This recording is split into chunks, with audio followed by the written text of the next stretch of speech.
Green Circle Homes, Ambala. And with that, let's turn now to Next in Business, our first segment for Day 3 at NXT 2026. And for the first keynote address this morning, I want to quickly call on stage member of the Bundestag, Germany, who's with us to speak about strategic raw material security. Let's please have a round of applause for Dr. Malte Kaufmann. It's the morning. Let's show them some energy. Let's get the stage going. And let's, of course, get the audience invigorated as well. Dr. Kaufmann, over to you. Well, thank you so much for the invite to this wonderful conference. And it's a delight to see so many young people also in the audience this morning. And we had a great conference so far with many side events and many interactions.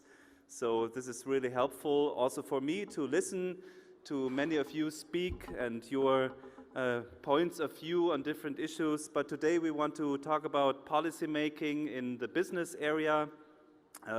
Myself, I'm a member of Parliament in Germany, a member of the Committee on Economic Affairs and Energy. And I would like to point out a few things that policymakers should pay attention to as to create an environment where businesses can thrive and where prosperity is guaranteed. And I remember very well on the first day we had a keynote address from the Deputy Speaker of Bhutan and Mr. Khandu, and he talked about happiness, how important it is to have happiness in our lives.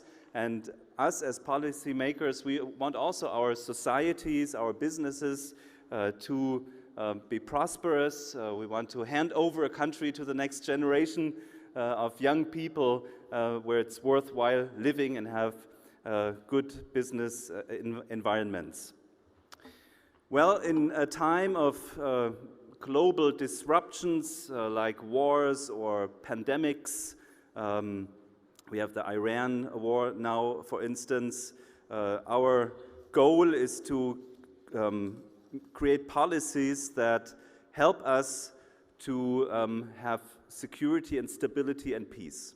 And what can we do about this to enhance these issues? I think the first proposal I want to make is we need more trade agreements. We need more deals, as President Trump from the United States would put it. And I'm very glad that India and the EU has negotiated now a free trade agreement for the past 20 years. It was negotiated, and now it needs to be implemented. And such a free trade agreement combined with an investment protection agreement will benefit both of our countries and areas of operation.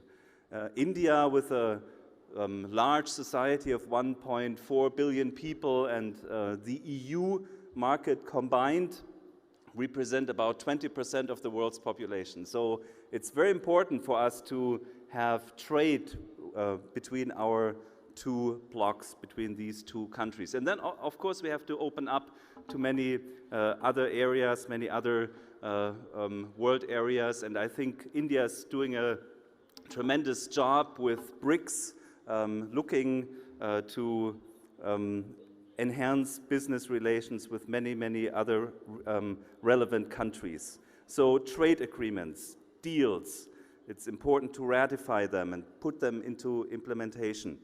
Second one is we need more investments in each other's countries. And I'm glad that Germany has about 2,000 companies already in India doing business, and India has 700 businesses in Germany doing their work there. And we just need to go on forward with this. I think it's very important to have more reciprocal investments in both countries. Then the third one, I would like to suggest more diversification of resources. I come from the energy field, and I remember very well about 2 years ago we went with a delegation to India, to New Delhi, when India was responsible for the G20 heading the G20, and we talked about energy diversification. And I think it's very important that on the one hand we think about renewable energy, but on the other hand we should not make the big mistake to get out of all the other energy resources at the same time. I think India is doing a very good job also looking into nuclear energy. I learned that you want to double the nuclear energy in the next 15 years. And I think this is a very good example of diversification. And also fossil fuels, I think, is still needed in the world today, oil and gas, and at the same time looking for new opportunities, new investments, but not only doing the one and then neglecting the other. So diversification in resources, but also in sources. We should look at different parts of the world where we can have our supply chains being implemented. We have in Germany the big problem that in some areas of raw materials, we are dependent on only one or two countries, like in different seldom materials that are used for technology. We rely heavily on China and Taiwan, semiconductors, for instance. And I think this is a situation where we have to think about looking for more sources and making more deals and investments, so if there is a disruption in the supply chain, we still can get the material that we need. So after trade agreements and investments and diversification, a fourth issue that I would like to propose is we need to expand our relations. Economic relations with India are crucial. India is such a thriving nation and country, and I was really impressed yesterday by Modi's address, and it showed me that you have big aspirations, and also your space program is very, very amazing. You are an amazing country, and I learned also that each month there are 1 million young people getting into the labor force. 1 million young people each month. So I think it's very important that we expand our relations, learn from each other, and young people usually have great ideas. And this is also what this conference is about, the next ideas in AI, in artificial intelligence, in technologies, but also in health. I think was also very important that part of this conference was dealing with health issues. So learning from each other. Germany, for instance, is very good in medicine, pharmaceutical field, and but also IT services, research and development. There are opportunities for greater cooperation, greater value creation, and more common standards in all of these areas. Expanding relations also means more conferences like this. I think this is very important that we have these panels with just diverse points of view, and then we can learn from each other and get some beneficial and new ideas for our own work. And I hope everyone here profits also from these panels. And when I'm talking about expanding relations, that also means student exchanges. In Germany, we have very renowned universities. My constituency is Heidelberg, one of the oldest universities in Europe, and I'm sure that it's also in our interest to have even more student and scientific exchange with India and with many other countries. So, coming to a close, peace and stability are the foundation for a prosperous economy and society in Europe, in India, and in any other region of the world. If we strengthen this foundation together, we will create space for innovation and cooperation, predictability for businesses and investments, to the benefit of both sides, for prosperity, for a higher standard of living. And this is what our goal is as politicians, to create a higher standard of living for societies, for our countries. In short, for the good of our citizens. Thank you very much for your attention, and I'm looking forward to the panel later.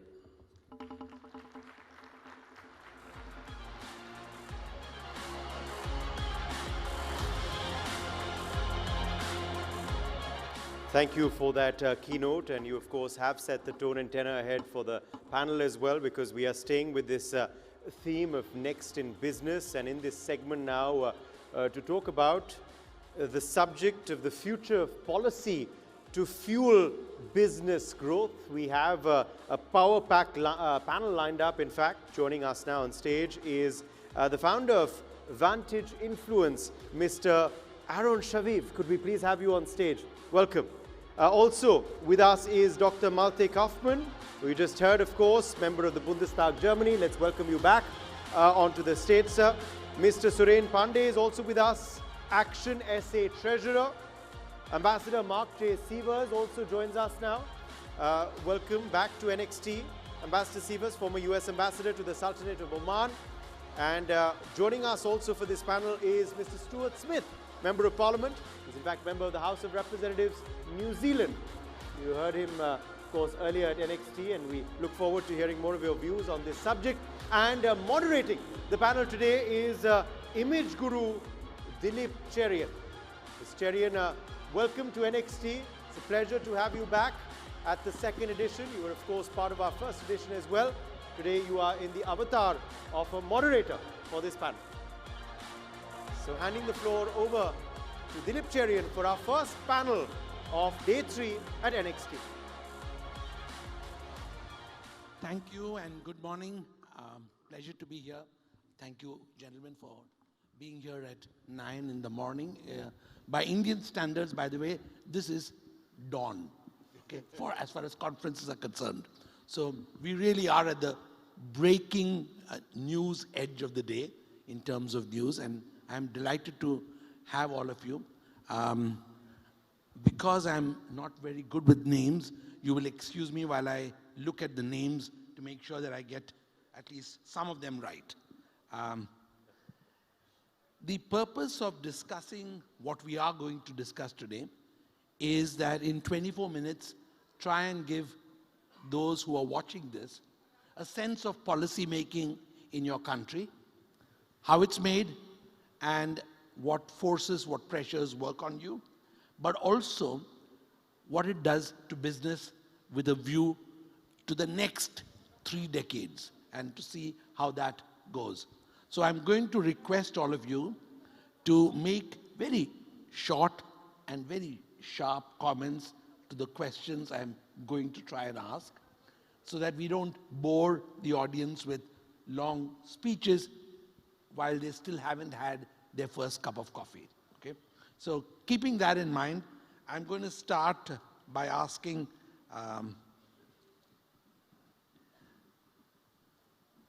only because your name begins with A, Mr. Aaron Shaviv, to just tell us about policy making in your country, which has had huge leaps in terms of technology, in terms of innovation, and what helps policymakers take those decisions. Thank you very much, Dilip. Much like yourself, I'm a political consultant. So I think Mr. Pandey, Dr. Kaufmann, Mark, and Mr. Smith, they're policy makers. We're no policy makers, but we advise them. And so perhaps I'll start off by saying, I'm sure you'll have, as Dr. Kaufmann said in his remarks, he said the purpose of policy is to give a better future to his citizens, and perhaps all these young people in the blue shirts sitting a little bit in the back. I think the real power in policy takes a long time to take effect, and it's to bring it down to a level that they can understand. So rather than speaking about macro, talk about micro. Maybe, perhaps I'll give a very, very quick example. I once ran a campaign for a candidate in Zagreb, and I saw his billboards were up before I started working for him. And his billboards had his name and it said, "For the President of Croatia." And the first thing I said to him when I met him is, your messaging is all wrong. If I'm a voter and I'm reading your billboards, you're telling me how your life might get better. If you become president, you will live in the presidential palace, you'll travel the world, you'll travel in a motorcade. But as a voter reading your billboards, you haven't told me how my life might get better. And so perhaps for all the policymakers around, I think that's the main idea, is how will your policy really talk to these guys in the back and explain how is your life going to get better. Excellent, excellent. I'm going to come to you, Dr. Kaufman, because you've been already sort of named for the comments you've made. From the German perspective, and I'm assuming I'm right on the country, how do you see a slightly different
paper, actually. And that so we don't have a problem with. as policymakers, we have to address all of these problems, bringing energy prices down, making a better attractive tax system for businesses, and then invest in young people with new technologies, new ideas, good education and good universities. And then we can tackle those things and have a bright vision that businesses will stay in our country and we create jobs also for the future. As somebody who has grandchildren living in Germany, I'm very happy to hear that perspective because they are the future citizens of your country. Ambassador Sievers, I'm going to come to you because not just from the American perspective, but because you've served and worked in what used to be called, in the bad old days, the Middle East. You have a perspective of what West Asia, as it's now called, and policy making there, which you've seen from up close, is largely confined to a very small family structure. How, as an American, viewing it from the outside, did you see policy making as individual or family run versus oriented towards people's needs, as happened with Germany, where you have to go and ask industry, what is it you want? Does the same thing happen in your experience in West Asia, in the countries that you've served in? Let me talk a moment about the United States, Sure, because sure. I think we're in a very interesting period where President Trump is recalibrating a lot of the domestic policies over the last decades, both in terms of international policy, international trade, but also domestically, where there is a profound disagreement inside the United States about the role of immigration in our society. And unlike, say, many European countries or India, where you have, you know, thousands of years of tradition. The United States is still a new country, and it's built on immigrants from around the world. And yet the idea of unrestricted immigration, open borders, and so forth was really the issue, I think, that President Trump, or one of the key issues that President Trump ran on, both in his first term and then in 2024 when he was reelected, putting, getting a control over our borders, reestablishing due process for immigration, and not just, accepting large population transfers that without any restrictions and control. So that's one thing. And then also, I think his base has been a somewhat different. A lot of it is the old Democratic Party base, workers in factory parts of the economy, the energy sector, truck drivers. He also brought about this getting rid of income tax on tips, so that's for all of the service workers. So that's a different base than the traditional Republican base that really looks at business. Applying that to the Middle East, look, the role of an American ambassador anywhere in the world really is first to look out for the interests of the American businesses and the American community, American citizens, and also providing access and information to the local society. I'll give an example of the UAE, where you're absolutely right. There are royal families in each of the Emirates, and they are the policymakers. And yet there is an institutionalized desire to protect and take care of the entire resident population, because the Emiratis are less than 15% of the country. And if the workers who come, and professionals and people at all different levels come from all over the world, if they don't feel that they have a good and comfortable life in the country, it's going to cause lots of problems. So they have prioritized creating a safe and secure working environment and living environment for all of the people that come there. That's a very different thing than the United States, but it's interesting to have that contrast. Thank you. Thank you. I'm going to request you, Mr. Suren Pandey, to give us a perspective from the South African nation's perspective, because that's very far removed from the geographies we've talked about, I would think, probably from my perspective as someone who's only been to your country a couple of times, closer to the issues we deal with in India. Would you like to tell us how, as a party treasurer is one thing, but as somebody deep in the politics of South Africa, how do you see policy making getting future-oriented, which is the theme that we are trying to look at from a business perspective? Thank you very much for that question. I think just for the benefit of the audience, I'd like to start off by saying that South Africa's constitution is recognized as being world-class. We've got excellent policies. We have a young population. We have serious challenges in translating those policies into practical and basically fueling growth in the country. Hence, we have unemployment of 32%. Over the past 12 to 18 months, steps have been taken, and we've got various commissions of inquiries that's currently going on. And with the young population, and our first speaker alluded to it earlier on, when we went into elections 18 months ago, the population and the results of that resulted in a coalition. So I believe that the political arena now with a coalition is going to result in those policies being translated into key deliverables that are necessary to reduce the unemployment level. And as you reduce unemployment level, you create and you become more consistent with your policy, you're going to get more capital coming in, more opportunities, and we need to also reduce the density of legislation that makes it very, very challenging for foreign companies to come and trade in South Africa. Thank you, thank you. May I request you, Mr. Stuart Smith, to now chime in from your part of the world.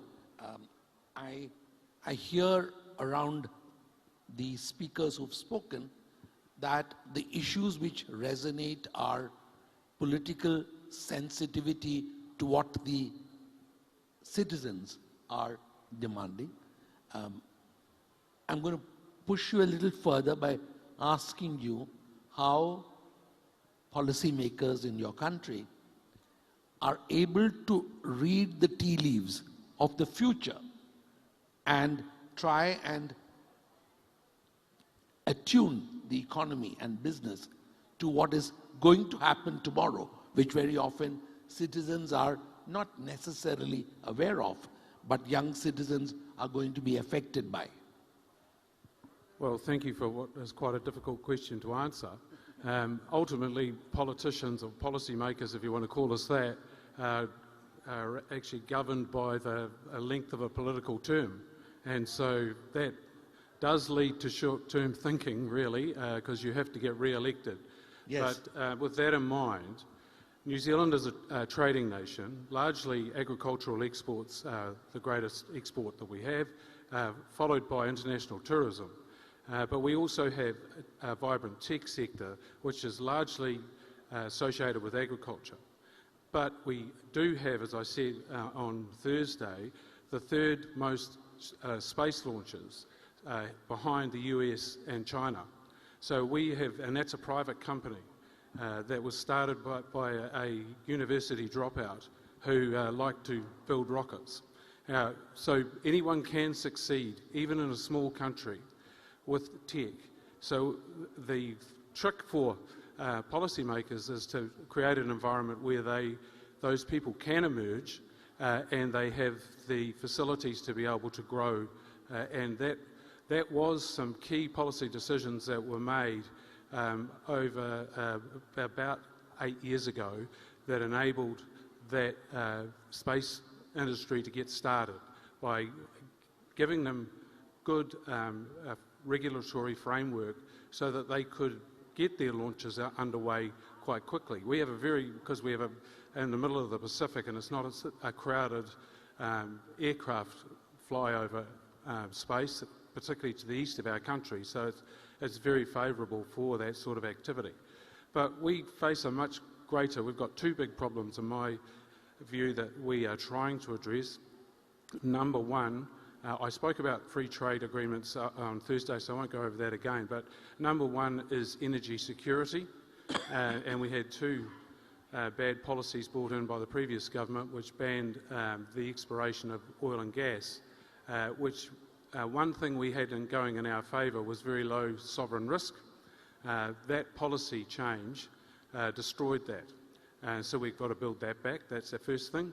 And as part of that, we have to ensure we've got, as Dr. Kaufman mentioned, a good mix of generation sources, and we need more energy capacity than we have demand for, or we're going to have problems. And the other one that I think really exercises me, speaking really to the young people, which is where you started on this, is our human capital problem. We have to import people to work and do jobs, particularly skilled people, but also low-skilled jobs, and yet we have a very low unemployment rate, but we have a lot of people that we're paying not to work. And the problem with that is not just a financial one, it is a social one, because people that don't work, all the statistics show they have bad outcomes for them and for their children. And so we've got to address those problems. Thank you. I'm going to do, we've got 7 minutes and we've got 5 speakers.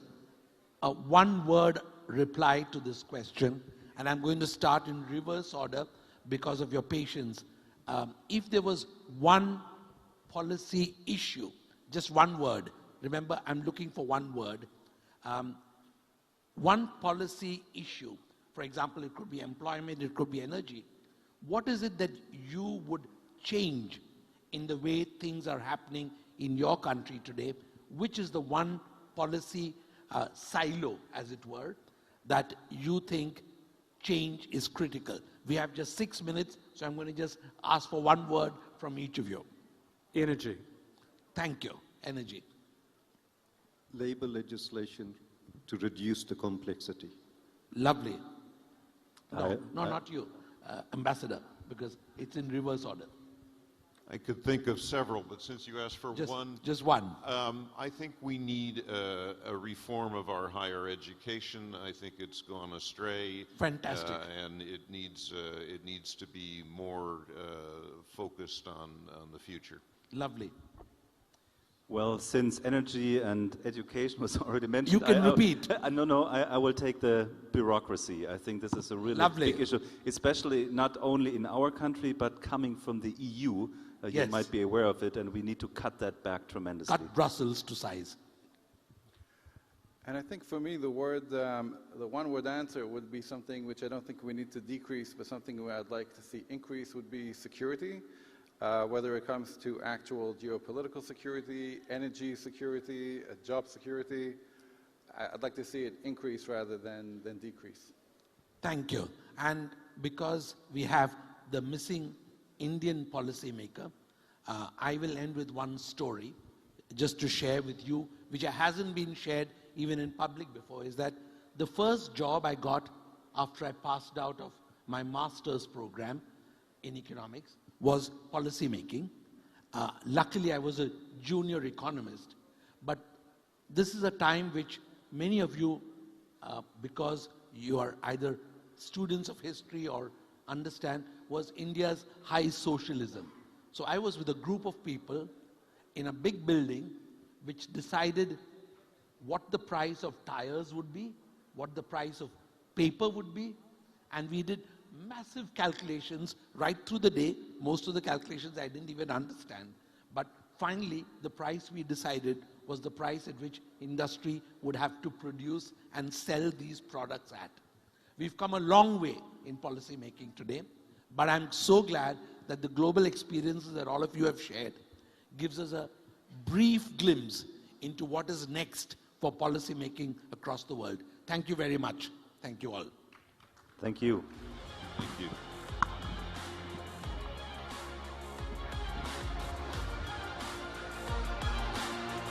Thank you, gentlemen, for being with us for that first panel of the day, the third day of NXT, the third and final day, and we promise it's going to be a day that you will not forget. And we're moving on now to continue with our theme of Next in Business. We're going to be now focusing on public spending. What does the future of public spending look like? Well, that's going to be addressed by our next panel that I want to quickly now announce on stage.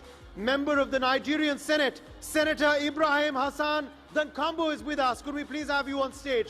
Also joining us is Alan Beasley, Member National Assembly, South Africa. Welcome, Mr. Beasley. Let's please get you back on stage. Honorable Sujiva Senasinghe, Member of Parliament, Sri Lanka, is with us as well this morning. Welcome back.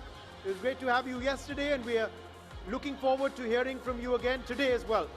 Andreas O'Monaghan, Member of the Irish Parliament, is also with us. Tekadela. Ms. Monaghan, welcome. Thank you very much for being with us. And also joining us now to moderate the panel is Rudolf Lohmeyer III, Head Global Transformations Institute at Kearney. Rudolf, thanks for joining us this morning. Hope your energy is up this morning. We're looking forward to your moderator avatar.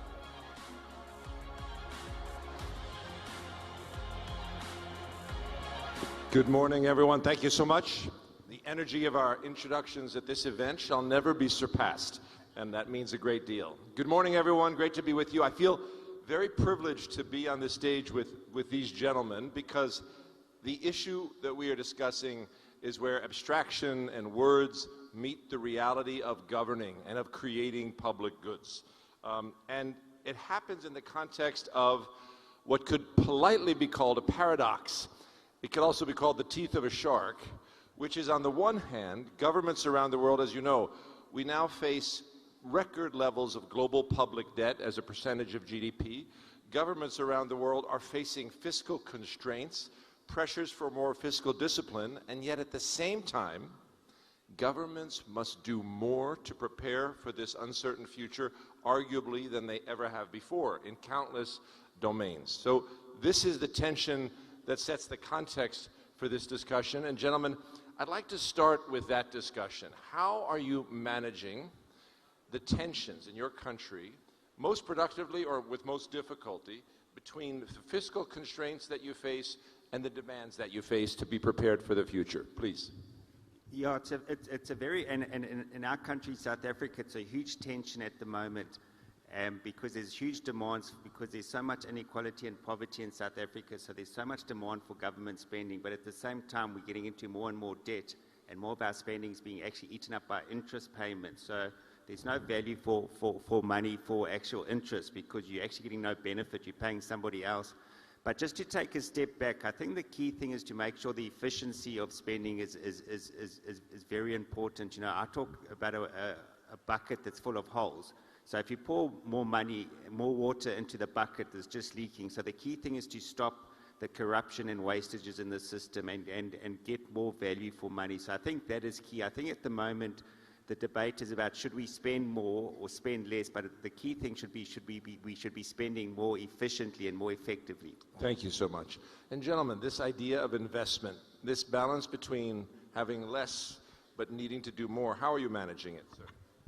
So actually, Sri Lanka was struggling with this issue, and we went bankrupt a few years back, about 3-4 years back, because Sri Lanka is spending. We have free education, free health. But our indexes are quite good because of that. Literacy rate is about 95%. Life expectancy is about 80. We are quite close to European standards. But at the same time, the debt is a huge problem and corruption is a huge problem. Debt is about 100% with all this public spending. So we have to strike a balance, and I would always advise to less government, and to because we have a lot of we have about 1.5 million of public servants, and that the salary package is a huge burden for the government. It should be about 500,000 in reality, but people have got used to this left sort of idea that I think in India also it's a similar situation. Everybody likes to have a government job, to have a pension, to relax, but supply and demand, I would believe in supply and demand, so that the private sector always gets the best efficiency.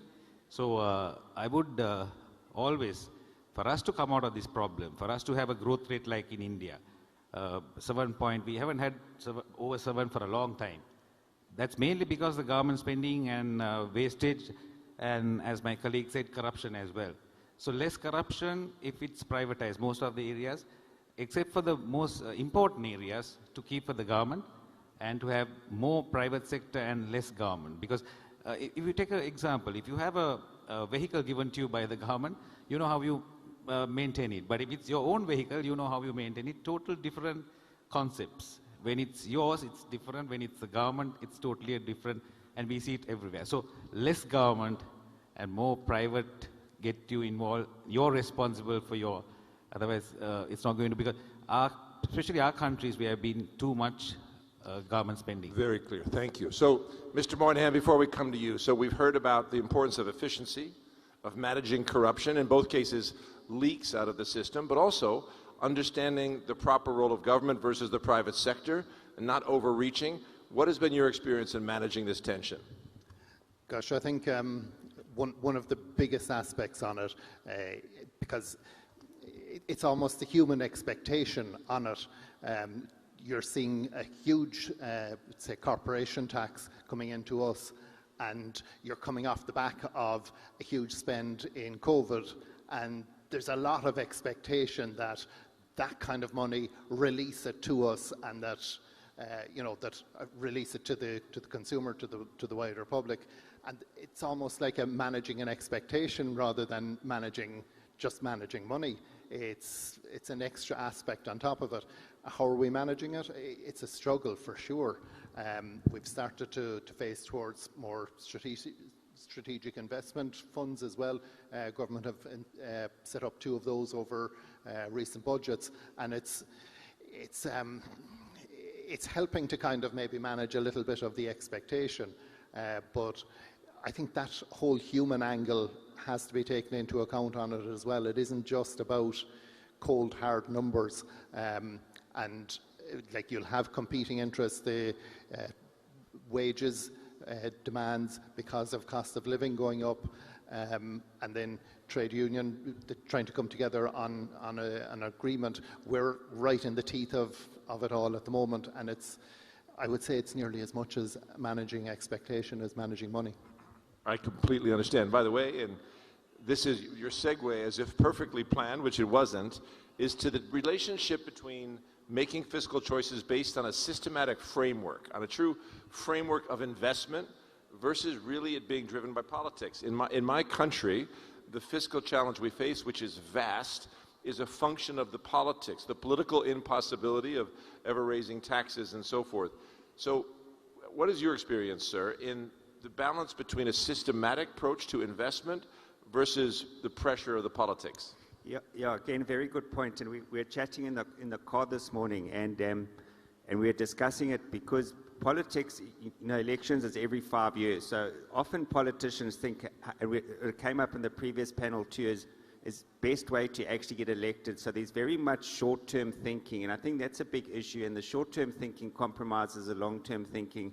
And I think President Modi's been in power for a long time, and you can see the consistency of having a particular policy and sticking through it. So I think there's just too much short-term dominance, and we all believe in democracy, but sometimes democracy every 5 years a change in government. So how do we get people to vote for us, and let's give them more money? And it actually in the long run is actually defeating. So it's to just try and change that mindset that there needs to be more long-term thinking as opposed to short-term thinking. Unfortunately, politics plays a role in that. You're preaching to your moderator. I couldn't agree with you more, of course. And let's come back in this direction. So, Mr. Moynihan, back to you, because Ireland also came through something very difficult quite successfully, made some deliberate bets. What was the balance in that between a framework approach, good fortune? Tell us. Yeah, definitely there was a very stressful time for several years on it, and I think even after that, and the very difficult decisions that would have been made by so many at that stage, and sacrifices by the public as well, there's almost like a scarring there, that there's almost a fear of making a wrong decision and maybe a fear of spending, and that hangover is there, as well as something that will be almost impeding moving on as well. Certainly a lesson learned on it. But I think that we also need to take a step back and decide on how are we going to go spending from here, and what's going to guide us on it. And whereas there's always a huge focus on economic indicators, GDP, unemployment, and so on, that we need to recognize that we're actually living in a society and not in an economy, and that we should be guided by societal values, the things that are important to a society to steer the budget. And OECD have established a well-being framework. New Zealand have been following up on it. We're started into that steps as well. And the idea behind it is that spending will be guided by the values of society, the quality of our housing, access to health care, educational attainment, biodiversity, the things that are important to us as a people will be guiding the spend, rather than cold, hard GDP, unemployment, and economic indicators. Fantastic. Well, so let me say that you've actually arrived right on time, honestly, as you'll see. So what have we discussed so far? We started simply by, and I do this for the benefit of the audience as well, of course, by just acknowledging the benefit of governments being under fiscal pressure, but having more expectations to prepare for the future. This man's exceptional expertise, I want to weave him into our discussion. So in talking about how it's being managed, managing efficiency and corruption, to removing leaks in the bucket, but now we're really discussing, and that's why I mean the timing of your arrival is so perfect, the investment framework. How to think about these investments, considering the very different future that we'll face. We can't do everything. The analytic frameworks for prioritizing. And what we just heard from our friend from Ireland, Mr. Moynihan, is that it's actually an exquisitely democratic point that you've made, that the framework should be tied to the politics, to the society, and to its values. But on the analytic side, tell us your perspective, sir. Well, let me apologize sincerely for coming a bit late. Public spending, as it is a function of so many things, like I know have been discussed, and particularly, for us, public means mobilizing public resources and spending it in the interest of the public. And going forward, it varies actually from places to places. And the same way, the investment of such funds too vary. In developing countries where we still have a lot of challenges of security, of the SDGs and other social indicators, spending are normally channeled towards those directions.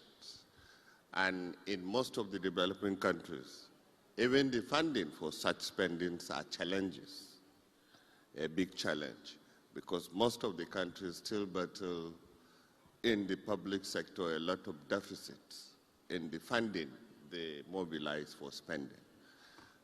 In other economies, that may vary because a lot of resources are mobilized and they have surpluses, they have different kind of fundings, that are accumulated over time. And the issue of investment now come into play. However, for me and for my country, maybe I will talk about, we face the issues of security, we face the challenges of still a lot of social indicators like education, health, and the like. We tend to channel most of our funding in those areas. And for investment purposes as well, the mechanisms used are mainly by our laws through the central banking system. We cannot channel any public fund outside instruments of government by our laws in our own kind of countries. Is completely a different area than the private, funding mechanisms that we are talking about. Thank you. Thank you so much. Mr. Senasige, you mentioned something so important. And of course, many people are now trying to think through how the private sector, as you've said, can contribute to the creation of public goods. In Sri Lanka, as you're making this transition, what is the model by which you think about where the private sector can play its most proper role and where government must play its role? Well, it's actually, as you say, it's a double-edged sword to our part of the world if you take progressive ideas and you lose the election. So because people are very passionate about the public sector. And it's even they are not in public sector, they are not in the governance, but they're still passionate about it. That's a very attractive slogan for left politicians to say that let's keep the public service, let's spend more from the government. So energy, I would say energy, and partly health, education. We can privatize, we can get the people who can afford to spend. And Sri Lanka is a good destination for education tourism. It's a beautiful country and we have resources. So private universities were discouraged in Sri Lanka. The government, which is in power, it was a Marxist government, and they were actually protesting against privatization. So that hindered our progress for a long time. And India started, I think, 20, 30 years ago, they started the transformation. Even though Sri Lanka started liberalizing and opening the economy in Asia, India took it to a different level and they started private. In Karnataka, I believe that's how India progressed. They started private universities. But Sri Lanka, we could not do it because there was a lot of protest, privatization of hospitals, people who could afford. I would suggest, when I was a minister, I was telling them even government hospitals have a paying ward where people can pay and maintain the hospital. But that was discouraged by the public servants saying that, no, it should not be, it should have this monopoly, we should control. So you must encourage the mindset also have to change. So it's different from your part of the world to our part of the world. And there's a lot of corruption in our part of the world, but you all have gone through that 30, 40 years ago. With progression, I think with development, I think that would happen. But as policy makers also, we must be bold enough we must be attractive enough to, charismatic enough to do the change and then win an election also, which is not easy. When you take decisions, progressive decisions, it's always not attractive. Good things are not very attractive. So you have to be bold and take that. And India has been able to, the bureaucracy is very strong in India. So our part of the world, when leaders change, the policies change totally, completely. And it's not the same in your part of the world. You all have a system. So India is a big country. India has, I think, gone forward. When Manmohan Singh brought these changes, the governments, progressive governments, continued with the strong bureaucracy. So but our countries, Pakistan, Bangladesh, Sri Lanka, Maldives, leaders changed the policies totally. So it's a zigzag way of going forward, which have actually hindered our development. I mean, as I mentioned, I've spent the last 10 years in the Middle East, and there, of course, the governments have the resources to invest in the future, and invest they do, but even they are intensely focused on growing their private sector. Alan, and I know you can answer specifically with South Africa, but I know your awareness extends far beyond South Africa. What is the clearest way to think about making decisions with respect to the private sector and the public sector in creating public goods? Yeah, so I think that for me, the political party I represent, we believe in a smaller government, and the government should play an enabling role to allow the private sector to flourish. So I think that is key, is we need to cut down on government regulations, and capital is fluid. Capital will go where it's wanted. So government must make an environment where capital is actually welcomed, where private investment is actually welcomed and encouraged. So I think the policies around that is saying, we want capital, and how do we attract our country, make our country attractable to government, to private money, and that is the key, just to make an enabling. And in South Africa, we just got so much red tape, so much bureaucracy actually involved, that it's actually hard for private businesses to actually get involved. So it's just to cut down the red tape and just say, we want private investment, and how do we make an enabling environment for private business to flourish in our country? Mr. Moynihan, and Ireland's famously conducive to the private sector, harnessing the private sector, but how do you see finding the right balance? It's a real fine balancing line. I think like we've put in place, and over the years you would have had quite a bit of public funding being spent on infrastructure. We put in place the strategic investment funds that have been focused on, say, more environmental structures, roads, rail, and that kind of structure. But there's a realization that there is a need for further private investment in the likes of housing and various different infrastructure. And it's not popular, the idea of looking outside to make available funding for housing, private capital. But I think the realization is coming about there. I find in my own experience and what we would have seen of private funding over the years is that an example would be a school that would be built using a public-private partnership. The school manager the principal isn't actually responsible or dealing with the infrastructure of the building, and they're finding that there's a real conflict with the PPP, and that you're probably much better off with your state-funded building rather than being too deep into a public-private partnership. Well, thank you. Mr. Dankwambo, in Nigeria, Help us. What have you learned about how to harness the private sector, harness market forces to create public goods, but yet remembering the central required province of the government? The balance between the private sector and the public sector in delivering public goods. Well, like I said earlier, the very big restriction in Nigeria is that after the experiences of massive corruption sometimes, public investments were not channeled through private sector banks. They were channeled through the central bank, which is a mainly government bank.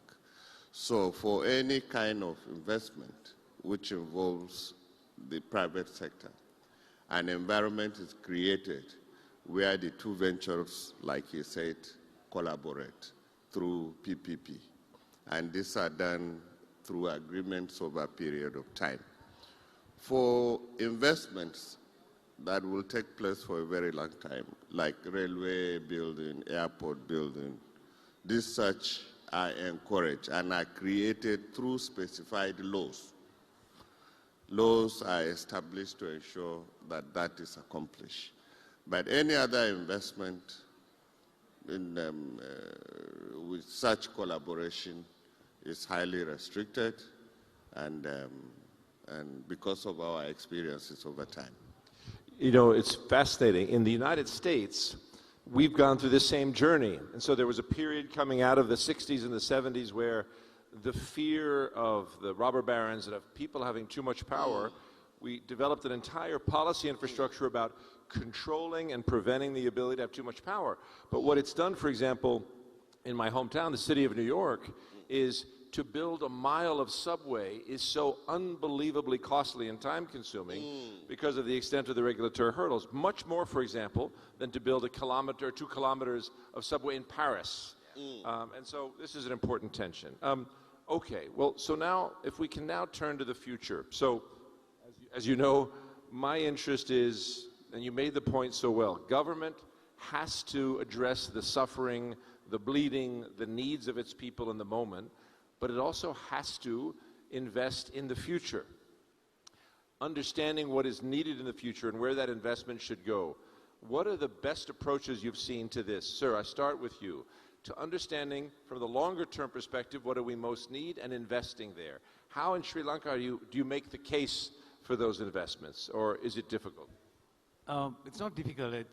When it comes to investment, I think it will be easier. Welfare, it will be a bit difficult for the private sector to get. So two areas where we have to separate investment and welfare. So welfare we have to maintain to keep the people, actually give them the basics. But in investment, I would say it's a good idea. We were talking about the highways. So what we would suggest, coming from Asia, we would get private companies to come and invest on highways, let's say highway, and for them to collect toll money for about 20 years and then hand it over to us. So we had in India, when Mr. Adani wanted to come to Sri Lanka with a wind power project, 500 megawatts wind power, it's I think 1 gigawatt, 500 megawatt wind project. So transmission line, they were going to spend $20 million on it, and after 10 years, they were going to hand it over to Sri Lanka. So that's a way of investing, getting investment from outside. Japan Railways, and I would, if I'm in power, if I can take a decision, I would invite Japan to do our railroads and for them to collect toll money for about 20 years and then hand over the system to us, because then the government is not spending on it and we are making money out of it as well. So that's a way that we can get investment to come in and for them to make the money and then for us to get rewards from that. Fantastic. Thank you so much. Okay, gentlemen, let's turn to the third and final big segment. There'll be a closing round, but the third big segment is about technology, and all of us know it, and all of us hear it. In fact, in Davos, this is interesting. In Davos this year, people were giving you credit if you didn't just speak about artificial intelligence because it was becoming so worn out. Having said that, we know that artificial intelligence, advanced automated systems, can help government be more efficient, can help government decision-making. So I'd like to ask each of you, Alan, we'll start with you and come down the line. Where have you seen some of the most productive applications of AI and related technologies to managing this fiscal tension productively? Yeah, so I've got to be honest. I think South Africa, we're behind the curve in this, which is very disappointing. I heard, with India talking about the AI advancements and the impact that it can actually have on people's lives at a minimal cost. So from South Africa's perspective, we've been behind on it, and I think it's something that I certainly need to take back to Parliament and say it's an issue that we have to drive, because I think that the more you fall behind it, so you've got to stay up with it. So I think it is a key issue. It's a fundamental issue because you're going to have the ability to provide services to more people at a lower cost. So it is vital, and it's an important discussion that needs to take place in our country. Mr. Moynihan. Yeah, I think there's definitely a huge role for artificial intelligence and for various different technologies, but at a level where they're supporting the decision maker. The responsibility and the decision remains with and should remain with the minister or with the relevant person in the department, and be accountable on it. The AI is not accountable to the public. They don't go for a vote the way that the public representatives and the minister does, and it's the public's funding. So the responsibility should remain with the minister, and that the AI and the various tools would be as a support to the decision making. When you look, for example, you could automate the train service right around our cities and around our countries. But while there's a lot of automation in it, there's still a driver up there at the front. And it's almost like for the public as well, that they know that there's a comfort, that there's a person there controlling, and that it's not totally automated. I think very similar with the decision making on finance and on public expenditure. It has to be accountable with a person who's going to the public for a vote, and supplement their decision making with the AI and the various technologies. Thank you so much. By the way, sir, before I come to you, for those who don't know, one of the most productive early use cases of AI has been in fraud and corruption detection. It's just the tools by their nature are well suited to looking at data and discovering anomalies. So by the way, there's a study out of Stanford that showed incredible results. I'd be happy to share it with you, but I encourage you to see that as well, given the point on corruption. Sir, to you. It's an important point. I think what matters when human-to-human connection, the attitude, the ego that comes into life. So, but with AI, I mean, computerization, I would not get into AI. Digitalization actually cut off the red tapes in Sri Lanka. So as much as you can develop and bring computer non-human without emotions, because take a public servant, his attitude, his approach will decide whether he would give you the service or not. If he doesn't like the way you walk, if he doesn't like your face, he might not. But a computer wouldn't do that. So the red tapes will be cut off. So technology, I think, will improve this, and it will be easier for the private sector to go forward. Great. Now, with this panel, I'm committed that we're going to show superb fiscal stewardship, and we're going to give some time back to the event, but not too much. We have 2 minutes and 12 seconds. The final speed round, I'm just giving you warning. I'm going to ask each of you very rapidly one thing in which you'd like to see your government investing more, given the future we're facing, and one in which you'd like to see it investing less. But before I do, sir, artificial intelligence, where have you seen its most valuable application? Well, like he rightly said, the AI goes in the same way with other technologies like blockchain technology to replicate transactions, and ensure that it's everywhere, to reduce the incidences of fraud, to make traceability very possible and establish very good audit trail. So in ensuring that and making all the records available at any platform, fraud is eliminated, time of transaction is reduced, and efficiency is enhanced. Fantastic. Okay, everyone, we've got a minute. We want to finish before that time. So for each of you, something you'd invest more and less, please, Alan. So for me and for South Africa, I think that it's a manufacturing sector. We need to produce goods. I think we talk a lot about AI, but at the end of the day, goods still need to be produced. Just 10 seconds, yeah? More and less? And less is salaries and wages. Okay. Mr. Moynihan. It goes back, it goes back to a point I made earlier. We live in a society, not an economy, and we should be guided by a well-being framework which invests in people. There should be more investment in the human capital and in society rather than following economic indicators. And less in what? Well, that's the hard part. It is. Okay, over to you, sir, please. So more in making platforms so that the private sector can get involved, less in where corruption and where progression hinders, less. Great, we capture it. So the final word to you. For me, is to ensure very good, adequate audit trail and ensure traceability. Thank you. Thank you.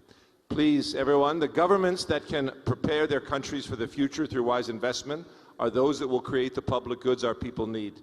Please give these remarkable gentlemen a warm round of applause, and thank you.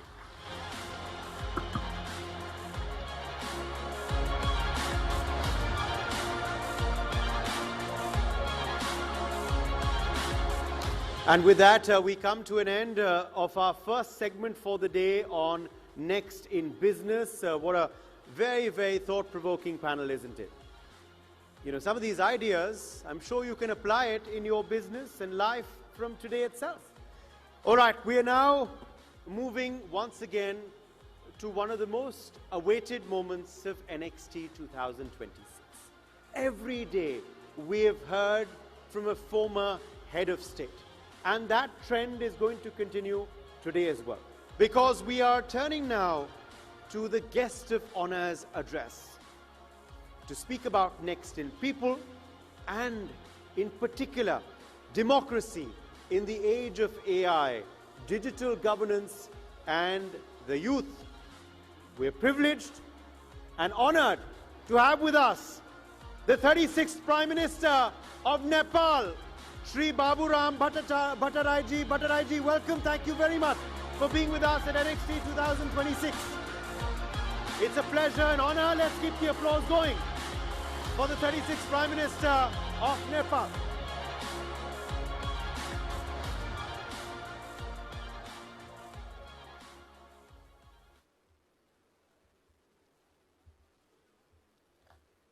Distinguished dignitaries, esteemed participants and friends, I am highly honored to be here with you. I'd like to thank the organizers and Honorable Kartikeya Sharmaji and his team for inviting me. Just a month ago, at this very Bharat Mandapam, the AI Impact Summit was held under the inspiring theme Sarvajana Hitaya, Sarvajana Sukhaya, welfare for all, happiness for all. It was a remarkable moment to see India host an international gathering around such a noble vision, using technology for the welfare and happiness of humanity. As someone who studied in India and spent many formative years here, and as a citizen of Nepal, India's closest neighbor, I feel a deep sense of pride and optimism seeing this stride. The topic I have been asked to speak about today, democracy in the age of AI, digital governance and the youth, is not only complex, but extremely relevant. I must admit that the word youth in the title particularly intrigued me. The inner youth of a 71-year-old man. When I reflect on my own youth, I often feel that I have lived in two different civilizations. When I was a young boy in Nepal, our village had no electricity. There were no telephones, no television, and very limited access to newspapers. The primary source of information and my connection to the wider world was the radio. I still remember the day my school examination results were announced. I heard my name and score on the radio, informing that I had topped national board examination in 1970. That was how information reached us, one shared voice, one shared moment, and one shared reality. At that time, I didn't realize that I was experiencing something fundamentally democratic, a shared information commons. Everyone heard the same facts at the same time. Reality was not personalized. Today's young people live in a completely different information environment. They don't hear one shared voice. They hear billions of personalized voices shaped by algorithms. Information is curated, filtered, and optimized for engagement. Young people today are more connected than ever, yet often feel more isolated. They have more information than ever, yet are more uncertain about the truth or lie. Technology has enabled us to access information instantly. But a serious question remains: are we actually becoming wiser or simply more overwhelmed? As an architect by training, I recognize the unprecedented benefits these technologies have brought: better healthcare, education, material comfort, economic opportunity, democratic access, knowledge sharing. Within my lifetime, I have witnessed changes that few eras in history have seen so in such a short time. Yet at the same time, something paradoxical is happening. Surveys conducted by organizations such as Gallup show that today's young generation, popularly called Gen Z, is experiencing higher levels of anxiety, uncertainty, and pessimism about the future compared to earlier generation, including my generation. This is one of the great paradoxes of our time. On the one hand, we live in an age of extraordinary technological abundance. On the other, many young people feel uncertain about their future, uncertain about employment, about economic stability, about building families and meaningful lives. Part of this paradox lies in the very technologies we celebrate. The rapid advancement of AI, robotics, and automation is already transforming economies, labor markets, governance system, and even our political processes. While these technologies are bringing immense possibilities, they are also posing serious risks. As Nobel Prize winning economist Darren Acemoglu has warned, the current trajectory of AI development focuses heavily on automation and worker monitoring, rather than what he calls machine usefulness. Machine usefulness means technologies that augment human capabilities rather than replace them. When automation simply replaces human labor, it can sideline workers, deepen inequality, and weaken the middle class. The result may be a widening gap between those who own the machines and those who used to work with them. Historian and public intellectual Yuval Noah Harari warns the emergence of what he calls a useless class. People who are economically redundant because machines perform their roles. If such a scenario emerges, it will not just be an economic problem. It will be social and political challenge affecting the entire generation, particularly the youth. Beyond job market and economy, another fear or possibility is that AI is reshaping political processes and discourses. In the words of the legal scholar Lawrence Lessig, algorithmic systems are increasingly hacking democracy. Hacking democracy. In my youth, the radio shaped our shared understanding of reality. Today, algorithms perform a similar role, but with a crucial difference. Social media platforms use recommendation systems designed to maximize engagement. Unfortunately, what drives engagement most effectively is often outrage, polarization, and extreme content. They have become the invisible editors of public discourse, deciding what billions of people see, what they feel angry about, and what they believe to be true.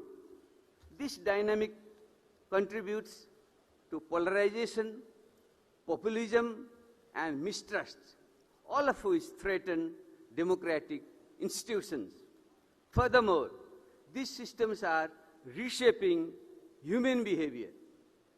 We are more connected than ever, yet we increasingly live in algorithmically curated echo chambers that reinforce our existing beliefs. We are not informed, we are more informed than ever, yet increasingly vulnerable to misinformation, manipulation, and deep fakes. During recent elections in Nepal, we witnessed some of these challenges firsthand. Election campaign increasingly moved from the street to the screen. Deep fakes, misinformation, and manipulated content circulated widely on social media platforms. These tools can confuse voters, distort public debate, and undermine trust in democratic process. Even more troubling is the emergence of what some scholars call the liar's dividend. Once deepfakes become widespread, any real evidence of wrongdoing can be dismissed as that video is fake. It was generated by AI. As I mentioned earlier, democracy depends on shared facts or information commons. When facts themselves become deniable, democracy begins to unravel. Another serious concern is the concentration of power in the digital world. The algorithms that shape global information flows are increasingly controlled by a small number of powerful technology corporations. These companies are not accountable to any electorate. Their incentives are primarily commercial rather than democratic. When governments attempt to regulate AI, they often find themselves negotiating with entities that possess greater financial and technological resources than many states. In such circumstances, the risk is that democracy slowly gives way to digital oligarchy. For developing countries, the risk may be even greater. Darren Smoglu has once again warned about the phenomena of data colonialism. This occurs when countries become dependent on AI systems developed elsewhere without developing their own technological sovereignty. If nations rely entirely on external systems, they lose the ability to shape how these technologies operate and whom they serve. However, South Asia is not merely a passive observer in this transformation. Our region is home to one of the largest youth populations in the world, and we are witnessing the rise of what could be called the first AI-native political generation. We have seen how youth mobilization through social media can influence political movements and democratic processes. But it is important to remember something crucial. Technology does not create aspiration for change, but people do. In Nepal, as in many other countries, young people demanded accountability, better governance, and greater participation in shaping their future.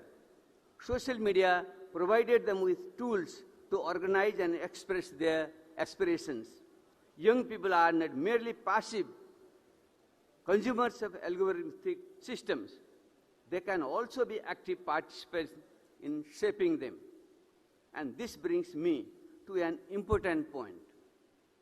The future of AI is not predetermined. Any technology, whether it is AI or something else, does not develop in isolation. It evolves through political choices.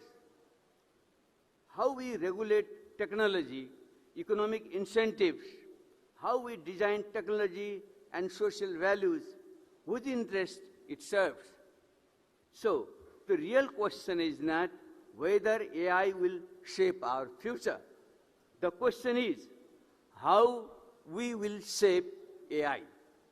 Perhaps we have to find a different path than the existing path where AI development is heading to. Economically, we can prioritize AI systems that complement human labor rather than replace it. Governments can reform tax policies so that automation doesn't receive greater incentives than human employment. In governance, we can develop public AI systems created under democratic oversight for public benefit. Open source AI models developed by public institutions could provide transparent and accountable alternatives to proprietary corporate algorithms.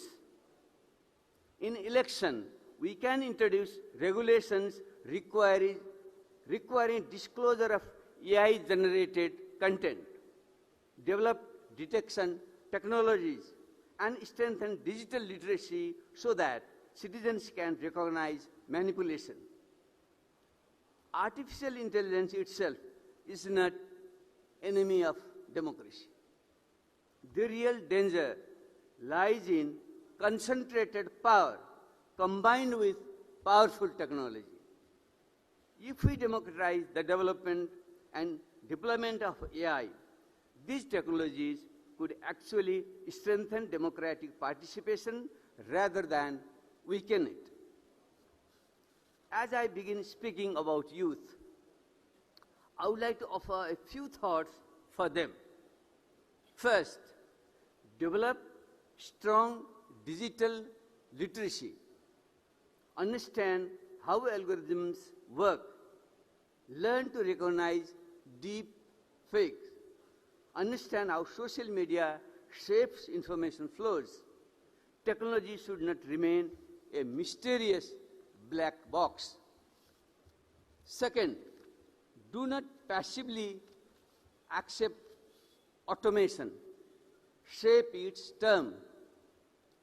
If your data used to train AI systems you should benefit from it.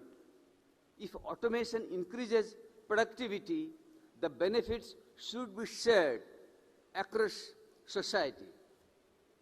Third, be creators, not merely consumers of technology. In parts of South Asia, particularly in India, young innovators are already designing AI systems for public services, healthcare, and education.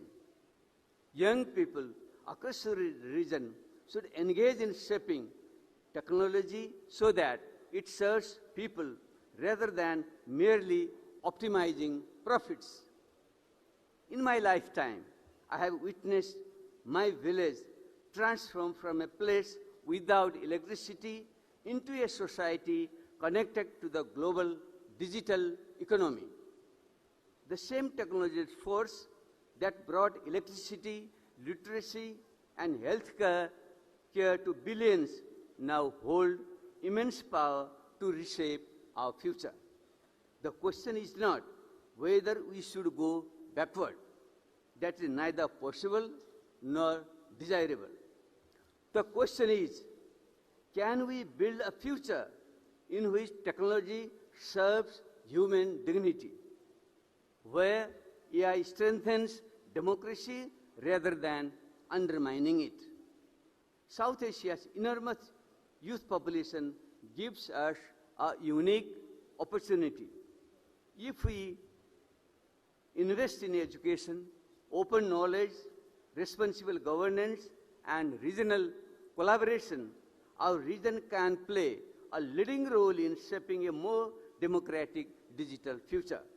South Asia already contributes significantly to the global technology ecosystem. Millions of South Asians work in digital economy, and many leaders of global technology companies come from this region.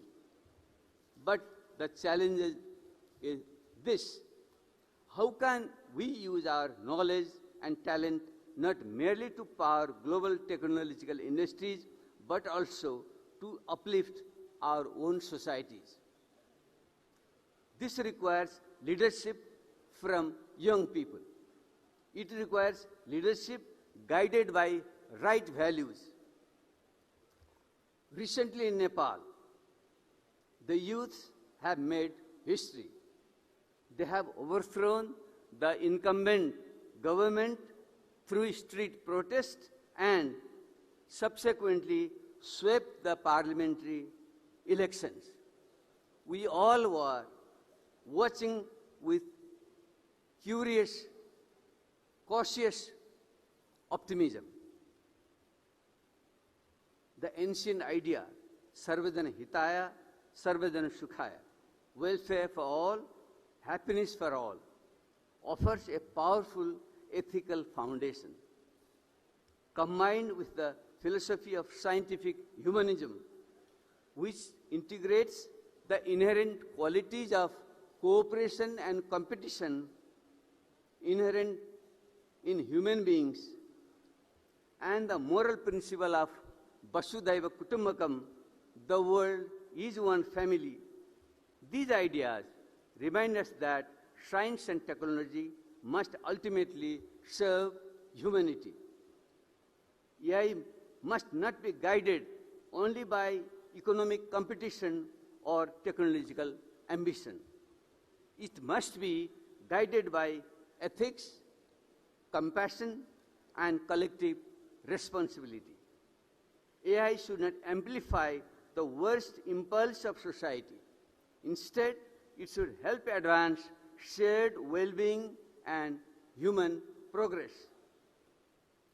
South Asia, with its deep philosophical tradition emphasizing collective welfare, can play a unique role in guiding the development of AI towards these values. And therefore, I conclude with this simple thought: the future of AI is not destiny. It is a choice. And the choices we make today will determine whether AI becomes a force that strengthens democracy or weakens it. whether it creates opportunities for the youth or leaves them feeling economically useless, and whether it ultimately enhances human potential or diminishes it. Thank you so much.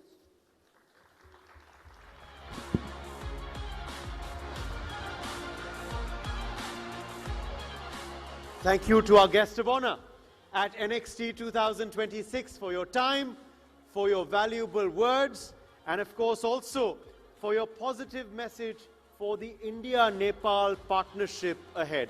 We certainly hope for better and closer ties, as they always have been historically, with our neighbor. Okay, security protocols now are going to be coming into place, because we're going to be having the Delhi Chief Minister Rekha Gupta ji in our midst a bit later on, of course, this morning. But to prepare, we have, of course, security protocols which will have to be followed and respected. After that, we will be resuming our next keynote addresses.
All right, welcome back. We are all set now to move to our next keynote address. We are staying with the theme of Next in People. And to speak now specifically about another very topical issue, that is AI and democracy. We have with us member of the Irish Parliament, who I want to call on stage now, Mr. Malcolm Byrne. Could we please have you? MP Tecadela. Welcome, Malcolm Byrne. Good to have you back on the NXT 2026 stage.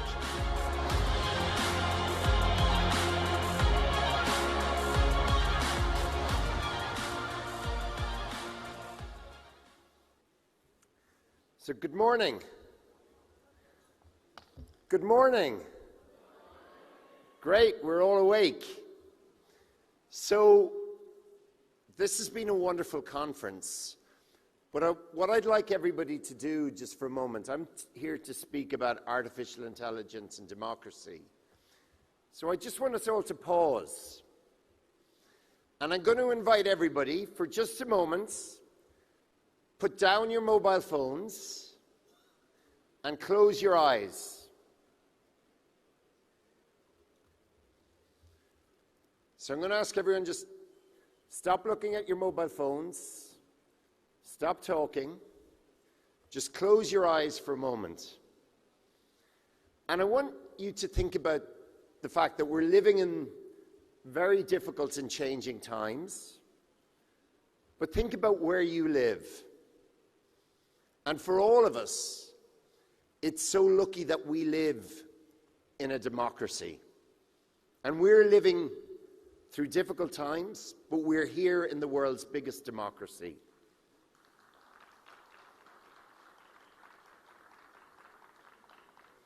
And what does that mean? So what it means is that our human values, the things that are important to us, our ability to be able to express ourselves, our ability to be able to influence our governments, to be able to change our governments, to be able to protest about decisions our government makes in a peaceful fashion. These are things that are really important to all of us in a democracy. And it is critically important in this new age of artificial intelligence that those things that each and every one of us regard as important, that those values are protected in that world of AI. So those of you who haven't opened your eyes, you can open them back up again now. So we've been listening to some amazing speakers, and I have to say I totally agreed with the former Prime Minister of Nepal, who spoke so eloquently just a few moments ago. Some really fascinating insights. So I'm not going to repeat what he said, but just to say it is important to listen to what he said.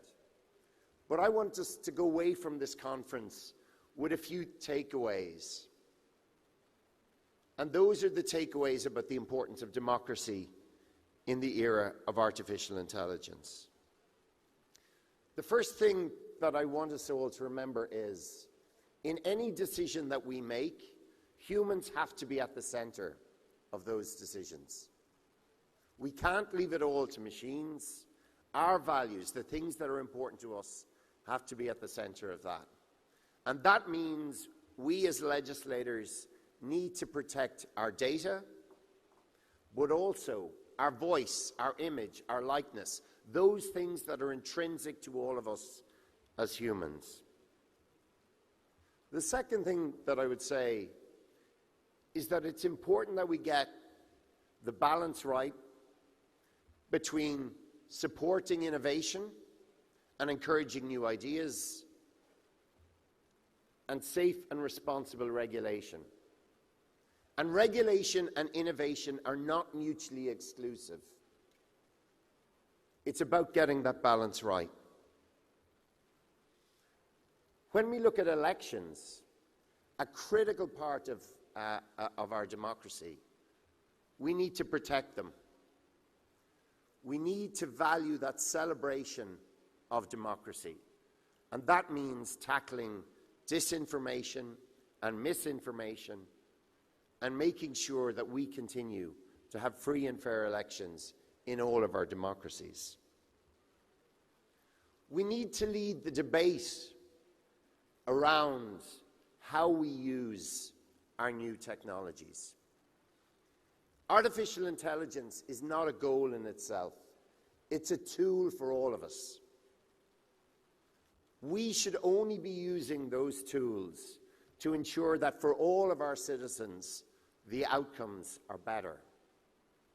Not for a few, not for those with power and wealth, but that if we're delivering public services, that we continue to do it in the best way we can, and if the new tools, including artificial intelligence, used in a responsible way, can deliver things more effectively, then we use those tools.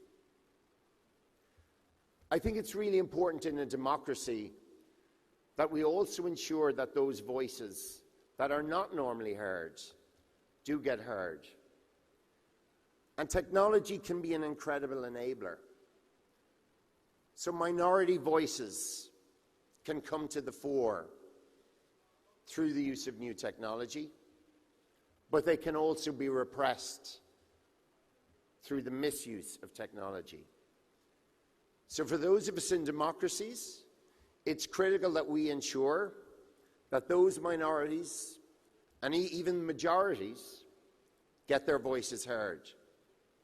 And there is a danger that I would say that in this world of the tech bro, that the voices of women are not sufficiently heard. And I will say, I've enjoyed this conference enormously, but I do not believe that we heard enough voices of women on the stages here over the last few days.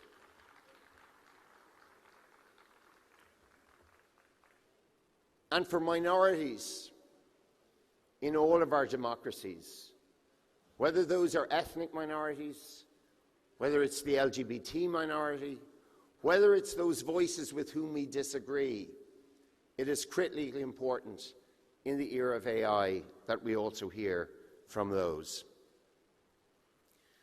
I finally want to talk about our world and the battles that we're going to face in this era of AI and around the governance of AI and who's going to make those decisions. In a democracy, there are things that we value. We value human rights. We value the rule of law. We've been fortunate to hear some very eminent judges and lawyers here over the last few days. Those things are really important. But not every part of the globe shares those values that we do. And there are going to be differences. Coming from Ireland and from the European Union, we're not always going to agree with the United States. We're not always going to agree with India. We're not always going to agree with the great democracies of Latin America and so many other parts of the world. But what we all do agree on are important values about human rights, the rule of law, and the importance of democracy, about ensuring that humans are at the center of our decision-making processes.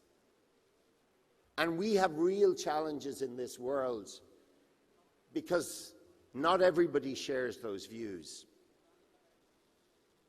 And our threats are going to come from those authoritarian regimes who don't put humans at the center of what they do. And India can play a leading role in this.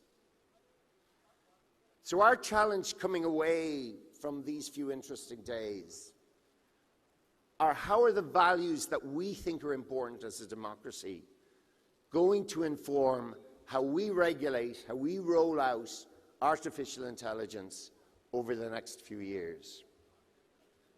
And I say we have to face the challenges of those countries that don't share our values and that will misuse artificial intelligence, particularly against their own citizens. And we can see this with countries like China, who are using artificial intelligence for the purposes of surveillance of their own citizens.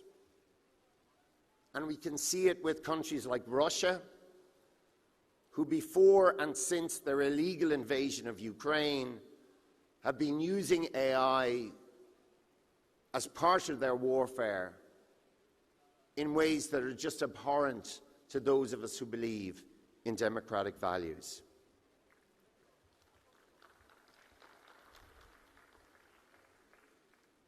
So, coming away from these really interesting few days, I want to set the challenge to everybody here, to our legislators and regulators who, we all came into politics with strong principles, things we really believed in, how we wanted to change our communities change our planet, change the world, but particularly to all the young people who are here. This is a fascinating and really exciting time. We need to change the world for the better. And in this era of AI, we need to ensure that those new technologies are used for the betterment of all of humanity. Put humans at the center of our discussion and stand up for those values of democracy, of human rights, and the rule of law. Thank you.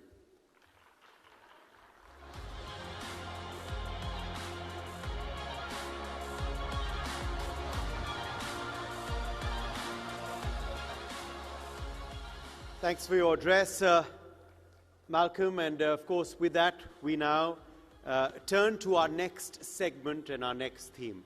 At NXT 2026, we're of course exploring different segments, different themes over the course of these 3 days. And now, to speak on next in equality, and more precisely, in fact, to delve on the future of equality legislation by giving the case of Mexico.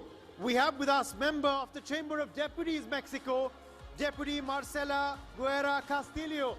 Welcome, Deputy Marcela. Thank you very much for being with us at NXT 2026. We're going to be handing over the stage to you for this next keynote address.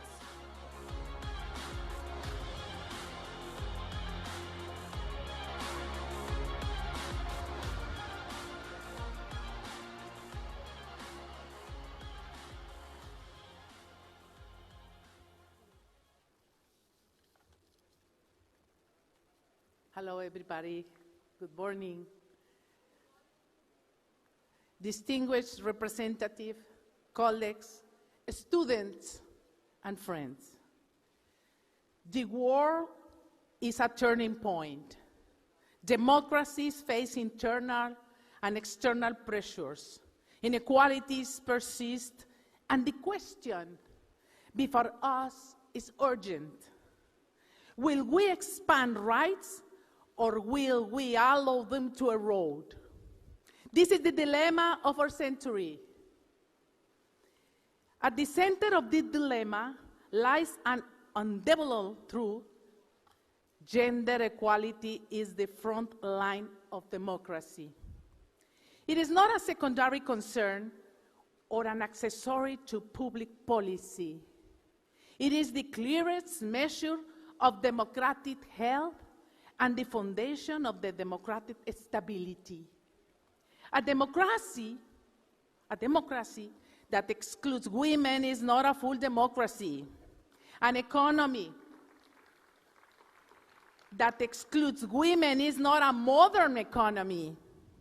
A state that tolerates violence against women is not a state committed to justice.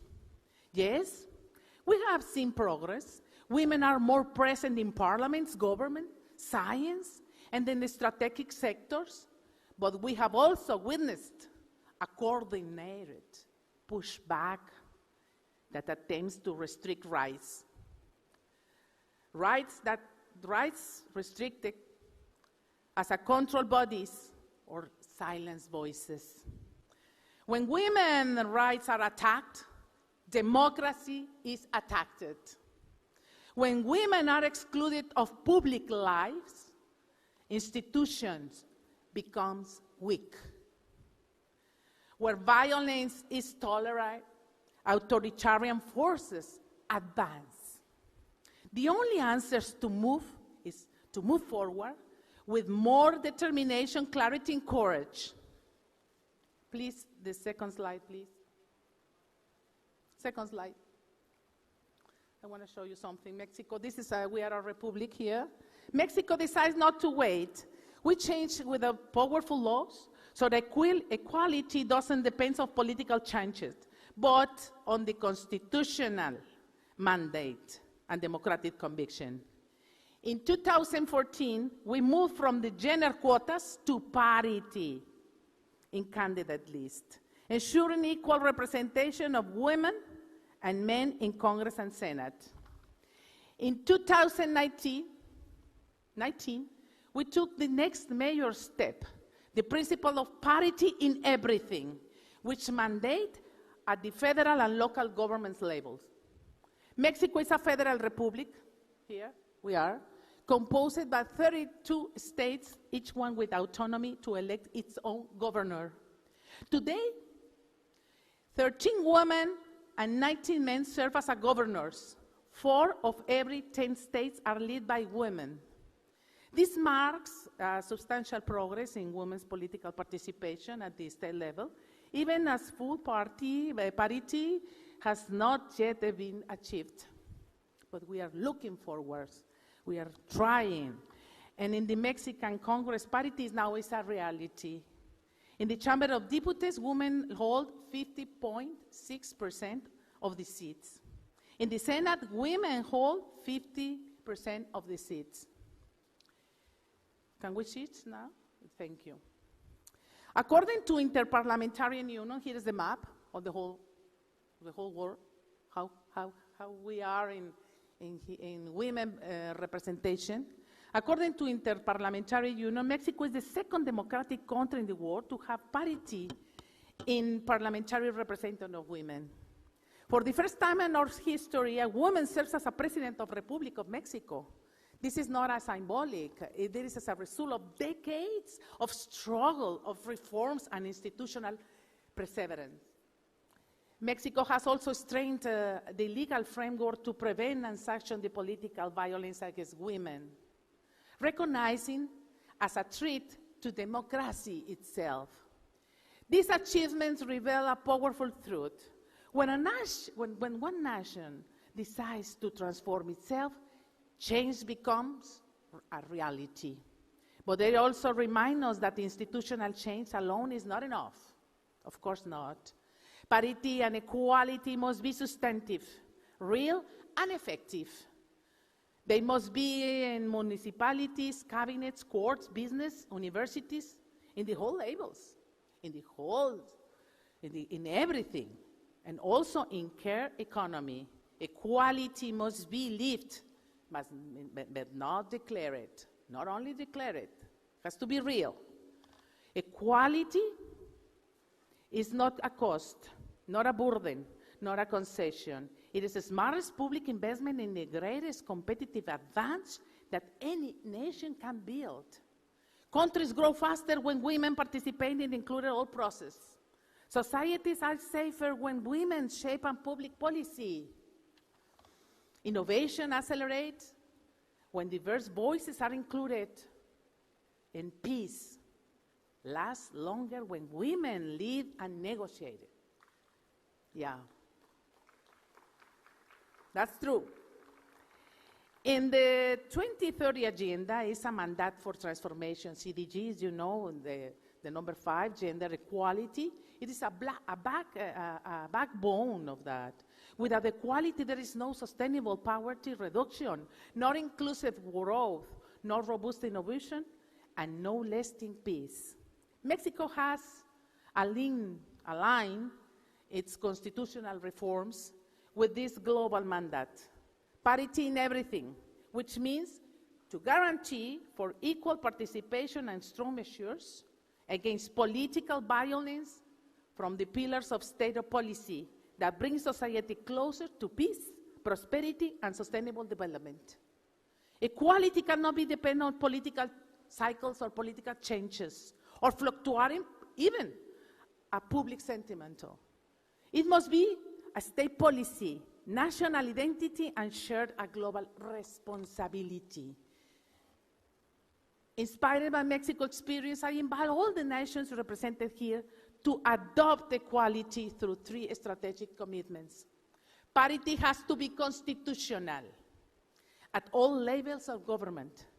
Criminalize and punish violence against women, reinforcing prevention and justice systems, and finance care infrastructure, and close economic gaps through gender-responsive budgeting. Budgeting for women is very important.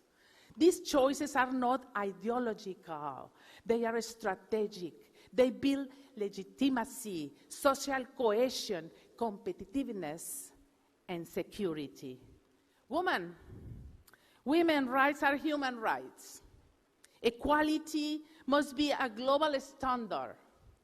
No democracy builds alone. No nation prospering in isolation. Our future will be shared, or it will be no at all. The future is not written because we write it with our laws. Institution and collective courage. We have to have courage to do it. Without full inclusion of women, there will be no development. There will be no strong democracy, and there will be no sustainable future. Let this century be the century of equality. Thank you very much.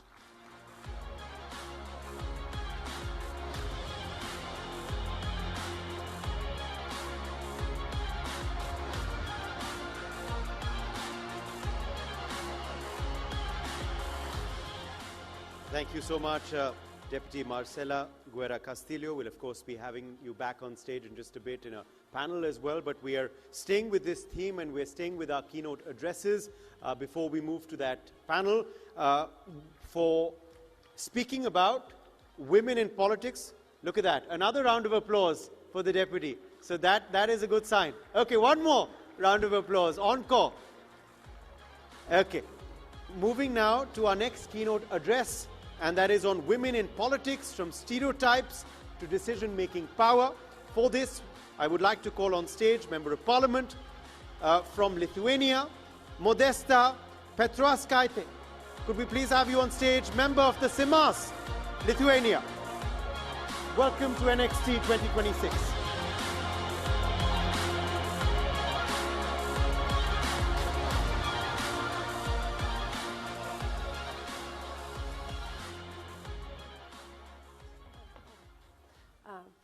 Hello, dear colleagues. Today I would like to talk about women in politics and their journey from the stereotypes to decision-making power.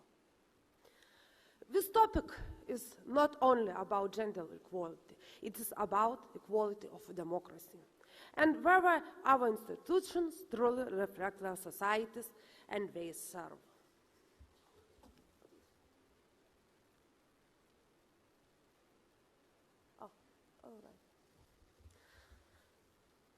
So, research shows that, maybe you can do the next slide, please. Oh. Thank you. So, research shows that understanding all leaderships began much earlier than we assume. Around the age of 6, many girls start to associate brilliance less often with their own gender. Nothing changed in their intelligence at this moment. What changed is change environment around them. Small messages like be nice or don't be too loud or graduate ambition and visibility. Over time, they influence who speaks up and who steps into leadership. Globally, women representation in national parliaments has increased. Over the past 30 years, it has grown about 11% to around 27%. This is real progress. Yet decision-making institutions around the world predominantly men. Structural balance is still unfinished work. So, in Lithuania, women currently hold 40 out of 141 seats in our Seimas. This represents about 28% of our parliament. Lithuania stands slightly above the global average, yet still below parity. Lithuania was also one of the first countries in the world to grant women the right to vote in 1918. India, the host country of this conference, it's the world's largest democracy. Women actively participate in election and public life. However, representation in national parliament remains limited. Currently, women hold about 30% of seats in the Lok Sabha.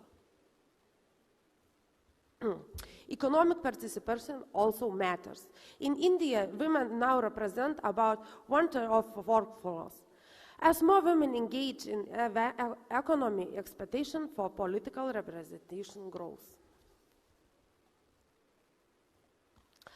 When women participation in political decision-making, public policy becomes more balanced and more representative of society. There are powerful examples of leaderships in Lithuania and India, as both countries have a strong personality. Now we have a new Prime Minister in Lithuania, Inga Ruginienė, also a woman. Economic power and political power are closely connected. Across the European Union, the gender pay gap remains around 12%. In Lithuania, it has recently been even higher. When income and career opportunities are unequal, access to political leadership is affected. New EU laws between 2022 and 2024, the European Union a law to make gender equality. Key initiatives include Pay Transparency Directive, Gender Balance, and Corporate Borders Directive. Equality should be growing. The EU also adopted the directive on combating violence against women. This measure shows that equality must move behind principles and became an applied practice. So, let me finish with a vision. I have a dream where democracies exist, where no formal or informal barriers limit women's participation in public life. And when each of us has a daughter, the world will be fully open for her potential, not only to participate in democracy, but also to help lead it. Thank you.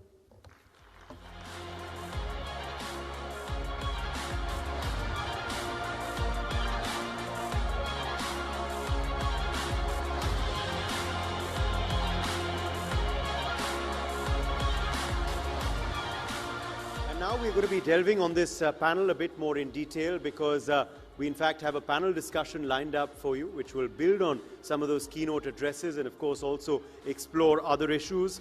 And for this, we really are very, very privileged to be joined by such seasoned representatives from across the globe. Joining us now for Women in Parliament session are the Women in Parliament. So, welcoming on stage Member of House of Commons, United Kingdom, Honourable Shivani Raja first. Could I have you on stage, please, ma'am? Also with us is Modesta Petroiskati, Member of the Seimas, Lithuania. The Lithuanian Member of Parliament, ma'am, could we please have you back on stage? Madame Deputy Laetitia St. Paul is also joining us for this panel, Member of the National Assembly, France. Senator Adela Sipova, Member of the Senate, Czech Republic, is also with us. Welcoming you back onto the stage as well. Deputy Marcela Guerra Castillo is also joining us live, Member of Chamber of Deputies, Mexico. And also, I would now like to invite on stage our seasoned and very erudite speaker from India, Member of Parliament, Rajya Sabha, Priyanka Chaturvedi ji. Could we have you on stage, ma'am? And today, you're going to be seeing Priyanka Chaturvedi in the avatar of a moderator for this session. So, without further ado, we hand the stage over to you.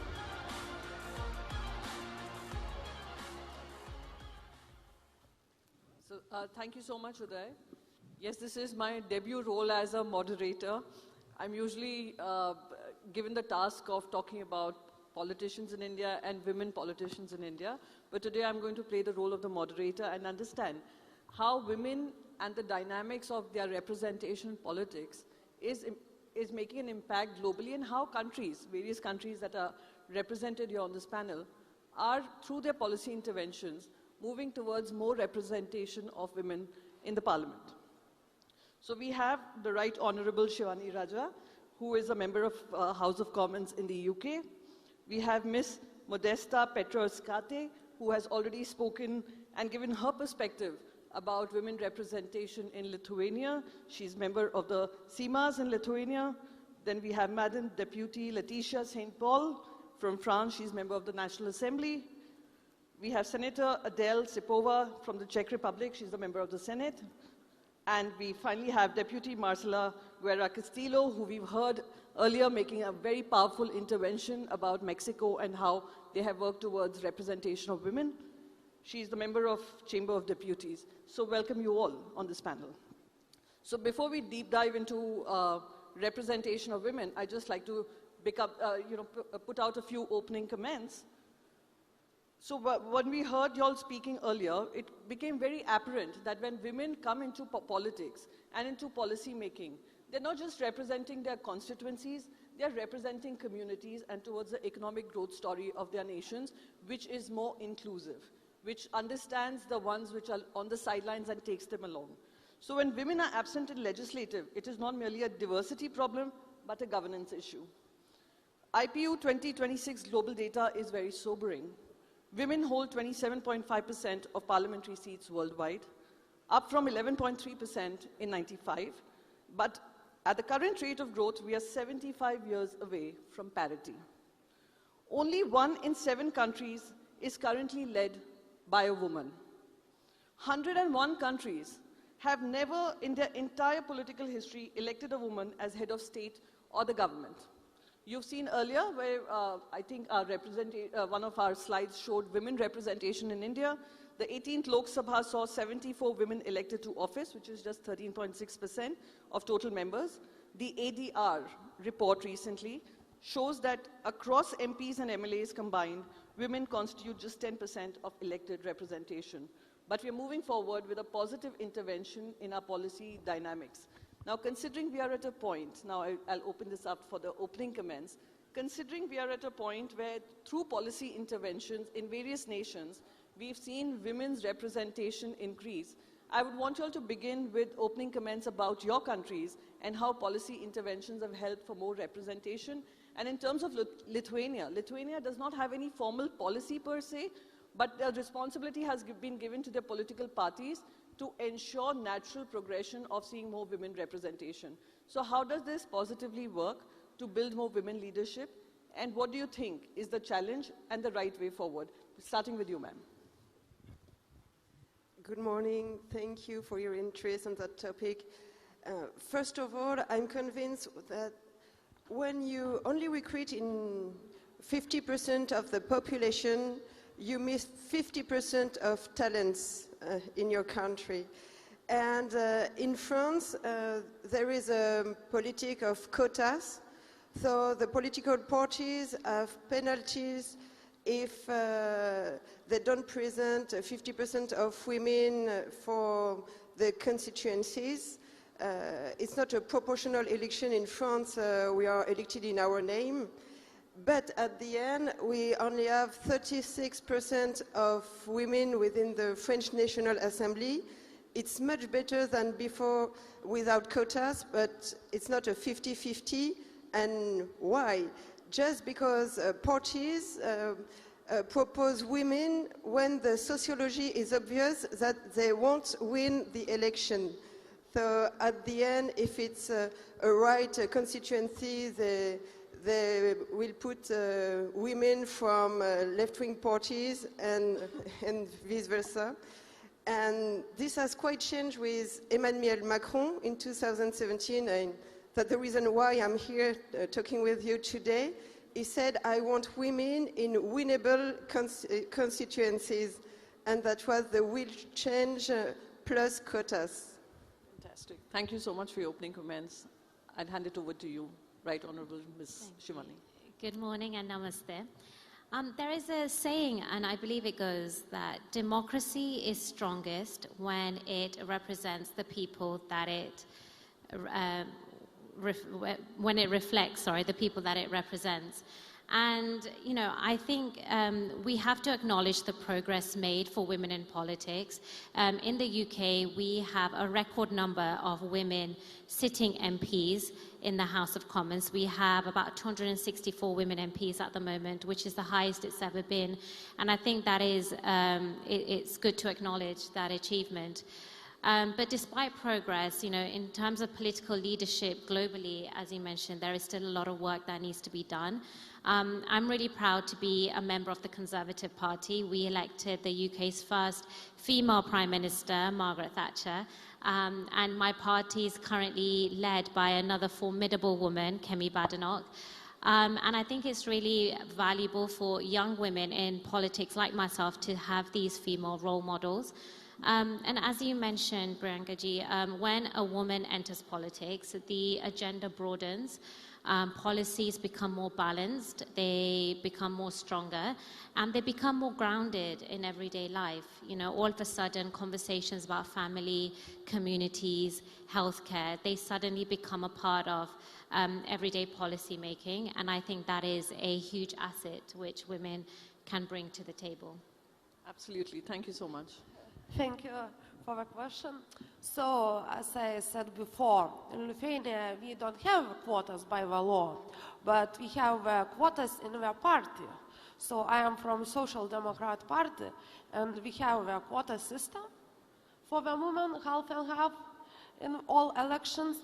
And I think most one of important thing to mention that our party have like a women union. It's really important if we want to educate,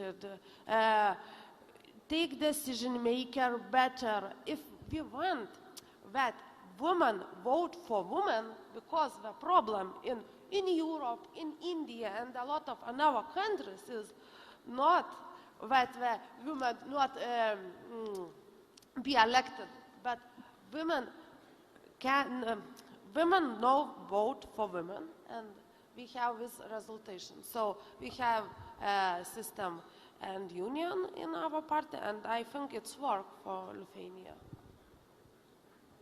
Thank you. I'm from Czech Republic, and which is in Europe. But I must say the situation in Czech Republic is not very good from this point of view. Even when Czechoslovakia was one of the first countries in Europe that has had a first woman elected in 1912, even in that situation, this elected woman was not allowed to go inside the parliament. So this was what happened in 1912. And since 1920, we have codified the gender equality in our constitution. But I must say that I'm a very data-based person, and I will tell you some data. We have 33% of women in Chamber of Deputies, and only 20% of women are in Senate. And I am a senator, and I must say that you see it, that this inequality is impacting the law very much. In topics like gender-based violence against women, or, for example, also other reproductive rights, and these topics, this is very difficult to talk about it in Senate, for example. So we never had a prime minister, we never had a president in Czech Republic, and that's, I feel shame of that.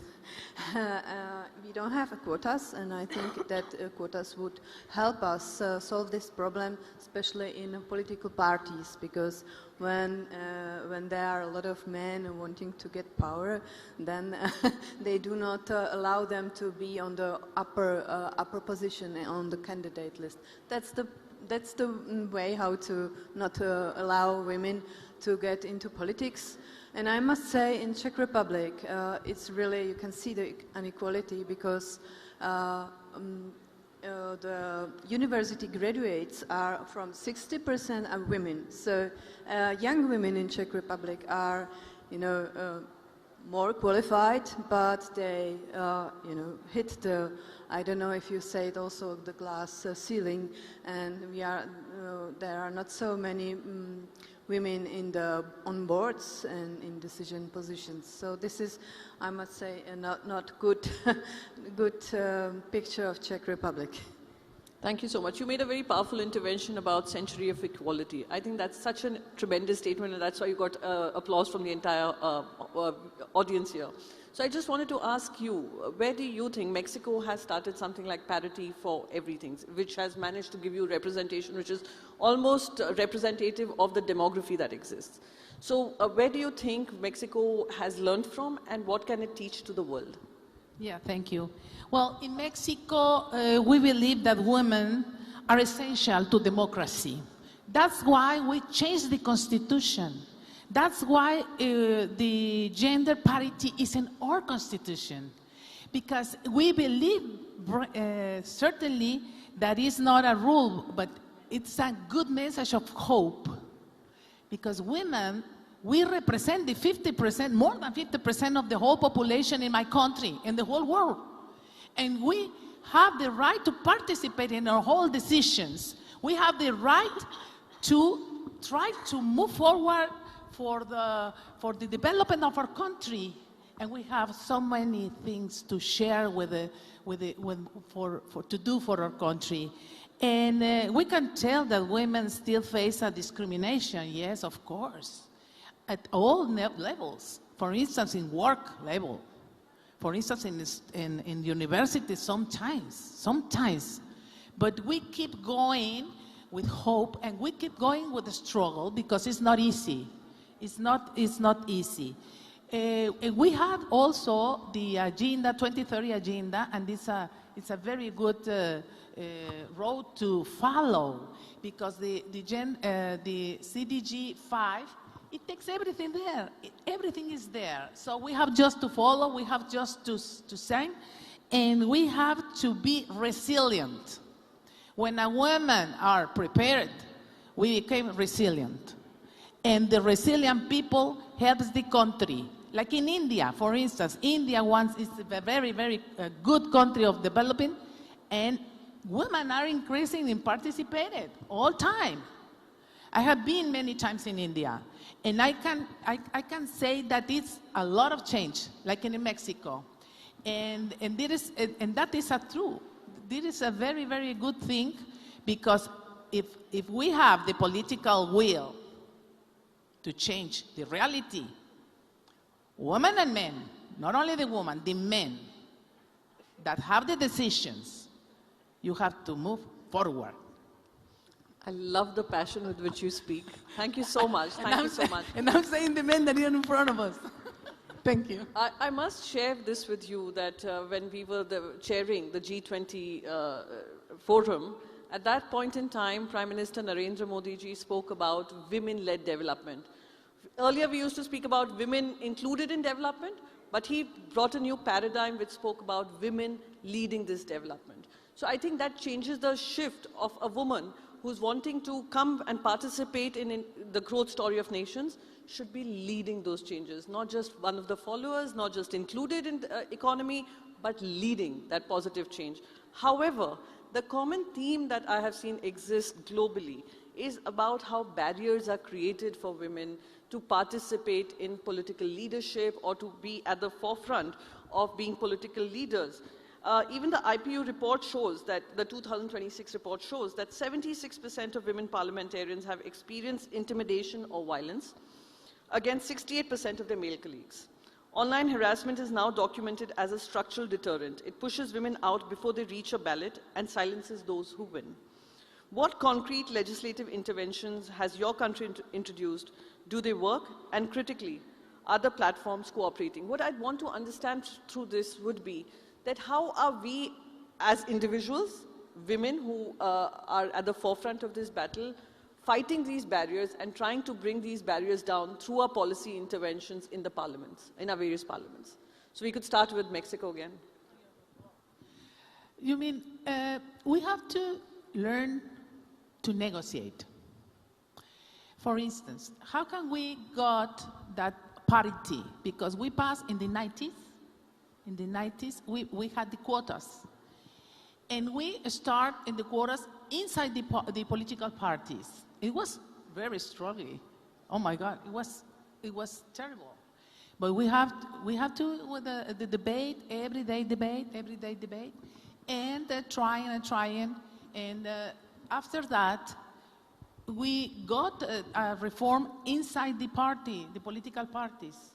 In PRI, I was in the PRI, there was the majority.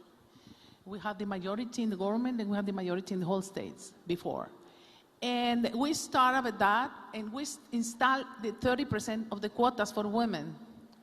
After that, it passed 15 years to improve the amount of quotas, 40%.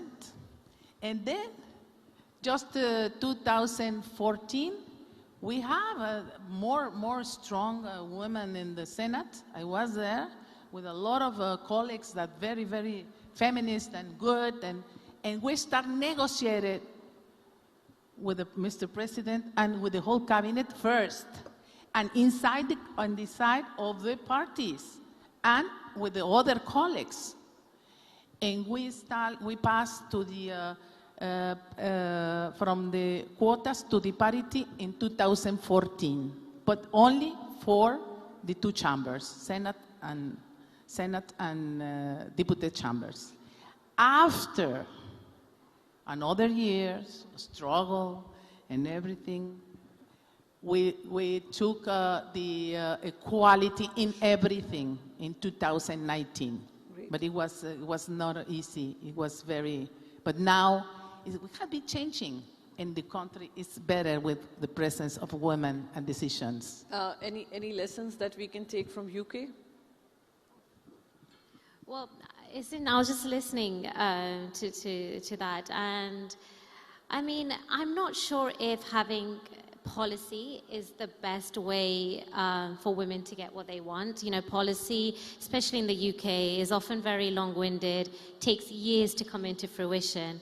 And I think as women, we have this inner resilience, and we have learned that if we want something, then we must stand our ground, and we have to fight our way to get it. So you're right, there are perception barriers to women in politics. You know, my constituency was held by a man by men for over a century, actually. So when I entered politics, I immediately was scrutinized differently, I was judged differently, and I think that goes for all women sitting on the panel and women leaders worldwide as well. And that is unfortunately just the way it is. But I think one of the ways we can kind of combat that is just by having more women representation. You know, I don't think the issue is not there is a lack of capable women. The issue is that we need to make politics more welcoming and more appealing for women. And the more women that we have willing to kind of participate in our democracies, the stronger our democracies they would become. And I think we need to, as women currently in politics and in parliament, we need to ensure that we create political systems where women entering politics is normal. You mentioned that in Czech Republic hasn't seen any women leadership leading the nation and leading the, the system that you'll have. What do you think is holding it back? What are the challenges? I'm sorry, I didn't hear you. You mentioned that Czech Republic hasn't seen any women leaders leading the nation till date. So out of the 101 countries I mentioned, Czech Republic happens to be one of them. In Czech Republic, women face a lot of barriers, I must say, and one of the things is also we have to help them, we have to encourage them to do the step and want to be a politician, because it's not usual, I must say. Also in my case, everybody in my family was shocked that I would like to be a politician. And Czech women, I think there are more barriers. We face much more hate speeches on social media. We face also being invisible in media. There are not so many women in expert panels, on discussions, on conferences, in media. In the evening, when I look at the television, there are only men on discussion, and you know, I don't like it because for me it's boring. If I don't see a female face on television, it's boring for me. So we have to encourage women. We have to focus on it to have a you know, balanced panels. And one thing what is very difficult for Czech women is that there are only 2% of men taking parental leave and taking care of their children. So women are mostly the people who are taking care of their children, and also about taking care of their parents and husbands' parents. And if you have to stay at home and take care for all these things, then that's normal that you don't have time to be in politics. And these are the barriers for Czech women, and I must say it's very hard to push it somewhere. Even I was nominated by a progressive party. Even in this progressive party, there are no equal conditions to be on the top of the list. Would you say the similar challenge exists in France and Lithuania? Would you say that? Similar challenges of women being invisibilized, women facing these kind of barriers, the responsibilities of families becoming the discouraging factors for them to be actively engaged in politics? Would you say that about France? Yes, I totally agree with my colleagues. Being visible is very, very important. For instance, when I was first elected 9 years ago, I was much younger, and people kept asking me, oh, to whom are you the assistant? So when we are going to be more visible, then you escape this kind of questions. And about violence, it's very important, the previous question. It's a tough job being a politician for women, and for men it's quite the same. And with simple laws like what is forbidden offline is forbidden online, we escape many insults in the everyday life. Nobody comes to insult you, to tell you sexist things, but on the social networks they don't hesitate, so yes. Just don't let them do. And when you fight for our women's rights, I think that it helps all the humanity, and it helps men also. Since we are running short of time, I just want to wrap it up with one sentence, just one sentence, because we have many young girls who are watching us, listening to us, and our experiences, our lived experiences, and probably in your countries, they would be watching you. What is that one message you would want to give to the women of this country, of your countries, of my country, in terms of their active participation and a need for representation in the parliaments and in policy spaces? One message, one statement, because we are running short of time.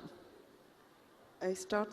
I'm convinced that for everyone, maybe, life closes doors, but we mustn't close the doors by ourselves. Don't wait until you're ready. If you care about your community, then you already have the best qualification needed for public service. I would like to say, all women is like a superwoman. So just go and do that. Absolutely. I have a message for men, because if you really want to have a real democracy, then you have to help also to women to get to be involved in politics, because it's the question of justice. Century of equality. Equality is not only about numbers. It's about transforming the reality. And we have a commitment to transform the reality for our peoples. Women have to be in. Thank you. Thank you so much. This was a lovely conversation, and we got to your experiences from our own lived experiences from various nations. And I'd like to thank NXT for giving us this panel to have a free and fair discussion on how women need to be better represented in times to come. So thank you so much for this lovely conversation. Thank you. And who better to have this conversation than women parliamentarians themselves, of course, the voices of people from their respective countries. Thank you all very much for that panel. Really enjoyed that. But we are, of course, quickly now shifting our theme. We will come back to Next in Equality shortly, but for now, I want to move on to our segment, Next in Finance. And for Next in Finance, I want to call on stage our next speaker for a keynote address and to speak in particular about public finances in a tech-powered age. Let's welcome on stage Senator Ibrahim Hassan Tankombo, member of the Nigerian Senate. Let's have you back on stage, Senator, for your keynote address. Let's keep the applause going, ladies and gentlemen. Next in Finance, over to you.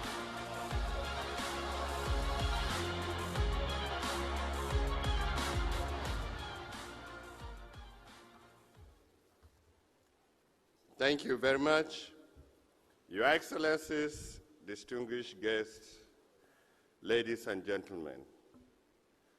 Let me talk about a bit about public finance, very boring topic, because all the time finance talks about taxing, spending, and borrowing activities to manage government economic and promote social welfare. It normally focuses on revenue generation through taxes, fees, and debt funding to ensure all our well-being. Public finance in technology age is transforming through digitalization, enhancing efficiency, transparency, and revenue mobilization. The tool, which is public financial management, serves as a backbone of government accountability, ensuring that financial resources are efficiently allocated, transparently managed, and properly utilized. Traditionally, governments have relied on centralized systems where manual oversights have led to inefficiencies, data manipulation, and financial mismanagement. Data has shown that over 2.6 trillion, or 5% of global GDP, are lost annually due to corruption and inefficiencies in financial management. As global economies increasingly shift towards digital transformation, emerging technologies such as AI and blockchain are presenting groundbreaking opportunities to mitigate these challenges. By automating compliance, detecting anomalies, and ensuring tamper-proof financial records, these technologies are fundamentally reshaping the landscape of public financial management. Artificial intelligence has gained significant traction in financial governance, with a global adoption rate in financial system increasing from 15% in 2020 to over 70% in 2024.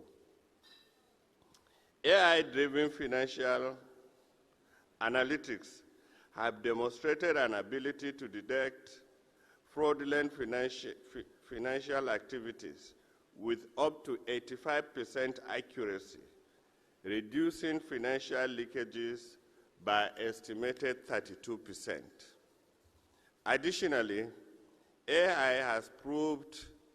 has improved expenditure efficiency, allowing governments to optimize budget allocations and predict fiscal outcomes more accurately. Despite the advancement, challenges such as ethical concerns, algorithmic biases, and resistance to AI-driven automation still hinder its full implementation. Blockchain technology, on the other hand, has revolutionized financial transparency by ensuring immutability and traceability in government transactions. The use of blockchain in tax compliance has resulted in 20% increase in compliance rates, while its integration in government procurement has reduced mismanagement by nearly 30%. The decentralized and secure nature of blockchain records enhances trust and minimizes financial corruption risk. However, implementation barriers such as high infrastructure costs, regulatory uncertainties, and cybersecurity vulnerabilities present obstacles for widespread adoptions.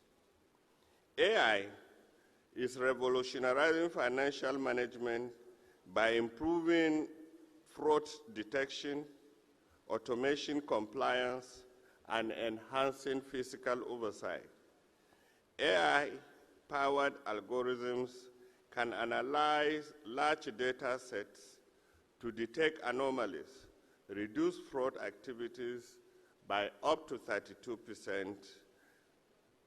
Additionally, machine learning models predict government expenditure efficiency with up to 85% accuracy, aiding in better allocation.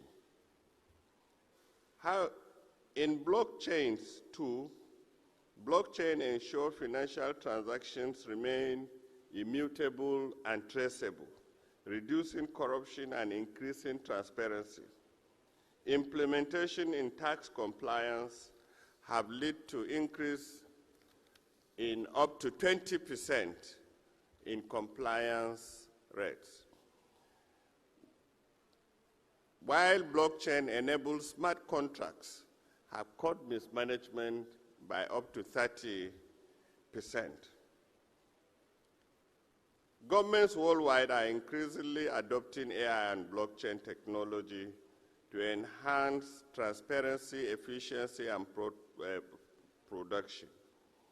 Other areas that government use AI and blockchain and other technology are in areas of revenue mobilization, enhanced transparency and accountability, digital public infrastructure, modernized public procurement methods, and so on. Challenges. The integration of AI and blockchain in public financial management present numerous challenges that governments must navigate to ensure effective implementation.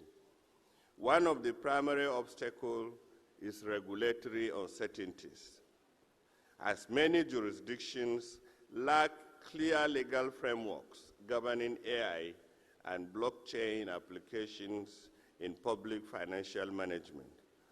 Without well-defined policies, institutions struggle to adopt these technologies at scale while ensuring compliance with already existing laws.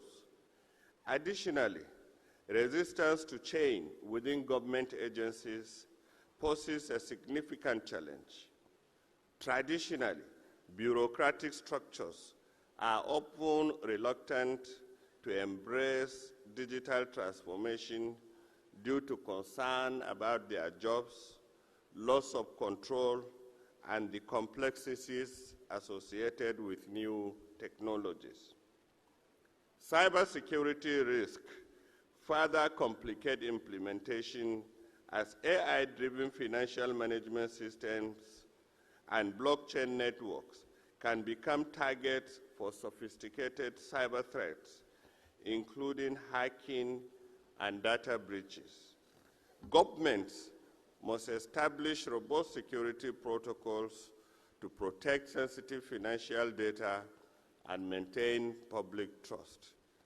Another critical challenge is infrastructure constraint, particularly in developing countries, where digital infrastructure may not be sufficiently advanced to support AI and blockchain integration. Many government financial systems still operate on outdated legacy systems, where the transmission of AI-powered automation and blood-led transparency and blockchain-led transparency costly and technically challenging. Interoperability issues between traditional financial management systems and new digital solutions create barriers, as seamless data exchange is essential in maximizing efficiency and accuracy. Moreover, the successful adoption of AI and blockchain requires skilled professionals, but there is a talent gap in government agencies regarding expertise in these advanced technologies. Therefore, without proper training and capacity building, governments risk underutilizing these innovations. Lastly, ethical and transparency concerns emerge as AI-driven decision-making could introduce biases in financial management processes, while blockchain transparency could lead to privacy concern for sensitive government transactions. To overcome these challenges, government must adopt best practices that facilitate seamless integration of AI and blockchain in public financial management. First, establishing clear regulatory framework is essential for guiding the ethical and legal digital innovations in financial governance. Policymakers must collaborate with technology experts, legal professionals, and regulatory bodies to create adaptable laws that support innovation while ensuring accountability. Government should also invest in comprehensive digital infrastructure, upgrading financial systems to support AI automation and blockchain capabilities. These include modernizing data storage facilities, enhancing cloud computing resources, and ensuring high-speed internet connectivity for seamless digital transactions. In concluding, the integration of artificial intelligence and blockchain technology significantly enhances public financial management by improving transparency and reducing fraud and optimizing efficiency.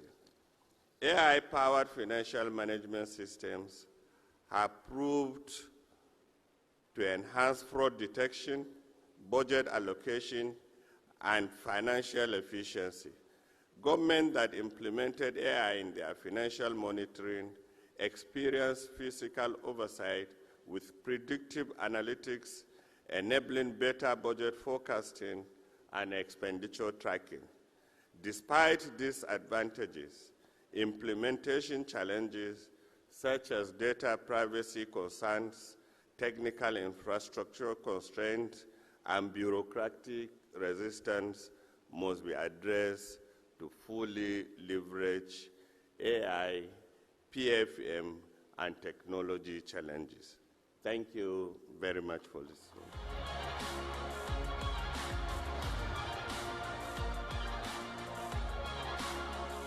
Thank you, Senator, for your address. And we are now switching back to the Next in Equality segment. And we are again going to be joined by some very eloquent and, of course, celebrated women voices in this next panel. We're turning to women in leadership. For this, I want to now invite on stage former Ambassador of India to the Netherlands, Ambassador Bhashwati Mukherjee. Could we please have you join us for the next panel? Professor Shilpa Bhupati Raju is also with us, Harvard T.H. Chan School of Public Health. Professor Bhupati Raju, please come on stage. Professor Jenny George is also joining us for this next panel, Dean, Melbourne Business School. We also have with us Deputy Marcela Guerra Casillo, member of Chamber of Deputies, Mexico. Welcome back on stage, Deputy Marcela. Also joining us is Professor Maya Tudor from the Blavatnik School of Development, University of Oxford. And this panel will be moderated by the editorial director of NewsX, Priya Sehgal. Priya, could we have you on stage as well? And for this panel, of course, on women in leadership, we are going to be handing the floor over to Priya to take it forward. Thank you, Uday, and thank you all. We already had a conversation on women in leadership, but that was, I think, focused on political leadership. But women are there on various roles. In fact, I've noticed that women are there in leadership in more roles which cater to science, technology, healthcare, academic roles, roles where brains are really more important, than roles where symbol and symbolism is important, where it is power, roles of authority. That is where men feel a little uncomfortable, where they can have, because in this whole myth that masculinity, that power means masculinity, that is something that has to be, it is being debunked. But at the end of the day, we've seen where you cannot stop the women, where it is with the playing field is level, that is where we score normally. In India especially, we've seen in class 10 and class 12 exams, it is the girls who score the most. They are the toppers. And that is why we have a panel here representing diverse fields. We have somebody from politics, we have something from healthcare, we have people who are from the artificial intelligence world, people, the dean of universities. So we have a very diverse panel over here, people in public policy, where women are already leading, and our panel exemplifies that. But Professor Jenny, I'll begin with you first, because I heard your address with great interest. You were talking about artificial intelligence, but you and I have had a conversation on this in terms of the dangers of stereotyping women. We have labels saying that women are good homemakers, women do work-life balance, and also that women should be there for softer roles. Even when we are women are in cabinet, they tend to put women in roles of whether it is women and child development ministries.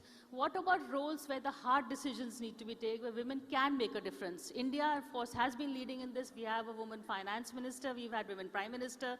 So in that sense, people have come up, but the dangers of stereotyping is something I would like you to talk about.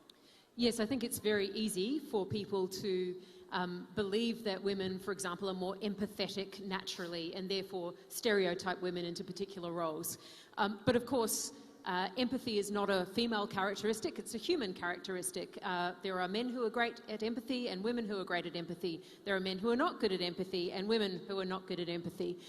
The reason that we need women in leadership and in roles all across is because women are people with talent, and that goes right across the spectrum. And we shouldn't expect to see a particular characteristic be more available for female rather than male leaders. However, women have often had different experiences. And I think that by excluding women, not only do you lose half the talent of your population, but you also lose particular experiences that women have had, sometimes because we've been put into particular boxes. But the experience of being in that box, of getting out of that box, resilience and other things that have come from that experience is very valuable and is something that I think needs to be in the room. Fair enough. Ambassador Mukherjee, you're of course in the Foreign Service, where we've seen, women also take the lead.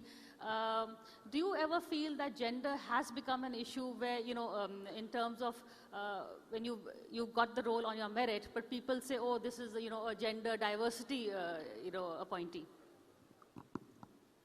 Thank you very much, Priya. Yes, I joined the Foreign Service in 1976 when I was just 21 and a half. It's an open competition, there are no quotas. The difficulties or discrimination is experienced later on within the service. Like for instance, if you're a woman diplomat, in those days at least, you were expected to behave like a male. In other words, you become gender neutral at that day and age if you want to climb up in the Foreign Service. So In the case of a woman, you would be expected to work in the embassy, to entertain, going home, there's no one else, you have to do the cooking, you do the entertainment. And when there would be visitors from India, you would be expected to take them out sightseeing, etc. So it was like many roles rolled into one. But the most important thing, which I realized was, never ask for flexi timings and never ask for a concession. Who did that, Priya? They were my male colleagues who did, not the women. And that is what I would tell my women colleagues in civil service, in IPS, foreign service, IAS, that we have climbed the way we have and made our nation proud by refusing to give up the fact that we are women, because we are women, that's why we are special. But at the same time, we can do anything which is asked of us because of that special quality. Priya. Thank you for that. Professor Shilpa, just taking off from where Ambassador Mukherjee also left off, in terms of your, field of public health, healthcare, that is where, again, the point that I made, where merit comes in, then you cannot hold a woman back. It's only when symbolism or somebody else is deciding on the appointments, like a public position, is really where the barriers come in. Have you ever felt that the gender card in terms of your work life, or even in terms of, for instance, when you go to work, the clothes you wear, or the way, you feel that you're being judged on your appearances when men are not? Women have to do that something extra special in the workplace? I think I'm a bit of an outlier where, my career path at Harvard has been successful just because I've had there weren't many overt barriers. It was a very supportive, inclusive environment. And I realized that is a place of privilege, and I'm very grateful for that. But it also, we need to ask the question, how can we make that the norm, not the exception, right? How can you have an equal voice in the room where you don't have to always prove yourself that you deserve to be in the room, but that you can change the room, right? So in my field, in my institution, I really haven't had to face those structural barriers, but I realize that that is not the case everywhere. And I think we need to take that as a proof of concept. So when institutions invest in inclusivity, in supporting junior faculty, women of color, first-generation scholars who are women, they are investing in the institution's success. Because that's what success looks like, is when everyone has an equal role at the table. So the equal role at the table should not just be, something that is symbolic. Deputy Marcella, I would like to ask you about that. Because there is a difference between power and authority, in terms of you may give the role and the title, but do women have the authority also? We are living in a world where only 22.9% of cabinets all over have women representatives. So how do you see the role of women in actually exercising authority when they have been given the power? Yeah, well, today the woman leadership is close, linkedly to three major global transformation. First is, as I said, political parity. It has to be absolutely political parity in government and parliaments. That means in cabinets. Cabinets has to be the parity, a reality. And economy inclusion. Financing inclusion. I mean, women need to be included in economy, by the way, by the work and everything, with a lot of guarantees. And that guarantees has to be from the law, a powerful laws that protect them, their rights. That's it. And cultural change. That is the most difficult change to do, because all the cultural, patriarchal cultural is very rising in our societies. But with very powerful laws, we can start changing attitudes. And and we can start changing different ways to see the life, to see the work, to see everything, and to participate with more safely, because violence is always there, not as an individual, not exactly always to the woman, but to the society. If we live in peace, as a woman, as a child, the society prosper. We share prosperity. That's what that would say that. Thank you. Thank you. In fact, I would also like to share with the audience that I anchor a show which is on women's issues. It's called We Women Want. And we had a discussion recently with young girls who are just graduating, and I asked them, what are your priorities in life? And interestingly, they all began with first was financial independence. Second was, having a kid. And third was, maybe marriage or, settling down. And they said it's just adjusting. So first we want to live our own lives before we adjust to somebody else's. So it shows today's priorities. A woman knows that really financial independence is the key to her total independence. And Professor Maya, you've done a lot of work in politics and public policy also.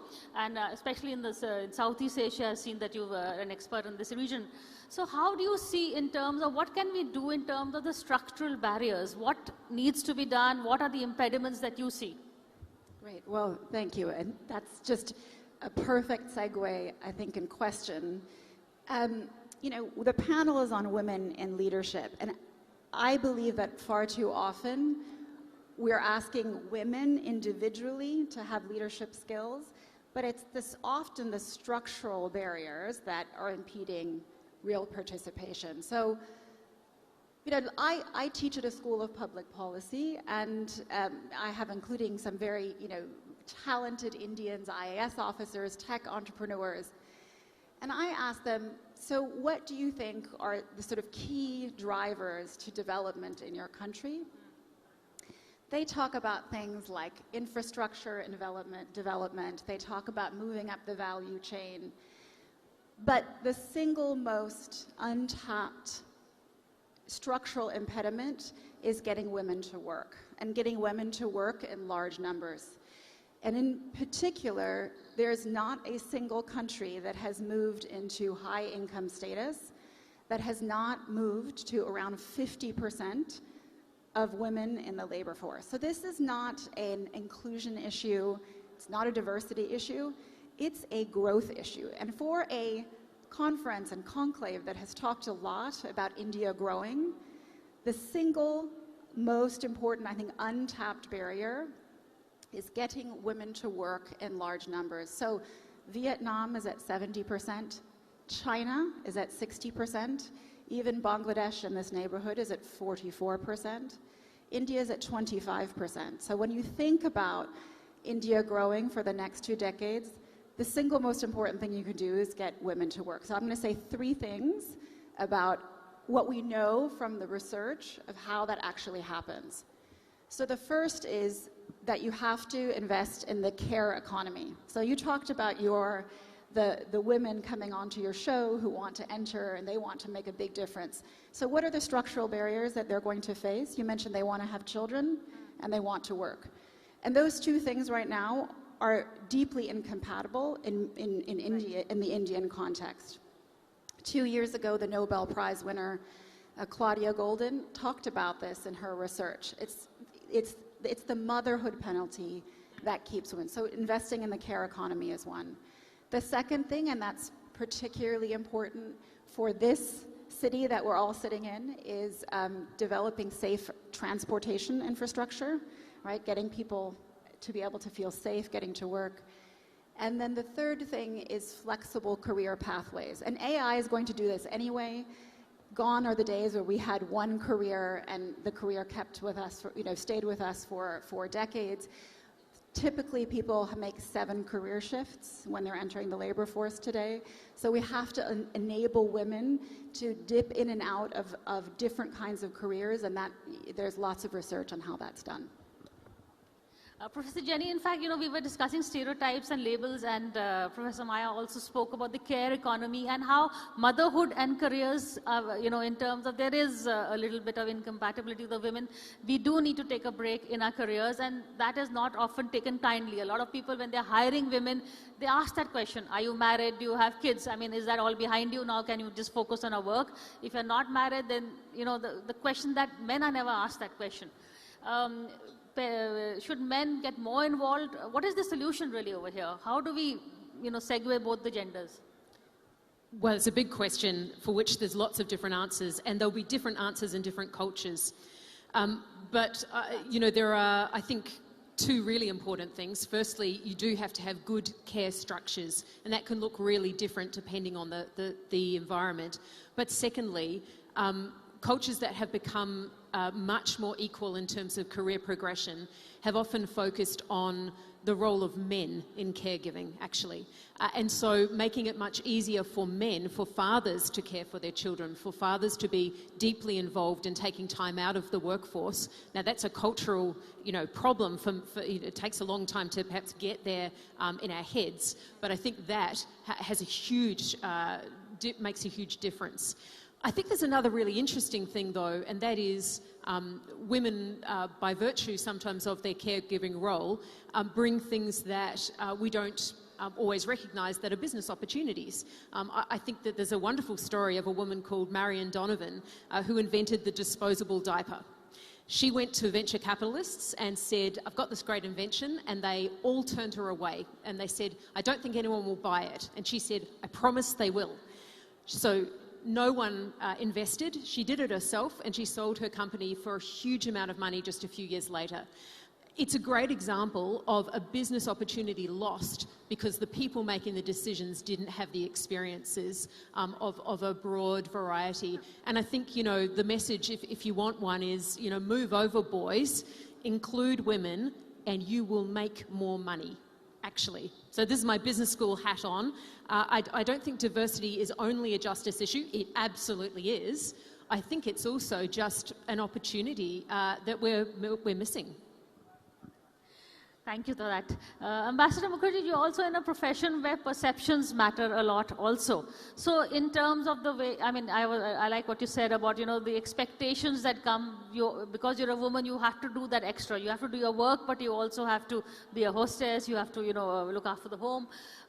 In terms of perceptions, have you ever had, in terms of the way you conduct yourself, the way your appearances, have you ever taken that extra thing to, convey the message that I'm here as an equal and not here because of some disparity or gender quota? I think I never had to do that because it is well known that in India, there are no quotas, women quotas for foreign service, IPS, etc. We got in through merit. The issue only arises, as you said... There are always unstated quotas. Even in office, there are no quotas. But there is always, even the private sector, it should be seen as, equal. Well, the issue is more complex than that. The issue is that if you're a foreign service couple and you have a kid, the male boss presumes that it is a responsibility of the mother and not of the father. Correct. That is something that was very, very unfortunate in my generation. In the present generation, I have to tell you, though you do your TV show, that it is now very difficult to get Indian girls to get married. And if you do persuade them, they don't want to have a kid. So the roles are completely reversed. They want to be financially independent. They may consider marriage. They certainly don't want a kid. In my generation, it was, you have a kid, you look after the kid, you're a diplomat, your husband is also a diplomat, the kid is sick, the babysitter runs away, it's not the father's problem, it's the mother's problem. If you would ask the male boss, he would say, you're the one who decided to be a mother, you look after your kid. That has changed now, and I think that's a great development in India. That's a good note to end on. But Professor Shilpi, I would also, supposing I wear the devil's hat, in this case, in the men's hat really, and ask you that is the level playing field, because people are becoming more aware and they are trying to include more women. Sometimes the men feel that the field is slanted now too heavily in favor of women. Yes, we are righting a historical wrong, but is there also a chance that men are right when they complain that women are being given an upper hand in some cases just because they are women? Or do you think that stand has no merit? I don't think so, at least in my field. I'm in the public health space. Not in your field, but generally in terms of the workplace.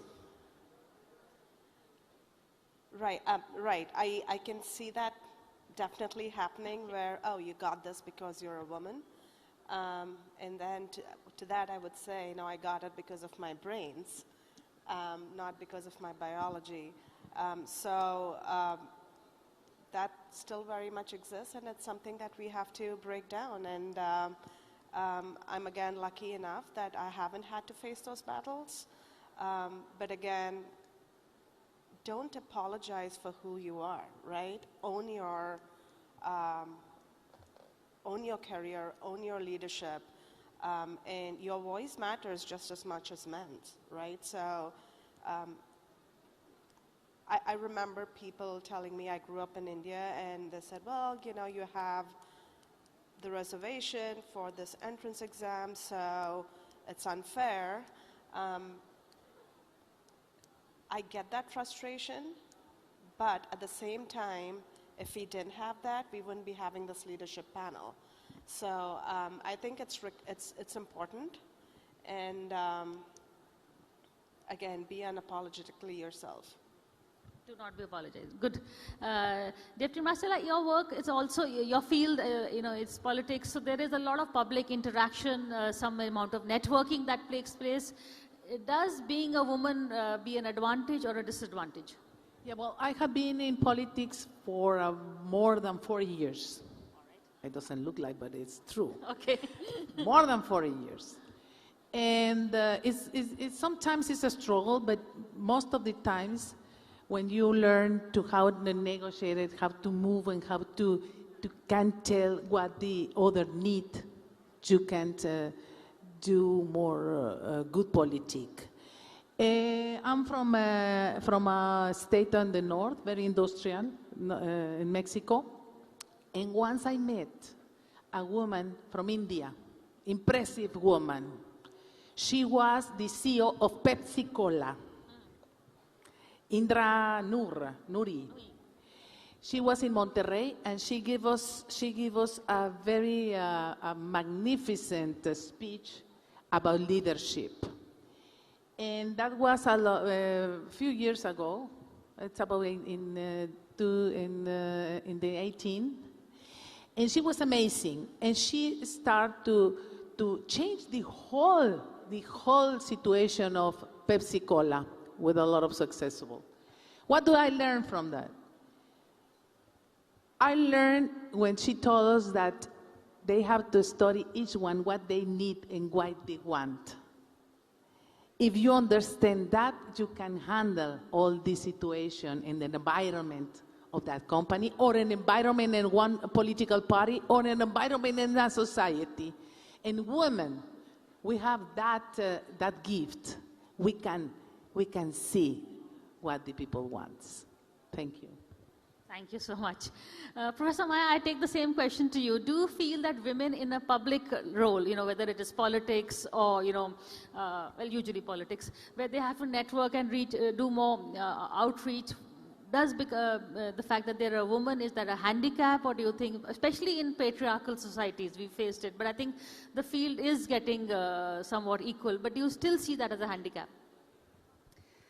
I don't see it as a handicap in short, but can I just come back to the question that was asked earlier about the workplace and whether men are right to see this as a loss?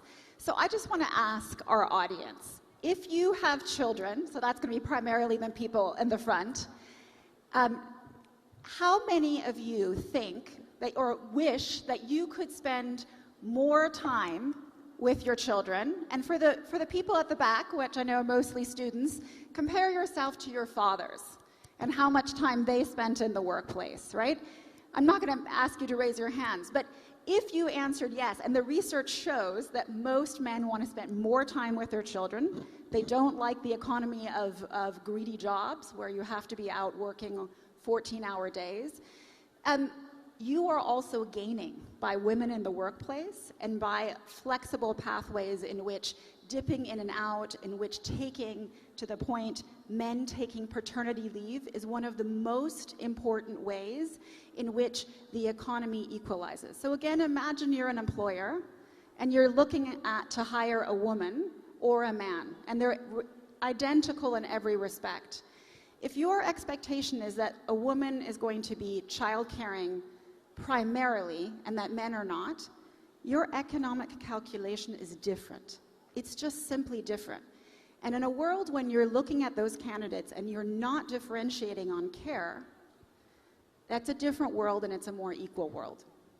I like the question that you asked because when I record my show, we have, of course, a lot of guys in the office who turn around and say, women have a choice in that sense. Look at it from the other lens, that you can do a career. If you don't want to be a career woman, you can be at home also. Men rarely have that choice. It's really something. If the woman agrees to be the earner, then yes, you can be a house husband. But it's really the woman's prerogative. So they're saying, see it from our point of view also.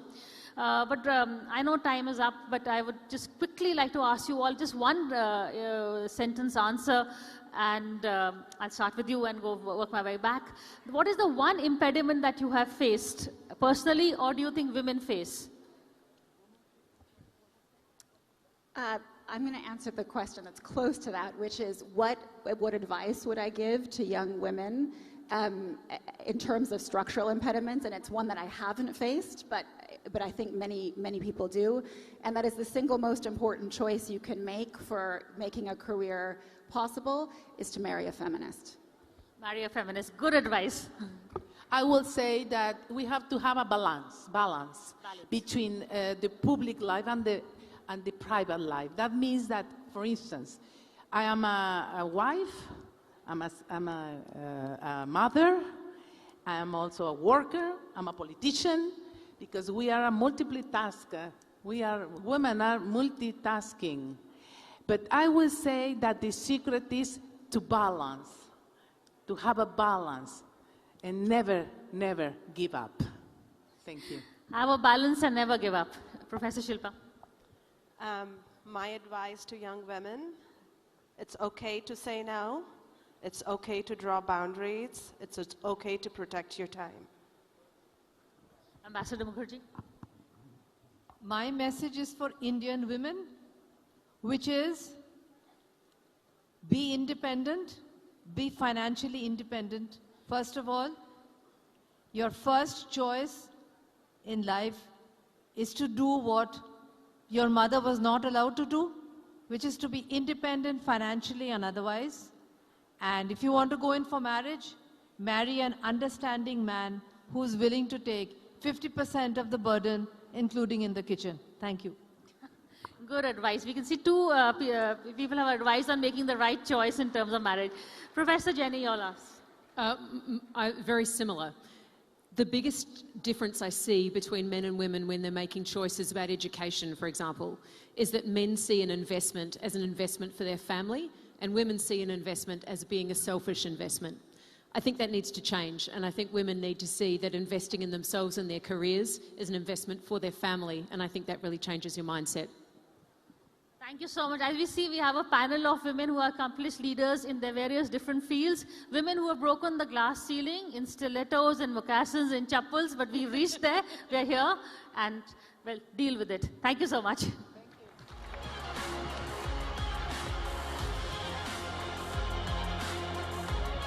Thank you. What an inspiring panel, wasn't it?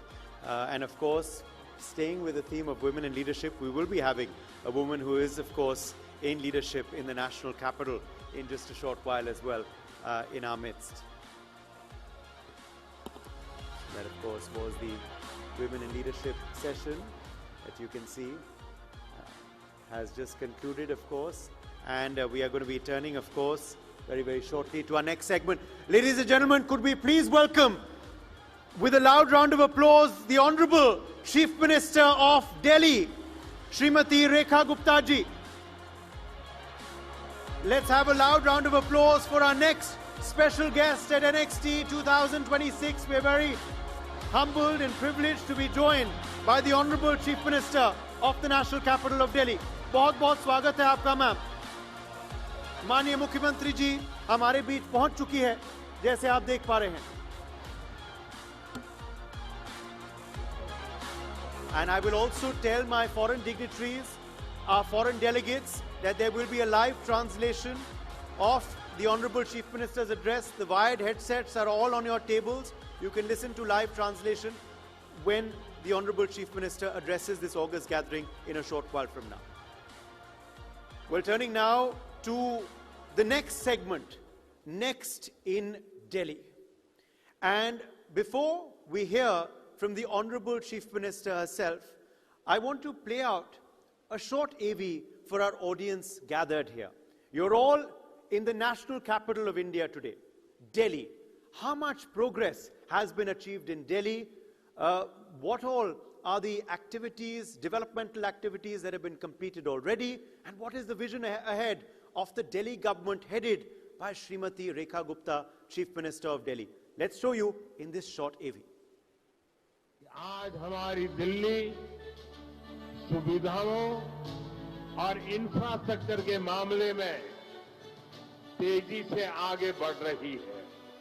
पिछले एक साल में आदरणीय प्रधानमंत्री श्री नरेंद्र मोदी जी के मार्गदर्शन में और माननीय मुख्यमंत्री श्रीमती रेखा गुप्ता जी के नेतृत्व में दिल्ली ने विकास की नई दिशा देखी. निर्णय हुए, नीतियां बनी और काम जमीन पर दिखा. पिछले 12 महीनों में दिल्ली प्रगति, अवसर और विश्वास के साथ आगे बढ़ी और उसके आधार बने सेवा, सुशासन, गरीब कल्याण और पारदर्शिता. हमारी सरकार ये सोचती है कि दिल्ली को दिल्ली बनाना जरूरी है. दिल्ली का इंफ्रास्ट्रक्चर जो है वो वर्ल्ड लेवल का होना बहुत ही जरूरी है. बदलाव की शुरुआत हुई जीवन की सबसे बुनियादी जरूरत, स्वास्थ्य से. जिस यूनिवर्सल हेल्थ कवरेज से दिल्ली वर्षों से वंचित थी, उसी आयुष्मान भारत योजना को पहली कैबिनेट मीटिंग में ही लागू किया गया. परिवारों के लिए 10 लाख रुपए तक का फ्री हेल्थ कवर सुनिश्चित हुआ. वय वंदना से सीनियर सिटीजन्स को स्वास्थ्य सुरक्षा मिली. आयुष्मान आरोग्य मंदिर से बेहतर इलाज लोगों के घर के पास पहुंचा. और हिम से अपॉइंटमेंट से प्रिस्क्रिप्शन तक पूरा स्वास्थ्य तंत्र पूरी तरह से डिजिटल और व्यवस्थित बना. जन स्वास्थ्य के साथ प्रकृति की रक्षा को भी सरकार ने प्रमुख प्राथमिकता दी. राजधानी में पहली बार प्रदूषण से निपटने के लिए पूरे वर्ष की रणनीति बनाई गई, जिसके तहत विंटर एक्शन प्लान लागू किया गया. Anti smog guns, mist sprays और एयर क्वालिटी मॉनिटरिंग से 24 घंटे 7 दिन ट्रैकिंग शुरू हुई. साथ ही इलेक्ट्रिक बसों के माध्यम से स्वच्छ परिवहन को बढ़ावा मिला. पिछले 365 दिनों में यमुना के पुनर्जीवन का अभियान मिशन मोड में आगे बढ़ा. Sewage interception, STP upgradation, drain mapping और फ्लड प्लेन प्लानिंग के माध्यम से यमुना को साफ और स्वच्छ बनाने की दिशा में तेज काम हुआ. पिछले 12 महीनों के कार्यकाल में दिल्ली की कनेक्टिविटी और मजबूत हुई.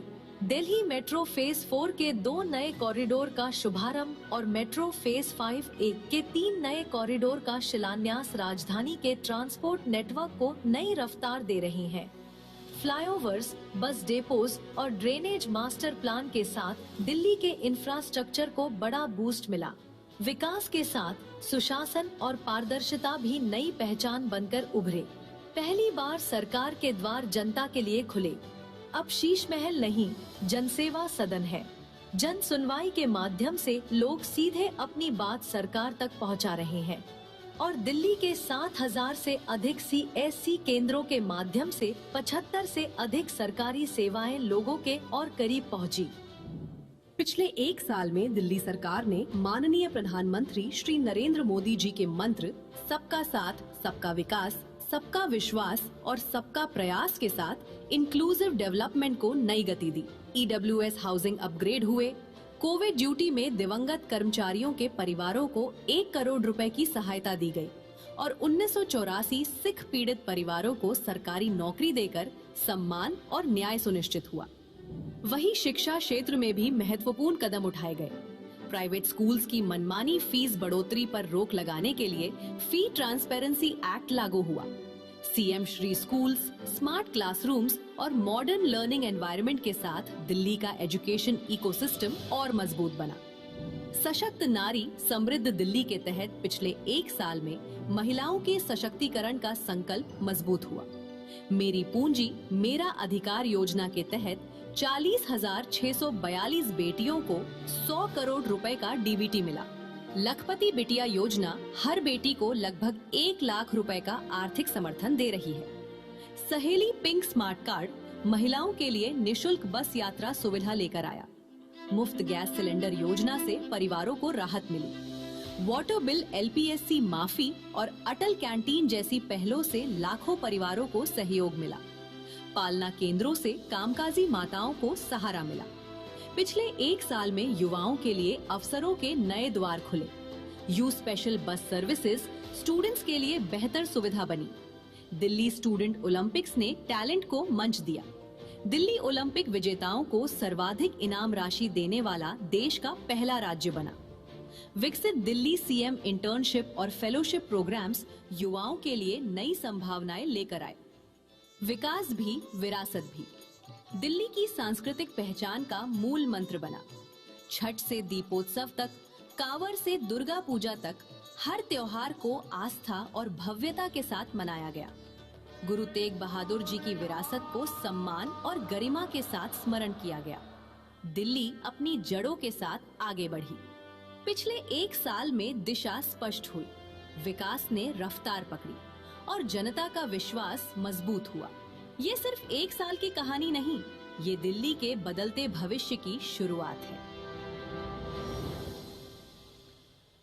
Could we have a round of applause, please? As you saw there, so much already done, but the Chief Minister is determined to do much more service for the people of Delhi as well. Well, NXT has become, of course, now a much-awaited event on the world's calendar. But another much-awaited event is going to be happening later this month in Delhi. I'm talking about the International Film Festival of Delhi, which is happening at this very venue itself. Could we play out an AV on this event?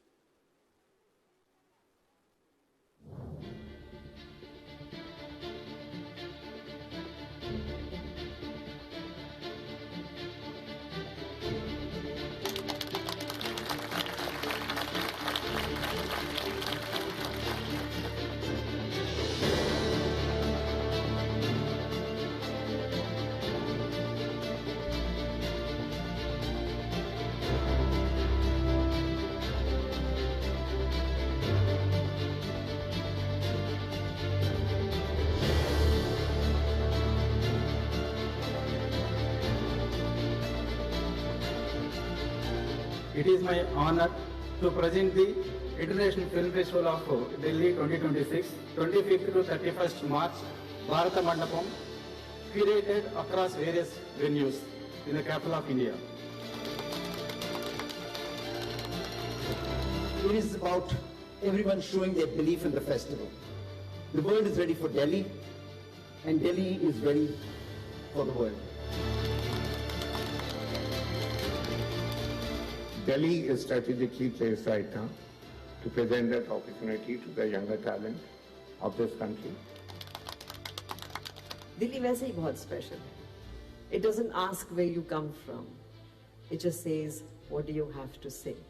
And this is exactly what this festival, the International Film Festival of Delhi, is all about.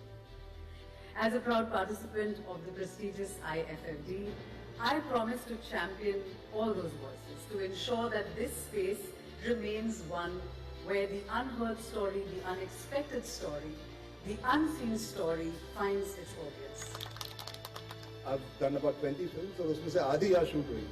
I truly feel in my heart and soul, where my career is concerned, Delhi is an integral part of my cinematic journey, the culture that Delhi has, and the love that is given me.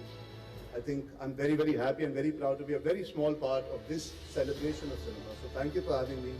And ladies and gentlemen, welcome to IFFD 2026.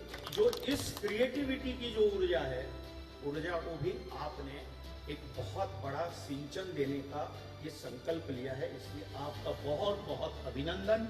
बहुत गर्व के साथ मैं ये बात बताना चाहता हूँ कि हमारा पहला फिल्म फेस्टिवल है, लेकिन फिल्म एंट्रीज के मामले में हम ऑलरेडी देश में सबसे बड़ा फिल्म फेस्टिवल बन चुके हैं। ये इंटरनेशनल फिल्म फेस्टिवल दिल्ली वो मंच बने जहां से भारत और दिल्ली का असली स्वरूप उभरता हुआ देश ये पूरी दुनिया को नजर आए। ये सच में उस विजन का हिस्सा है जो आदरणीय देश के प्रधानमंत्री नरेंद्र मोदी जी का कहना है, और उसी विजन के साथ में हम दिल्ली को एक क्रिएटिव कैपिटल बनाना चाहते हैं। एक कैपिटल जहां कॉन्सर्ट इकोनॉमी हो, जहां ऑरेंज इकोनॉमी के साथ में हमारा युवा चले, और दिल्ली में जो विजन हर व्यक्ति देखता है, उस विजन के साथ में ये दिल्ली आगे बढ़े। मैं ये समझती हूँ कि ये फिल्म फेस्टिवल नए कीर्तिमान स्थापित करेगा, देश दुनिया में एक मुकाम पे पहुंचेगा। Thank you so much. आप सबको मेरी ओर से ढेर सारी बधाई, शुभकामनाएं।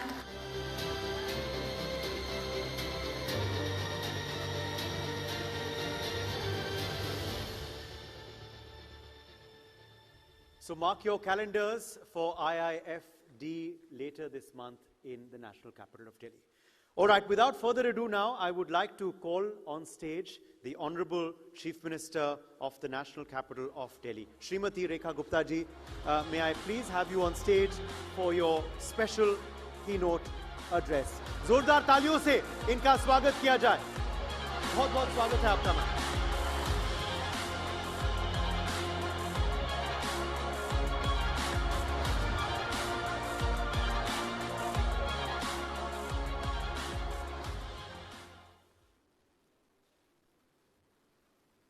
Thank you so much. आप सभी को मेरा बहुत बहुत नमस्कार। Welcome you all to Delhi, capital of India, where you are. Thank you so much.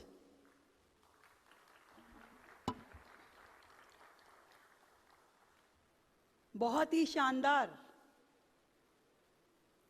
आज का टॉपिक है, व्हाट इज नेक्स्ट, भविष्य में क्या, what is in our future. पर जब फ्यूचर की बात कर रहे हैं तो आज while coming to this concert मैं याद कर रही थी 2020 मार्च मंथ को। आप सबको याद होगा, यही मार्च का महीना पर 6 साल पहले पूरा वर्ल्ड, पूरा विश्व क्या सोच रहा था, क्या देख रहा था उस कोविड के टाइम पर। जब वो कोविड का टाइम था, पूरी दुनिया उस चैलेंज को फेस कर रही थी, तो हम सब के लिए फ्यूचर क्या था? एक डार्कनेस, एक पैनिक, अनसर्टेनिटी, केवल कुछ नजर नहीं आ रहा था। दुनिया किस ओर जाएगी, क्या उस फ्यूचर में हम होंगे या नहीं होंगे, पूरा विश्व केवल वही सोच रहा था। आज हम यहाँ बैठ करके अपने फ्यूचर को प्लान कर रहे हैं। एक बार मिल करके उस ईश्वर का, उस भगवान का, उस गॉड का धन्यवाद करें। आप सबको मेरी ओर से बहुत धन्यवाद है कि आपने समय निकाला और इस प्रोग्राम को ज्वाइन किया, जहां आज पूरे वर्ल्ड से लोग आए हैं, डेलीगेट्स पार्टिसिपेट कर रहे हैं और जानना चाहते हैं एक दूसरे को, एक दूसरे देशों के लोगों को। और सच में मैं बधाई देती हूँ कार्तिकेय शर्मा जी को। एक बार चाहूंगी जोरदार तालियां कार्तिकेय जी के, जिन्होंने इस ब्रॉड कंसेप्ट के साथ, इस ब्रॉड विजन के साथ हम सबको यहाँ एक प्लेटफॉर्म दिया।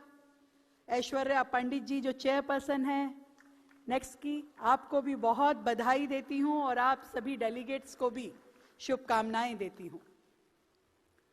और आज का ये कन्वर्सेशन फ्यूचर में क्या है हमारी प्लानिंग, उसके डिस्कशन के लिए है। आप सबने भारत के प्रधानमंत्री नरेंद्र मोदी जी को सुना और मैं आपको कहना चाहती हूं कि भारत मोदी जी की लीडरशिप में जिस तरीके से आगे बढ़ रहा है और जिस तरीके से उन्होंने इस 21वीं सदी के लिए भारत का प्लानिंग किया है, एक जवाब जो आप सब मांग रहे हैं कि what is next, what is next idea, what is next technology, what is next governance, what is next opportunities, इन सब की तैयारी के लिए भारत के प्रधानमंत्री नरेंद्र मोदी जी ने तैयार किया विकसित भारत 2047 का विजन, 2047 का प्लान, जो कि अपने आप में पूरे देश के लिए और देश के हर नागरिक के लिए एक राष्ट्रीय संकल्प है। हमारा प्रॉमिस है अपने आप से कि हमें अपनी इस कंट्री को किस और लेके जाना है। और मैं इतना कह सकती हूं कि हमारे इस संकल्प में ना केवल तकनीक है बल्कि इनोवेशन, इंक्लूसिव ग्रोथ के साथ में इंडिया आगे बढ़ने वाला है। और सबसे इंपॉर्टेंट जो है वो ह्यूमन सेंट्रिक डेवलपमेंट, जो हमारा मिशन है, और उस मिशन के साथ में ये देश आगे बढ़ रहा है। आज यहाँ जो डेवलपमेंट है वो पीपल ड्रिवन डेवलपमेंट है। आज टेक्नोलॉजी से एम्पावर्ड हमारी हर इंडस्ट्रियल सेक्टर है, हर सर्विस सेक्टर है और लगातार उस पे भारत काम कर रहा है।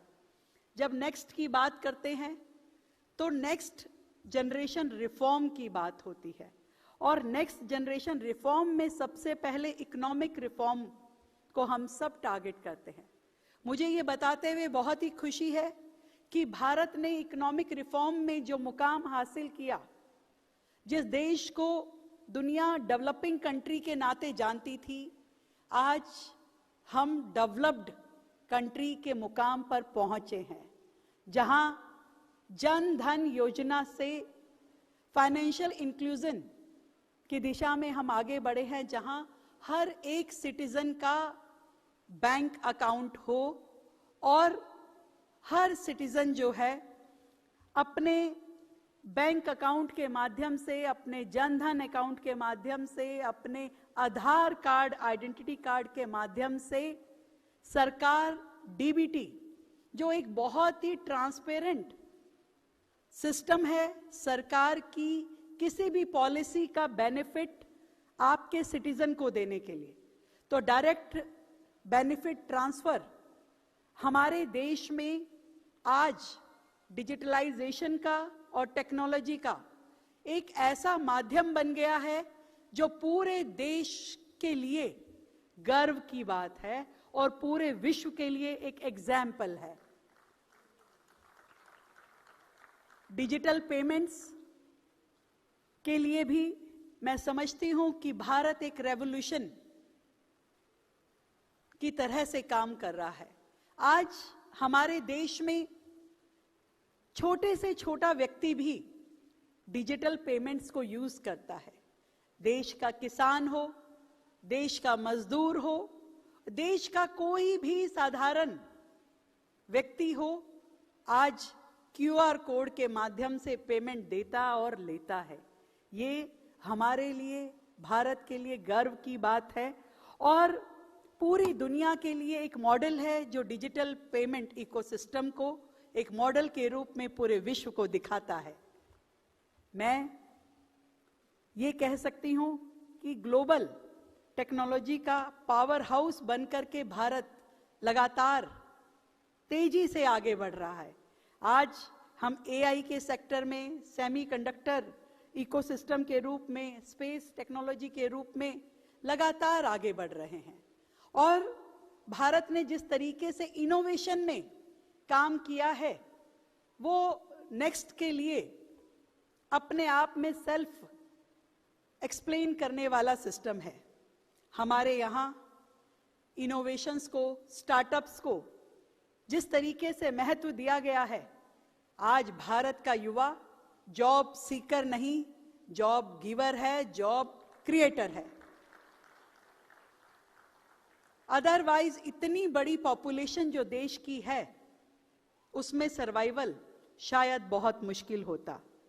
और इसी तरीके से पूरे वर्ल्ड के लिए यदि मैं कहूं कि भारत क्या है, what is next to the world from India, तो मैं ये समझती हूं भारत में लोग आज मार्केट नहीं, पार्टनर देखते हैं, और एक ग्लोबल पार्टनरशिप का प्लेटफॉर्म भारत बन के उभरा है।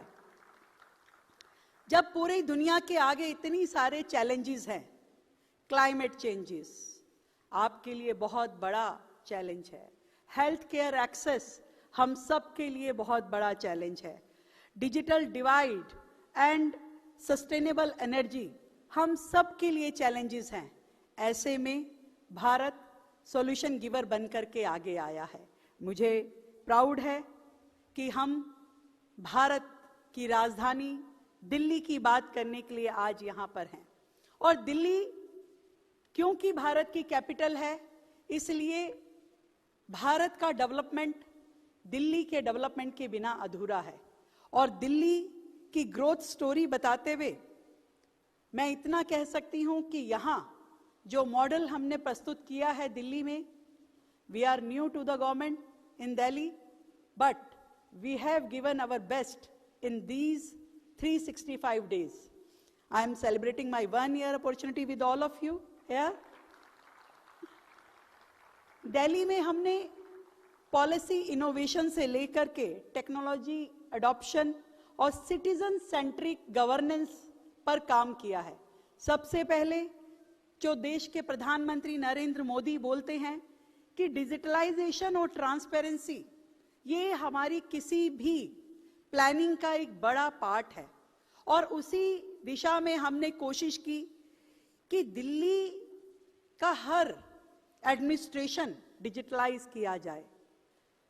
सीएम ग्रीवेंसेस पोर्टल को हमने लॉन्च किया, एसेट मैनेजमेंट पोर्टल को हमने दिल्ली में बनाया, हमारे e district services, all the services which any citizen require from the government, we have planned it in a digital वे।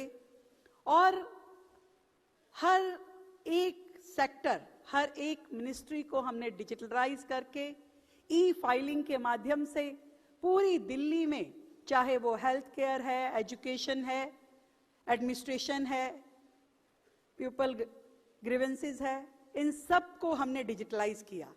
मैं ये समझती हूँ कि आज दिल्ली पूरे देश के लिए रोल मॉडल के नाते काम कर रहा है। देश की राजधानी में एक नेक्स्ट इरा गवर्नेंस का जो मॉडल तैयार किया है, वो आप सबके सामने कहते हुए मुझे बहुत ही खुशी की अनुभूति हो रही है।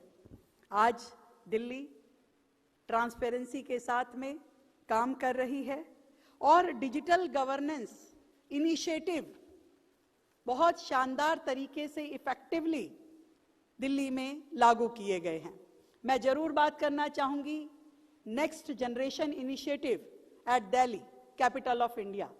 हमने कोशिश की कि दिल्ली का हर स्कूल डिजिटलाइज हो, हर क्लासरूम स्मार्ट क्लासरूम हो, हर स्कूल में कंप्यूटर लैब्स हो, हर स्कूल में डिजिटल लाइब्रेरीज हो, हर स्कूल में बेस्ट स्पोर्ट्स इंफ्रास्ट्रक्चर हो। और ये सब कुछ दिल्ली को एक रोल मॉडल बनाने के लिए है, ताकि हमारे शहर का, मैं जरूर दिल्ली के बारे में एक बात और कहना चाहूंगी, हमारे ये जो शहर दिल्ली है, इसका पॉपुलेशन आप में से कई देशों से ज्यादा है। ये कहते हुए कि एक छोटा सा शहर दिल्ली 3 करोड़ का पॉपुलेशन, आई डोंट नो कि पूरे वर्ल्ड में किस किस देश से ज़्यादा पॉपुलेशन हमारी इस सिटी की है, फिर भी हम ये सोचते हैं कि हमारे इस शहर में हर बच्चा अपने एजुकेशन को बहुत अच्छे तरीके से कंप्लीट करे, हर बेटी ग्रेजुएट हो कम से कम, और हर बच्चा अपने लिए एक ऐसा फ्यूचर डिसाइड करे अपनी एजुकेशन के माध्यम से जो उससे अपने पैरों पे खड़ा होने का मौका दे। तो that is what Delhi is working for, और लगातार अपनी इनोवेशंस के साथ में दिल्ली एजुकेशन के सेक्टर में काम कर रही है। Health care, next health care system for Delhi. आज दिल्ली को हम हेल्थ केयर का हब बनाना चाहते हैं, जहां पूरे वर्ल्ड से लोग अच्छा ट्रीटमेंट लेने के लिए अच्छे डॉक्टर्स को खोजते हुए इस शहर में पहुंचते हैं, और पूरे वर्ल्ड में सबसे इकोनॉमिक हेल्थ केयर इंफ्रास्ट्रक्चर यदि कहीं है तो वो इस दिल्ली शहर में है। मैं जब भी ये सोचती हूँ कि दिल्ली के लिए, अपने हॉस्पिटल्स के लिए, यहाँ की मशीनरी के लिए हमें क्या करना चाहिए, तब इतना बताना चाहूँगी कि last 1 year we have purchased ultra modern machinery for our hospitals. We have adopted latest technologies for our healthcare system, और पूरे हॉस्पिटल एडमिनिस्ट्रेशन को हमने डिजिटलाइज किया, so that we can have online OPD booking, digital slip, and real-time patient record. We have record of each and every patient which comes to our hospital in Delhi. आज दिल्ली के hospitals शानदार है, और देश और दुनिया के लाखों लोग यहाँ आकर के अपना मेडिकल ट्रीटमेंट लेते हैं, और उनकी जान बचाने का काम दिल्ली करती है। मैं इसी श्रृंखला में what is next for our environment, दुनिया में एक बहुत बड़ा शोर मचाया जाता है कि दिल्ली का एनवायरमेंट थोड़ा खराब है, पर मैं जरूर यहाँ आप सबको बताना चाहूँगी कि दिल्ली के एनवायरनमेंट के लिए हमने क्या क्या प्लान किया है।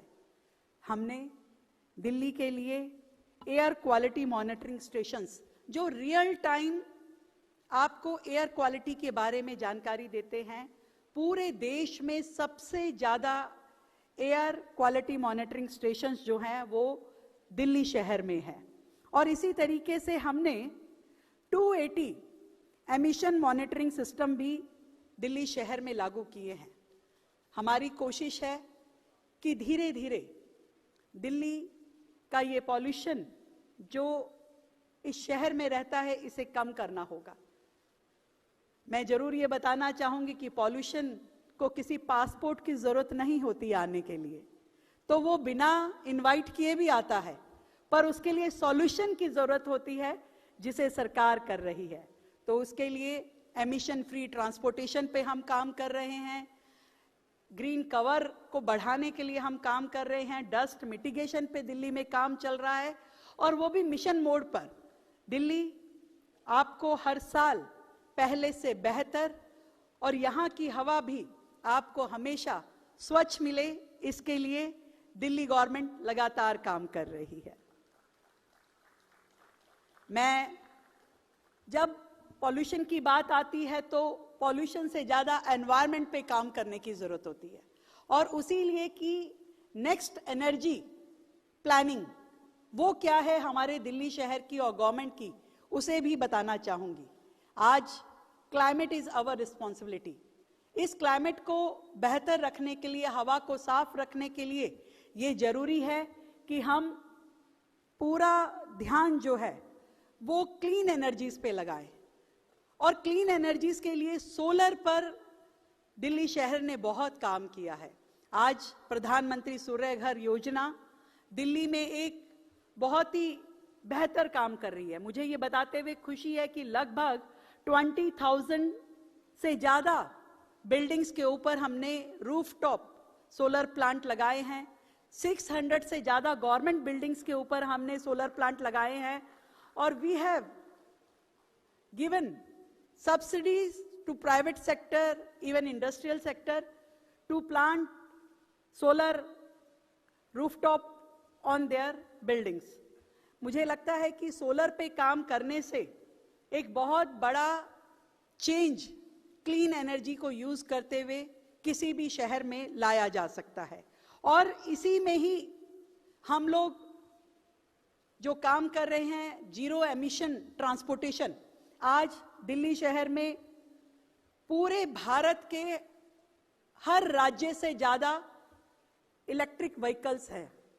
पूरे दिल्ली में आज हमारी पब्लिक ट्रांसपोर्टेशन की जो फ्लीट है वो देश के किसी भी राज्य से ज़्यादा है। We have 4000 EV buses in this Delhi city. और हमारा टारगेट है कि 2029 तक हम लोग दिल्ली का पूरा पब्लिक ट्रांसपोर्टेशन फ्लीट ईवी में चेंज कर दें, और नई ईवी पॉलिसी जो हम जल्द लाने वाले हैं उससे दिल्ली के प्राइवेट व्हीकल्स को भी पूरी तरीके से ईवी पे लेकर के जाएं। नए चार्जिंग स्टेशंस, नए bus depots we are making for them, ताकि पूरा का पूरा एक इकोसिस्टम चेंज हो और दिल्ली जो है वो क्लीन एनर्जी पे ड्राइव हो और दिल्ली को बेहतर हवा मिल सके। मैं इसमें यह भी बताना चाहूंगी कि एक सर्कुलर इकोनॉमी पर भी दिल्ली काम कर रही है। फ्यूचर की बात जब हम करते हैं तो waste to wealth is a common principle for all of us, for every country, for every state. और इसी के लिए दिल्ली में नए वेस्ट टू एनर्जी प्लांट हम लोग प्लान कर रहे हैं, लगाने वाले हैं। बहुत सारे अभी वर्कआउट हुए हैं। न्यू बायोगैस प्लांट्स वो भी दिल्ली में लगाए जा रहे हैं। न्यू ई वेस्ट प्लांट वो भी दिल्ली में प्लान हुआ है। और इन सब के माध्यम से दिल्ली धीरे धीरे जीरो वेस्ट सिटी बने, साफ सुथरी, और जहां पर हर वेस्ट का एनर्जी कन्वर्ट करने में यूटिलाइजेशन हो। दिल्ली शहर एनर्जी यूज करने के लिए पूरे देश का एक अलग मॉडल प्रस्तुत करे, इस पे लगातार सरकार काम कर रही है। मैं ये कह सकती हूँ आप सभी इनोवेटर्स को, पॉलिसी मेकर्स को, इंडस्ट्रियलिस्ट को, डेलीगेट्स को, कि ये जब आप नई संभावनाएं खोजते हैं, जब आप फ्यूचर की संभावनाएं खोजते हैं, तो प्लीज लुक एट इंडिया। जब आप नई टेक्नोलॉजीज को ह्यूमैनिटीज के साथ में काम करते हुए देखना चाहते हैं, तो मैं कहूंगी कि वर्क विद इंडिया। और जब आप नेक्स्ट डेकेड के लिए ग्लोबल ट्रांसफॉर्मेशन की बात करते हैं, तो मैं कहना चाहूंगी पार्टनर विद इंडिया। और इतना विश्वास दिलाती हूं कि जो आने वाला समय है, next chapter of global progress will be written by the India and the Delhi. Thank you so much all of you. जय हिंद, जय Bharti.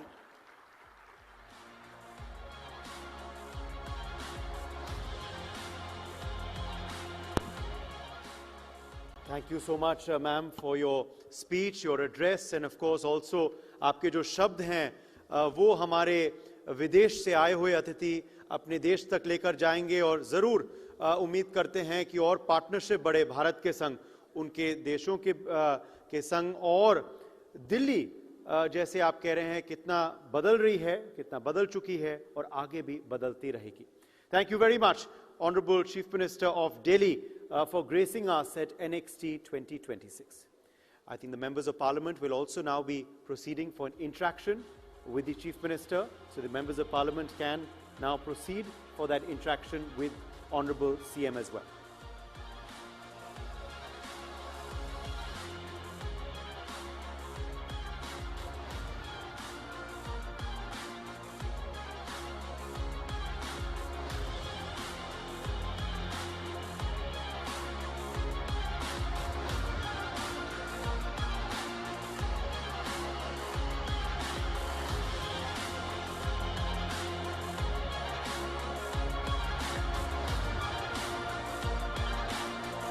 I request our audience now to please settle down because we are moving to our next session. I request everyone to please settle down and take your seats once again.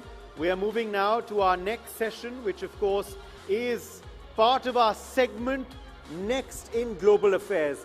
We have a very special guest, of course, with us now. Let's please have a loud round of applause for the Junior Minister of Foreign Affairs, Regional Integration and Trade for Mauritius. He has joined us. We welcome you to India and we welcome you to NXT 2026. Could I please call you on stage for your special address on the future of ocean trade routes? Warm welcome to His Excellency Hambirajan Narsinghan. Let's keep the applause going, please, for the Honorable Minister from Mauritius, who is with us now at NXT. I hand the floor to you, sir, for your keynote address.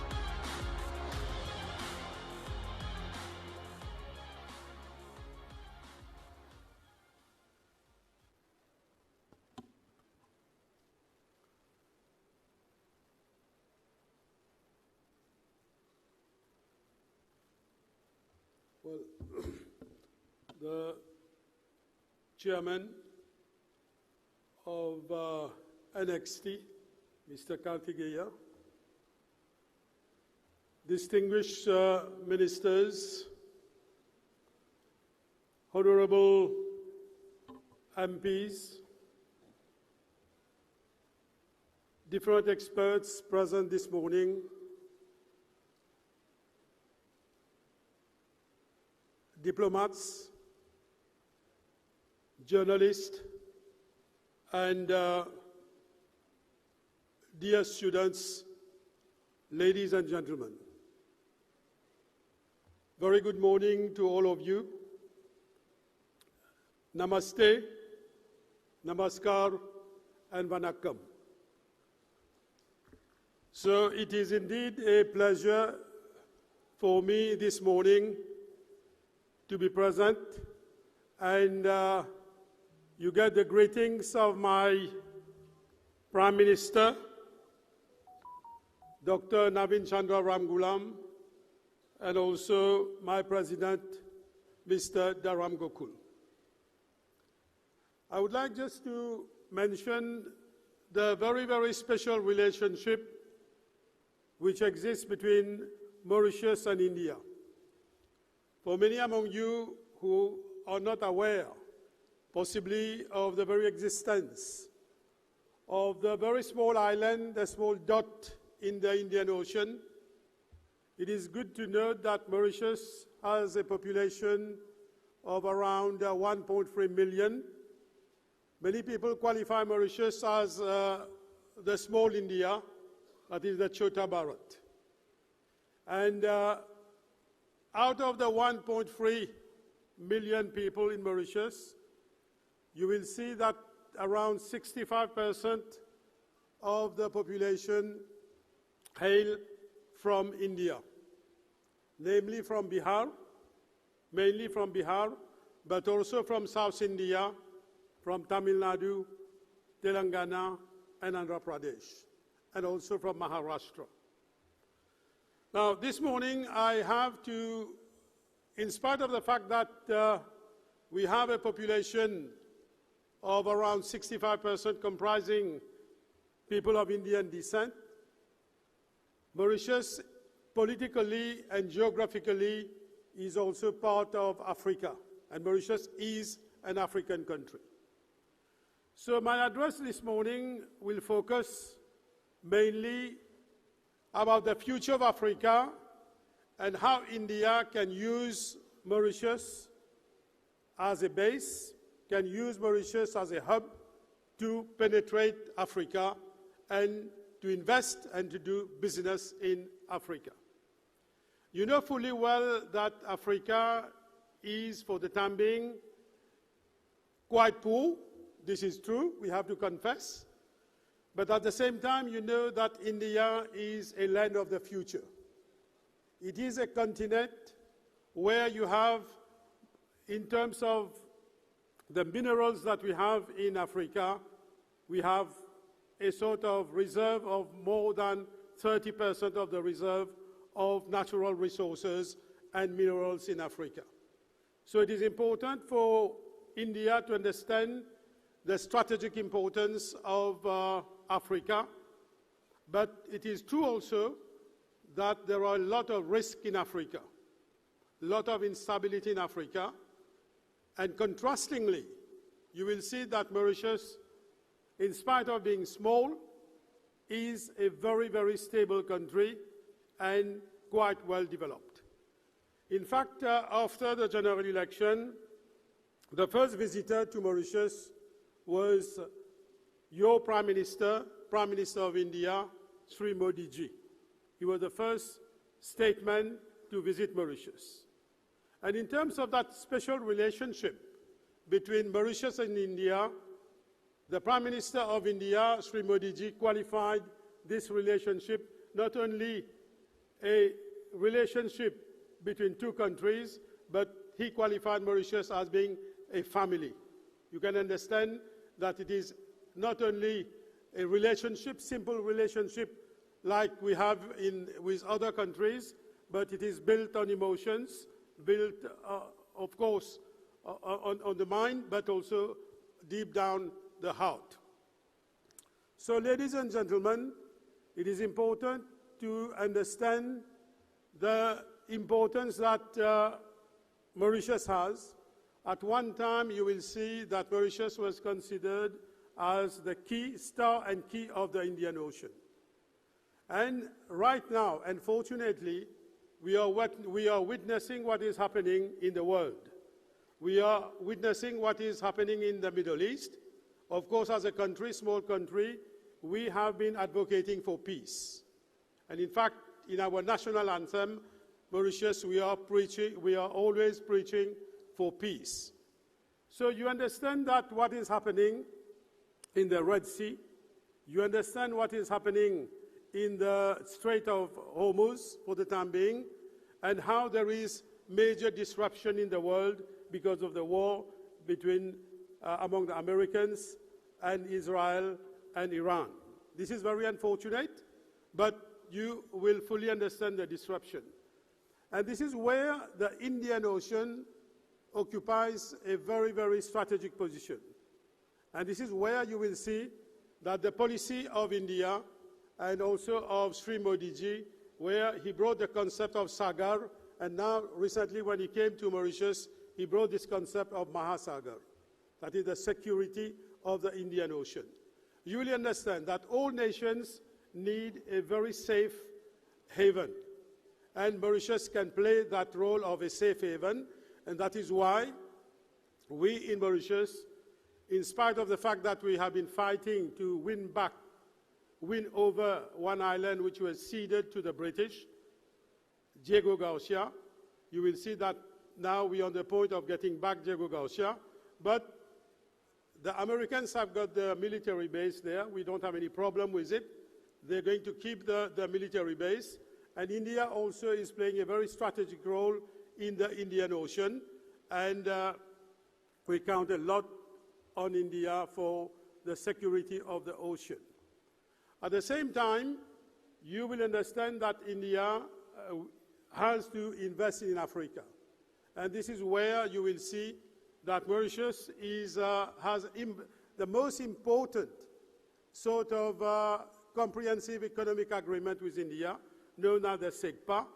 And you, businessmen who are present this morning, will have to understand the importance of that special economic agreement that we have with India.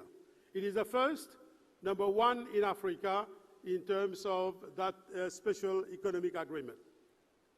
And then you Indian people, Indian businessmen, when you are here, you will have to understand that Mauritius, as I mentioned, has three important agreements with Africa. One is known as the SADC agreement. The second one is known as the COMESA agreement. And there is one in the pipeline which is known as the AFCFTA. Now, let me give you some concrete examples. If you're a businessman, let us say you come to Mauritius, we have got a free port. Let us say you want to manufacture cars. You do some manufacturing in India. You bring the car, let us say 60%, which is finished good, to our free port, you will pay zero tax in Mauritius. When you complete the work, you comply with what is known as the rule of origin, then you use the safe route, the Indian Ocean, to ship all the cars to India or whatever other product, and you will penetrate at least 49 African countries where your goods can go and enter the African market where you will pay no tax or very low tax from 0 to 15%. So this is where I would invite you Indian people to come to Mauritius, use Mauritius as a base, use Mauritius as a hub, and you will see our friendly countries with whom we have special relationship, like UK, like France, but also India, assuring the security within the Indian Ocean, where in the medium term and the long term, you will be sure that whatever business you will be doing in Africa, you can use Mauritius as a safe haven. So ladies and gentlemen, as I mentioned at the very beginning, Mauritius is a safe haven. Mauritius is multicultural, multilingual, and we are, in terms of our foreign policy, you will see that Mauritius is very neutral. I always say when I'm addressing to our friends from abroad that Mauritius emulates the model of Switzerland. That is, we are neutral, we don't take sides, we are non-aligned, and this is also very important for people to come and use Mauritius as a hub to invest in Africa. So today, in face of the crisis that we are facing, I think we have to keep the Indian Ocean very, very safe, and we rely a lot on India to ensure the security of the Indian Ocean.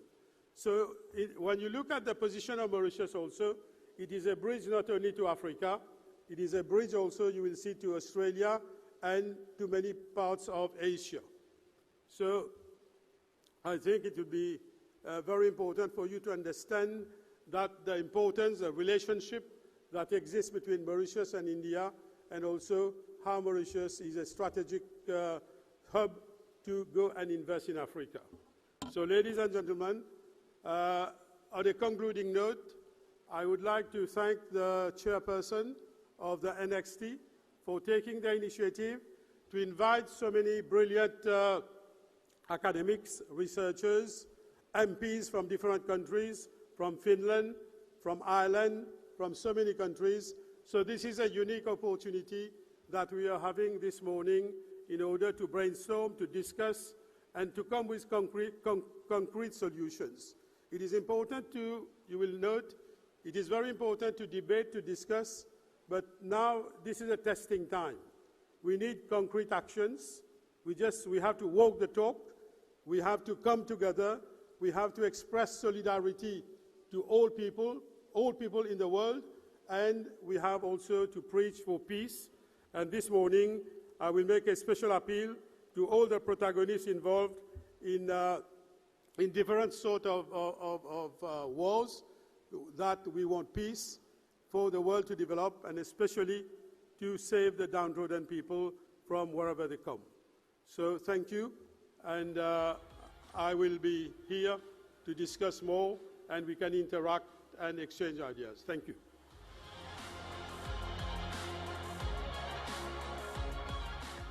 Thank you, Minister, for your address, and we certainly do hope for closer India-Mauritius ties as well, as of course ties with the rest of the countries represented here for you as well.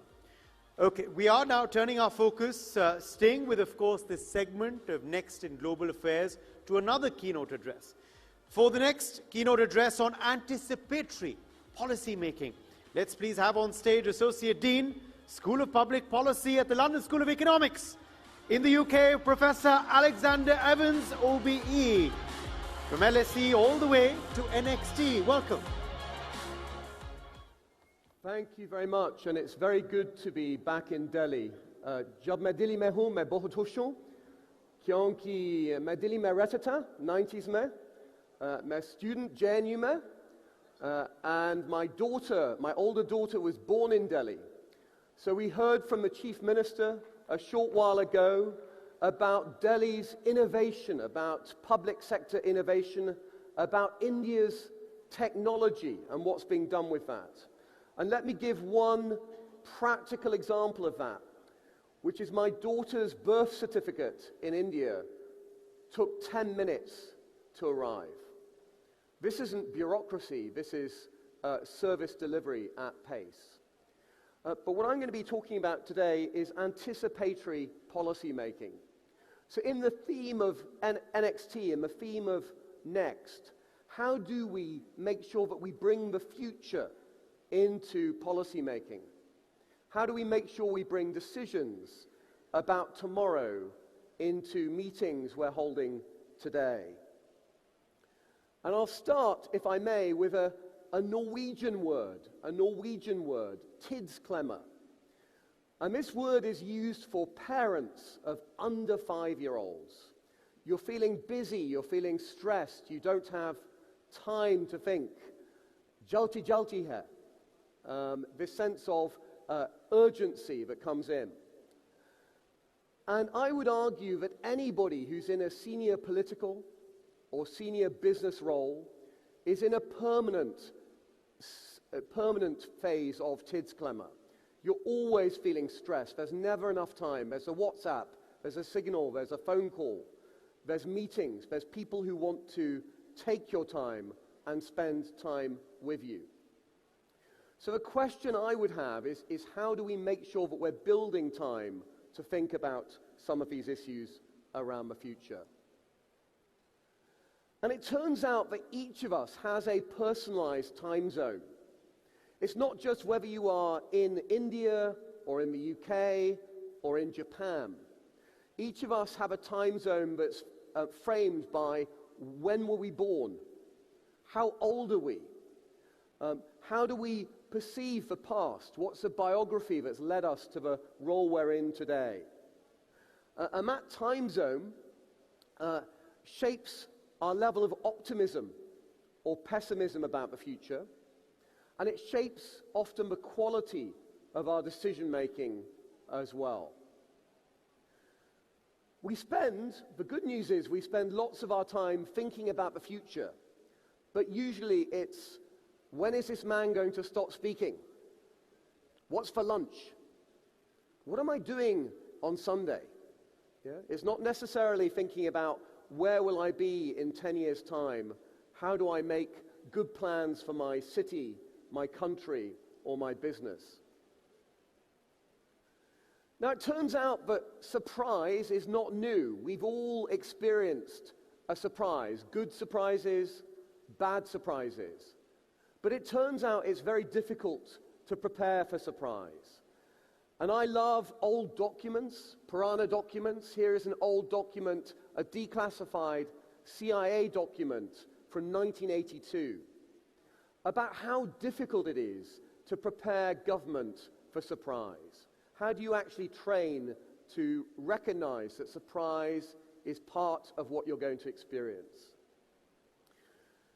So the purpose of my talk today is effectively, how do you escape your personal time zone? How do you escape that time squeeze so that you can think a bit more about the future? And a bit of that reflects the reality that surprise is always around us.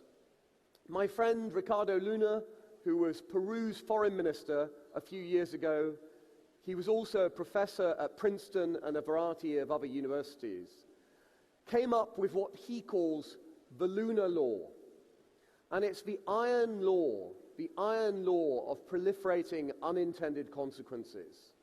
The fact that no matter how much you prepare, you're getting ready for that drive to Gurgaon or getting ready to go down on the metro to Aerocity, and something will happen, some surprise will happen, it will take longer, maybe there's been a crash, maybe there's a delay, maybe you forgot your phone. whatever reason. So Ricardo Luna calls this the iron law of proliferating unintended consequences. Now, sometimes those unintended consequences can be excellent. And India's been at the heart of some of those positive surprises. The Green Revolution was not expected, but it transformed food security in the 1960s and the 1970s. Global trade and commerce transformed development and economic growth across the world in the 1980s and beyond. And India was a vital part of that, in particular in the 1990s and ever since. The internet transformed commerce, life, information.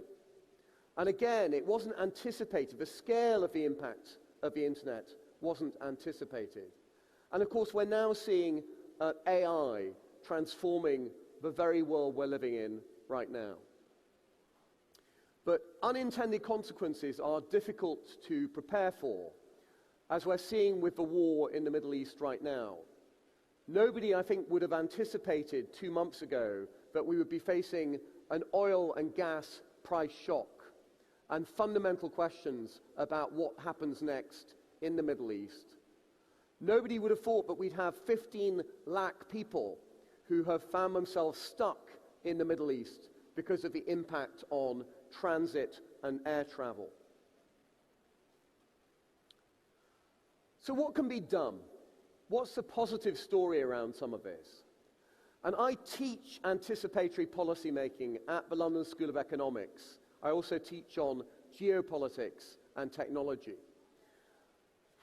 I think there are some things that can be done that will help with this. Some of it is around making the time for long-term thinking and long-term policy making. Switching off, disconnecting, taking that hour either individually or as a collective to think about what might happen in 10 years' time, what might happen in 5 years' time, the different scenarios about what is plausible and possible, but also plausible even if it's unlikely. There are lots of exercises you can do: red teaming, challenging, exercising, running simulations and exercises to see what that world might look like for your business or for your government. And challenging what I call extrapolitis, the most infectious disease of all, which is a way that we think that tomorrow is going to be just like today, but just a little bit different. Extrapolitis. So how do we create a medicine to protect us against extrapolitis? And institutional responses can help. A policy planning unit in a foreign ministry. A policy planning unit in a Prime Minister's office. Think about Niti Aayog and the role that's played in India.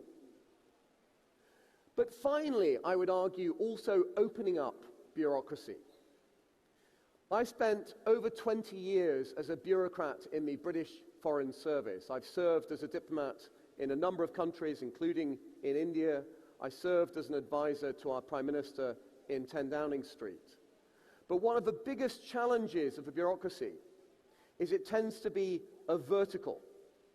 If you live in the bureaucracy, you don't necessarily have experience to draw from business or from a world beyond. And if we really want to challenge extrapolitis, to challenge the lack of imagination in thinking about the future, I would argue the one thing we can do is encourage more movement in and out of government, and more connectivity in and out of government, including at the senior level.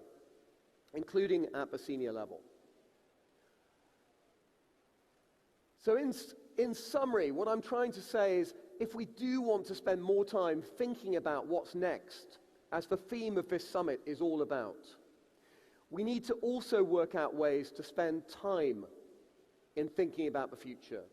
We also need to find ways of institutionalizing that in business and in government. And remember, we can't escape the time pressures we're under today, but we can adjust the way in which we operate individually and collectively to adapt to that. Thank you again to the organisers for bringing me back to Delhi. When I'm in this city, I'm so happy to be back. And thank you too for this amazing summit dedicated to thinking about now and next.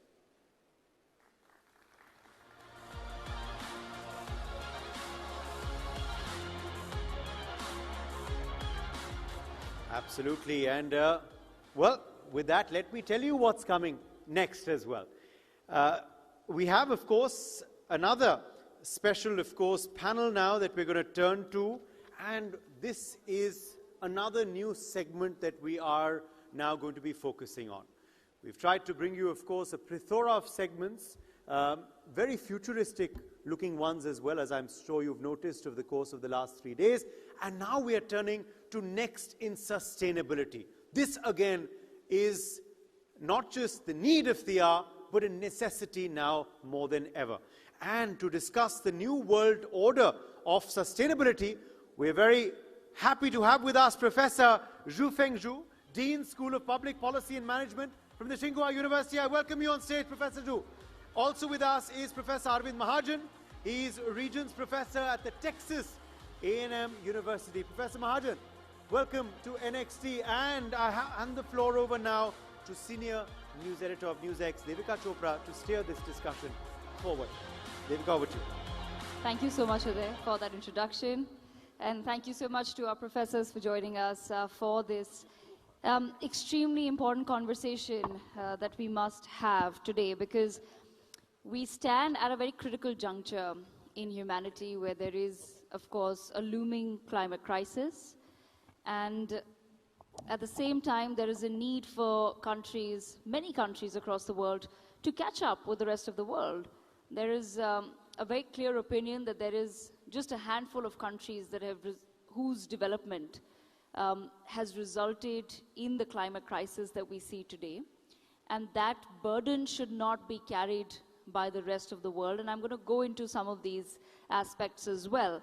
But I want to begin by asking both of you the same question. Professor Zhu, I'll start with you. In your assessment, in the coming decades, will the new world order be based on sustainability?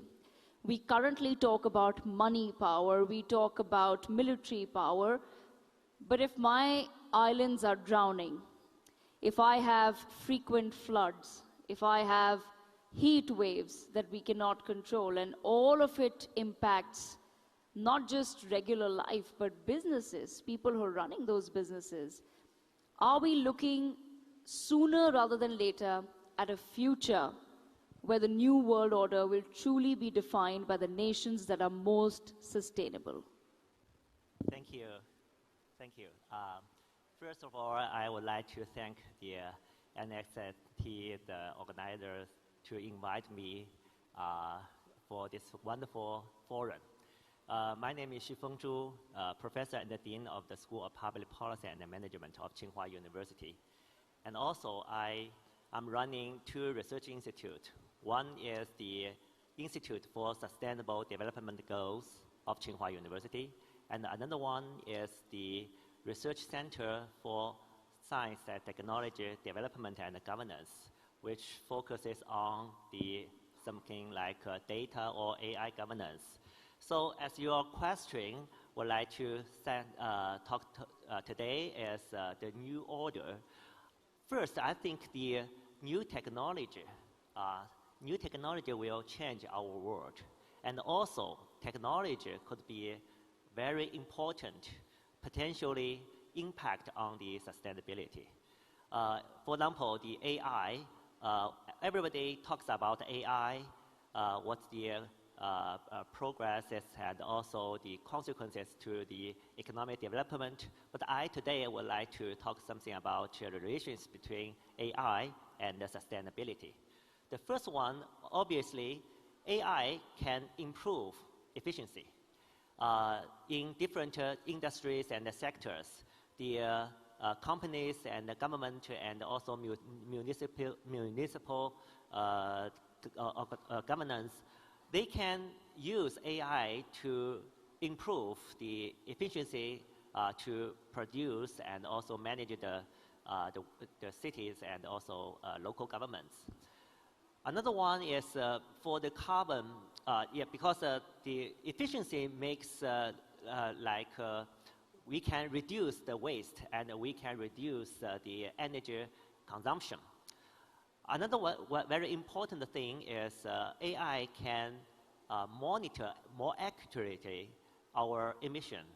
This is made us more transparent and more efficient. The third one, I think, is a quite controversial idea that who are the most emitter?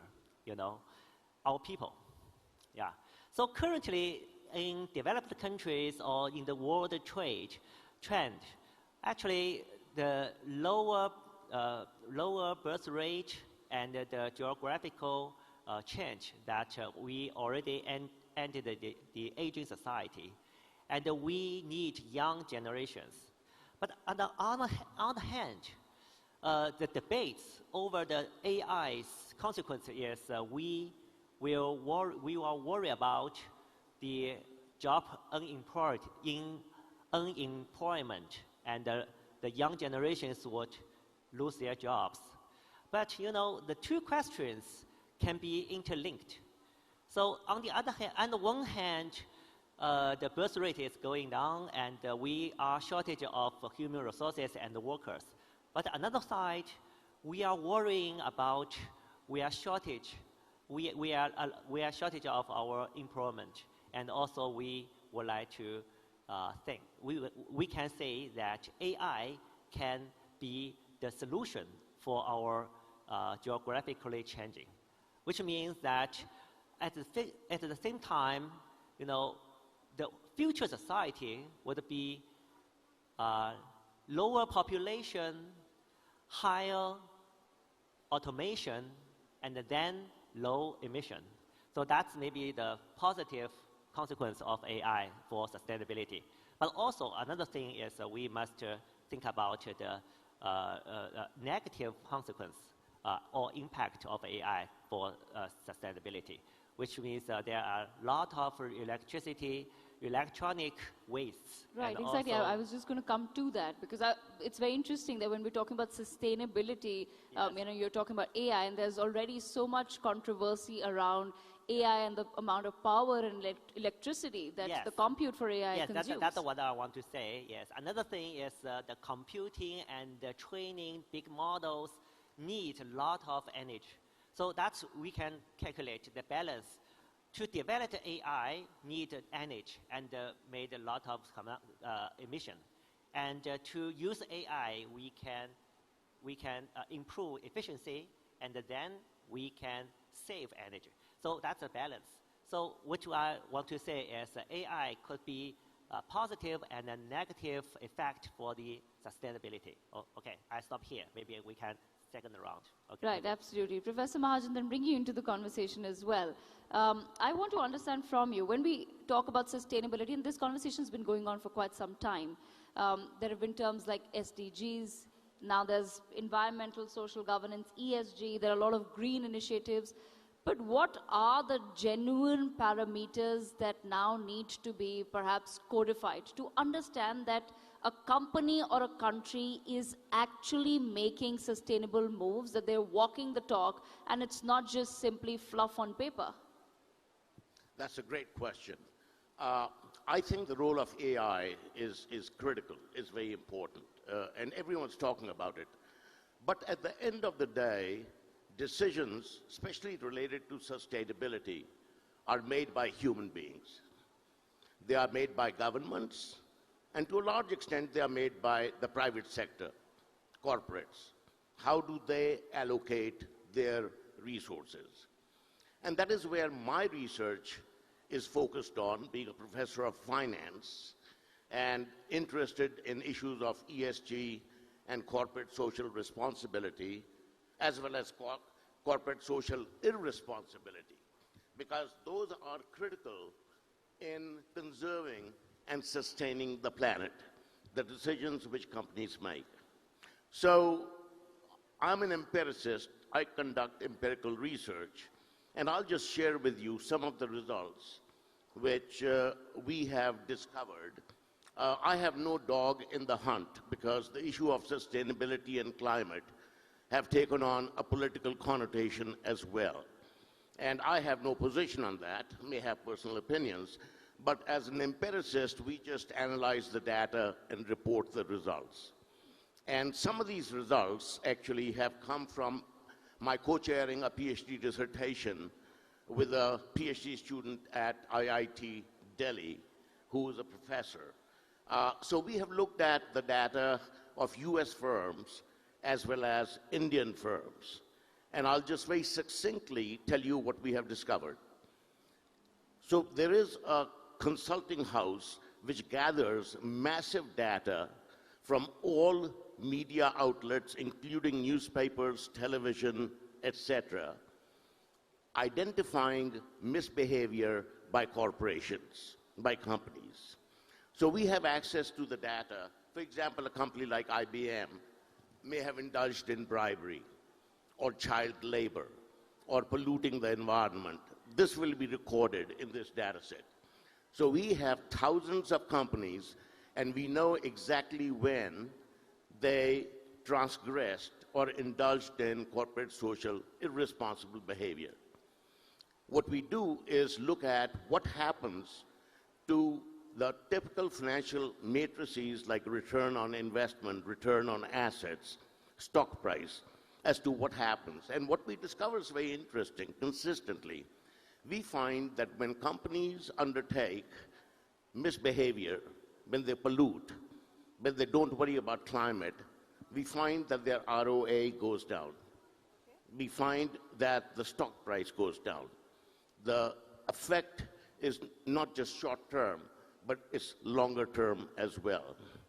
We also managed to get data from a very large retail chain in the United States, where every time when you go and shop and you go through the checkout counter, it records whether you bought a toothpaste or a toothbrush or a shirt. It knows the brand, the company which made it, and we have this data for all the transactions which took place, which are literally in millions. And what we try to find out is a company, when it violates or indulges in corporate social irresponsibility or violates ESG, what happens to its sales? And what we find is that the sales consistently decline for these companies. Okay. What is interesting, and this is where I think demographics and political persuasions come into play, we find that these results are much more acute in places where you have Democrats ruling as opposed to the Republicans ruling. We find that the results are more acute when this store is located in a high income area, or it is located where the educational level of people is high. So these results are very consistent, that if companies do not look at their social responsibility and sustainability in a serious manner, okay, there are consequences in the marketplace. But I want to then, go a step further, because let's also then talk about governments and nations, right? You've given me the example of companies not working and not taking the idea of sustainability seriously. But if I were to take that same example and apply it to the world and look at the world as a group of larger and smaller corporations, Professor Zhu, and I'll take this same question with you as well, sir. Professor Zhu, I want to understand from you, how are we then to ensure that sustainability does not become a luxury that can't be afforded by the developing world? First, your question related to two levels of inequality. The first one is within a nation, which means the domestic inequality between upper level and the lower level populations. Another one I would like to emphasize today is the inequality among different worlds in the world.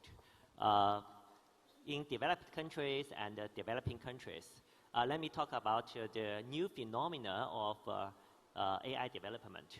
As we can see that recent years, the developed countries have established a lot of computing and data centers in developing countries.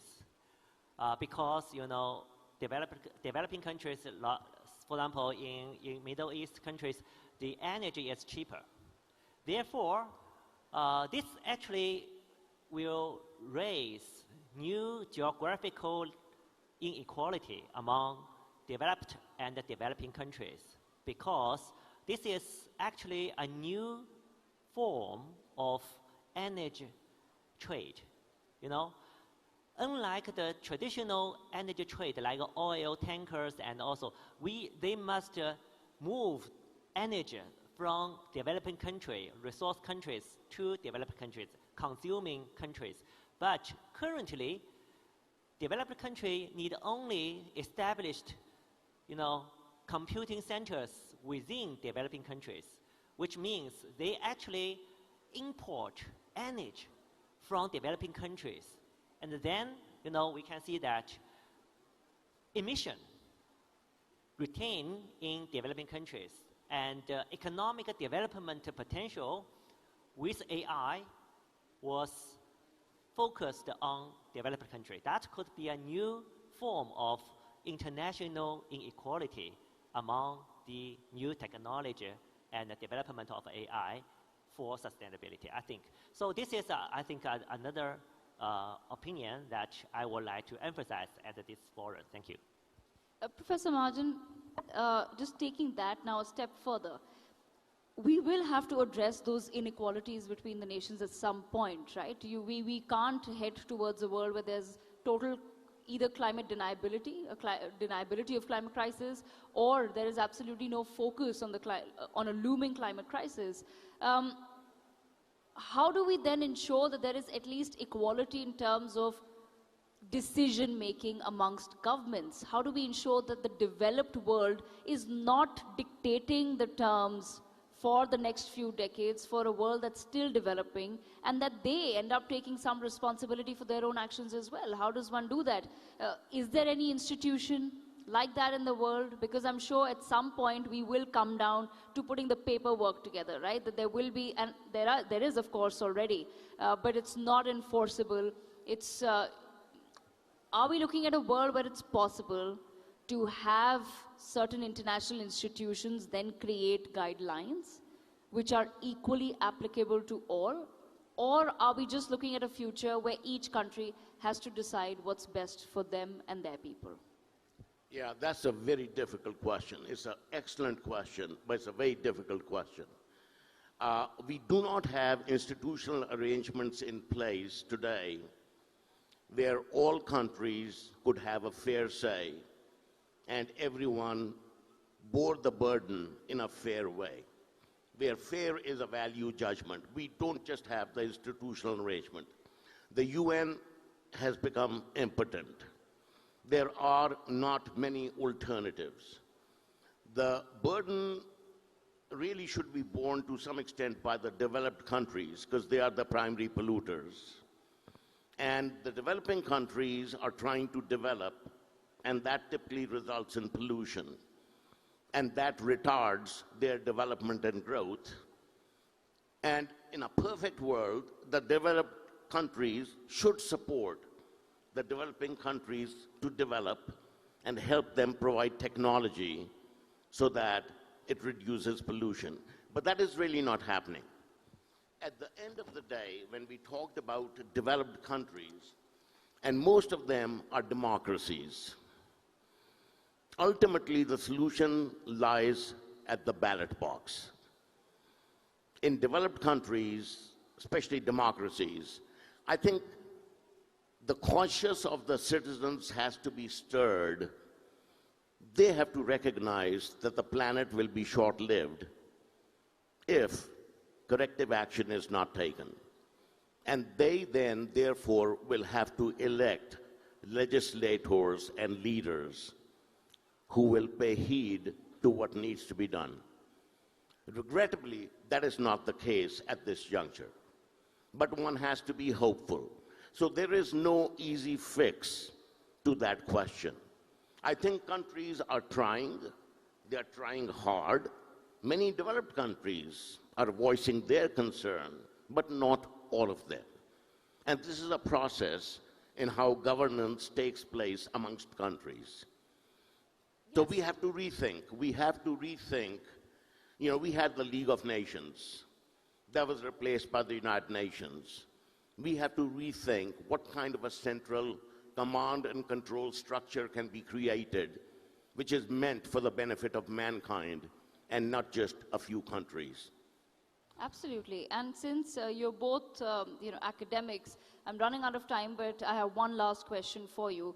And I say this with some thought here, because policies are only as good as the leaders who bring them, and they're only as good as how all the leaders stay in power. And we've seen that. For example, in the United States of America, there was a lot of talk about EVs, sustainability, and then, of course, the government changes, and suddenly there's all this talk about, oh, climate change is not real. So a lot of the policies are dictated by who's in power, and therefore, my last question to both of you, 1 minute each. What is the one thing that we must stop teaching the next generation of leaders? Professor Mahajan. What we must stop teaching? Why did you give me that question first and not this gentleman here? Because that is a very difficult question to really answer.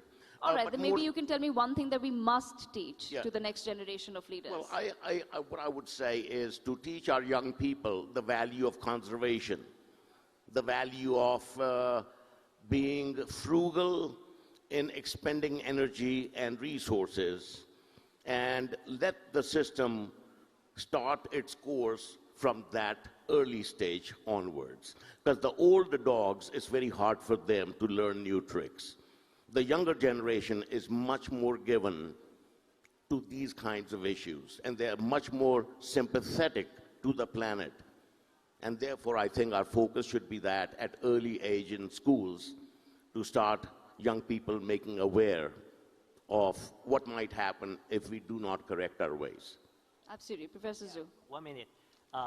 What I want to teach the young generation is, throughout the history of human civilization, technological revolution could be the main driver for the prosperity of our society or our world. So our young generation, you must learn the technologies, how to promote the development of technology, and we would like to look forward the next technological revolution and the prosperity of our society. Thank you. Right, absolutely. On that note, a huge round of applause for our speakers, for our professors who've joined us from Texas A&M and from the Tsinghua University in China. Thank you so much, Professor Mahajan, and thank you so much, Professor Zhu, for joining us at NXT 2026. Thank you. Well, with that panel now, we are turning our focus to next in global affairs once again. It's time for our next segment, and in fact, in this, we are going to be having a keynote address now on the future of immigration and diasporas. Again, a very, very topical issue, a trending issue, an issue that is being talked about, spoken about, not just in the country our next speaker belongs to, but across the world. I would like to invite on stage member, House of Representatives, New Zealand, Honourable Rachel Brooking, MP. Let's have some energy for her, please. Let's get the applause going. I know it's nearing lunch, but let's keep the energy going in the room. Thank you very much.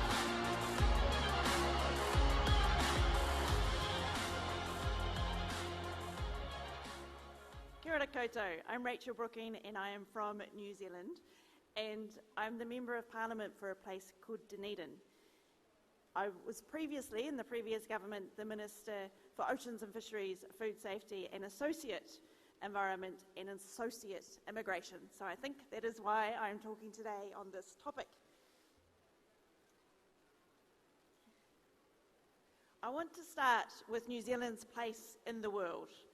As you can see from this slide, New Zealand is, of course, at the centre of the world.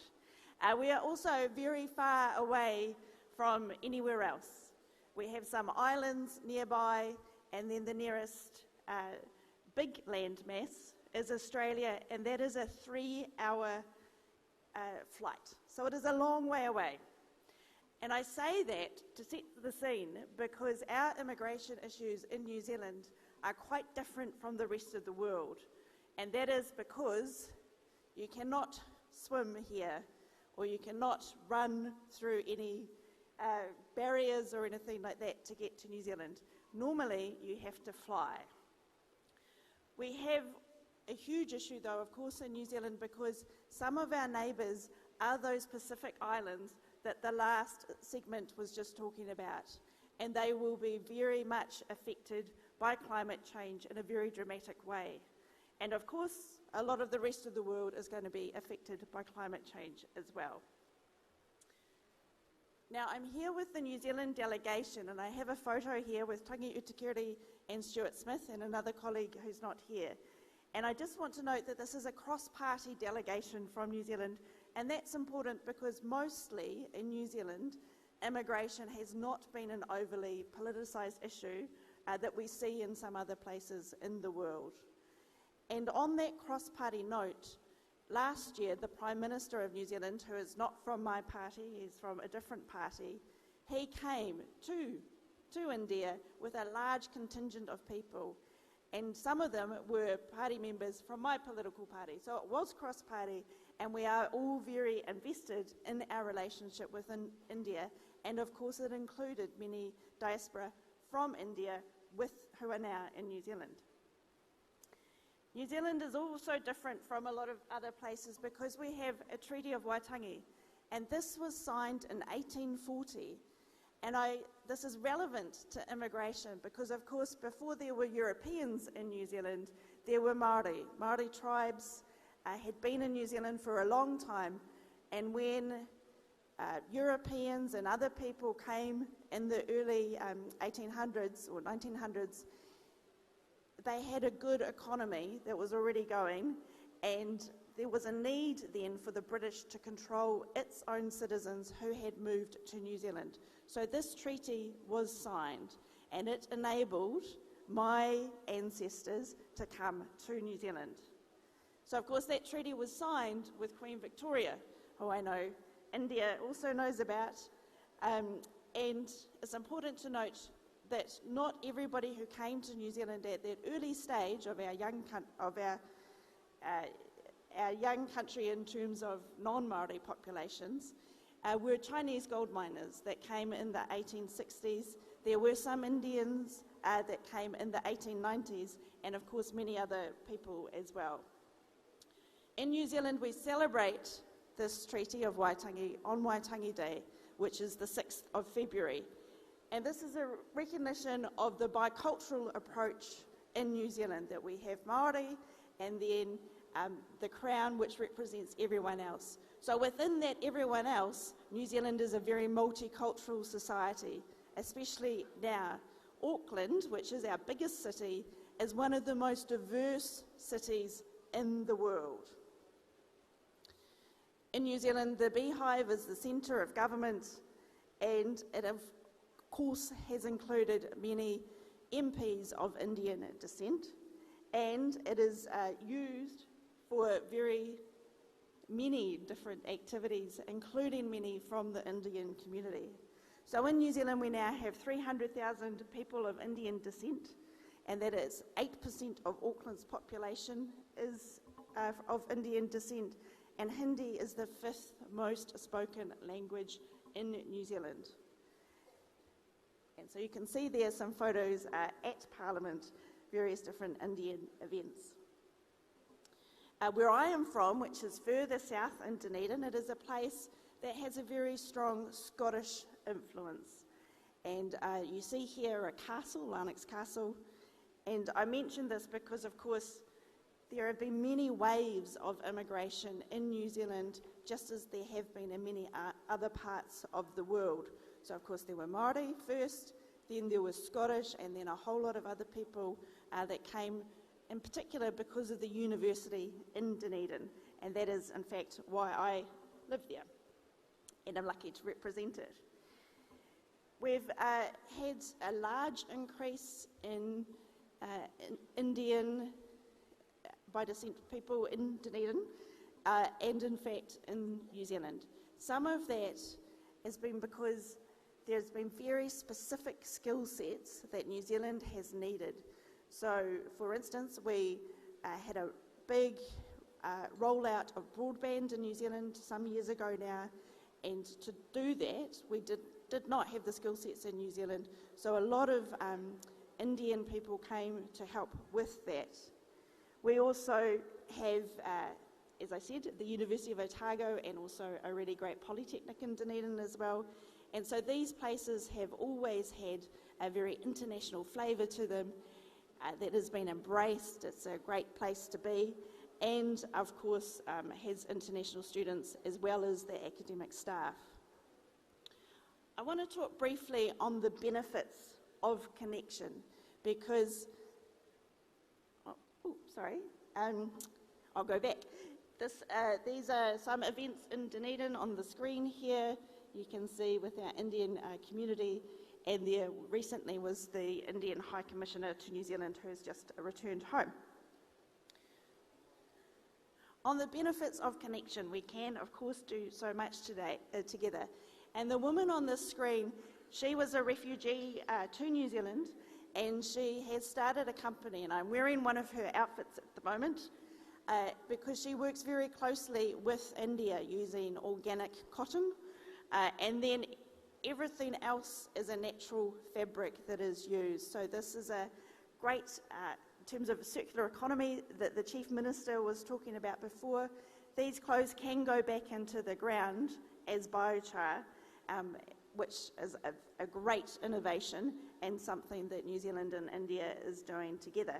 And of course, the diaspora can provide many of those important connections, but also a different perspective on what a home country might be doing or might not be doing, and how other people can do things differently.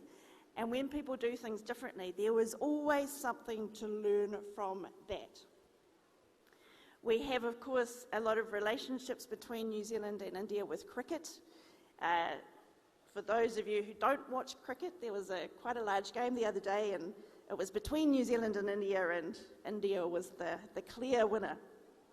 But we have cricketers and coaches that go both ways, and even with our airlines as well. The chief executive of the Indian airline is from New Zealand, and the chief executive of the New Zealand airline was born in India.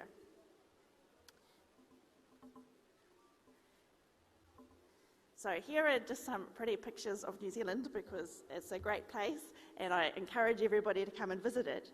And I want to note that there will always be immigration. There has always been immigration throughout history, and we know that will never change. But it is always important when we have this immigration that everyone is open-minded and respectful. And that goes to really any situation in life, I think. So in conclusion, the future of immigration, as I said, it will continue to happen. And we see in many parts of the world that it is already very difficult. And in New Zealand, it is different, because we get to choose clearly who we want to come and live in New Zealand. Whilst there are those difficulties, it's so important to embrace the opportunities that come with the diaspora. We know that they bring those connections and perspective, and we should embrace those. So on that positive note, I want to thank you very much for having me to India for my first time and the first time of my colleagues, and we very much hope to continue these relationships and discussions.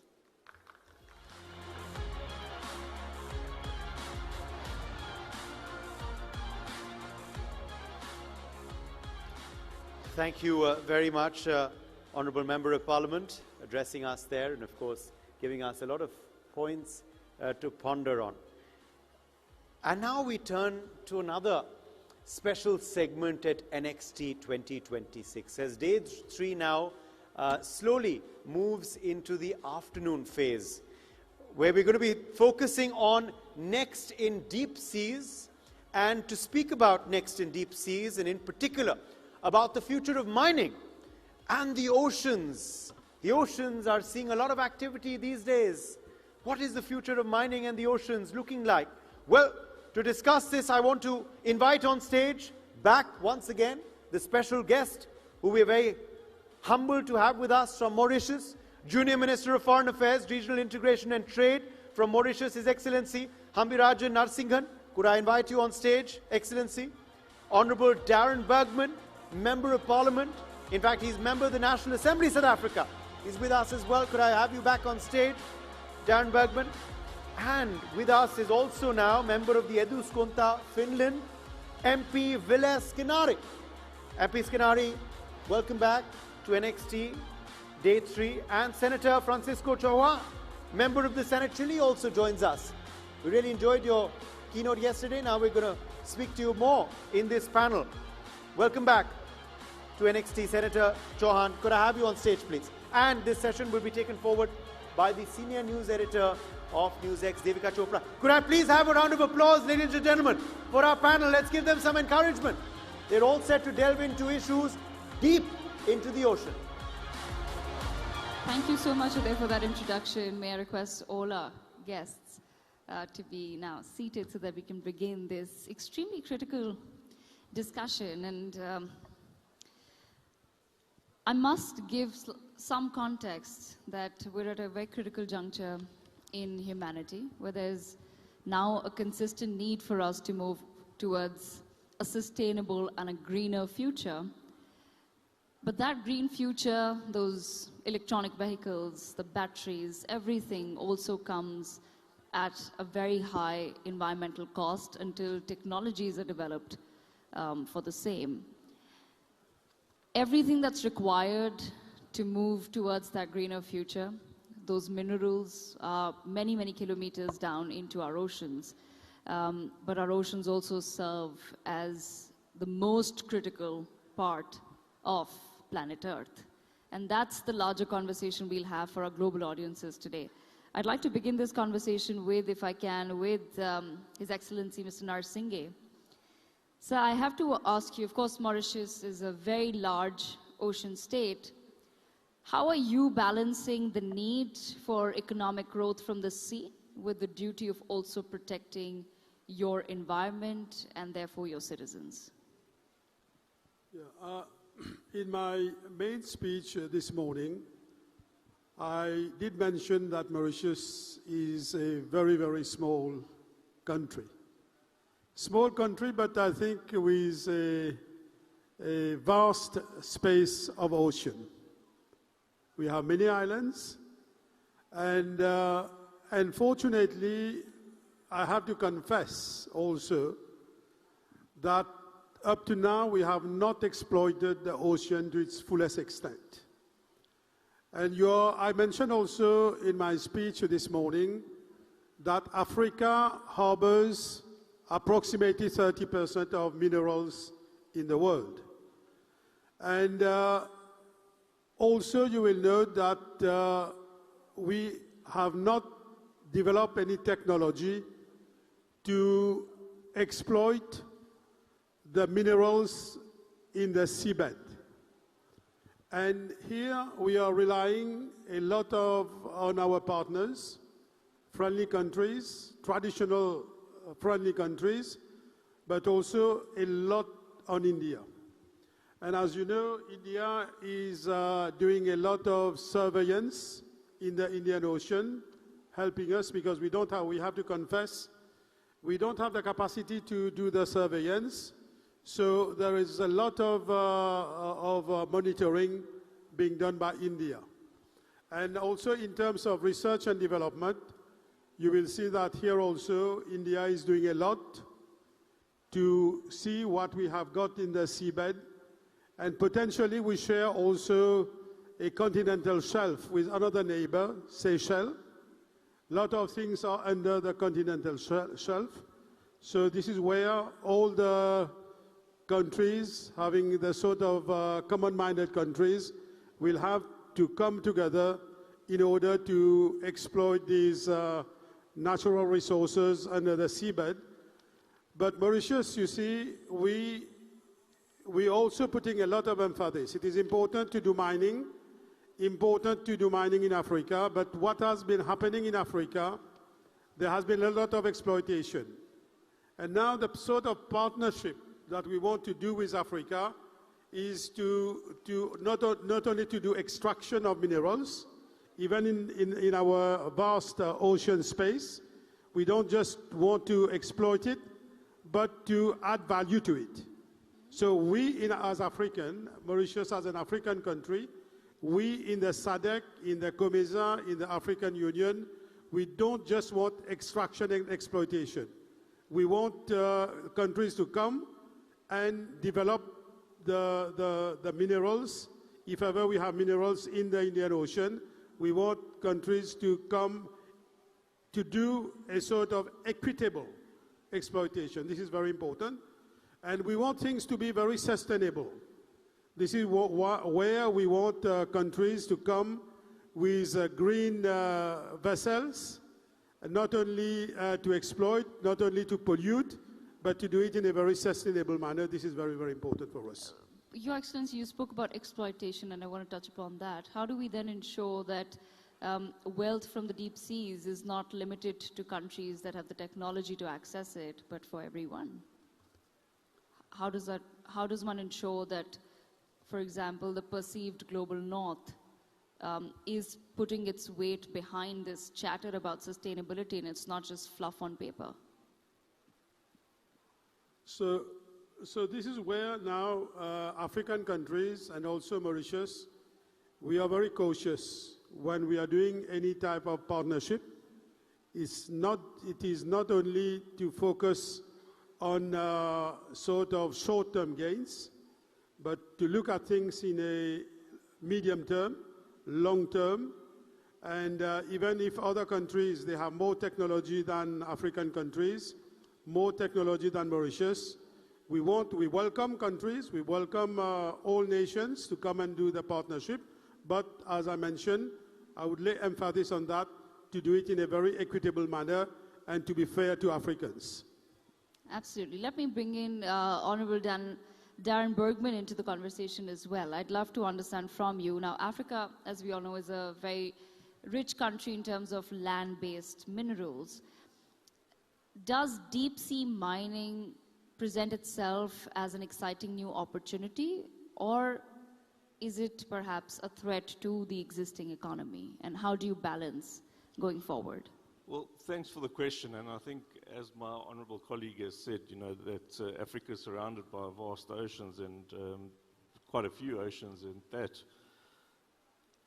The opportunity exists not just what's in the oceans and within the mines, it's the opportunities around that. And the first thing that we need to look at is the exploitation that's taken place. And I've been at conferences where the ministers in Africa have got up and said, we're increasing our trade, let's say with China. We've exported fish from China. We're getting tuna from China. And then I'd look at my app and I see that the fishing boats where they're getting their tuna is actually off the coast of the very same country that's exporting their fish from China. So that's the exploitation is actually taking place in our oceans, and then they're buying the very same fish from China. Now, I just want to tell you about the opportunity then quickly as an example, is that I got into the vehicle today by mistake. Now, someone said that when you come to India, your life will change. I got into the vehicle today with a lady by the name of Shilpa Bhupatiraju, who was born in India. This is a lady that I was meant to get into another taxi, get into this taxi, and we start talking, and you know, we're talking about empathy. And this is a professor, and this is a doctor. And she's born in India, goes to become a professor in America and a doctor, but wants to give back to the land of India. Now, India's got 1.4 billion people, an ocean around it. Africa's got a lot of people, starving, ocean around it with lots of fish, easy access to food. And we've got this organization called BRICS, we all come to the same conference. What's the opportunity, and how do we convert these opportunities into actual products? You know, it's easy to come here and give ideas, but how do you actually convert them into products? And so when the chief minister came and actually spoke and said, well, we're open for business over here, it actually, from the conversation in the taxi to the chief minister's conversation, to a conversation that took place outside with Honorable Sharma, projects are actually launched. So what becomes a talk shop actually turns into a factory. So it's not actually about the exploitation, or it's not actually about the opportunity of what's in the minerals itself, in the ocean or in the mines. It's actually what comes out from having such resources. And I think that's the power of not just what you have as assets, but the power of networking, the power of having people around you, speaking to experts, countries, well-networked people on the panels next to you.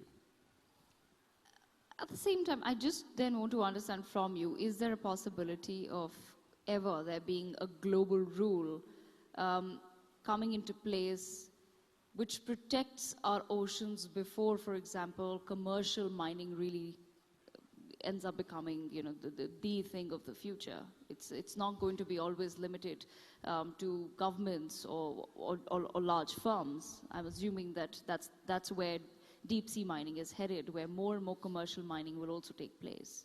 Look, there's no difference to protecting your oceans than there is to protecting your environment. And I think you're not going to, when people are hungry, it's going to be very hard to ask them to protect the animals before protecting themselves. As much as we'll know it as a problem, and we know climate change is a problem, I think it's very unempathetic to ask a person to look after the environment before they look after themselves, as much as we know it's a problem.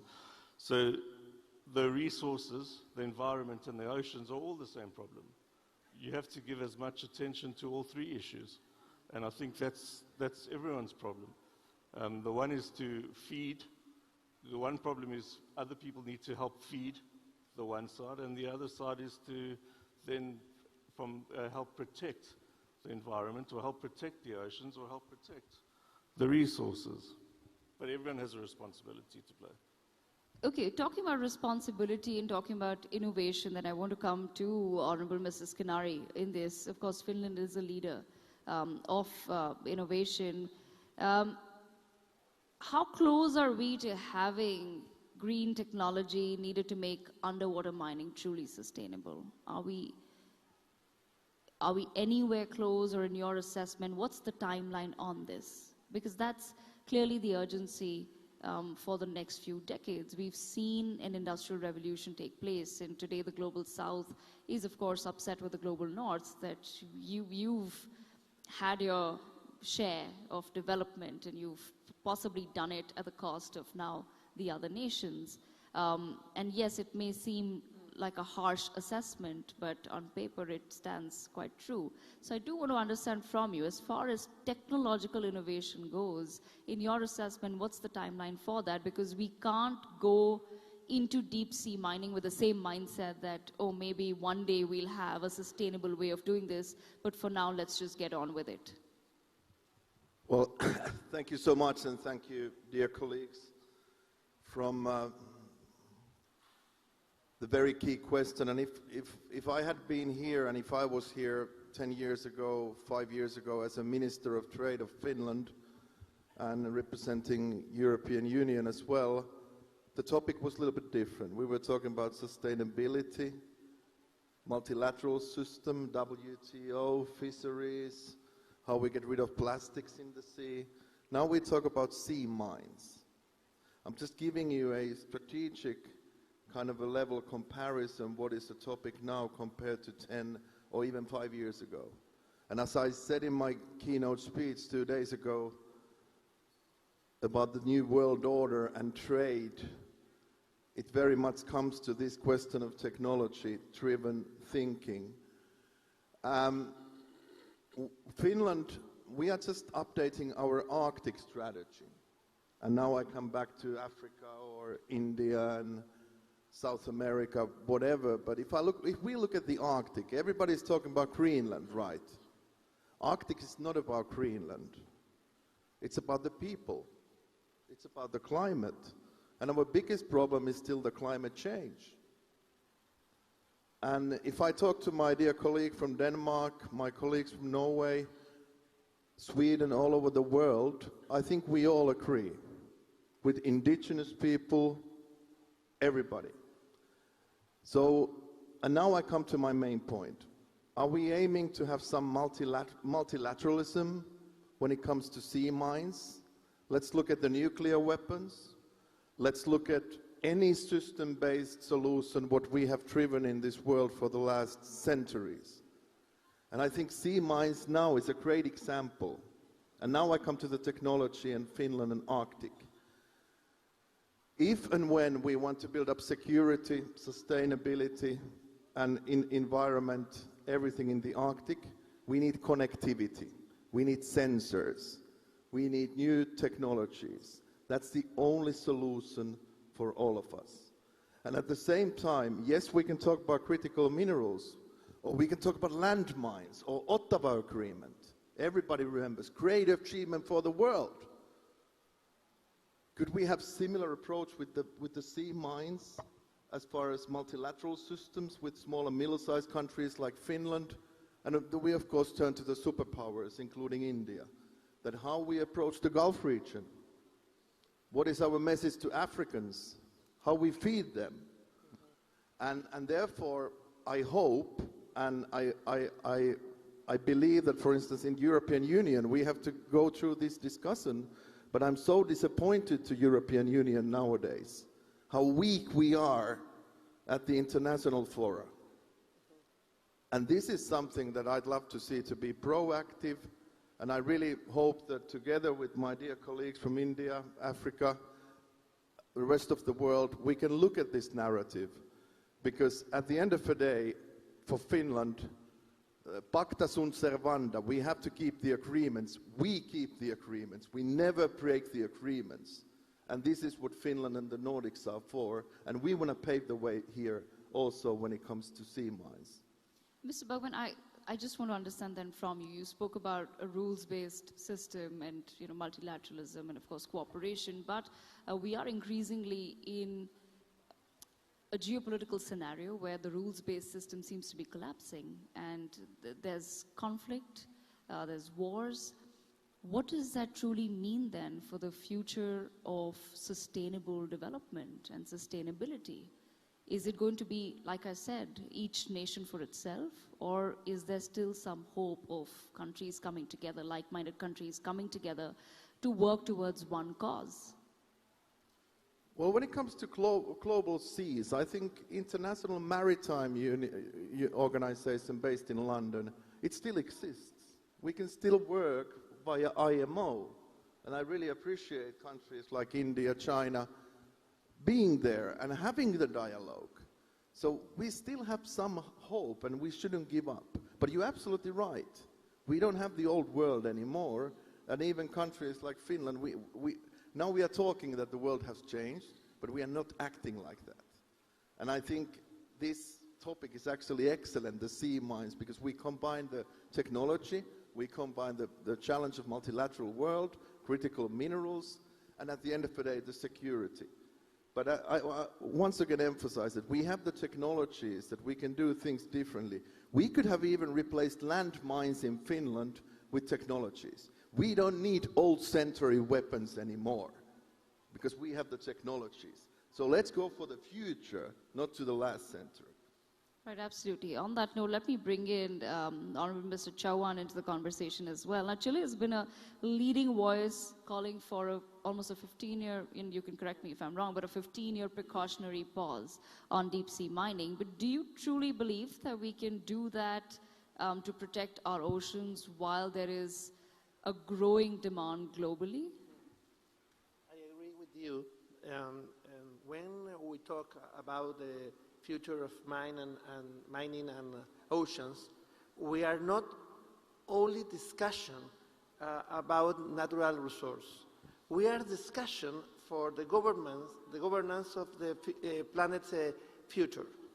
And when we created I founded the Committee of Challenges of the Future in our country in 2010. We are working with 2,000 scientific and academic for the elements of development of our country. And one of them is we need to protect our oceans. And Chile was played an active role in global ocean governance. And we propose, for example, BB&G to protect the oceans, and 3/4 of our ocean is protected, and we can conciliate development with protect our ocean. It's very important. It's very important for us. And don't forget, the oceans regulate our change of climate, and it's very important for maintain the precautionary moratorium for mining in the ocean for this reason. And in my point of view, it's very important expand the independent scientific research to understand the ecosystem of the deep ocean first. Two, we must develop strong environmental safeguards and monitoring system capable of preventing irreversible damage. And third, in my personal opinion, we must ensure that global governance mechanisms are legitimate, transparent, and based on international consensus and evidence. And I agree with you. In this moment, it's very important to strong multilateralism, and we need an agreement about how we can protect our ocean. And I have to end this conversation, but I do want to understand from your perspective, because Chile is advocating for this moratorium, for the 15-year pause, there must be then a worry about the Pacific Ocean becoming a site for unregulated, a so-called resource rush, let's call it that.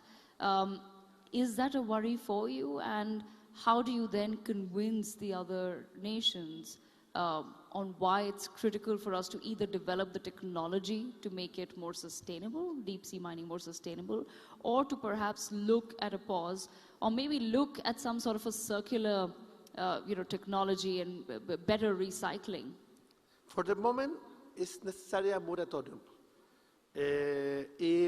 Chile was a leader for this for the reason we need expand an independent scientific research, and you can imagine Chile is the more largest country in the world.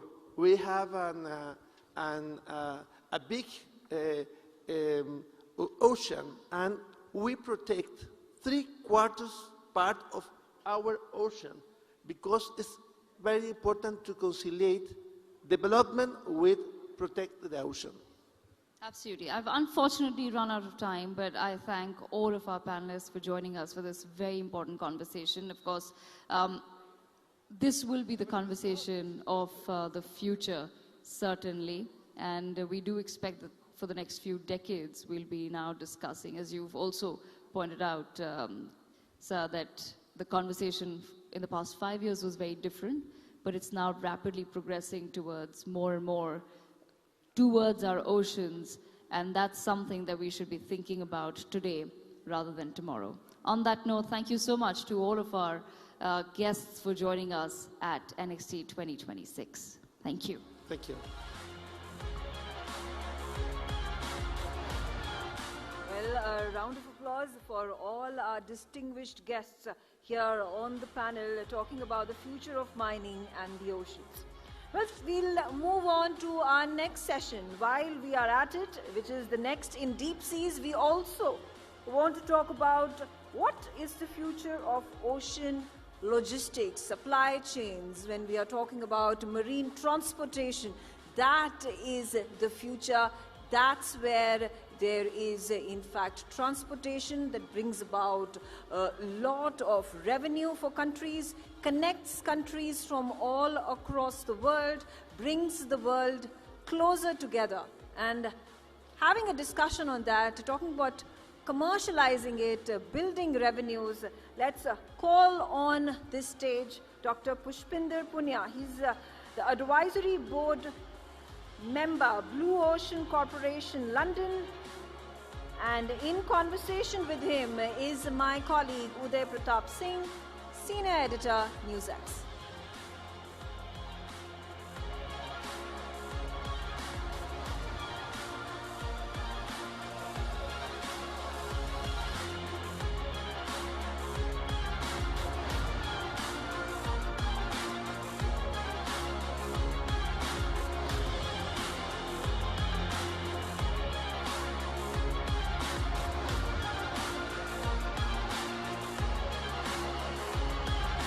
Round of applause, ladies and gentlemen, for Dr. Pushpinder Punia.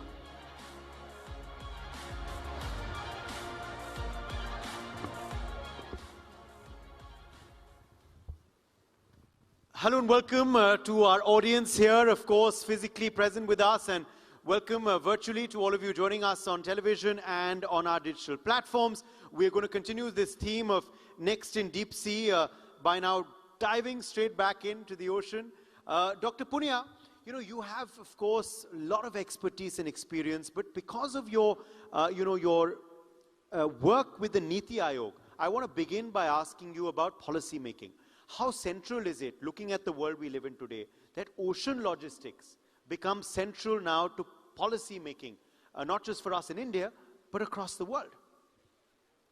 Thank you for giving me this opportunity to share my views with such a wonderful and brilliant people who are sitting here. You know, ocean logistics has become a part of public narrative. You know, how right now, how the curbing of ships in the Strait of Hormuz is negatively impacting petroleum and LPG supply across the world. It is occupying our mindset, you know, even on all digital media, in part of, you know, any conversation where you are sitting. So you are right in that, you know, ocean logistics is, and the supply chain which lies underneath it, have become a part of the public narrative. And it kind of emphasizes that how important supply chains and ocean logistics are for the smooth running of the socio-economic lives across the world. But, you know, the point which I want to make is that, you know, this is in some sense right now a negative look at it. You know, that how supply chains are getting impacted, how the, you know, the Strait of Hormuz is getting blocked, and we are likely to run into acute shortage of petroleum and the, you know, the LPG gases and all. But, you know, how to turn this narrative into a positive way of thinking from this, I think we got to look at the insight provided by our Honorable Prime Minister, Modi ji, when he came to inaugurate this function on 12th. You know, he, you know, related 12th of March with one of the most important event in the Indian history. And that is when Mahatma Gandhi started his Dandi March. So, you know, what was the Dandi March? For those of us who are, you know, sitting in the room, are from abroad, Dandi March was a non-violent protest by Mahatma Gandhi by taking 78 volunteers from Sabarmati Ashram and going up to Dandi which was at that time, had a different name, how you can protest non-violently to bring about a humongous change. So that is what the Sabarmati Ashram's move by Mahatma Gandhi on 12th of March was, that, to get freedom from the colonial power, we got to organize people in peaceful manner and then show how exploitative those laws of, the salt laws at that time were, and how they could be broken without really causing any fight or any dispute. So Mahatma Gandhi took 78 volunteers with him and then walked 387 kilometers over 24 days and went to Navasi, and there, by using the ocean's water and evaporating it, he produced salt and showed that, look, alternates are possible. Supply chains can be built by another manner, and you don't have to fight. You can, turn all those changes by positively mobilizing people, by building a positive narrative about it, and then showing how exploitative those laws are. Absolutely. I'll come back to, of course, smooth, supply chains, how important that is, and very interesting that you give that historical narrative, of course, and how relevant it is today as well, as PM Modi has said. But I want to quickly draw you back to another event from earlier this year, the budget. Now, the budget was, of course, presented in February by Finance Minister Nirmala Sitharaman. You wrote an article at that point. You talked about India becoming a maritime hub and how this is possible, the way forward. Tell us more about that vision and how we can actually make our pathways into this maritime hub. Yes, that's a very significant question which you are asking. And I think this is the way of looking how public policy, which is field-based, as our current, establishment, our current government, led by Modi ji, is connected with. And I must share that I am given a task in Niti Aayog to hold a consultative group. And this consultative group is meant to take the stakeholders' opinion so that, the public policies are in line with what can make positive impact for maximum number of people. So, as you are rightly pointing out, in the budget of this year, when Honorable President of India, Ma'am Draupadi Murmu, addressed the joint session on 28th of January, she specifically mentioned this point, that India has the potential to become the maritime hub in next decade if proper investments are made, if the laws and the regulations by which our ports and all are not performing at the highest level, they are changed and modified. And then she pointed out in her address specific things that, look, we have, 7,517 kilometers of coastline available in our country, which can be put into operation. We already have 12 major ports, but our 200 smaller ports can be developed into far greater capacity so that we can become the hub of the international trade of tangible goods. And she pointed out that we are going to invest 70,000 crores of rupees in building the port infrastructure, as well as, in bringing about the changes in the coastal areas, so that we can then make sure that all the tangible trade from India which takes place, and right now I must give you a figure that currently, 95% of our tangible goods which are sold by us, exports or import, they are all done through foreign shipping.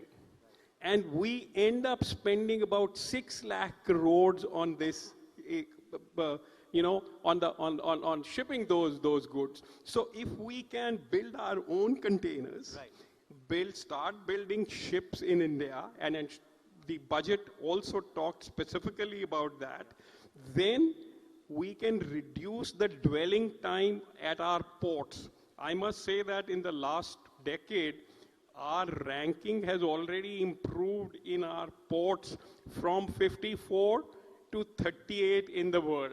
Wow, amazing. And our dwelling time period in the port has now come down to 3 days. Amazing. Amazing. And that is a huge improvement, and we are better than most of the developed countries. And we certainly hope that will continue to improve, sir. But I want to now quickly draw you on a largely, we were speaking micro perspective now for India, macro perspective for the world now. In your role, particularly as advisory member for, of course, such a global corporation like the Blue Ocean Corporation is in London, Dr. Punia, how do we make policy and how do we ensure that, there is not an antagonistic sort of attitude amongst the world in disrupting supply chains? How do we better cooperation so that logistics is smooth? That will, at the end of the day, help consumers as well, reduce prices, and ensure freer movement. What are the ideas you have to achieve this? No, again, it's a wonderful way of looking forward, I think, because, to those of us sitting in this room who come from academia and those who are policymakers and leaders, I must share that the collaborative governance has become in public policy a major focus area. And collaborative governance basically starts with that the government agencies must start taking the stakeholders not just as mere consultants, but as part of the decision-making process. And you must try and convince them that, by participating in a process of collaboration, you will not lose anything. You may have to pay a short-term price, because when you make a decision as a group, some, trade-offs are also involved, but those short-term trade-offs would lead to a mutual gain in the long run. And, that is where I say, I started, that how Honorable Prime Minister gave a positive narrative about it, that this supply chain breakdown which are taking place now, if we use those instances, like again, to go back to the historical thing, what Mahatma Gandhi had done, and I must compliment NXT Foundation to organizing this, how Mahatma Gandhi also built the consensus around it. He took his 78 volunteers with him, asked them to create a narrative, and those 24 days of walking, he got the public to come. Absolutely. So okay. you are I'm out of time, one. sir, but 60 seconds to you on this certainty principle of yours. Certainty and stability. Why is it so important in policy making? Certainty and stability in the financial and the tax world are the most critical points. As it is, an entrepreneur or an investor has to take good amount of risk as if he or she or an entity decides to invest anywhere.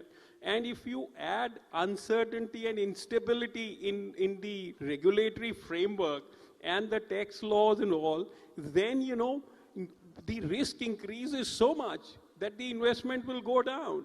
So certainty and stability, and on this, from Niti Aayog, we have, published a working paper also on this aspect, that, what happens is that across the world, you are taxed and you have financial regulations from where you're resident.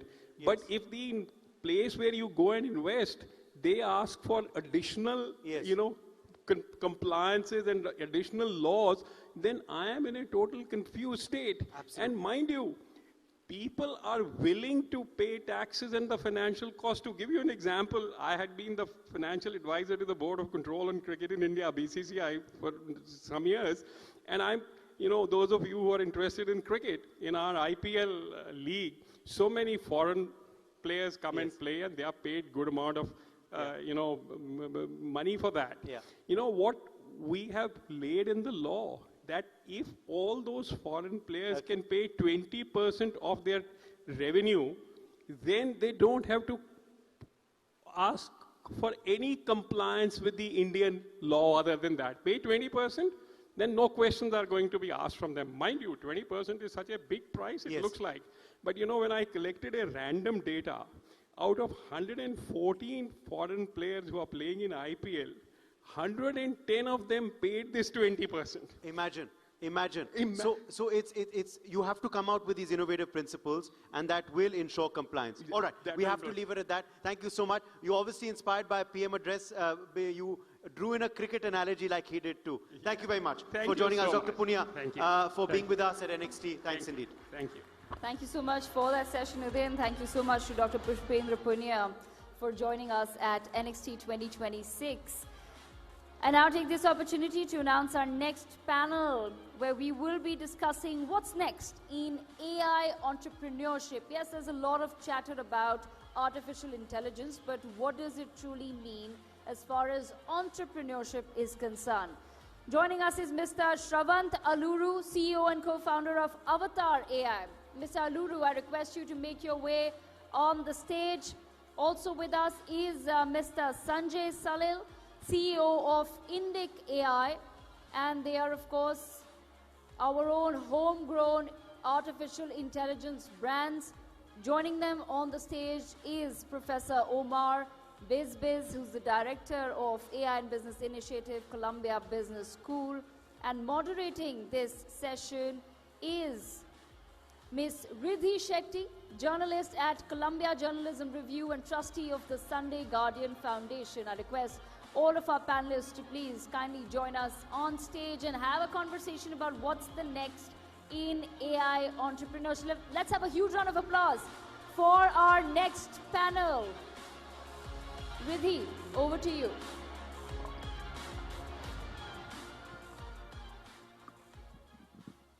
Thank you all for joining us here today. And just to get things started, in the past 2 years, we've seen AI grow astronomically. It's become less of a conversation of what will AI be and now how AI is everywhere. So just to kick us off, I'm going to ask you to think even more in the future and let us know what you think AI foundationally and generationally will look like and where it's going in the next 5 years. First of all, thank you very much for this opportunity to come and speak to all of you and with such an amazing set of panelists. So the honest answer is that I don't know, and most of the people don't know. But for sake of answering this question, I definitely think that AI will move beyond the tool that we are seeing here and there. It will move beyond this, and it will sincerely and seriously get integrated in our lives. And when I say it will surpass the level of becoming an assistant, it will get embedded in our lives, in our ecosystem, in companies, in our work, everywhere. And Mr. Bizbiz. Thank you again for the invitation and for the opportunity to join this panel. So indeed, I fully agree with Sanjay. I mean, I think no one knows where AI will be in 5 years. But what we do know is that in the same way that we had a decade of digital transformations, we're going to have a few years of AI transformations across large organizations. And that's going to take time because organizations are very complex objects and it cannot change from one day to the next. But what I'm also hopeful for is that we're going to see hopefully an acceleration in the process of scientific discovery that's going to be able to push the frontier around many topics that have been raised here, including healthcare. Yeah, I agree with everything that Umar and Sanjay said, but maybe just to add, and it's tough to add to that, I think AI will make humans superhuman is where I would maybe leave it, because rather than thinking about AI as a tool or a co-worker, if you could think, like Sanjay said, embedding AI in every aspect, that it is beneficial for humans to probably start acting superhuman. And in there lies maybe the future that I see, to your question. I'm curious, Mr. Salil and Mr. Allure, both of your companies approach AI from a hand-in-hand perspective instead of using AI as a tool, having it work hand-in-hand with humans. I'm curious why you think this approach is essential and how it differs from using AI as a tool and how we can sort of go forward with that methodology. Would you like to take? Sure, yeah. In our experience, I mean, just for context, we work predominantly with US enterprises. And in that experience over the last decade, what we've seen is instead of thinking about AI as a tool, which is almost AI in software kind of a mindset, which has been the last decade, we have to evolve into thinking about a central organizational brain, which is persistent in its memory, which is continuously improving in terms of compounding the intelligence with every human usage, piping back into intelligence for tomorrow, right? And those feedback loops and operation as a platform. So I actually think, like we said to the earlier question, AI cannot be thought of as a point solution anymore. You've got to have an organizational wide mindset, because in the future that we're going in, honestly, to your question, the companies that are going to win are the companies that learn faster than their competitors. And so it's all about the pace of learning. And if you could get AI plus human embedded in a way that AI is compounding intelligence with every usage, those are the companies that will actually create those compounding defensible modes, to the discussion Omar and we were having earlier. But that's the crux in my view. But over to you, Sanjay. But I fully agree. And what we have seen very recently, that people used to say, or still they say, that AI hallucinates, which it does. But look at the Iran, US and Israel war, that an American company was Anthropic, and American government said, since you are not playing by my rules, so you are not, they have put them in a certain category. That means AI must be delivering the kind of value which is very high for government of the US. But coming back to your point, so how it will, the human angle will remain very, very crucial, and I'm not saying now, for a foreseeable future, that when you integrate AI with human together, then the results are amazing. It becomes far superior.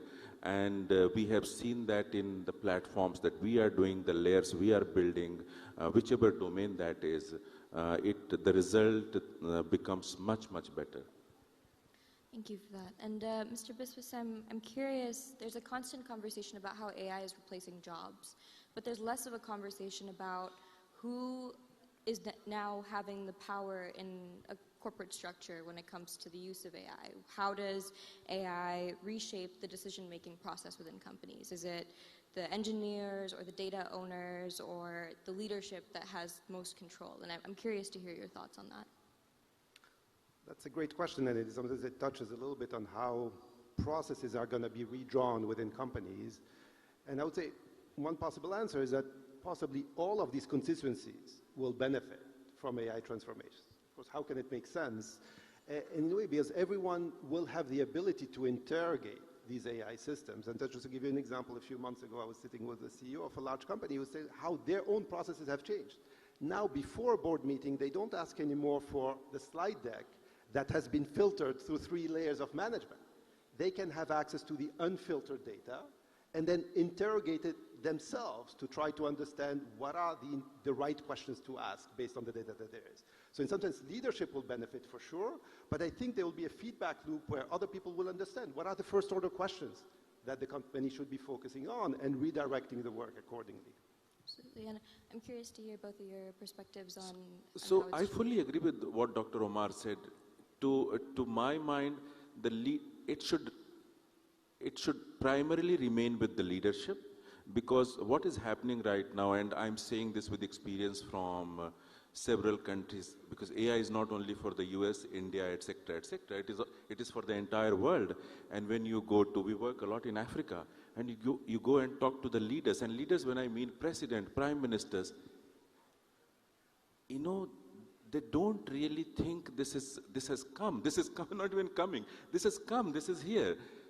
And if those leaders, or similarly the leaders in organization, they are not attentive about this, they are not sharp about this, then those organizations, those countries would be at a huge disadvantage.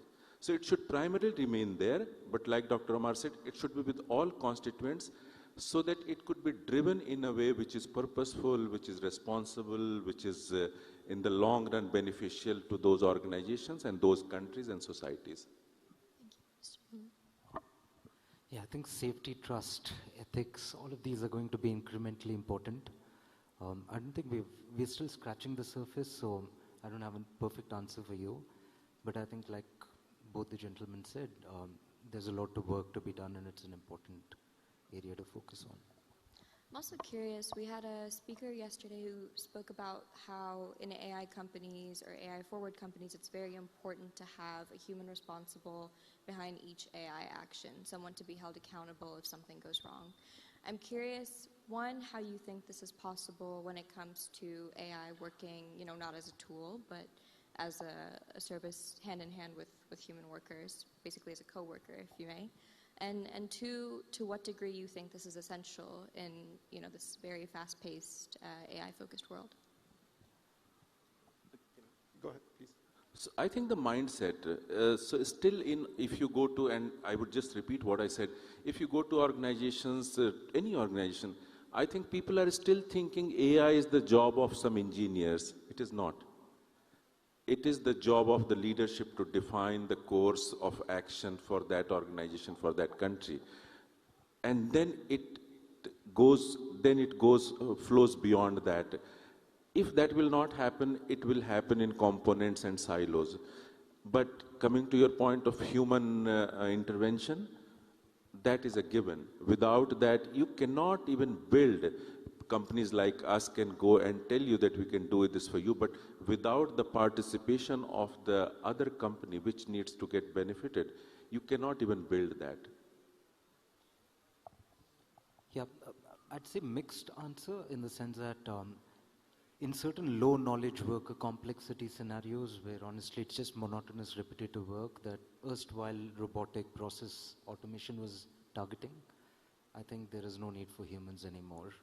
And it's human over the loop. What I mean by that is humans observing, auditing the system, defining the guardrails, the monitoring protocol and whatnot.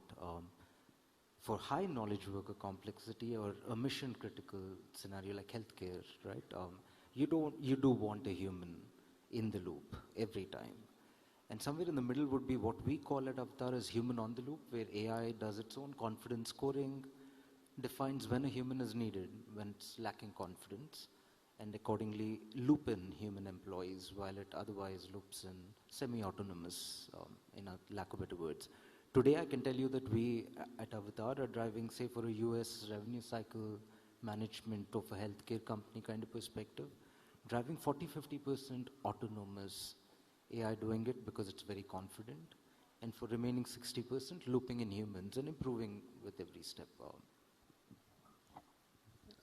I fully agree. There's a hybrid approach, right? In general, it's not necessarily every action, but processes, humans should be responsible. The buck has to stop with a human for process, for these repetitive tasks. But for high-stakes decisions, indeed, we will always have a human to sign off on these. Definitely. So I'm also curious, everyone is now leaning into AI, thinking about how to adopt it across a variety of fields. What's one hard truth about AI adoption that most companies don't want to hear? That's a tough one, but I'd say the power of compounding, and the ones that will get that at its essence for both data and the intelligence that comes out of data would be the eventual winners in the new era. I guess AI transformation is hard, right? And that there's a lot of inertia within companies, and inertia has to be broken. Fully agree. The mindset is really one of the biggest thing that you go and that's the biggest challenge that you face, and it depends. Different businesses have different kind of mindsets, but some of them are they have a mindset that it will not happen, it will not affect me. Some of them realize and they are moving faster. So I agree completely. Mindset and inertia. So it's, maybe to add, it's as much about technology than it is about company culture relating to the mindset. Completely. And do you think that companies that are maybe slow to adopt AI or still hesitating will be behind the curve in the future?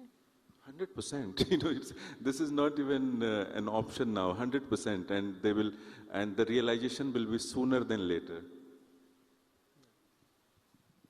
And in the sphere of thinking about how to move your own companies forward and how to teach students or acknowledge what's going to happen in the future, while it's very unpredictable, what are some of the biggest risks that are on your mind, and how are you working to counter them?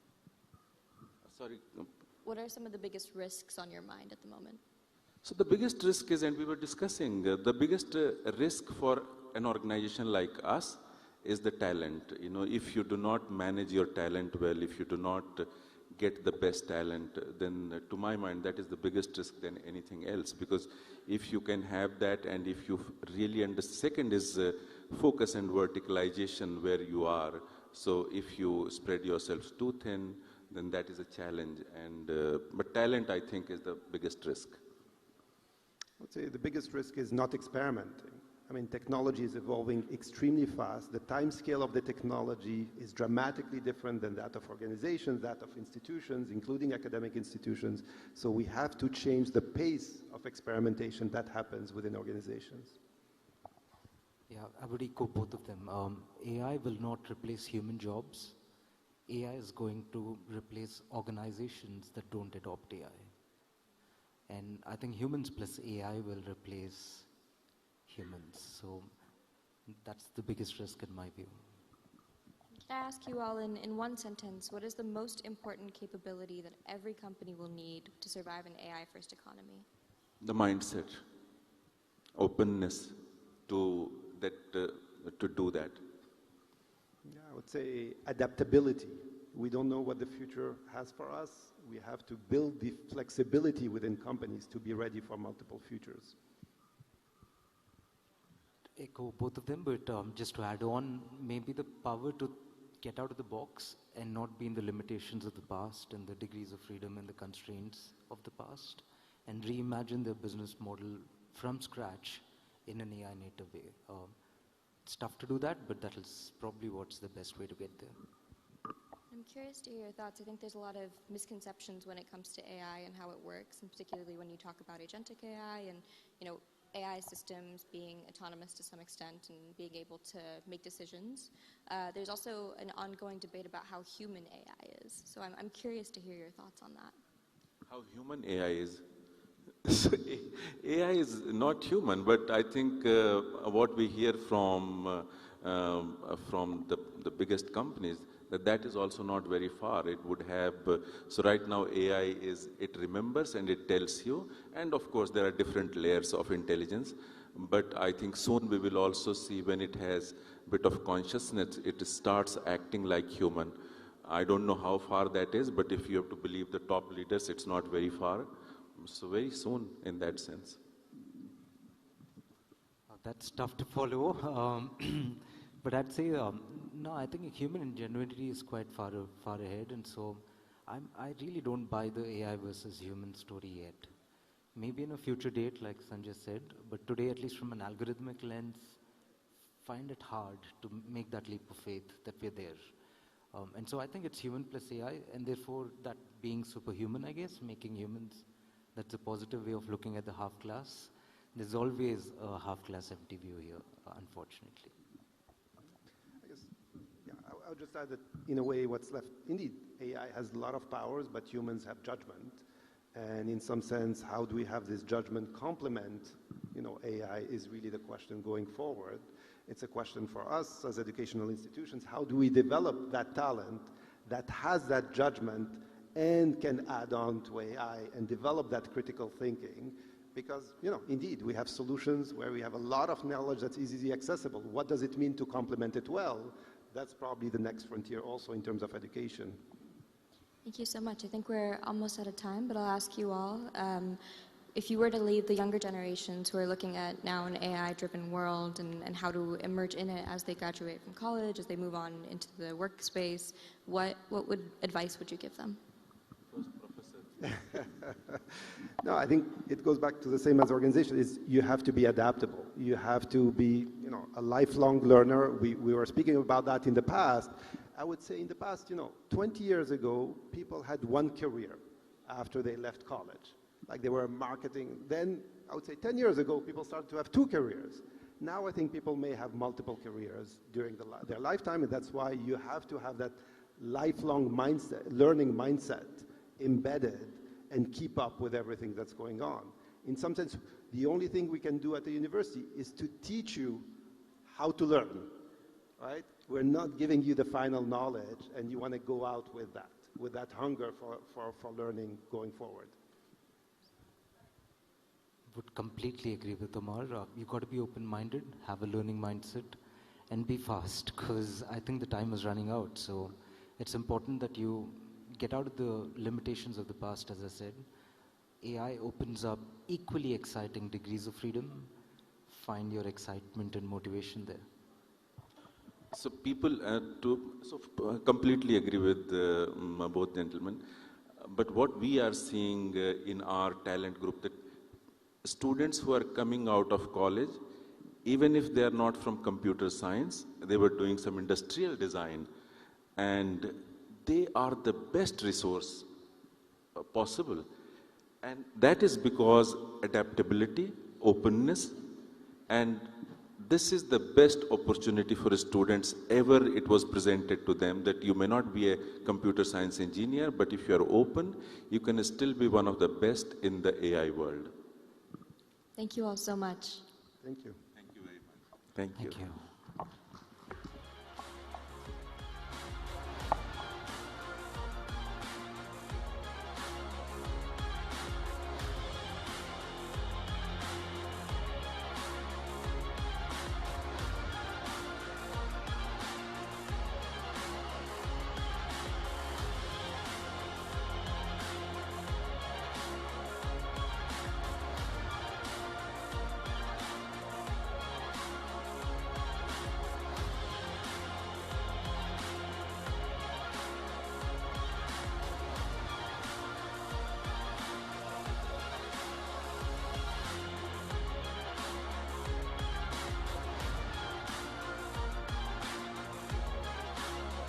And at NXT 2026, of course, our special sessions continue.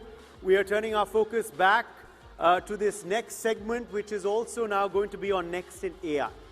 We, of course, had the discussions yesterday, and we are going to turn our focus back to artificial intelligence. It really is the buzzword of the year, isn't it? And to discuss AI now to accelerate rural development. We saw how that was one of the pressing topics this year at the AI Impact Summit at this very venue. We have with us Dr. Ramesh Kausi, Group Director General, AM Trust. Could I have you on stage, please? Dr. Kausi, welcome back.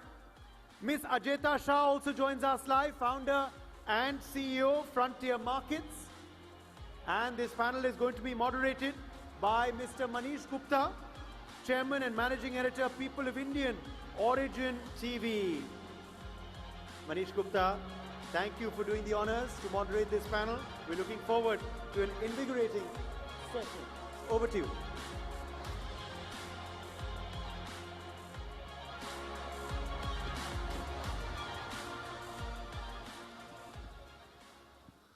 Good afternoon, all. Very happy to see all the faces here for the last 2 days. Some of us are joining you again. Dr. Kausi is joining you again. First of all, I think I need to thank the Honorable Member of Parliament, Kartikeya Sharma, for getting us all together at this forum next, and to talk about what technology can do, literally as wonders as we shake up and wake up to the new levels of accelerated growth and development, which is critical to the world. I know there's wars and peace and talk of everything going on, but what do we need to do within those countries to achieve inclusive socio-economic impact development? That's why we are here today. I'm very happy to be joined by Dr. Ramesh Kausi. You've already been introduced by the MC, so I wouldn't repeat that again. And to have another friend of mine who I motivated to stay back for this conference, and she's very excited to have been a part of it, Ms. Ajeta Shah. She is the founder CEO of Frontier Networks. So let me tell you in short, I mean, as a journalist would, I am, that Frontier Networks has done something incredible at the very bottom of the pyramid, last mile, to cause and accelerate rural development. I'll let Ajayta talk about it, but she has championed creating 40,000, now that's not a small number, 40,000 rural women entrepreneurs in different parts of India that today at an average make livelihood, monthly livelihood, of anywhere from 5,000 to 10,000 rupees a month. So just multiply 40,000 by 5 to 10,000 rupees a month, and that's the stimulus to economy Ajayta has given at that level. So Ajayta, talk a little bit about what Frontier Markets has created in terms of your Sahelis, the very special Sahelis on the ground, and how do you see that fitting into the larger, bigger picture of rural development of India? And then we'll come to Dr. Costa. Sure. So first of all, thank you so much for inviting me here on this stage and also making me stay back, because it has been a really informative, I would say, 3 days to really learn about some of the critical topics that all of us do need to discuss while we're here, and really honored to get a chance to talk about this topic, because you can imagine it's my favorite. Just for everyone, I think it's important to get the context of what I see rural development as. So in India, we're talking about 700,000 villages. We're talking about 800 million people, and we're talking about 100 million rural women. So these numbers are pretty large. And what we see is a gap of access. So the 800 million people that live in these rural villages today are not getting access to products and services where they live, at their doorstep. They have to travel 5, 10, 20, 30 kilometers to get even basic things like digital banking services, or get access to agricultural goods, or even get consumer durables. They're not an Amazon customer, let's be very clear. And the fact of the matter is that within that access gap, there's 100 million women today who are part of the National Rural Livelihood Mission, and are women that are eager to earn income and change the way that they can actually impact the lives of their children, earn real money. So what Frontier Markets did was we said, well, let's address both of these challenges. Can we build women entrepreneurs that are using digital innovation, digital technology called the Meri Saheli app, that enables her to become a multi-product service provider in her villages, providing services to where people live. So 5 million families today have been able to access over 200 million products and services at their doorstep where they live. And these women, of course, now are not only earning money, but they are the digital transformation solution providers in their villages, helping bridge that access. So where do you see this going on scale for India? Because without scale, you will not achieve, across the board rural development. I think India is, if you don't scale in India, I don't know where you would scale in the world, right? And I think that, we believe that the model that we've built has been in partnership with the government, and the government has acknowledged that the She Leads Bharat movement should be nationally scaled. So our vision is to create 1 million of these women entrepreneurs who will then be able to be the voice of 100 million families, again, all on technology and driving services to the last mile in the country. Well, thank you, Ajayta. Now that's where, Dr. Kossi, you come in. In the last 2 days, we are talking about using this platform, this very beautiful NXT Summit, to talk about what is next in the process of our daily evolution, in making life and lifestyles better for humankind. I'm not going to be scared about AI versus humans. I am not. I don't think anybody should be. But how do you, what needs to be done as we scale? What kind of technology, and specifically AI, can do to enable what we are talking about, accelerated rural development, and most importantly, inclusive socio-economic impact development? Okay. No, it is a very interesting and important question. And again, as I said yesterday, the question of sovereignty is extremely important. This is critical. It is very important to understand that today India is generating 1/5 of the data of the world. But what is the percentage of this data that India is controlling? Not a lot. And applied to rural segment, what is the percentage of rural data that India own, manage, control? This is a big issue because if we are not moving faster on the sovereignty subject for rural activities, all the data will be controlled by externals, company, and they will lock an asset that belongs to India.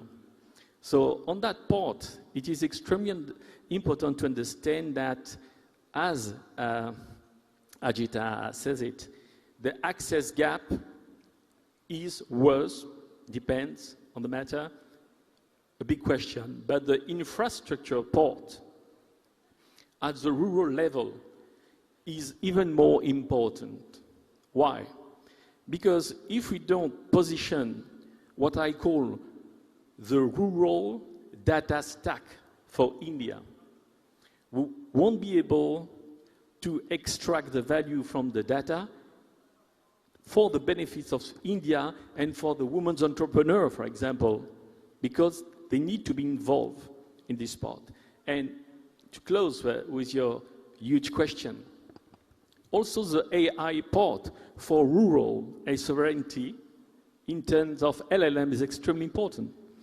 It's about not just 5, 10 languages, it's about 4 more, but it's also the production of tokens that have to be integrated into the system. So yes, rural world is extremely important to India's. As the numbers were given, they are huge. Rural activities can be a major contributor to GDP. And to, in one sentence, to formulate that, Indian data sovereignty starts in the village. And this is the appropriate level to start thinking data, rural data stack. So my question to you, let me repeat something that I want to get out of this conversation is, AI, it's here. There's no, 5 years, 10 years. I want to use AI today to empower rural women, grow the number of women, create socio-economic impact development. How fast can it be done, and how will you do it? It can be done within a few months. Why? Because the AI, the technology stack exists at the application level, at the infrastructure level, at what I call the level of management and centralization, and also in the kind of, at the level where we need to check the information. So to say it in simple words, whatever the level of stack that I apply to what the global AI solution, technology are ready to be deployed, but we must do the right thing to make sure that the value is extracted for the beneficial of India, of the players, the stakeholders, but also at the local level, the ground level, to the women, to the people, to the rural world. So this is why I'm saying it is important to build the rural data stack. Just quickly, and then I'll come back to you, Ajayta. Dr. Kossi, it's easier said than done, but what will it take to do it? Can she do it with her 40 while she's expanding to 1 million? Or would you need the government's involvement, the state's involvement to do it? Of course, it is a game where the government, where the ecosystem will have a huge play to play. Because on the first step, there will be a framework to position, a strategic framework to build this rural data stack. It needs to be bared by the government. And then it will involve several players of the ecosystem at different levels: platform, application, security, data science, data mining, but also players that are in the regulation part. And finally, entrepreneurs and local technologies and the people in the rural domain. So it is a game for the whole ecosystem, but it's just a question about coordination, right vision, right framework, because the technology is there. Let's make that happen. Ajayta, turning back to you, I've at this summit and even in previous sessions heard how people can be scared about AI. Now you deal with 40,000 literally probably not so literate or maybe not literate at all women, but they've become entrepreneurs. They've adapted to digital technology, as you said. They're actually making a livelihood out of it. So what all would you need to integrate? First of all, are your Sahelis on the ground going to be scared about AI? I don't know if I'm scared about AI, so I don't know about the Sahelis yet. No, I think, so a couple of things. I just wanted to kind of maybe reflect also on, Ramesh, what you just said, because I do think it's very important to think through that it's technology, but it's also ecosystem. And so even today, with the work that we've done, we work with the state-level rural livelihood missions. We work with almost 210 plus social innovators that have technology integrated into the technology platform that we have. The platform itself was designed for, with, by these rural women. So before they even think about AI, they first had to embrace technology in itself, right? Using a smartphone differently, beyond WhatsApp, beyond a YouTube, really understanding tech. It's vernacular. There's an AI voice bot because she doesn't know necessarily how to read, but she does know how to listen. But imagine every single element of that was designed with her. And I think that's really where the power comes in. So now if you bring that to the context of AI, it's about also understanding how you explain what AI is to her. And my favorite story is the one where we did do this, session with about 500 of our rural women entrepreneurs across different parts of the country, right? Who basically said the same thing, which is really powerful when you think about it. They said, could AI help me earn money faster? Could I wake up in the morning and open Savitri Didi, right? Who basically says, good morning, Ajayta. So Here Savitri are Didi is the AI, it's the Alexa version of what I envision. But imagine they're saying, Savitri Didi is going, good morning, Ajayta. Here are the 13 ways that you can earn money in the next 5 hours, given what we know about who your customers are, what they've been purchasing, or what kind of work activities are available in that day at that time. She gets that. And they all were like, if that's what AI can do, sign me up, right? A second use case, which I, again, really appreciated, is a lot of our women have been doing digital banking services, right, across the country. Now, for most people, if you don't know, when a woman is a digital banking correspondent, she gets a reputation of being trustworthy and not committing fraud. So what happens is other villages in that same area are saying, I want to get my banking services done by her. So all of a sudden, she now goes from one village to traveling to many. Google Maps won't help her figure out the right pathway that she should be taking for safety to get to those other villages. And that's another use case that we're realizing could be really powerful. I think that I don't think there's a fear of AI. There's an understanding of efficiency and opportunity with AI. And I also believe that the gap here is going to be on the skilling of her understanding this. So we have to build with her, for her, and essentially make the use cases more relevant to her. So would it be fair to say, which I heard in the session before us, that your Sahelis will become super Sahelis for their neighborhood? Yeah, I mean, I think that they are becoming super Sahelis, right? They really are delivering services to people faster.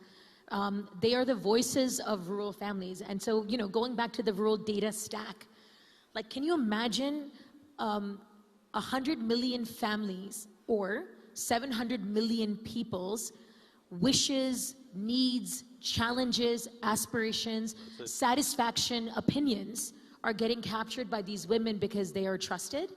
And that data stack is allowing you to then suddenly design with innovation.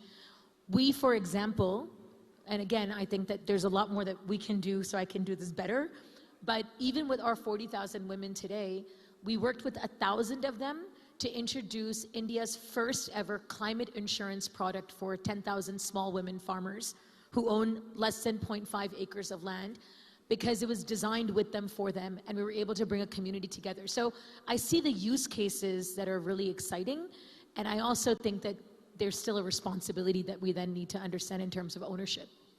So what would be the challenges, Dr. Kosi, starting from scratch with frontier markets, for example, with the 40,000 ladies, where would you start?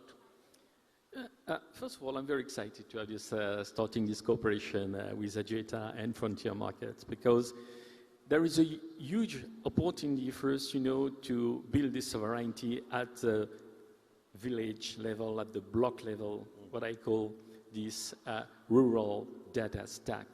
And by bringing sovereignty to the person, to the village, we'll create for them a business opportunity to make money, to be a great contributor to the GDP, huge part of the potential, but also will give the autonomy of technology and the autonomy to develop the right use cases.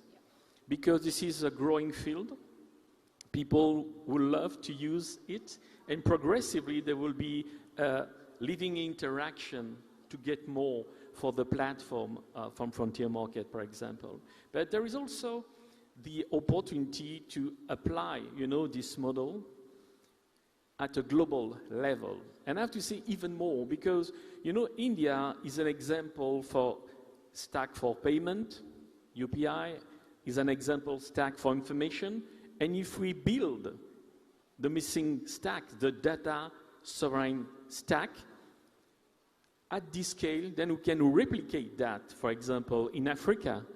Because you see, what we are learning here in India would be very useful to other parts of the world. So we are all very excited on having a concrete impact or doing things that can change the life of people in the village, of the women, of people who have families, and find with AI, infrastructure, data, an amazing opportunity for real. Well, thank you very much. This is a very interesting conversation, and you're right, Dr. Kosi. We've seen in the past that technology-led innovations that have served India are a good, not just a demonstrator, but literally can be replicated in other global south countries. So this would be something that literally every country in the global south needs, and if it works for India, if we can make it happen, then naturally it'll have a manifold impact. One thing I'll just add to that is also that in most of the conversations that I've heard over the last 3 days, we're forgetting that women make up 51% of the entire population of this country, and there is a big digital divide that needs to be addressed. There's a systemic barrier that needs to be addressed, but if we do it with the intentionality of working with these women, please understand that's the game-changing outcome of what we know. Because when you invest in women, right, it's a multitude of impact that gets created, right? She doesn't just invest in herself, she invests in her children, she invests in the future of the country. So that's why we say when she leads Bharat, India thrives. And so now imagine with AI and technology, if we invest in her ability to become that super Saheli, I would say dhamaka will happen, right? It's going to be a beautiful outcome, and we should be getting ready for it. I'm glad you brought it up, Ajayta, because I would have wanted you to bring it up, that including women, particularly rural women, is very important and integral to any development, particularly socio-economic impact development. And I think coming to that question of which is asked all the time, that what do people think of AI? Is it going to take over humans? Is it scary?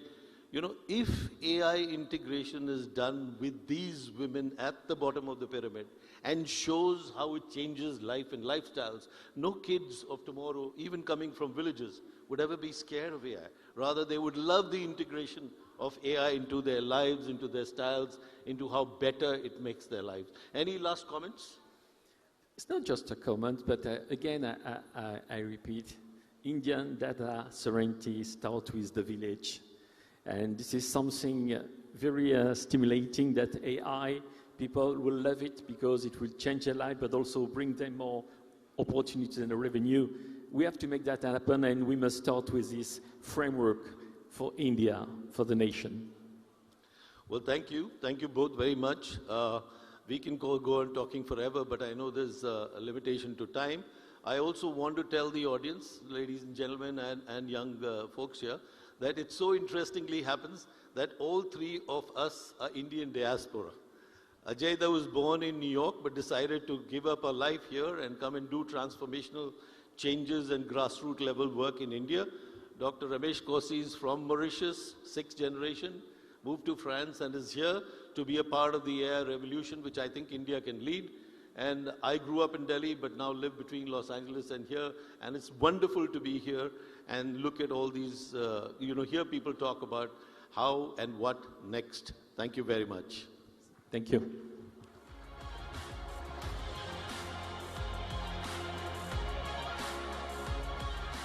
Well, thank you, ladies and gentlemen, for giving us all that insightful information about the future of artificial intelligence. All right, moving on to our next session. We're talking about money. We're talking about the future of money. And for that conversation, let me get onto our stage Dr. S. Ravi, who's Chairman and Director for Tourism Finance Corporation of India Limited. And we also have with us Mr. Vaibhav Lumba. He's the head of FX Clay. A round of applause, ladies and gentlemen, for both our distinguished guests. And to moderate this panel, I am being joined by my colleague Uday Pratap Singh, who's Senior Editor, NewsX.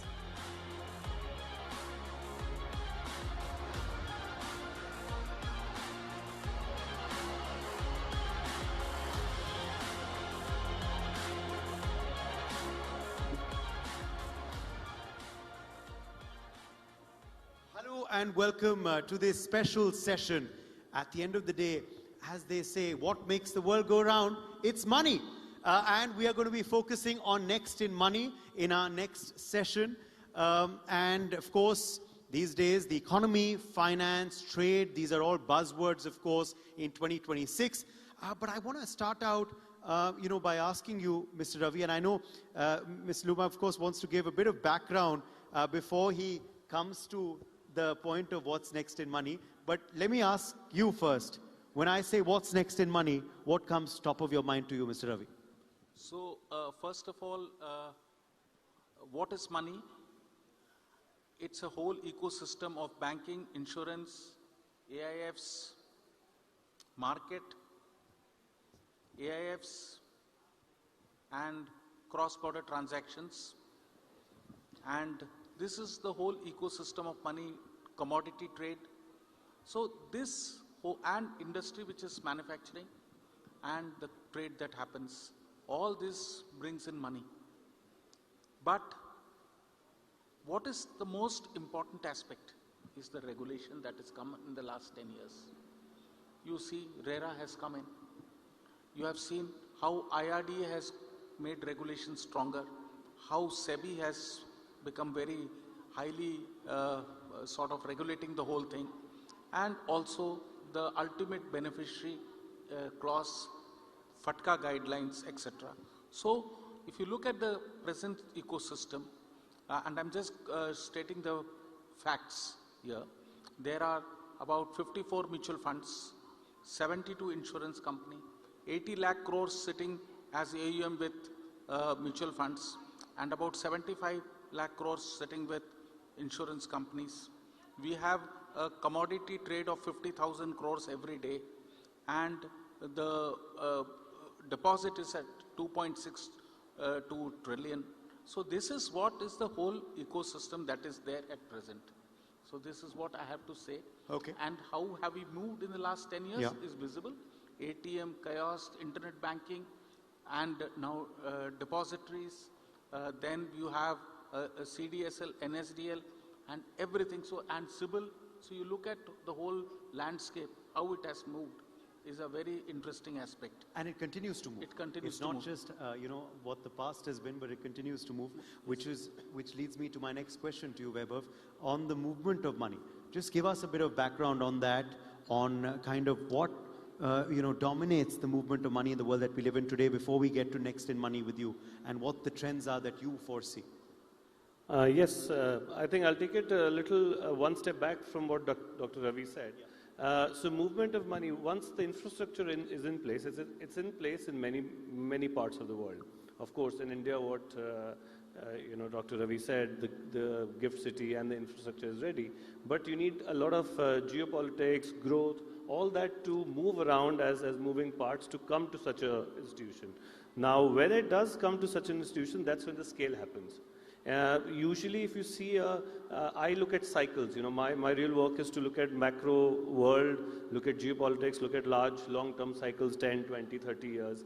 Now, at some point, when India and the city and all the IFSC is going to be up and running completely, 5 years in this 25-year cycle, we'll see a big boom. Now, why does that big boom come? Because the money moves in that way. We have seen it in the Middle East in the last 5 years. Of course, it's going to be reversal now with the whole geopolitical situation. So geopolitics, GDP growth, we've seen in America in the 70s, Middle East, and maybe now next 20 years, 25 years, it's India. So India needs to be prepared for the infra, as we rightly said, and we will see the movement come. So I see the movement coming at some point now, sooner than later. And then let's get to what's next in money, Vaibhav. What's coming up next? So I think the movement, again, I've clarified. So you need geopolitics, you need regulation, legal framework, and the sentiment. I think sentiment is very important. Money moves on psychological factors, on what people think and behavior. So where are we seeing it now? I think at this point, since we are here at Next in India, and I wanted really to say that I think the stars are aligned for India now again.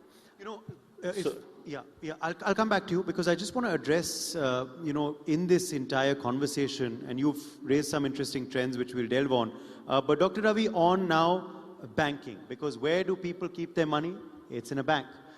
We've seen how digital India, Jan Dhan, has transformed the way people do banking, and particularly in rural parts of the country. And it's a big model for our international guests as well. The Jan Dhan accounts and the digitization of banking in India is a model that the world can learn from and follow because of the scale of its rollout. How is banking going to continue to change, though? And what kind of safeguards also are needed in terms of banking and also insurance, Dr. Rav? Yeah.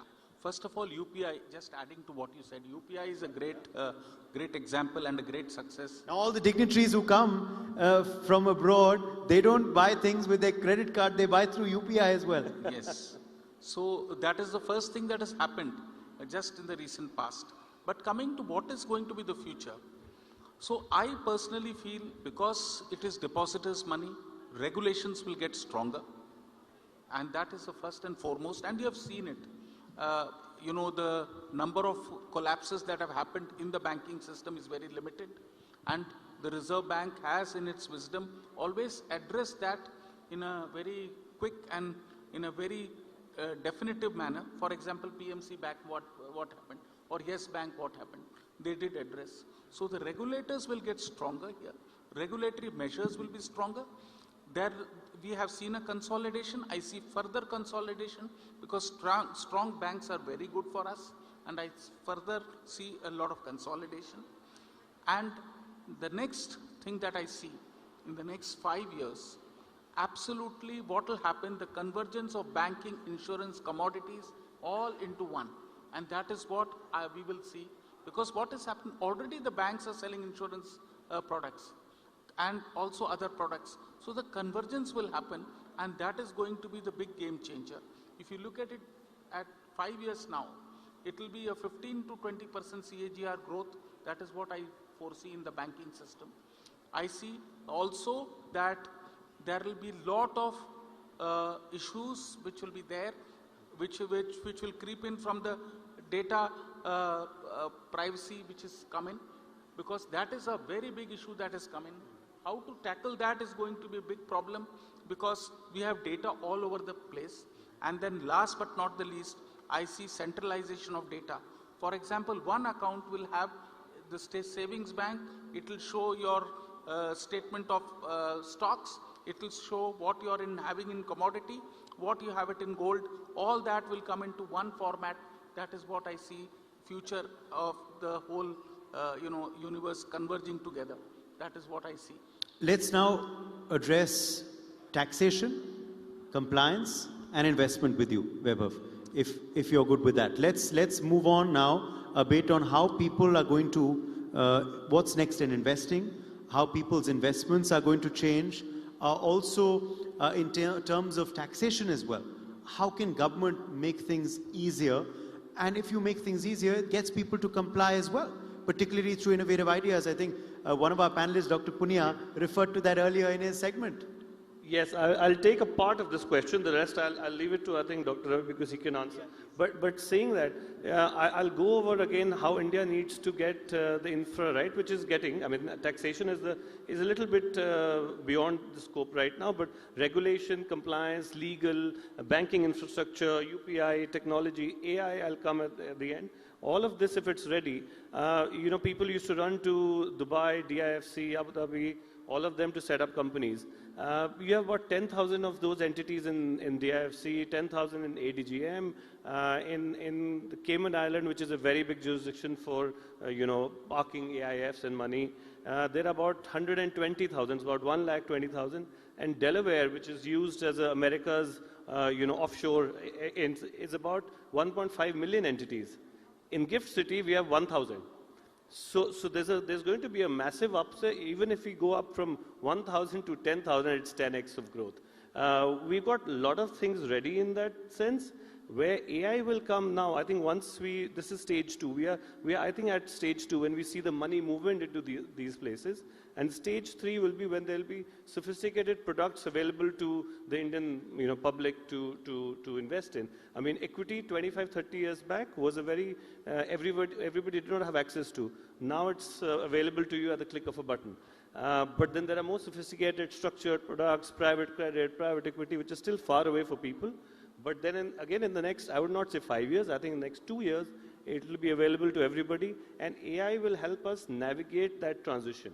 Because, I mean, I go back to a fundamental. You have information is internet. Internet gave us all information.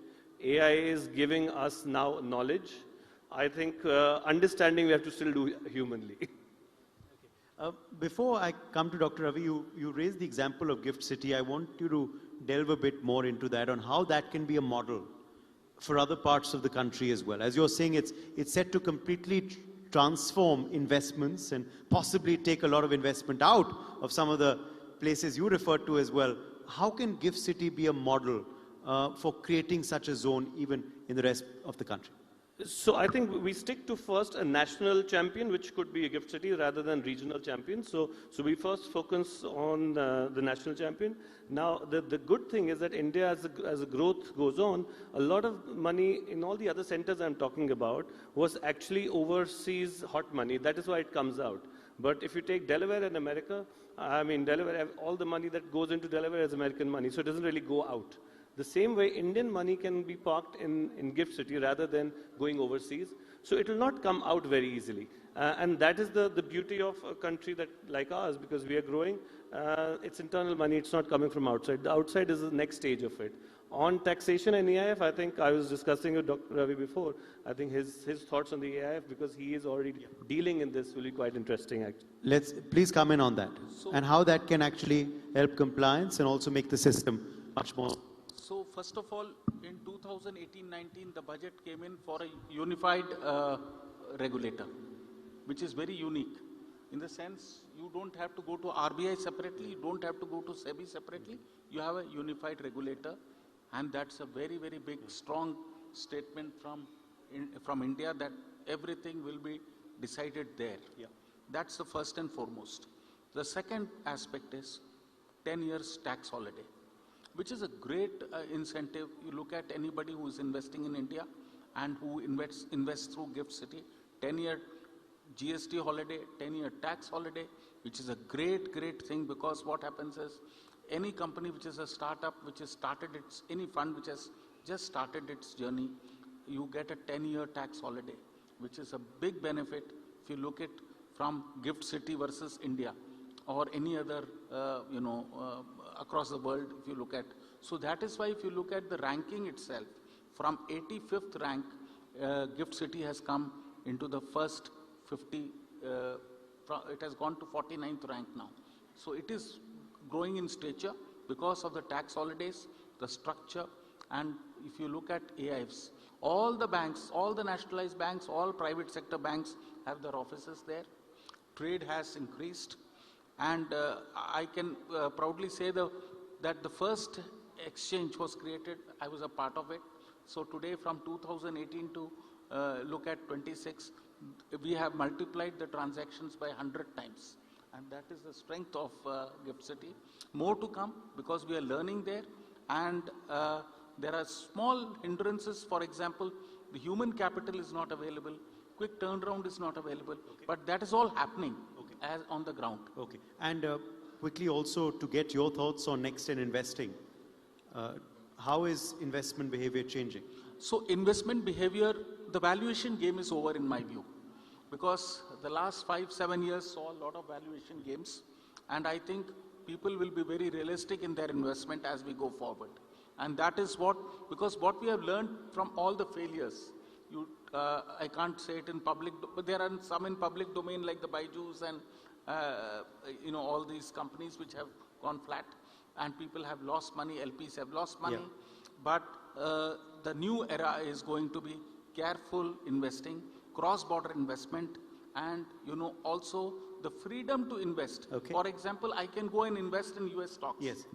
So the freedom is there. Whichever market is more favorable to the investor, I can go there. Okay. You want to add something? Yeah. Yes, just I think we've gone through the first 5-year cycle where we stumble and make these mistakes of investing in a FOMO effect. Yeah. I think we've surpassed that. In the next 5 years, we'll be more smarter and sophisticated investing with AI's help actually, because the people will use that tool to understand better. Absolutely. Okay. Also, crypto, Bitcoin, a trend that's here to stay or headed for bust? My view, it is going to be very difficult, especially if you look at India's outlook at least. And India is one of the largest market. But I don't see digital currency will come in. It will not be the Bitcoins, but it will be the digital currency. The digital rupee. The digital rupee. And there is a little bit of sort of people are not too comfortable with Bitcoins. There is a blockchain technology and all that. But that will be used for back office, for banking, etc. But I don't think, in my personal view, it is a personal view, it is at least 5 years away for any cryptocurrency to come in. Yes, in India it is 5 years away, maybe, or 10 years, but globally it will start to get used a little more, because if you ask previous generation, is gold better or Bitcoin, they will say Bitcoin, right? If you ask somebody who's in his late 70s, he'll say gold. So I think you have to go with that challenge. Yes. And things keep changing. Okay, absolutely. We've tried to delve in a bit. We're not astrologers, but we've tried to speak a bit about what's coming next in money. I hope you enjoyed that conversation as much as we enjoyed having it. Thank you all very much for joining us in this session at NXT 2026. Thank you. Thank you.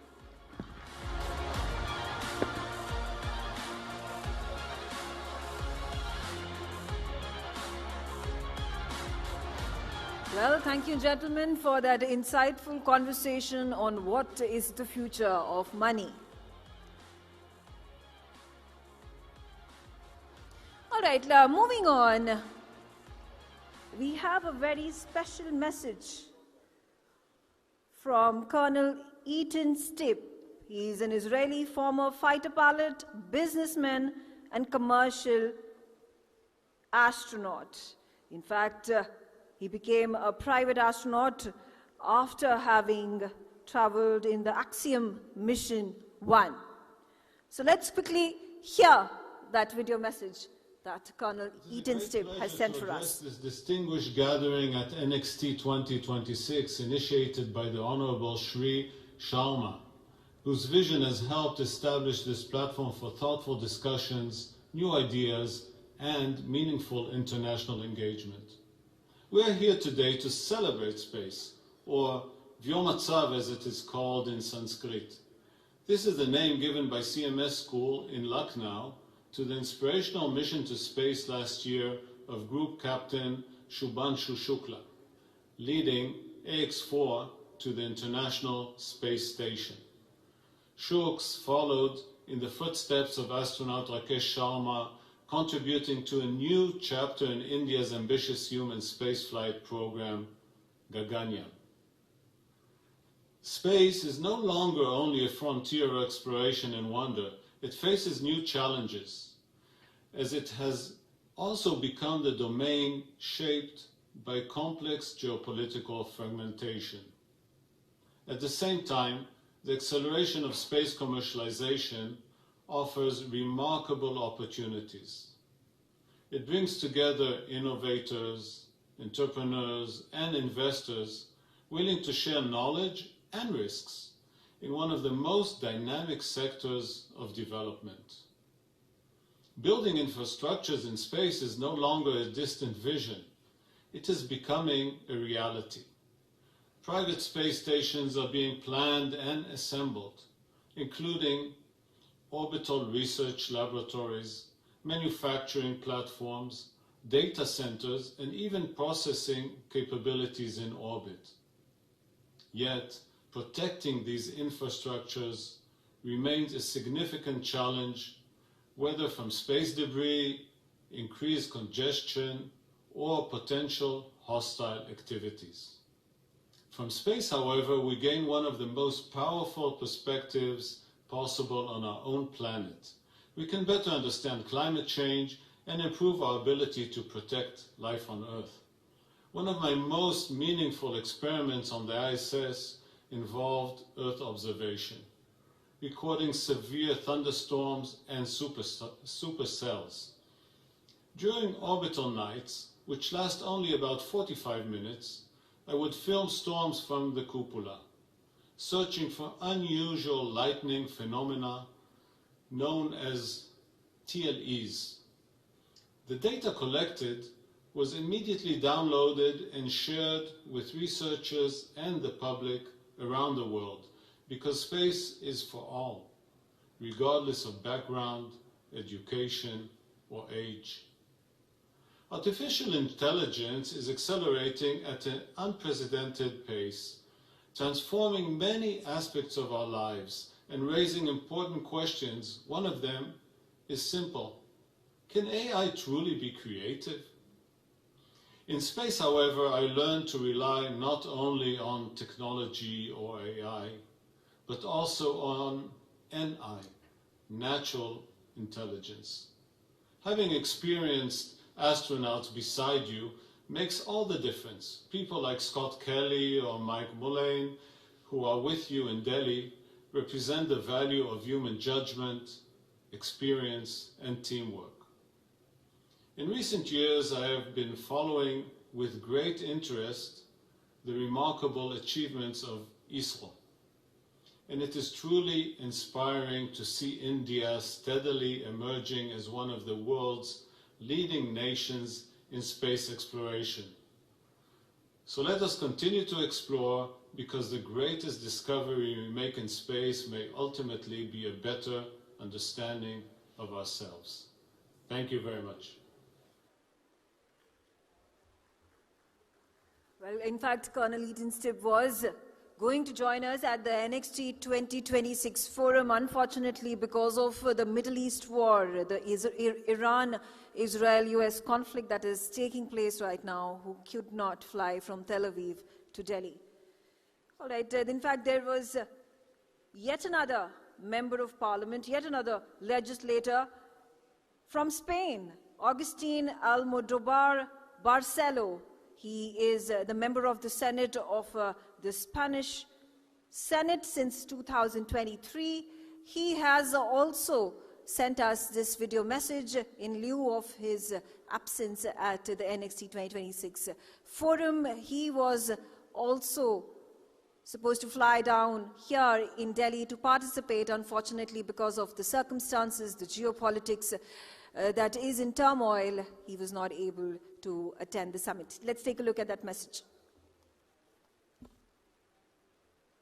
Ladies and gentlemen, unfortunately, due to the current international circumstances, I am not able to be with you in person today. However, it is a truly pleasure to join you virtually and contribute to this important conversation. It is a privilege to address you from Spain and to participate in this important forum in India, a country that represents technological ambition, digital capability, and global momentum. Allow me also to recognize the importance of Next 26 Parliamentarians Forum, a remarkable platform that brings together policymakers, innovators, and global leaders to exchange ideas and explore solutions to the major challenges shaping the world. Spaces like this are increasingly valuable because the future of our societies will depend on our ability to connect political leadership, technological innovation, and international cooperation. And I would also like to express my sincere gratitude to the founder of Next, Member of Parliament Kartikeya Sharma, whose vision and leadership have made this forum possible. Initiatives like this demonstrate how dialogue between nations and institutions can inspire new ideas and help us build a more innovative, connected, and forward-looking global community. Before speaking about artificial intelligence and smart destinations, let me start with a simple but fundamental truth. Tourism is not a secondary industry. Globally, tourism represents around 10% of GDP and 1 out of every 10 jobs worldwide. For many countries, it is a key driver of economic growth, territorial development, and social opportunity. Tourism creates prosperity where other industries cannot. It revitalizes regions, creates employment, and connects cultures. But in the 21st century, there is a new reality. Tourism success must be governed, because successful without management can quickly turn into instability. And this is where artificial intelligence becomes transformative. Today, the world is breaking tourism records once again. More travelers, more connectivity, more spending, but also more pressure on infrastructure, the environmental and local communities. The key question has changed. It's no longer how do we attract more tourists. The real question today is how do we manage success in a way intelligently. Artificial intelligence allows destinations to move from reactive management to predictive governance, from improvisation to anticipation, from simply collecting data to making better strategic decisions. This is not just a technological change, it is a governance transformation. Allow me to share an example from Spain. I was born and live in a city that made tourism part of its identity. It is called Benidorm, in the province of Alicante. Today, Benidorm is proud to be the first certified smart tourism destination in the world. This certification requires meeting strict criteria in governance, innovation, technology, sustainability, and accessibility. Benidorm developed an integrated data system capable of monitoring visitor flows, mobility patterns, and resource consumption in real time. This allows the destination to anticipate peak demand, optimize services, and maintain a high level of tourism activity while protecting residents' quality of life. This lesson is simply but powerful. Technology is not a decoration. It is a decision-maker infrastructure. Artificial intelligence strengthens tourism governance in 3 key ways. First, predictive capacity, helping destinations anticipate demand, congestion, and risk before problems appear. Second, resource optimization, allowing public services, mobility, and infrastructure to adapt dynamically to a real demand. And third, sustainability intelligence, enabling destinations to measure environmental impact and adjust policies with precision. Artificial intelligence does not replace leadership. It strengthens leadership by allowing decisions to be based on evidence rather than improvisation. Countries that manage tourism intelligently strengthen their competitiveness, their stability, and their international reputation. And this is why India has a unique opportunity. India combines technological capacity, digital infrastructure, and scale. Very few countries are better positioned to integrate artificial intelligence into tourism governance. Artificial intelligence can help protect heritage sites, prevent over-tourism before it appears, balance regional development, and improve visitor experience. In short, it allows destinations to grow without destabilizing. Let me conclude with a final reflection. In the past, Countries competed to attract more tourists. In the future, they will compete to manage tourism more intelligently. Tourism remains one of the most powerful engines of economic growth and employment any nation can rely on. But leadership will not belong to those who receive more visitors. Leadership will belong to those who manage them the best. Artificial intelligence gives us the opportunity to move from reaction to anticipation, from improvisation to planning, from volume to value. And the countries that understand that this lead with the next area of global tourism will be the ones that will lead the world. Thank you very much. Dear Mr.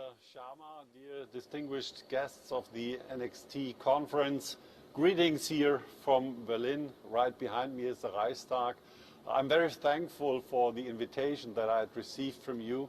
Unfortunately, I cannot attend this year. We have a large schedule, many things to do here in Germany right now. So this year I'm unable to attend, but I would like to use this opportunity to express my gratitude that this conference is taking place in India. I think it's very important. We live in challenging times. We see geopolitical developments which are to the detriment of many of our countries. And I think in times like these, it is so important that we work together and that we do our best to stay in touch and to manage trade as free as it possibly can be. I can say for my government, Bundeskanzler Merz, that he's very much committed to finding and building new partnerships around the world. And I'm very happy that I can mention also that the European-Indian trade deal is a done deal. So I think we need to work along these lines even more. The more we work together, the more we trade with each other, the better for the world. And in that spirit, I hope that you will have a very fruitful conference. And as I said earlier, next time I'm more than happy to join and meet all the people from around the world. For today, I wish you the very best conference, a very good conference, and I hope to see you in some place at some time soon. All the best. Yours, Klaus Wiener. Ladies and gentlemen, distinguished parliamentarians and honored guests, it is a privilege to join you at the NXT 2026 Parliamentarians Forum. I also extend my sincere appreciation to Honorable Kartikeya Sharma for creating this platform for global dialogue. Let me begin with a simple picture of the near future. A doctor in a rural clinic uses AI to diagnose illness with the precision of a major hospital. A farmer relies on satellite data to protect crops from drought. A student in a remote village attends a virtual classroom connected to a world-class university. It is the promise of innovation, but there is another possibility.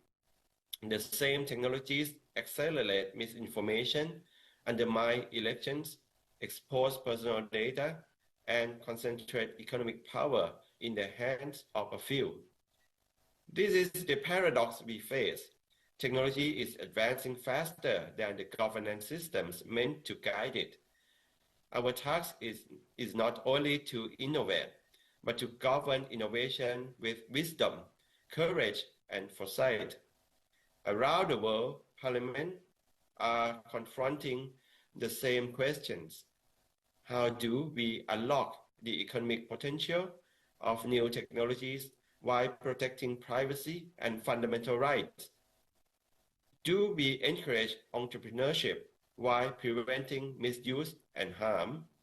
And how we ensure that innovation reduces inequality instead of widening it? These are not theoretical issues. Cyber attacks now target hospitals, financial systems, and democratic institutions. AI-generated misinformation can destabilize public trust in minutes. Digital disruption is reshaping labor markets faster than education system can adapt. Yet, the same technologies can drive economic growth, strengthen public services, and expand opportunity if governed well. Leadership today requires balance, enabling innovation to flourish while safeguarding the values that hold our societies together. Three principles can guide us: trust, security, and shared purpose. The first one, trust is a currency of democratic governance. Without trust, even the most advanced technology will face resistance. Building trust requires transparency in how data is used, accountability for economic decisions, and clear rules that protect citizens' rights. Parliaments play a central role through legislation, oversight, and public communication. Trust cannot be legislated in existence.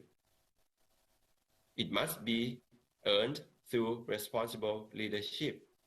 Secondly, innovation without security is instability. Digital infrastructure now underpins our economies, our public services, our political systems. A single vulnerability can disrupt supply chains, financial markets, and national security. Security is not a barrier to innovation. It is a foundation that allows innovation to scale safely, from AI to quantum computing to cross-border data flows. Lastly, innovation must serve more than profit or prestige. It must advance human well-being. It means using technology to improve education, strengthen healthcare, support sustainable development, and create inclusive economic growth. It means ensuring that small business, rural community, and emerging economies benefit, not only large corporations and major capitals. When innovation is guided by shared purpose, it becomes a driver of national resilience and global progress. No country can govern innovation alone. Digital networks, supply chains, and knowledge flows are global. Standards of AI ethics, cybersecurity, and the data protection must be able to interoperate across borders. Emerging countries, especially in Asia, Africa, and Global South, have a unique opportunity to leapfrog traditional barriers through responsible innovation. Advanced economies can contribute expertise, investment, and institutional experience. Through cooperation, we can ensure that technology narrows global divides rather than deepening them. So, I invite all of us, parliamentarians, innovators, and leaders, to reflect on three questions. Are we building innovation on a foundation of trust? Are we safeguarding the security of our societies in an increasingly digital world? Are we guiding innovation with a shared purpose that benefits all humanity? The answer will shape not only the technologies we create, but the future we leave for generations to come. Let us lead the trust. Let us safeguard security, and let us pursue innovation with a shared purpose worthy of our people. Because when innovation is governed wisely, it becomes more than technological progress. It becomes a force for a more resilient, inclusive, and prosperous world. Thank you. My name is Shuvaloy Majumdar. I'm the Conservative Member of Parliament for Calgary Heritage. And greetings to all of our friends from across the world and India at the NXT Forum 2026.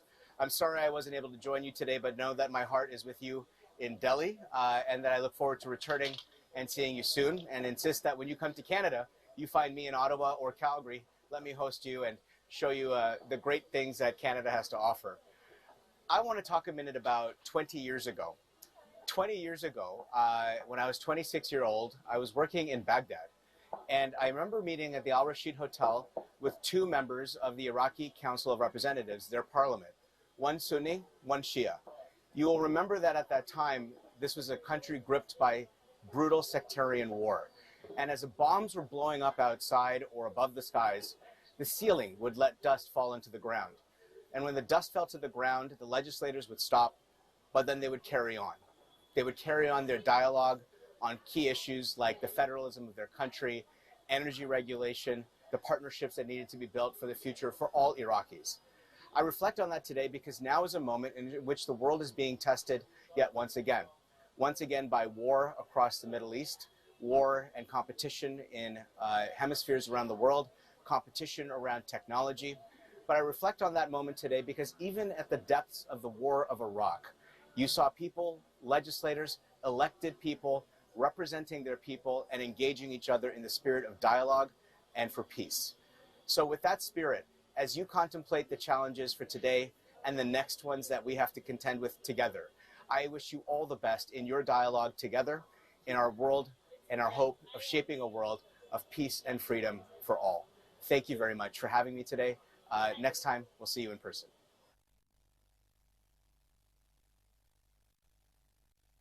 Ladies and gentlemen, let me begin by warmly thanking the Honorable Kitekeya Sharma for this kind invitation. History rarely moves slowly, but today it is moving at exponential speed. Artificial intelligence is transforming our relationship with knowledge. Energy transition are reshaping the balance of the world, and new partnerships are redefining international geopolitics. In this new world, the most valuable resource is not oil, mineral, or even technology. The most valuable resource is vision. Vision to innovate, vision to cooperate, and vision to build a future that benefits humanities. India, under the leadership of Prime Minister Narendra Modi, is showing today our ambition and scales of a nation can help shape the future. Gathering like NXT Summit exists for one reason: to bring together those who imagine, design, build the world of tomorrow. So allow me to conclude with a simple convictions. The future does not belong to those who predict it. It belongs to those who have the courage to create it. Thank you.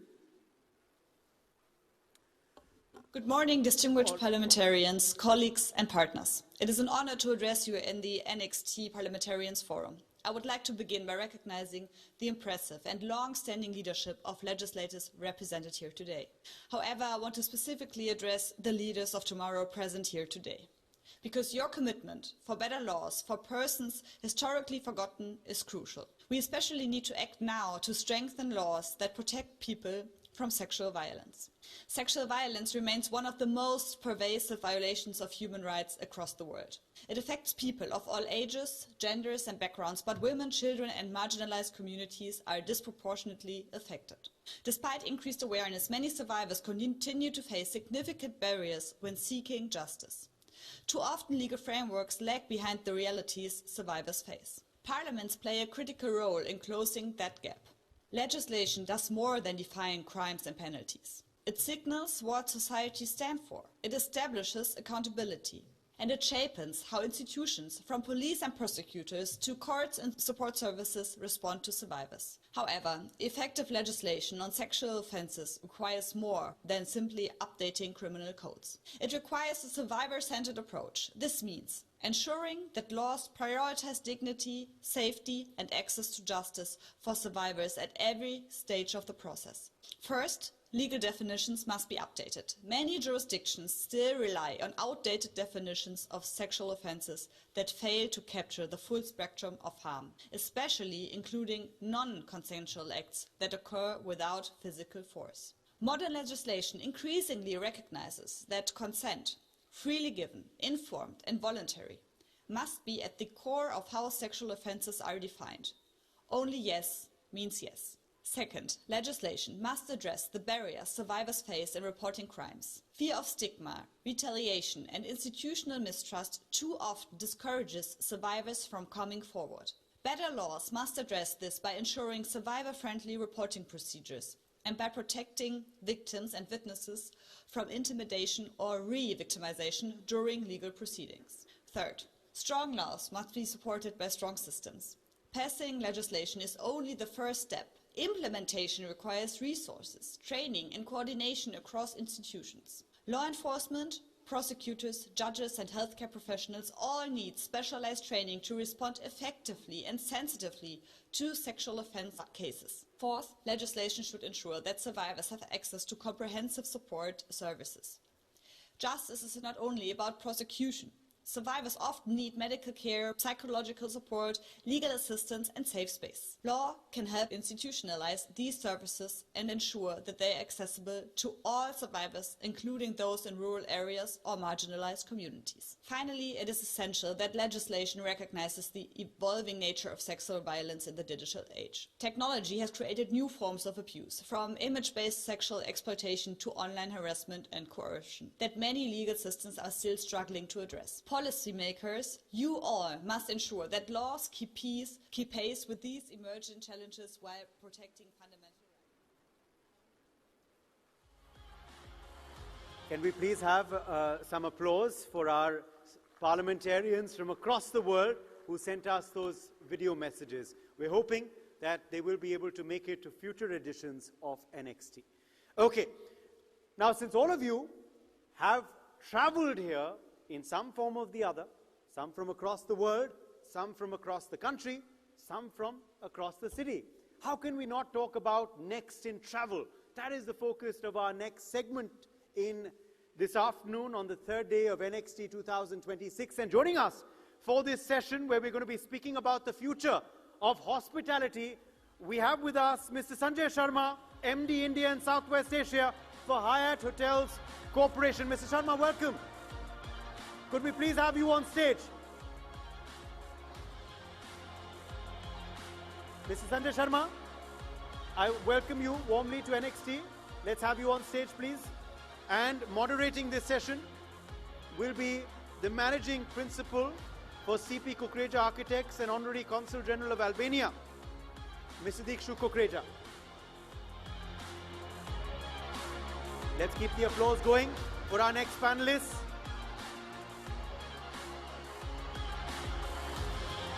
Dikshu Kukreja, for doing the honors, I thank you and hand the floor to you.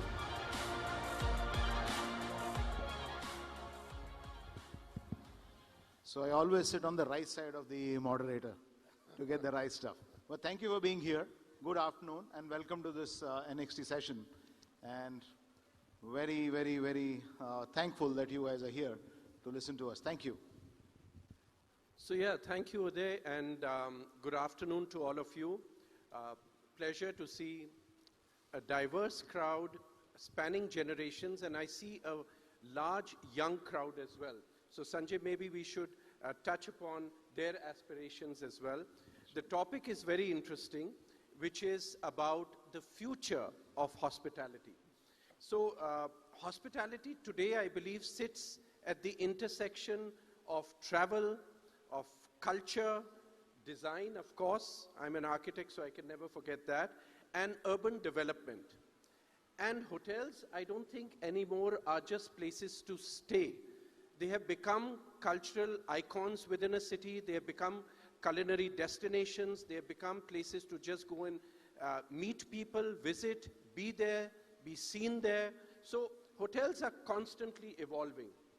Sanjay, from your perspective, it would be interesting to know, because you are the managing director of the India and Southwest region for Hyatt Corporation. That's a global brand. So it would be interesting to know that representing a global brand, what is their perspective towards the idea of creating a unique identity of travel when you look at the hospitality sector? Thank you for that. I think for the youth sitting in this hall, India is the youngest population. And hospitality for India, we start with something called Atithi Devo Bhav. So that's something which we grow up with. Our mothers, our families have taught us that. And from an expectation of what's going in the future and from a global brand perspective, I think we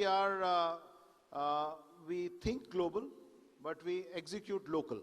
Looking at what's right here, what we can take from the location and kind of incorporate in what we are doing. So we have actually, if you look at some of our brands from a Hyatt perspective, you look at Andaz. Andaz is something which is taken from India.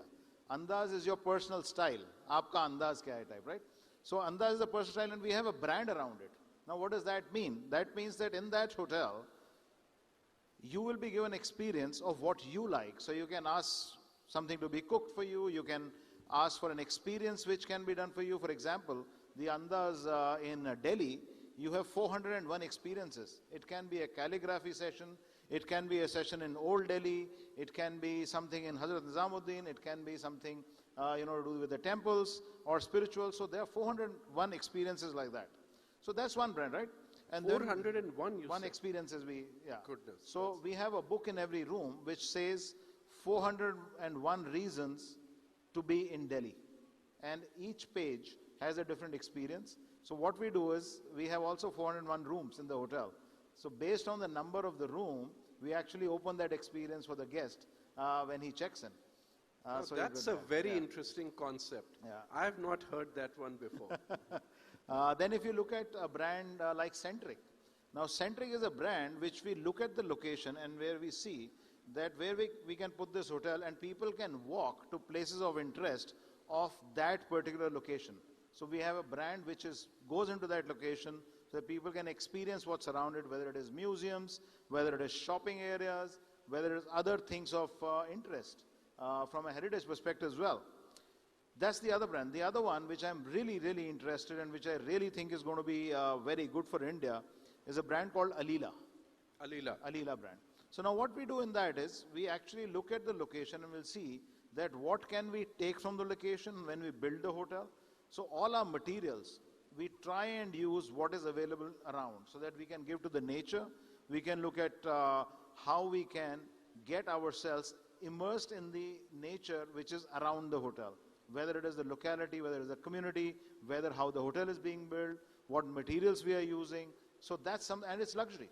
It's So leisure is luxury. that something which is just confined to the Alila brand? Or that was going to be my next question to you really, that how do you look at design, development, storytelling as a part of the hospitality experience for a guest traveler? You took up, there's one word which I would take from that is storytelling. We are in this world, it's all stories. We are making our own stories. And we would like each of our guests to make those moments. Sorry, could I just request for a little more silence, please? It's going to really help because you're going to get some tricks and secrets of where you should be staying or what you should be looking at next time you're planning a vacation or going out with your friends, where you should be staying or what you should be seeking from that hospitality brand. So let's hear it carefully from Sanjay. So a little bit of silence, please, shall be appreciated. Carry on, Sanjay. Yeah, so as you said, so we look at experience. Storytelling is something which we really want. It's not the general storytelling, but it's about how for each individual we can, kind of welcome them and send them off with a remembrance or with the moments of mode which they remember about their stay when they leave. So that they can remember and they can also narrate it to whoever they meet that I was, let's say, at a Grand Hyatt or an Alila or a Park Hyatt or a Centric or an Andaz and say, this is what I experienced there and this is my story. So we would like each of our customers to have their own story when they stay with us. And that comes through engagement. If you have seen what we come from, what our thought process is, that we have a purpose. Our company, Hyatt, has a purpose which is we care for people so they can be their best. Which means that we are actually resource for you so that you can be cared for. Our purpose is care. So Sanjay, I remember when about a decade and a half ago, I was asked to design the hospitality district outside the Delhi airport, T3 airport. And the whole idea at that point, first, it was the largest ever hotel development which was coming up in India. And the number of rooms was more than 5,000, which was a large scale. But really the design brief that I got was about not just creating a bunch of different hotels, but about creating a destination as AeroCity itself. Meaning that anybody who comes and stays there, including at the Andaz, of course, that you are consumed in that area. You don't necessarily, unless you have the luxury of time, get to travel to other parts of Delhi. You take a slice of India, take a slice of Delhi away when you have stayed just in AeroCity. So today, how is the design sensibility and the aspect of hospitality economy changed from that perspective? What are we looking at today when you give a brief of what a new hotel should be like from Hyatt? First of all, thank you for designing that, and I think congratulations. It's a huge success, and I think many models are going to be based on the AeroCity Delhi in various parts of the country. So thank you for leading that initiative for India. So I think a big round of applause for them to actually designing that and giving us something which can be replicated throughout the country. From a design brief perspective, we look at how we can marry the local culture that's one, and how we can serve the segments which are traveling to that place. So you look at a purpose of visit, you look at what your segment mix is, and then how we can satisfy each segment in that destination specifically. So if it's a leisure or a MICE or only a corporate, so you design the hotels around that. However, what has changed is, irrespective of what the purpose of visit is, it's about how you can provide an experience for that visit. So yes, somebody may be coming for a business visit, but in that also, the mindset, the thought process of today's consumer has changed, and they want an experience in that. Yeah. Tell me about our young audience. I said we must share with them. You are a stalwart in the industry, and you have, even in the past, occupied important positions in the hospitality world. If you could share that if they decide to plan a vacation or decide to book a hotel, what is it that they should be looking at as the differentiator between Hotel X and Hotel Y? So great question. And stalwart, no, because that makes me feel old. So I would say I'm just, every year I get new experiences. But I think for the younger generation, it depends where they are going. However, they should look at the brand.com and not at what the sites which are available on the web. Because a brand website will show you all the experiences which the other sites may not show. So when you look at the hotel site or you go to the brand.com website, you will see what are the experiences, what are the restaurants, what are the experience in the restaurants, and what you can do. So it gives you, it opens up the entire world, and it also takes you, for example, for Hyatt, it takes you to the world of Hyatt. And there is where you see a lot of opportunities, a lot of benefits. And also once we have that relationship with us, loyal to us, we are loyal to you kind of a thing, you will see how those benefits will take you through to various hotels and destinations. That's a good idea. Keep this in mind, guys. It's about brands.com. Yeah. Let's do something fun here. I was thinking, why don't we do a lightning round, a rapid fire to Sanjay of aspects of hospitality, future of hospitality. So Sanjay, here I go. So I have a very good answer for each question. How do you know the questions? You just walked I don't need to know the question. The answer I know. You can have your question. My answer is no comments. No. No comments is a disqualifier. So let's go with this. Okay. One hospitality concept or trend that you believe is overrated today. So I think I'll talk about India specifically, where initially we used to say, okay, we don't have enough foreign visitors coming, or foreign visitors were actually kind of giving into the hotels. The percentage was very high. But in today's time, the way the government has taken initiatives, the network, the connectivity, now the market has changed, and we are actually seeing something which is going to last forever now, is domestic tourism. So earlier, the foreign travel was kind of rated very highly. Right. However, if you look today, You really have the percentages have completely changed, and we are now dependent, or we are not dependent on anything, because our domestic travel has increased so much. Of course. Okay, next one. One small change hotels could implement tomorrow that would dramatically improve the guest experience. And give us a quick one on that. So integrating AI with Atithi Devo Bhav. Fantastic. Technology with our own culture. If you could bring one idea or practice from another industry into hospitality, what would it be? I think I would bring care from other industries, whether it is... Bring what, sorry? Care. Care. So care, genuine care, like you may have in various places. Sure. If we can get into hospitality, that genuine care would be great. That is important. What will matter more in the future hotel experience? Would it be technology or would it be human service?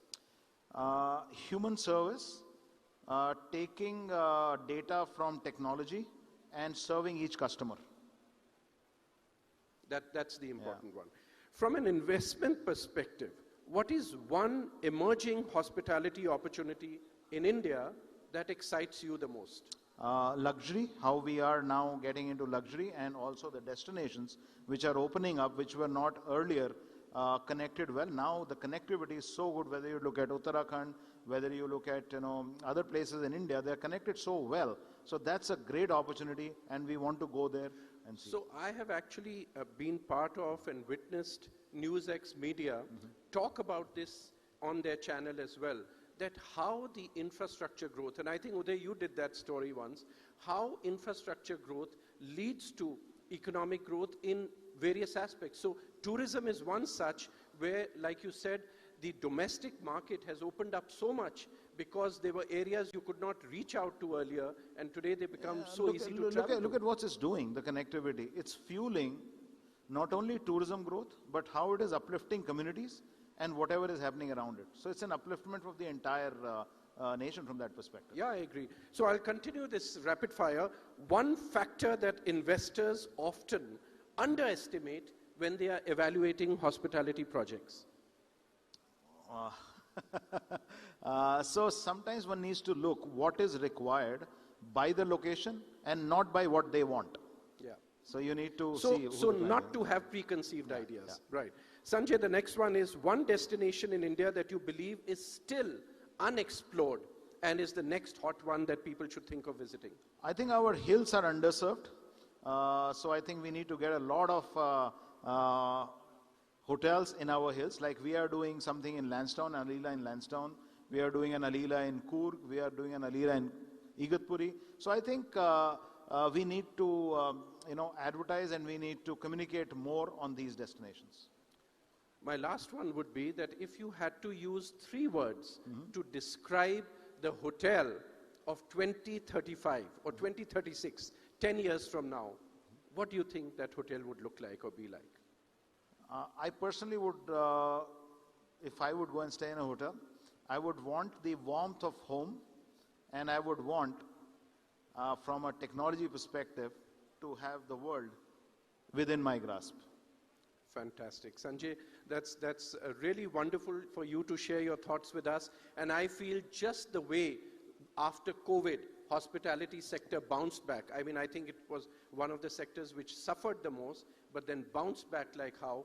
With the world today in its war and strife that is going on, I do hope and believe that it's the same bounce back that the hospitality sector is going to bring. And I, as a designer of hotels, feel that they are great opportunities to be able to demonstrate the culture, the tradition, the legacy and history of that country and bring out and create masterpieces. I think we have, we actually, this is in our blood, this is in our DNA, because we coined this thing, Atithi Devo Bhav. That means any guest is like God. Like so God, if we can coin that, I think we need to live by that. Absolutely. I couldn't agree with you more. Thank you, Sanjay. Thank you for being here. And compliments to NXT. It's a great platform for us to exchange thoughts and ideas. So thank you, audience. Thank you. And I think kudos to Karthik to organize this. And congratulations. Thank you. Thank you, Mr. Sanjay Sharma and Mr. Dikshu Kukreja, for that insightful conversation on the future of hospitality. Well, we will shift our focus to yet another session. We're talking about philosophy. What is the future of it? The theme of the next session is modern parallels, Confucius, Vedas and Western philosophy. And to join this panel, let me welcome very warmly Shri Sudhanshu Trivedi ji, Member of Parliament, Rajya Sabha. Sir, we welcome you on stage. We will also be joined by Professor Han Song Lee. He's from the School of International Service, American University. We also have Dr. Varun Veer. He's the founder, Life Yoga. All our guests will join us momentarily on stage.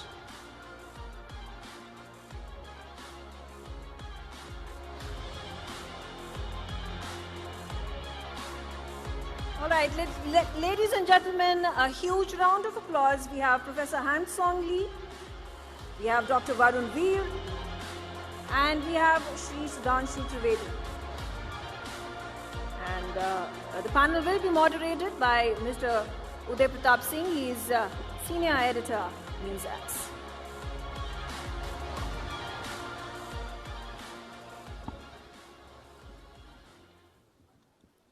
Many thanks, Megha. It's time to, of course, turn our focus to a session where we're going to delve on philosophy, history, and not just Indian one, but we're going to try and cover the entire globe because it is a cross-national panel that you can see today that we have with us. So it's fantastic to have all of you firstly in our midst.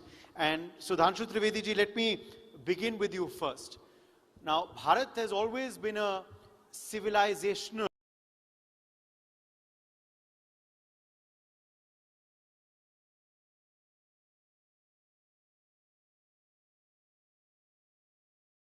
progress, our perception abroad, and development within as well. But how much are the ancient Vedic philosophies continuing to guide the policy and vision for India's direction ahead? Actually, India is not just the only ancient civilization. There are several ancient civilizations of the world. But we are the only living ancient civilization of the ancient world. Because all other civilization, whether you start from eastern part, the Chinese civilization, to the Mesopotamian, to Babylonian, to Greece, to Roman Empire, to Inca, Maya, Aztec in the American continent, most of them has finished and they are just in the history textbooks. They are not living as it is. In India, if you will see, like at the time of Vedic age, if the fire was built up and on that taking 7 rounds of fire, a couple used to get married. So is the same thing is happening with the same mantras. That is shows the living civilization. Now, you have said that how it is influencing our modern day approach. In this Bharat Mandapam itself, you have seen that the G20 summit has happened.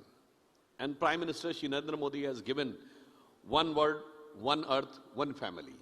That is being categorically derived from the Vedic concept of Vasudhaiva Kutumbakam.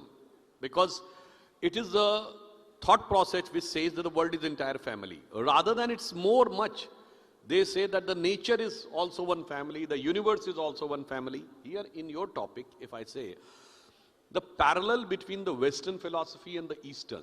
So there is a very significant parallel between the Vedic philosophy and the Confucius philosophy and the Tao, Shinto, and Buddhist is just, you can say Hindu and Buddhist philosophy is just brothers. But there is a significant difference with the Western philosophy because the difference is in the definition itself.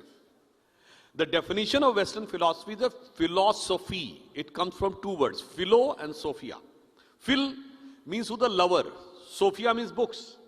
So if you get indulged in the books, so it is believed that you will attain the knowledge. On the contrary, in Vedic concept, the definition of philosophy is darshan shastra. It's a Sanskrit word. It means just to visualize, just to see. It means in Vedic concept, book doesn't take you to the absolute knowledge. Books just take you at the doorstep. Then the knowledge you have to visualize. You are not creating anything. You are just visualizing that. That's why the Vedic seers are called the seers.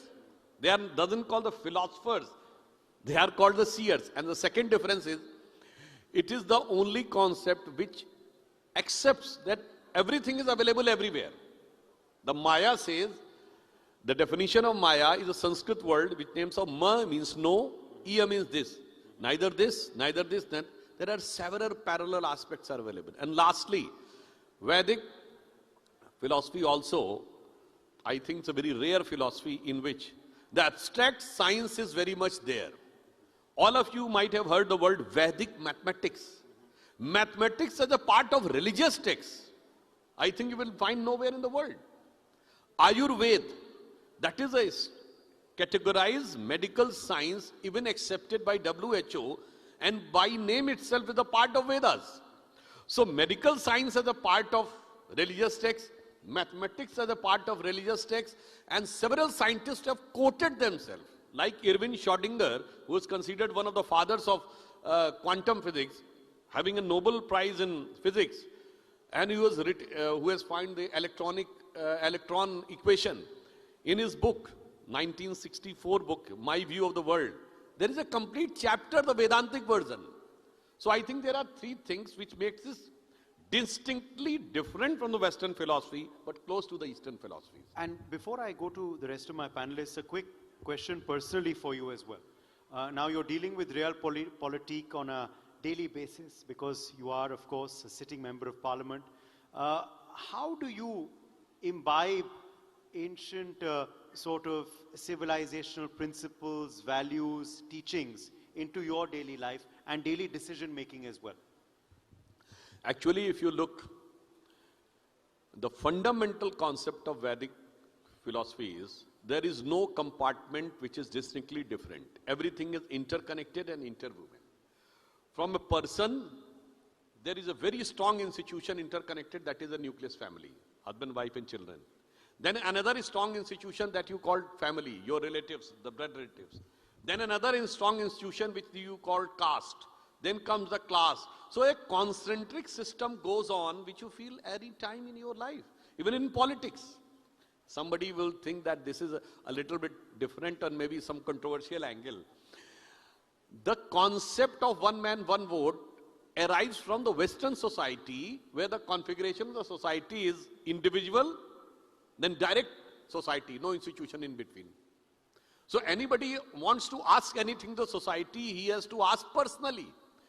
But in the Indian and most of the Eastern societies, it is individual, then the family, then the extended family, then the class, and then caste. And in politics you have seen, all those intermittent institutions have automatically started coming up. Now first, the beta-beti-vad, means your sons and daughters. Then here comes bhai-bhatija-vad, your, you can say, nephews and niece. Then comes the casteism, then comes the class, then comes the society. So those things are also very much present and dominating and deciding the course of politics in today's society. Absolutely. Professor Lee, let me get you in here next for a perspective, of course, from abroad as well. In the West, there is this concept of rights. That is, you know, at the fulcrum of everyone, of individuals. In the East, there is a concept of dharma or duty, which forms the fulcrum of decision-making and people's identities. Can the two be balanced?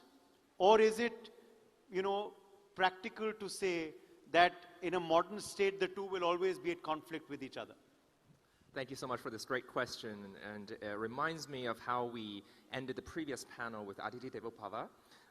The idea of the Aditi Dharma is one of the many dharma that we have. The idea that we have positive regimes of rights, and these rights come out of nowhere, and somehow by adhering to them, we can build a functional, flourishing society. I would say that is a kind of narrow reading of the West that the East could help complement, because in the dharmic view, it is more of a relational justice, right? There is the sense of the entitlement. I mean, we do have ideas of, you know, adhikara, and we have, you know, Chinese concepts of earning the entitlement to something by virtue, right? But on the other hand, there's the expectation, right? The expectation of hospitality, but of course we have to be good guests as well. So it is highly relational, and I would say that in the Western tradition, the idea of law, I mean, now that it is very positive is out of nowhere, but I mean, originally, the idea of nomos fuseos, the idea of natural law, it was very relational. It was about balancing the logos, the reasoning of the philosophia, with the thumos, the urge and the longings, as well as the eros, the love. And the same, we have the trivarkaha and the trigunaha, we have dharmaha, but also we have kamaha, we also have arthaha. We also want to succeed, and we also want to love. And in the Chinese tradition, you have the idea of righteousness, yi, and that is very much the idea of entitlement and of duty. But you also have love, I, and you also have li, the idea of benefit. You also need to benefit society and be benefited in turn. So I would say that we need to harmonize these different strains of thinking about what is the good life, and the East has a lot to offer.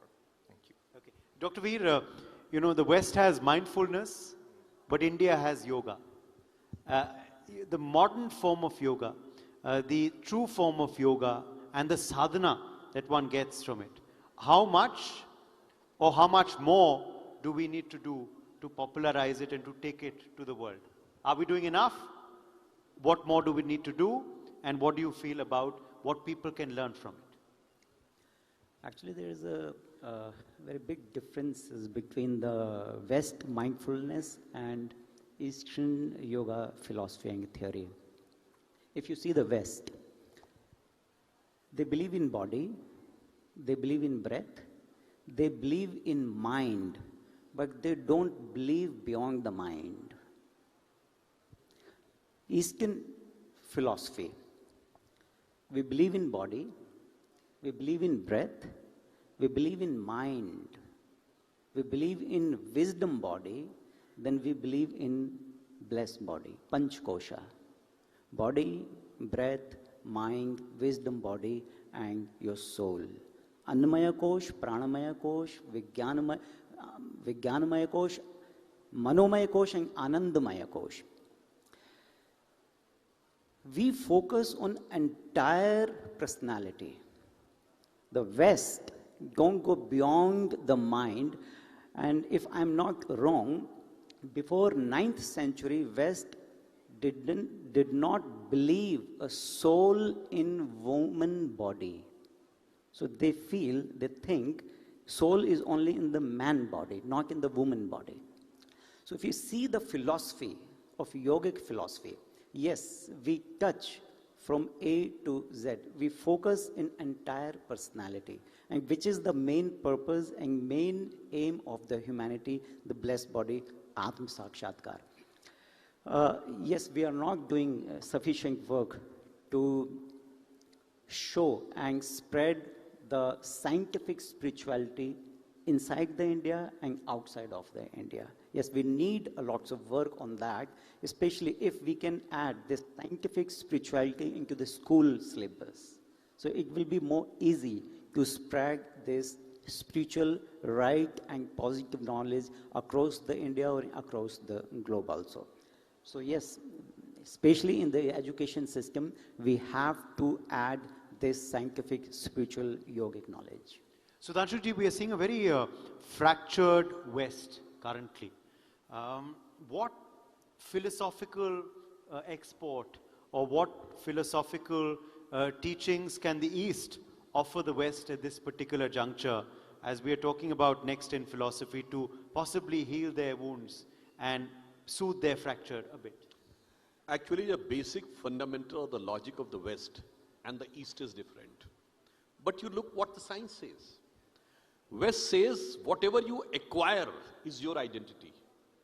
East says whatever you give is your identity. Now if you ask if this is looking red, why it is looking red? Because this is reflecting the red wavelength and absorbing the rest. So whatever it has reflected is the identity, not it has achieved is the identity. Second thing, Western philosophy says whatever is visible is the reality. Eastern philosophy says whatever is visible is a mystic thing, illusion, maybe illusion. Like it is red, what the science says. It's having all the vibration, all the wavelengths except red, because red has been reflected. So if you are saying it is red, it means that the fact of the matter is red wavelength is not inside. So whatever is visible may be an illusion. So that's why, and on the social angle, West says the philosophy like, if you have all money, then you can be satisfied, like what Karl Marx has given. Then Sigmund Freud comes, who said, no, no, no, no. Physical pleasure is a more significant. If you have physical pleasure, you will be having happiness. Then another French philosopher comes who said, no, name and fame is most important. If you are famous, then you are most happy. But if you come to Kumbh Mela, where you see the Naga sadhus, who are having nothing, even not clothes on their body, then they get perplexed. Why they are so much happy, despite having no money, no physical pleasure, and no name and fame. So I can say in one couplet in Hindi that symbolizes the difference of the Western philosophy with Indian philosophy, कि वो सुख खोजें भौतिकता में, मदिरा में मांस की बोटी में.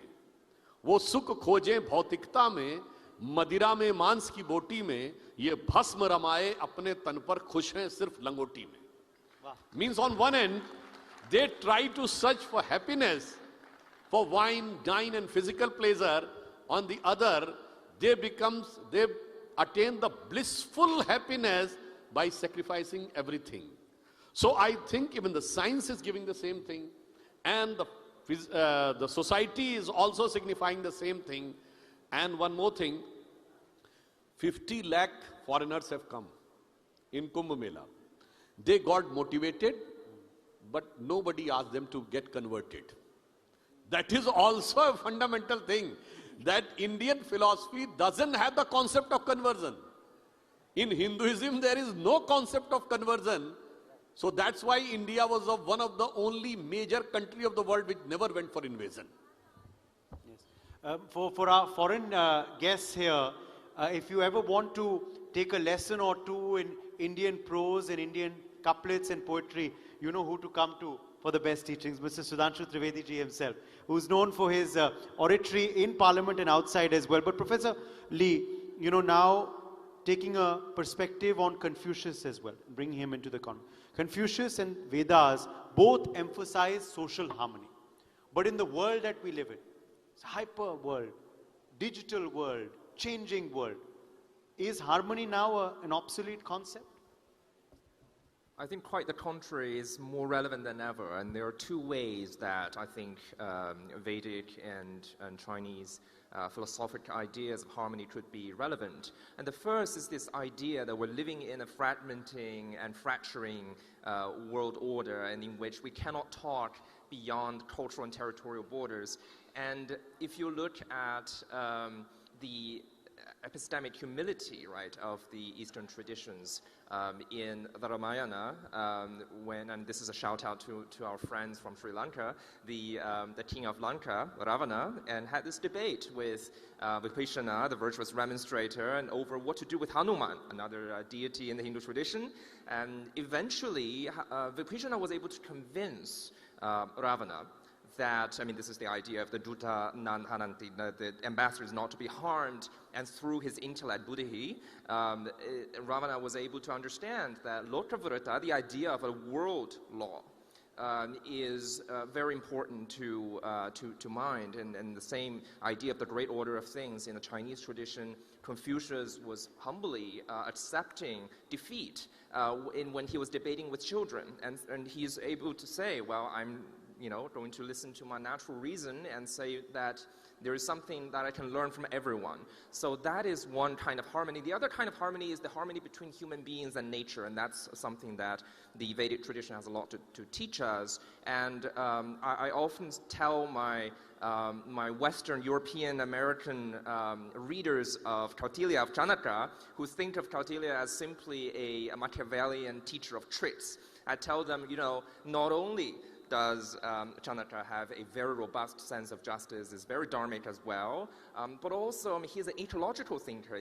He has this idea of the sarvatiti mrigam, the idea that we want to create a world in which animals also feel welcomed as guests. That is an ecological vision, and I think you also find that in Chinese Confucianism as well. So how do you harmonize human relations with nature? How do you harmonize between the relations between states and peoples and polities and cultures? Those are things we can learn from the Indian tradition, the Chinese tradition.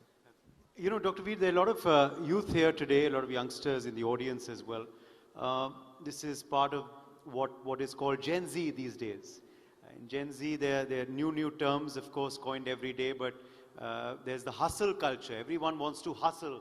They say there's an age to hustle, but this also leads to burnout then. Now, if we talk about Vedic Vairagya, the concepts of detachment that can be drawn from them, how can those teachings help this generation of today better their life and not burn out, hopefully? So it's not a theory, it should be in practical way. So if you give lesson to anyone else, it's just a theory. So again, see if ahar nidra bhay maithunascha nar nirnam dharmo hi tesha madhiko vishesha dharminhina pashu visamana. What's the differences between the human and the animal? I have an appetite. I feel hungry. The animal also feel hungry.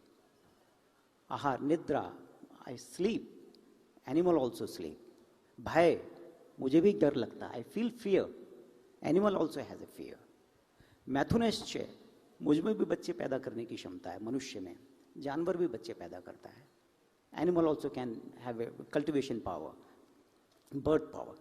But what's the differences between the animal and human? Dharmo hi tesha madhiko vishesha dharmenina pashu visamana. The buddhi, the wisdom, that should be a wise wisdom, not a religious wisdom. It should be a spiritual wisdom. Not dharmic buddhi, but dharma buddhi. Not a religious, but it should be a spiritual buddhi. So that can define, and that education we need in the syllabus. When we are going to give this practical education, then we can get. But yes, we're also following the Western philosophy. If you see our education system, it's not an Indian education system. It's not a Bharatiya Guru Shishya Parampara. There's a syllabus.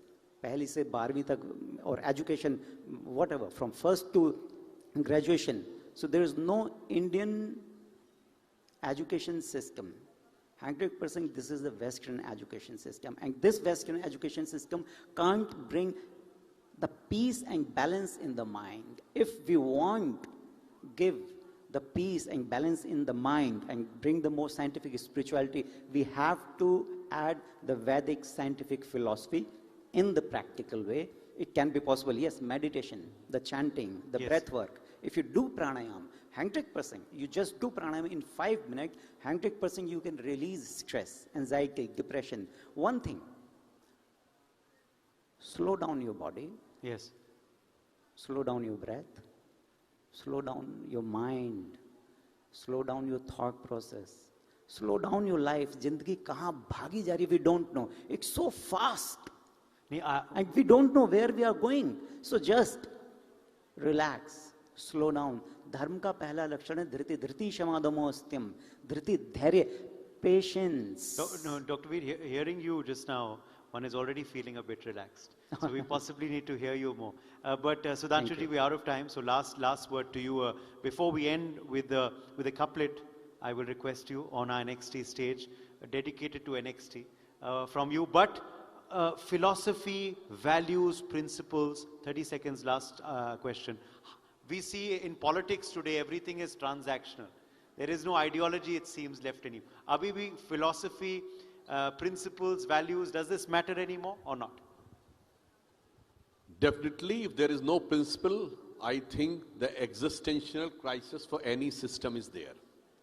So if anything has no principle at all, it's bound to be destroyed. But I would like to conclude with a fundamental difference in the Western thought process and in Indian thought process. Every civilization and philosophy was in search of God or the divine element. But their divine element got stopped at a distance, either in a book or in a messenger or in a place of worship. But in the Vedantic concept, it doesn't stop at far end. It comes close, close, close inside you. The God seems to be inside you, and not only that, it's become non-dual.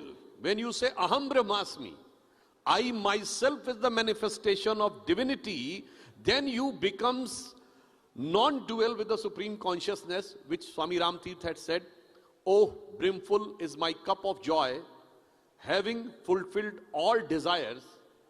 What shall I do and where to move? I fill all the space, no room to move. And lastly, I would like to end with a couplet with our former Prime Minister Atal Bihari Vajpayee ji in his very famous poem, Hindu Tanman, Hindu Jeevan, Rag Rag Hindu Mera Parichay. The one stanza is dedicated to Vedic concept. He says, मैं अखिल विश्व का गुरु महान, देता विद्या का अमर दान, मैंने दिखलाया मुक्ति मार्ग, मैंने सिखलाया ब्रह्म ज्ञान, मेरे वेदों का ज्ञान अमर, मेरे वेदों की ज्योति प्रखर, मानव के मन का अंधकार क्या कभी सामने सका ठहर, मेरे स्वर नभ में गहर गहर, सागर के जल में छहर छहर, इस कोने से उस कोने तक कर सकते जगती सौरभमय, हिंदू तनमन हिंदू जीवन रग रग हिंदू मेरा परिचय. I would like to translate it, summarize it, that I was, means Vedic wisdom was a guiding principle for the entire society. And whenever the crisis of darkness or ignorance came, the light of Vedas came to guide the universe, and it is having the capability to blissfully motivate and guide the world from this end to that end. And lastly, on Chinese, I would like to say one very famous Chinese thinker, Hu Shi. You might have known the name. He was a vice chancellor of Peking University and also the permanent ambassador, I think, in UN. He was in 1940s, 50s. He has used a very famous phrase, which in today's context become very significant. He says, India has culturally dominated and controlled China for more than 2,000 years without sending a single soldier across the border. Interesting. Okay. Well, I will not get you to respond to that because otherwise this conversation will keep going on. But thank you all very much for joining us. And thank you for, I think, hopefully guiding our youth as well in a positive, very China is also doing good thing. Departing away from Mao's cultural revolution, now they are establishing the Confucius centers. So ultimately the culture becomes the guiding principle. I'm sure you can vouch for that, isn't it, Professor Lee? Thank you very much for joining us. And I think the youth can learn a lot from this session. Thank you.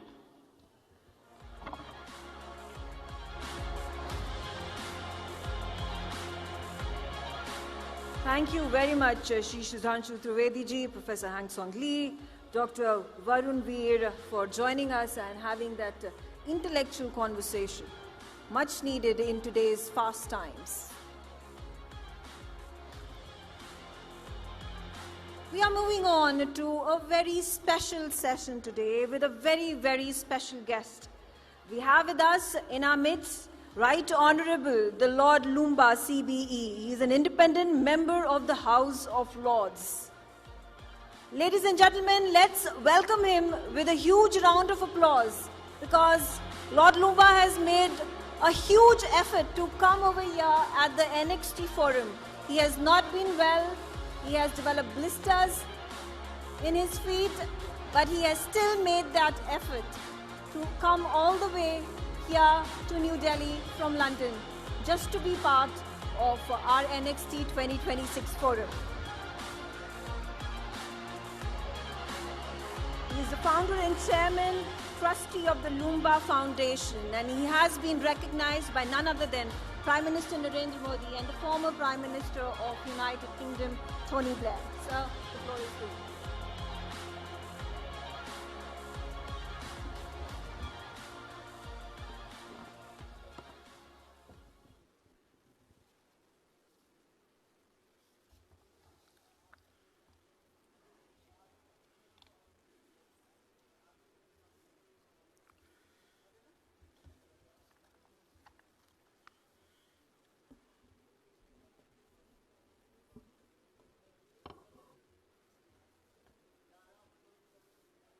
Distinguished guests, respected colleagues, ladies and gentlemen, good afternoon.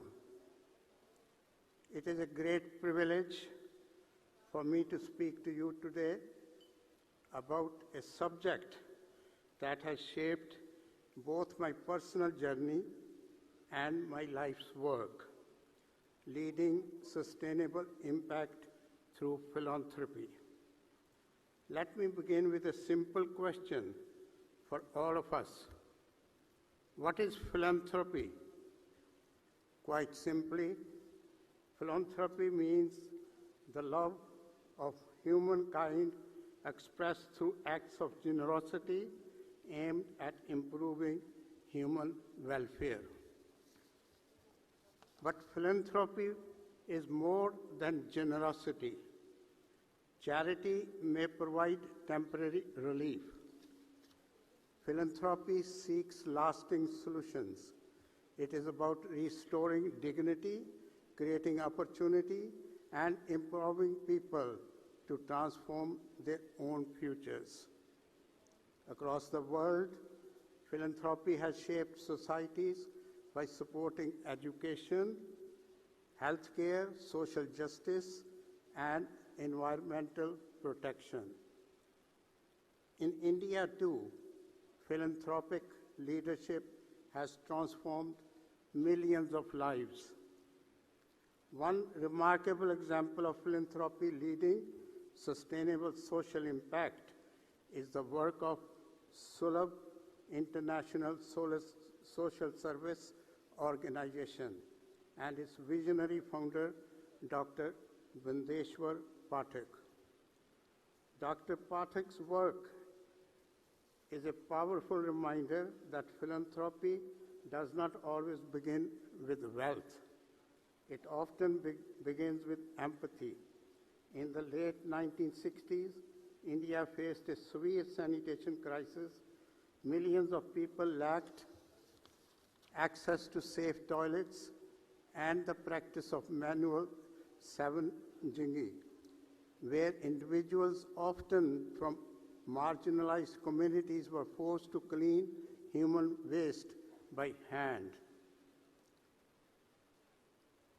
Manual scavengers lived under extreme social discrimination and humiliation. They were denied dignity, opportunities, and social acceptance. He realized that the problem was not only social prejudice, but also the absence of proper sanitation infrastructure. Without toilets, the cycle of manual scavenging continued.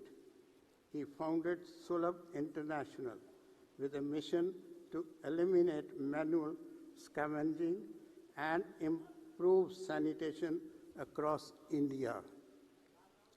Over the decades, the organization has built millions of household toilets and thousands of public toilet complexes across the country. Today, Sulabh's work is recognized globally as one of the most successful sanitation movements in the world. It demonstrates how philanthropy combined with innovation can, from sanitation to social empowerment. Ladies and gentlemen, my own journey into philanthropy did not begin with an organization or a strategy. It began with my mother. When I was a young boy, my father passed away after suffering from tuberculosis, and my mother, Pushpavati Lumba, became a widow. At that time, widowhood in many parts of society carried not only grief, but also social restrictions. Soon after my father passed away, my grandmother, who herself was a widow, told my mother that she must remove her bindi, take off the jewelry, and change into plain white clothes. My mother had been a vibrant woman. She loved colors. She wore jewelry like most married women in India. But within hours, everything changed. The colors disappeared. The jewelry was removed. Society had decided that a widow must live differently. As a young child, I did not fully understand the customs or traditions, but I understood something else. I could see the pain in my mother's eyes, and that moment stayed with me. Years later, another moment changed my perspective forever. It happened on the day of my own wedding. Like most Indian weddings, the ceremony was filled with joy, rituals, and celebration. Family members gathered around the sacred fire, the Vedi. My mother was present, naturally proud and emotional on her son's special day. The priest who was conducting the wedding ceremony asked my mother to move away from the Vedi. Why? Because as a widow, she could bring bad luck to the newlywed couple. Imagine the moment. A mother who gave me a birth, educated me, and always wished me well, how she could bring me bad luck. A mother attending her son's wedding with pride, and she was asked to step aside. At that moment, I realized something very clearly. Widowhood was not just a personal tragedy, it was a social injustice. No woman should lose her dignity simply because she has lost her husband. As I grew older and traveled around the world, I discovered something deeply troubling. My mother's experience was not unique. Across many societies, widows face economic hardships, social stigma, and discrimination.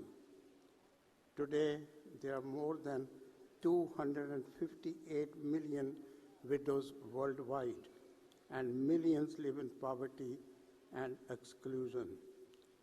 Yet for many years, widowhood remained largely invisible in global policy discussions. Widows were rarely mentioned in development agendas or social programs. And I began asking myself a simple question: if no one speaks for widows, who will?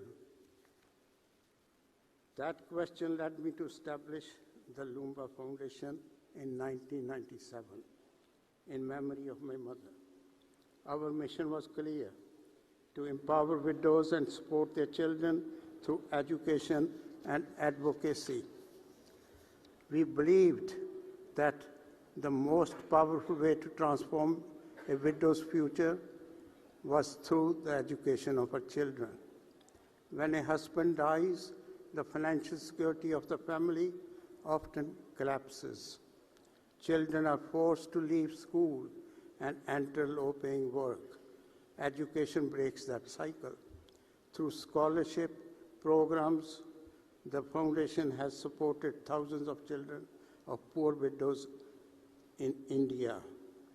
Education is one of the most powerful forms of philanthropy. But education alone was not enough. We also needed to bring global attention to the issue of widowhood. I launched International Widows' Day at the House of Lords in 2005, which takes place every year on 23rd June. After our tireless campaign, the United Nations adopted 23rd June at its 65th General Assembly in New York in 2010. It is a significant day, as it was on this very day that my mother became widow in Punjab in India in 1954. Today, this day shines a global spotlight on the challenges widows face and encourages governments to act. For the first time, widows were no longer invisible. From this journey, I have learned 3 important lessons about sustainable philanthropy. First, empathy must guide action. Real change begins when we truly understand the experiences of other people. Second, innovation creates impact. Solutions must be practical and scalable and sustainable. Third, the commitment over time. Transformation does not change. It does change decades of dedication. Ladies and gentlemen, let me ask you a question.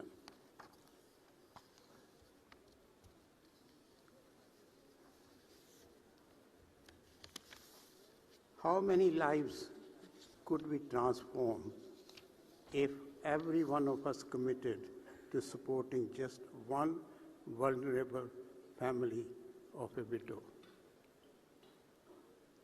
Imagine the possibilities. My journey into philanthropy began with a woman who lost her husband, who was asked to remove the colors from her life, who was asked to step away from her own son's wedding. But to me, my mother was never a symbol of misfortune. She was a symbol of strength, courage, and resilience. Philanthropy is not about giving money. It is about giving dignity, opportunity, and hope. And let me leave you with one final thought. The true measure of a society is how it treats its most vulnerable members. If we remember that principle, we can build a world where widows, their children, and all marginalized communities live with dignity and opportunity. This is the true meaning of leading sustainable impact through philanthropy. In conclusion, ladies and gentlemen, when my father passed away, my mother, Pushpavati Lumba, lost her husband. But society expected her to lose something even more important, her identity, her dignity, and her place in the community. That experience changed the course of my life because I came to believe something very strongly. Widowhood should never be invisibility. Every widow deserves respect. Every widow deserves opportunity. And every child of a widow deserves future. Through the work of the Lumba Foundation, we have taken steps to that vision. But the journey is far from complete. So I leave you with this thought. If compassion becomes action and action becomes commitment, philanthropy can change the destiny of millions. Let us work together to build a world where no widow is forgotten and no child is left behind. Thank you.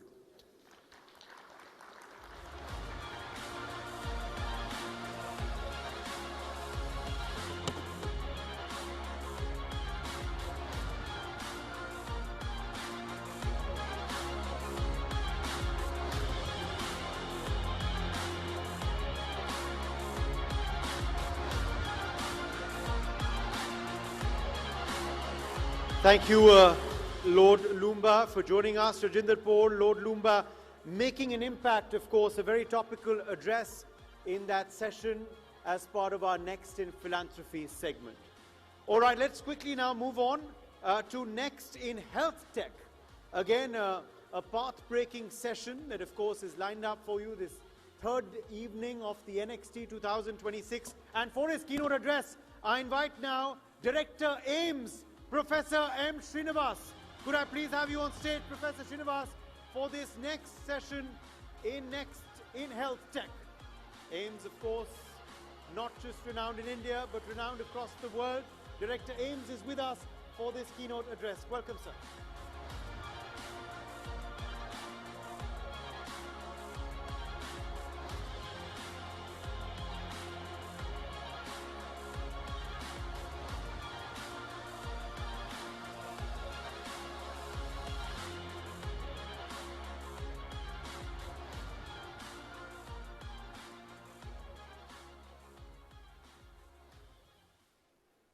Namaskar to all of you.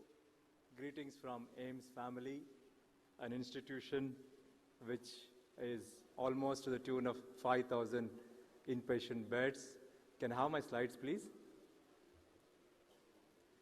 So our greetings from institution to all of you. Institution which is not just an hospital, but it's as a trinity mission of the patient care, teaching, learning, and research, and then we added up the good governance also into one of the pillars today. I just want to take one journey through the institution day, that how does it look for us in one day in the institution at AIIMS, New Delhi. Look into the things. We get 5 million patients in outpatient department in a year, almost to the tune of 15,000 outpatient patients, and having an emergency of 800 or so, and doing a surgery of 1,000 patients and admissions of 1,000 in a day. Such a big, huge number. The crowds doesn't lead to confusion, and there is no chaos, and we're managing it. It's through our services, our IT technologies, and our various solutions of good governance which we have put in. So this is a glimpse of how one day in the All India Institute of Medical Sciences looks like. Just wanted to share with you. And where do we stand it? People say that when the large numbers are there, the quality cuts the quantity cuts the quality, and all those things. It's not just a hospital which we are looking at. We are also looking at how do we give our best of the hospitality in addition to the hospital. That's where today, when the rankings are happening, the national and international, where do we stand? Recently we were awarded the 6th in the Brand Finance Global 250 Hospitals. And this is the first time that an Indian hospital, from the government as well as the private, has come into the global rankings. So this is something which I wanted to share with our international dignitaries. And then, where do we stand with the international Newsweek Internationals and various rankings which are happening? For the first time in the history of the country, the institution has come within the 100 of the government and the private institutions in the country. And we're the number 1 in the country, and we are 97th in the global rankings when you look into the best hospitals of the country. And then, of course, in our own institution, in our own rankings of the National Institutional Ranking Framework, we are number 1 as a medical university, we are number 1 as a medical hospital, and of course, we carry forward the Trinity mission of the patient care, teaching, and the research as well. And then, are we not doing the research? Yes, definitely we are doing research, and we are number 1 with respect to the research rankings, with respect to the things. The people always say that hospital is supposed to just take care of the patients or so. It's not just beyond. We go beyond that. Look into the national programs which have happened. Each one of them has happened through the policy, advocacy, thinking, handholding to the Niti Aayog, the ministry, and the various protocols, SOPs, guidelines, and all. And today, whatever the programs which we have in the national level, they are the part and parcel of the policy advocacy, the knowledge inputs given to the government, and also to the various programs, the clinical trials and the national programs which we are going through. I'll not go into the details, but just to say that, today we are having iodization of the salt because the research started at the All India Institute of Medical Sciences to say that the iodization is necessary to prevent the goiters in the country. Where do the patients come from? It's not just within the country, but even the neighboring countries also we get the patients. Large number of patients come for the complex and complicated diseases. They say that, sab kuch ho gaya, sab kuch big gaya, sab kuch nahi hai. And that's the last hope for all these patients who come from rest of the country and even the neighboring countries and say that, this is an oasis of hope for us. And that's where we stand today to say that the foundation pillars, the basic foundation of the Trinity mission of the institution is patient care, teaching, learning, and research. And of course, we're adding up one more foundation there as a good governance for us. When you look at a large number of 5 million of the patients, then people think that, the crowds lead to the confusion. Today that we have deciphered that out, and there are IT solutions, there are governance and the transparency modules which are available to say that, the patient experiences seamlessly into the institution, right from the entry up to the discharge of the patient at the hospital. And that's what, there are various mechanisms, the initiatives with solutions which we have put into that is giving us that how the people, the patients when they come, how do they taken care. And we are part and parcel of the various programs of the Ayushman Bharat Digital Mission. We got the prize for the highest number of the ABBA IDs which we have created. And then we are with respect to the Ayushman Bharat Digital Mission, and also the PMJ program, treating the patients free of cost in this institution. Whether they are insured or not, the treatment is free in our institution. And then we are 24/7, not only just for emergencies, but also for the routine investigations and the radiological investigations and all. Main hospital is almost to the tune of 250 acres, and then if you look into all the satellite centers, they come to almost 600 acres of campus. So we just wanted an intra-hospital navigation. Google also will not help us, because when the patients are in the basement or in the elevators and the lifts, there may not be a possibility of the GPS location, but we have our own intra-hospital navigation system which has been put there, so that the patient at the click of the button will find out where to go, how to go, and there will be a Disha for that, and that's what the Disha app is called, which we have put it. And of course, we have various generic the medicines and Amrit pharmaceuticals outlets in our institution. The patients who come for the institution, they come with a lot of hope. They may not have the relatives, they cannot afford to stay in the hotels and the areas. So that's where we have created the Vishram Sadans for them, so that they can have the patient attendants can stay in those Vishram Sadans in the institutions. Large number of waiting areas. Those, I request the international delegates to visit the place and say that, it is like an airport lounge. We have created the waiting areas for our patient attenders and the patients in the hospital. Staggered appointment systems, online appointment system through the ORS portal, and staggered appointment to the timings of the consultations. And of course, we are part and parcel of creating ABBA ID. ABBA ID is a unique health ID which is there under the Ayushman Bharat Digital Mission. And then we do have our teleconsultations to the patients for the follow-up. Whenever they wish to have a follow-up with our doctors, we can have a teleconsultation with them. When you visit a mother's block in the institution, you can see that there is a special launch for the mother's nest, which we have called it. That is something which gives a feeling that mothers, the patient attendants are also taken care in the hospital. That means just to say that it is not just a hospital, but we are taking care of the hospitality also. That's what I just wanted to give some through the pictures. We are part and parcel of bringing the artificial intelligence into the healthcare, and we are the medical partners for our the big mission of health in AI the government of India has embarked upon. And we are working with Indian Institute of Science, Bangalore, and in IIT Delhi to give these AI solutions to the nation and to the global south. Because whatever the solutions which the All India Institute of Medical Sciences is getting are the solutions for the global south. And that's where we have put our money and energy and the time and the research and the R&D into the AI, into the healthcare.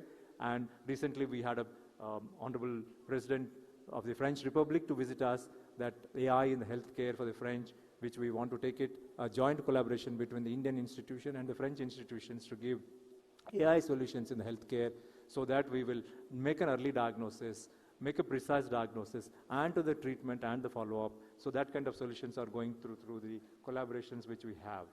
And then there are people, we have our own center in the Antarctica. Recently, we showcased the technology where, sitting in the All India Institute of Medical Sciences, New Delhi, we were able to do the ultrasound diagnostic test from the Antarctica. We can reach out even to the 12,000 kilometers of the area. Geographical boundaries have been siloed, have been broken, and then we are reaching out to the large number of areas also for this. All India Institute of Medical Sciences is the first of its kind, where the robots are not just in the hospital to take care of the patients and they do the surgeries, but also we are at the wet lab and the dry lab, where we are imparting the training to the young doctors and the trainees, that they can have a robotic surgery training and the enhancement of the skills in our set facility. These are the pictures which I wanted to share with you, that how we are imparting the surgical training to the people who want to get trained. And we are the only hospital in the country where, not only in the hospital but also in the skill lab, we have all the robotic surgery solutions for the training, so that the people can enhance their skills. And of course, we have all the transplants, right from the renal transplant, and then we're looking at how we can go into the phase transplant as also. Recently, we had a collaboration, MOU signed between the Indian Space Research Organizations.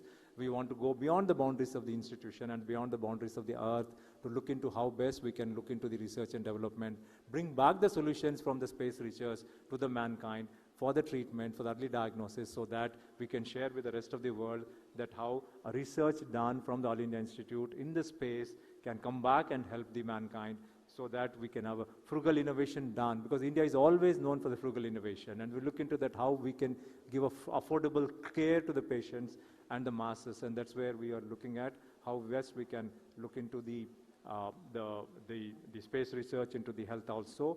And then this is the transformation in the healthcare. The All India Institute has done it. How the patient journey, how this is going on. We have our own dream of transforming and then going into the master plan, into the big health university on our own, because our institution from 1956 has the buildings which are a little older. So we are going with the bigger vision of bringing the newer buildings so that we truly become not only by the care, but also not by just the quantity, but also by the look and the feel of the patient experiences also. That's the vision which we carry. And ladies and gentlemen, I just wanted to share with you, it's not a small thing that we handle 5 million outpatient departments in a year. This is something which the patients come from nook and corners of the country. Complex diseases, complicated diseases, they all come together and then say that this is an oasis for all of us, the poorest of the poor in the country. He doesn't have to spend anything. He comes with a hope and says that, ye hamara All India Institute of Medical Sciences Delhi hai, and this is really an oasis of hope for the poorest of the people and the people who are not reached in the nooks and corners, not only from the country, but the neighboring countries they come. And then we, as a collective team, give them the best of the treatment. And there are rankings which I have shown you, and there are people who have ranked us that we are no less than the best of the centers of the world to give the quality care to our patients who come to us. With this, I once again thank you on behalf of the All India Institute of Medical Sciences. Thank you very much.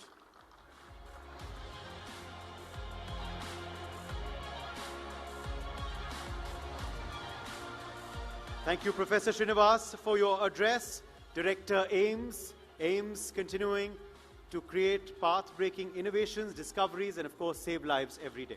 Okay, now moving on to the future of health tech, staying with this theme, we move on to our panel discussion now, where we are going to be joined by the founder and CEO, Superhealth, Varun Dubey. Mr. Dubey, could I please have you on stage? We also have with us Arunodaya Singh, Thinker O-Health, and Nitin Guru, RX1 Care, and this will be moderated by CEO, Basis.ai, Amber Nigam.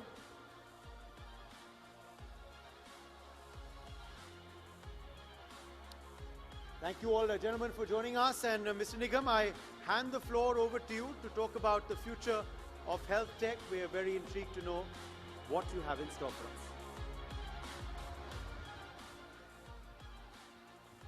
Well, thanks everyone for joining us for this panel on future of health tech. We have some amazing founder operators in health tech joining here, and I'm excited to be moderating this session. As a brief introduction, I'm a co-founder and CEO of a company called Basis AI. We are based in Boston, and we work in reducing administrative burdens in healthcare using agentic AI. I previously co-founded a company called KY.AI, and I have done my undergrad degree in computer science, master's degree in health data science from Harvard, and I've also instructed at MIT. So on that note, let me quickly hand it over to our panelist, and we have Arunodaya. Arunodaya, could you please introduce yourself and your company? Sure. I'm Arunodaya, and I represent O-Health. So to describe what O-Health does, let me give you a scenario. When a patient enters a hospital, he's already in discomfort, and he's desperately looking for a doctor. Now, he does not know whether he needs a pulmonologist or cardiologist.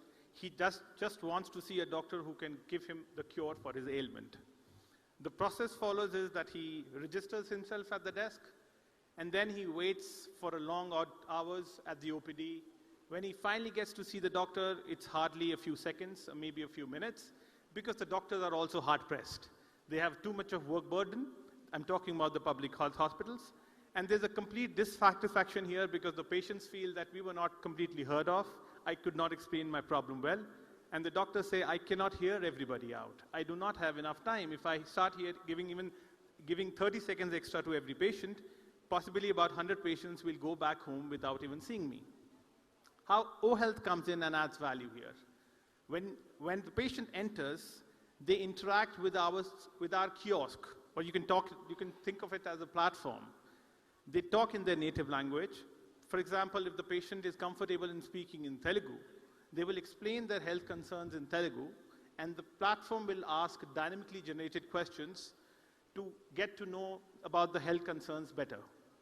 It then creates a clinically rich summary, which is shared with the right doctor. So it would also direct the patient to the right specialty. It will tell the patient which kind of doctor he needs to see. And when he actually gets to meet the doctor knows everything about the patient. The doctor would say, "Hello, Amber, I see that you've been having chest pain for the last 4 days, and it was very severe this morning. And I see that you took a paracetamol. Let me change the medicine and see me after 4 days."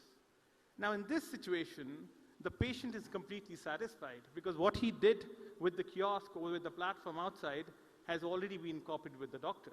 And the doctor does not have to go with the triage part of understanding and giving time to this patient. So it reduces the consultation time while improving the efficiency of the consultation drastically.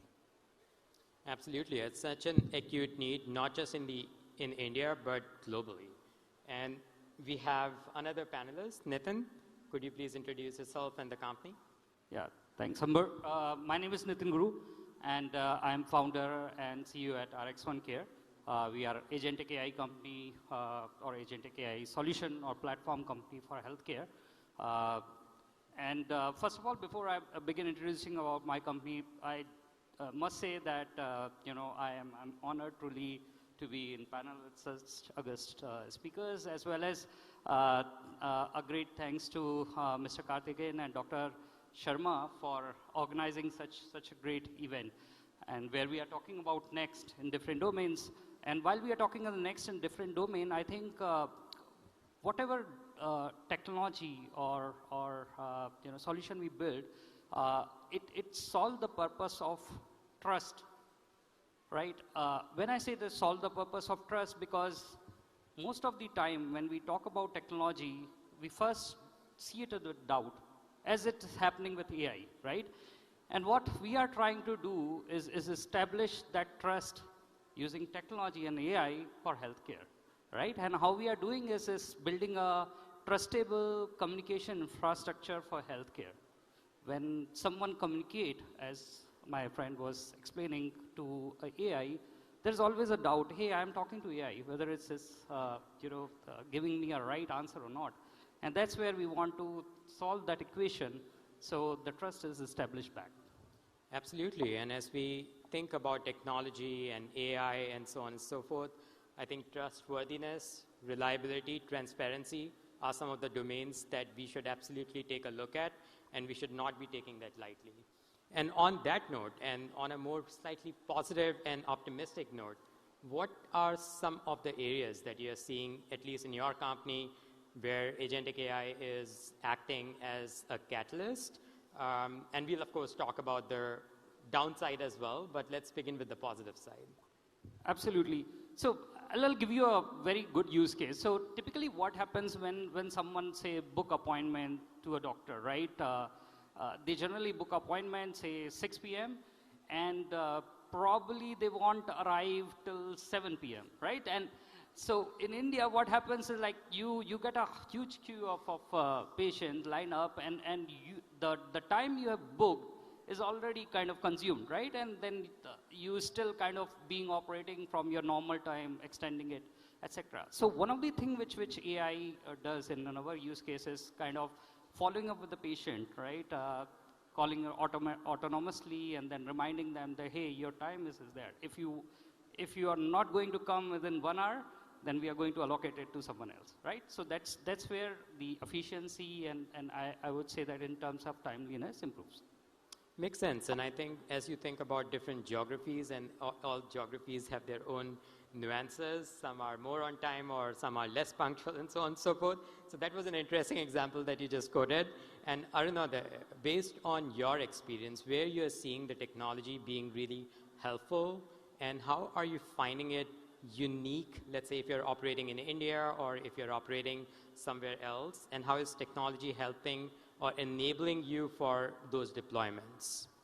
I think India is at a very sweet spot because the adoption of technology, even if we feel that probably the bottom of the pyramid, which is the slowest in adopting technology sometimes, and especially when it comes to AI, we feel it's beyond their measure to even understand how to adopt it, is completely false. Because when it comes to adoption, they are the ones who are ready to experiment, probably the reason because they have the least number of options, and they are the ones who are looking for a better way of reaching out to their destination. That could be probably ordering something through grocery or even reaching out to the right doctor. So when we come to this bottom of the pyramid, earlier when we introduced this technology, the question was asked, do you think somebody coming from a village would be okay with using this technology, would be comfortable using this technology, would be happy to talk to a computer, would be happy to even explain their problems? They would just brush it off and say, let me talk to the doctor or make me meet a doctor. I don't want to talk to this. This was the ideas initially.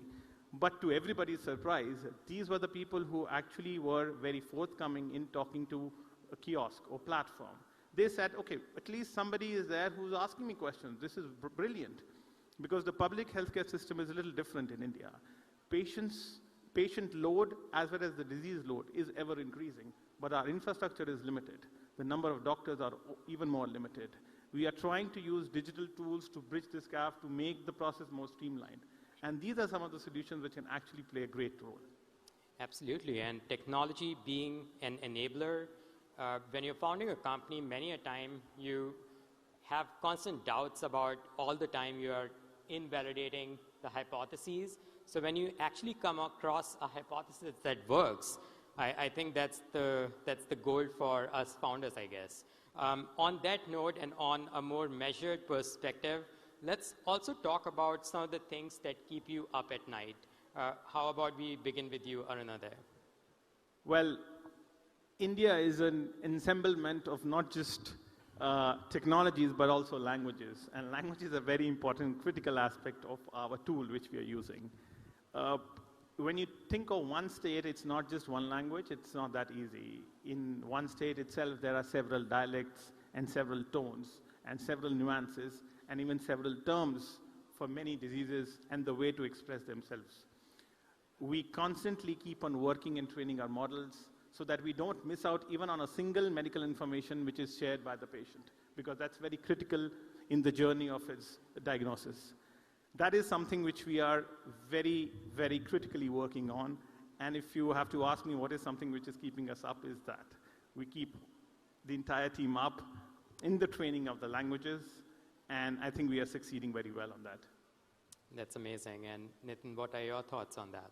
Yeah, I think on similar line, I think if I talk about the same thing in terms of data, right? So how we capture data, how we make sure that data quality and sanctity is maintained, because ultimately for all these agentic AI solution, the context is the king, right? And without proper context, it might result in misleading kind of information or misleading kind of actions.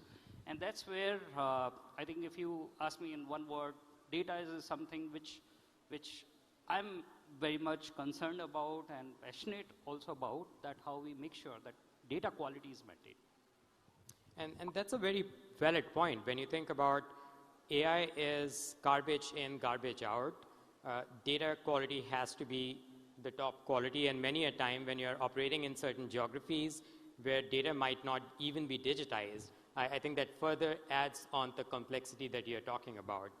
And given that we have very focused session, my last question to you both will be, what is something unobvious, let's say, that you have learned in the past couple of years, months, etc., while you have worked on your company, and what advice would you give to other founders as they think about operating in health tech? Sure. I think there are so many things which I have learned in my entrepreneur journey. But if you are working in healthcare, right, it's a very complex kind of game because you are dealing with the lives. So everything you do, you have to make sure that it is 100% accurate. right? And to the point, and then only it will make a difference for the people, right? So accuracy is something which I would say that keep in mind all the time. And then also, if you ask me, like what I've learned is, in India, people will imagine that in rural India, people not using internet or so, such that. But I came to know about that 590 million people in India, 95% are now already have access to internet, they are using internet. In fact, rural population is using internet more than urban population in recent years, right? So that's where I think now they have the access. What kind of tools and solution we can build for them so the citizen benefit from these healthcare solutions. So that is the critical aspect. Absolutely. And what do you think about that, Aruna, there? Well, I'll tell my fellow strugglers that, it's something which is not like the conventional businesses which we had earlier. It's not something which you just need perseverance with, that, you set up a factory and then you just wait and you're doing your bit and, have some patience. You need to evolve overnight. You have to be up to the point. You have to, be up to the new technological developments. Otherwise, you will be, even if you're not making money, even if you're not making any success, just by having patience will not work out. And secondly, I think there are a lot of tools in healthcare which are there, but I feel the most important would be something which can hit the bottom of the pyramid. Because the adoption of AI in India is quite mimicking the economic pyramid of India. So the top of the pyramid, which is the rich, are the ones who are engaging the most. Probably because, not just because they have a lot of exposure, but also because they are concerned about their income streams and they are interested in also in understanding how they can make more money out of it, which is very logical. The mid is, of course, more, they're in the mid of the AI buzz. So they are worried about AI taking up the jobs, and their consumption is pretty low. They're mostly using AI to, give some commands to get some results like Google or get some images generated. But the bottom of the pyramid is the one where if they accept AI in healthcare, then the transformational innovation would happen. And these are the ones who we need to target. We need to create tools and solutions which they can adopt and they can use to get better access to healthcare. Absolutely. Some words of wisdom coming out from our panelists, and I feel that kind of brings us to the end of this panel. In summary, what we discussed, healthcare is a very unique domain, and it begins with transparency, empathy, reliability, and so on and so forth. And as you think about health tech, there are so many things that can go wrong. We also talked about the use of agentic AI, how we are deploying them in different geographies, and all these geographies have different nuances and so on and so forth. And then the final conversation, which was around when you're founding a health tech company, being consistent, pushing at it is the mantra. So thanks so much for joining us for the panel, both of you, and thanks so much everyone for being here on the panel as well. Thank you. Thank you. Thank you. Thank you all for that session. A very futuristic panel there, wasn't it? Okay, we are now quickly switching our focus to another trending theme, another buzzing theme, another theme that will reflect with a lot of the youth gathered here today. I'm talking about next in gaming. Yes, our focus now shifts to next in gaming, and in particular to speak about gaming in the world of artificial intelligence, gaming in the world of AI. We have joining us today the founder and CEO for Underdog Studio. Could we please have you on stage? Mr. Vaibhav Chavan. Mr. Lokesh Suji is also joining us live. Welcome to you as well. Honorary General Secretary, Electronic Sports Federation of India. And we also have Ajay Sharma, esports athlete, live with us. Mr. Ajay Sharma, I welcome you onto stage as well. Gitesh Singh joins us live, former Indian esports athlete. Lokesh Suji, of course, is Honorary General Secretary, as I said earlier, Electronic Sports Federation of India. And Gitesh Singh, former Indian esports athlete, joins us live. Mohammad Ayan, Head of Esports League Operations, Lidoma, is also with us live. And this panel is going to be moderated by Aniket Singh. He is MD at Zarts Technologies Private Limited.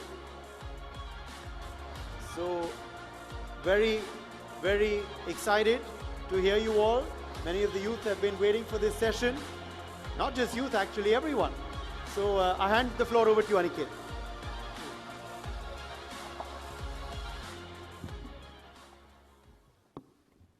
Good evening, everyone present here. So we are representing Next in Gaming. So yes, this is one of the topic where we all speak about, okay, this is just a mere entertainment, right? But yes, today gaming is not just an entertainment, it's a business which we can focus on. So for that, let's talk about gaming. So gaming today has evolved far beyond just entertainment. It has become a global industry driven by technology, competition, content creation, and digital communities. Globally, the gaming industry has crossed $180 billion in revenue, with esports becoming one of the fastest growing sectors within it. India today represents one of the largest gaming audiences in the world. And the big question is no longer whether gaming will grow, but how India positions itself within the global gaming and esports ecosystem. To explore that, we have an incredible panel today representing governance, industry, operations, market insights, and competitive esports. Before we dive into the discussion, first we have Mr. Lokesh Suji. Thank you. So I would like to request you to please introduce yourself to the audience. Namaste, everybody. My name is Lokesh, and I'm the Honorary General Secretary with the Esports Federation of India. I am very proud that, I'm also part of the Asian Esports Federation as the Vice President and the board member. And above all, I'm an esports athlete myself. My go-to games are like Clash Royale and Call of Duty. I had represented India during the Call of Duty World Championships, which were held in 2018 in New Orleans. And I have been instrumental in the terms of, India winning medals in events like Asian Games. I don't know how many of you present here know that esports is now part of Asian Games as a medal sport. It started in 2018 as a demonstration title. In 2018, India won a bronze medal, our esports, and that was India's first medal in event like Asian Games. And subsequently in 2022, again esports was part, but because of COVID it got delayed. Yes. And again this year in 2026, esports is again medal sport in Asian Games, wherein India would be participating in 8 video game titles. That was really wonderful to hear about from you. So next we have Gitesh Singh. Please. Hello everybody. My name is Gitesh. I have formerly represented India on the world stage at World Cyber Games in 2011. And this was for the game Asphalt 6. And many of the new gamers who are playing Valorant maybe would not be familiar with this game. But back in the day, not a lot of people were very interested in gaming in general. And in 2011, you can imagine with no as such eyeballs on YouTube and Instagram, and short form content was not breaking out. So it wasn't as big a thing back in the day, but today with the platforms that exist, we are getting a new voice. Thank you so much, Aniket, for shedding light on such an important thing that is happening. A cultural phenomenon is happening right now. And right now I'm making a lot of content around the game of Dota. It's a very complex game. So just trying to educate people on the games that are a little different from first-person shooter games, which are like Counter-Strike and Valorant and Free Fire and BGMI, just to shift the focus on how gaming can also enhance your decision-making skills and other things. Dota is a wonderful game to learn all of that, and just trying to do my part for it. Thank you so much, Gitesh. So next we have Ajay Sharma, also known as TG Fozi Ajay. नमस्कार सभी को, मेरा नाम अजय शर्मा है।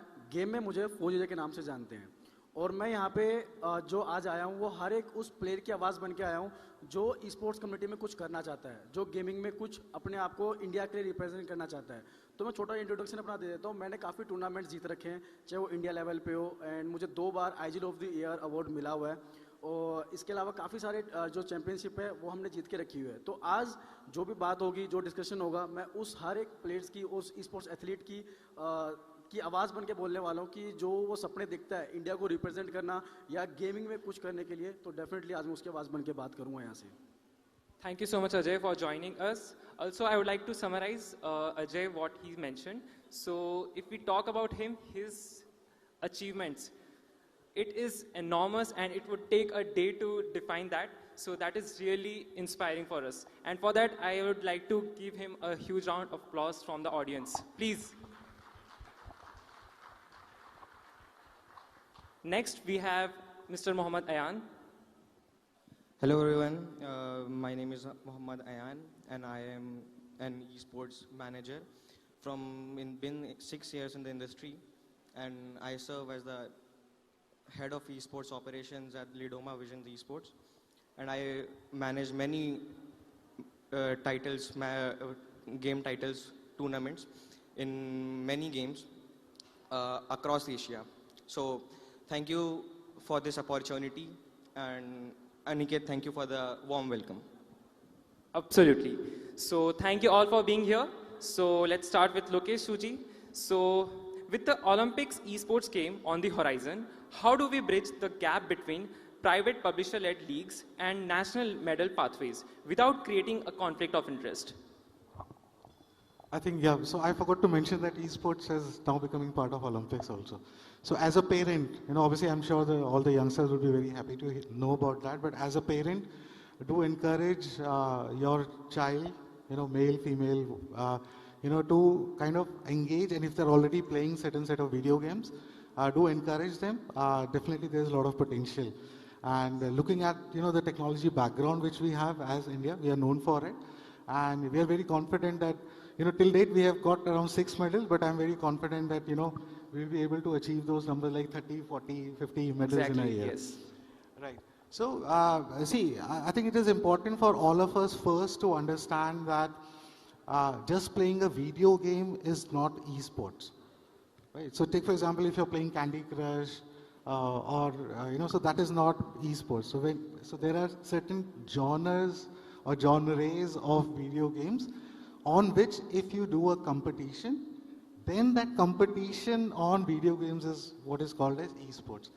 And second myth which I would like to debunk is that if you play Teen Patti, Rummy, Poker, Fantasy, all these things, so they fall under the category of gambling. So unfortunately, of late, till the time our government recognized and banned all those Teen Patti, Rummy, and new act came in. So even online gaming is not esports, because when you are online, even if you play Candy Crush, so you connect to internet and this thing, so that does not mean that you are involved into esports. Now, because it is in India also, it is recognized as a sport, and it is important that to understand also the difference between how is esports different from, let's say, a game like cricket. So cricket as a game, nobody owns it. Right? Tomorrow, today, if you want to do a competition or a tournament, you are free to kind of do that. But when we talk about in the terms of a esports championship or an esports tournament, you are actually doing a tournament on a video game, which is a third-party property. Right? It's a third-party IP. So it is very important, and that is where typically, we all as a community, we keep on talking about this conflict of interest and everything. So there's a very thin line in the terms of balancing it out. But the reality today is that as far as India is concerned, we are still moving towards that. It is important that, as a federation and as a game publisher, we both should be working together. And thankfully, we've got excellent support in the terms of, the game publishers also. And like take for example, currently we are running the qualifiers for the Asian Games. We are doing the team selection for the Asian Game. So we get that kind of a support. Now it may be because it's a video game is a private property. Largely the interest revolves around that, what is the kind of a money as an organization you are making, profit and loss and everything. But I'm very happy to share that. Because as a game developer, if my game is getting included into Asian Games or Olympics, it is by default a massive marketing push and a free marketing push, if I may say so. So as a game developer, so they are also very happy, right? So today, like so take for example, you mentioned about Asphalt, right? So in current version of Asian Games, we have a game called GT7, which is Gran Turismo 7, which is a Sony this thing. So now if some child or a teenager or anybody who's playing GT7, so, and typically, in not like that it only happens in India, but worldwide also nobody, as a parent, nobody appreciates their children playing video games. But now a child can go back and say that I'm playing GT7 because it's part of Asian Games. So a lot of that comfort comes to the parent. Now, a parent is a person who is actually spending money, giving the child, getting him a PlayStation, or helping him buy a good internet or a game CD. So these are the advantages. So I think it's a win-win situation for both as a Exactly. and as the game publisher. Yes. So thank you for educating our audience. That was really insightful. So talking about the Indian esports ecosystem, so even our company is focused on that to build a league on that scale where Indian esports is not just fragmented esports or just a random gaming thing, but again, it is a structural framework. So under that, we focus on developing the popular leagues, right? So next we have Mr. Gitesh Singh. So I have a question for you on the evolution gap. That is, you have seen the WCG era, that is World Cyber Games, and the current era. So what is one thing players of the old guard had in terms of discipline that today's cloud-focused gamers are missing? That is an important question you ask, Aniket. And if I were to say, not a lot in terms of the grit and passion that is required to make it big as a professional esports athlete. Like, it's the same kind of grit and passion that is required even today. But a lot has changed in terms of what additionally an esports athlete needs to do. Back in our time, social media platforms like YouTube and Instagram were not as big.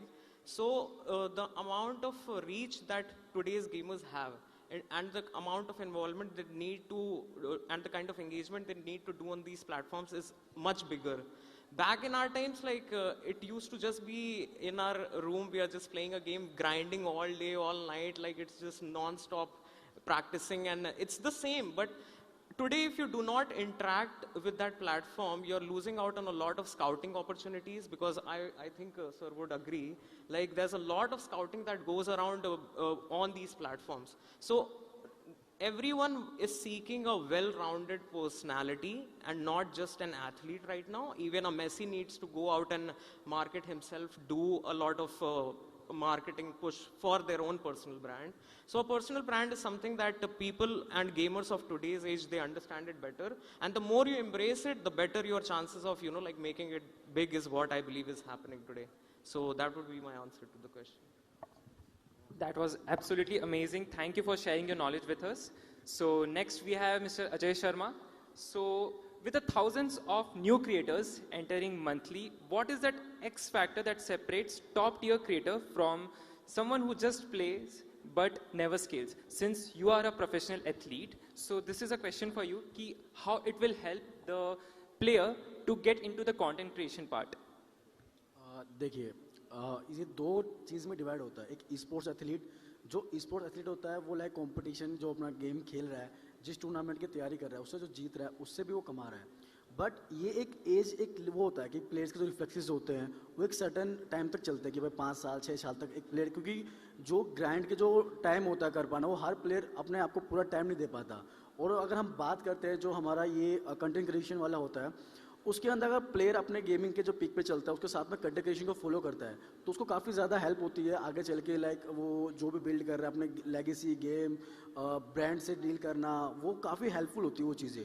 तो हाँ, हर एक creator को जो sports athlete है उसको creator बनने का try करना चाहिए, क्योंकि ये आपको आगे चल के एक बोल सकते हैं ना कि लाइफ में एक बैकअप प्लान होना चाहिए. आप जब तक स्पोर्ट्स एथलीट है, वेल डन, आप अच्छा अचीव कर रहे हैं, इंडिया के लिए खेल रहे हैं, इंडिया को रिप्रेजेंट कर रहे हैं, आप अपने फैमिली को प्राउड कर रहे हैं, लेकिन आप बैकएंड में अगर आप कंटेंट क्रिएशन को लेके चल रहे हैं और आप जब अच्छा खेल रहे हैं चैंपियनशिप में, तो आपका नाम ऑटोमेटिकली जो रहने वाला है, लोगों को ईजिली पहुँचने वाला है, और आपकी जो वैल्यू है वो ऑलरेडी डबल होने वाली है.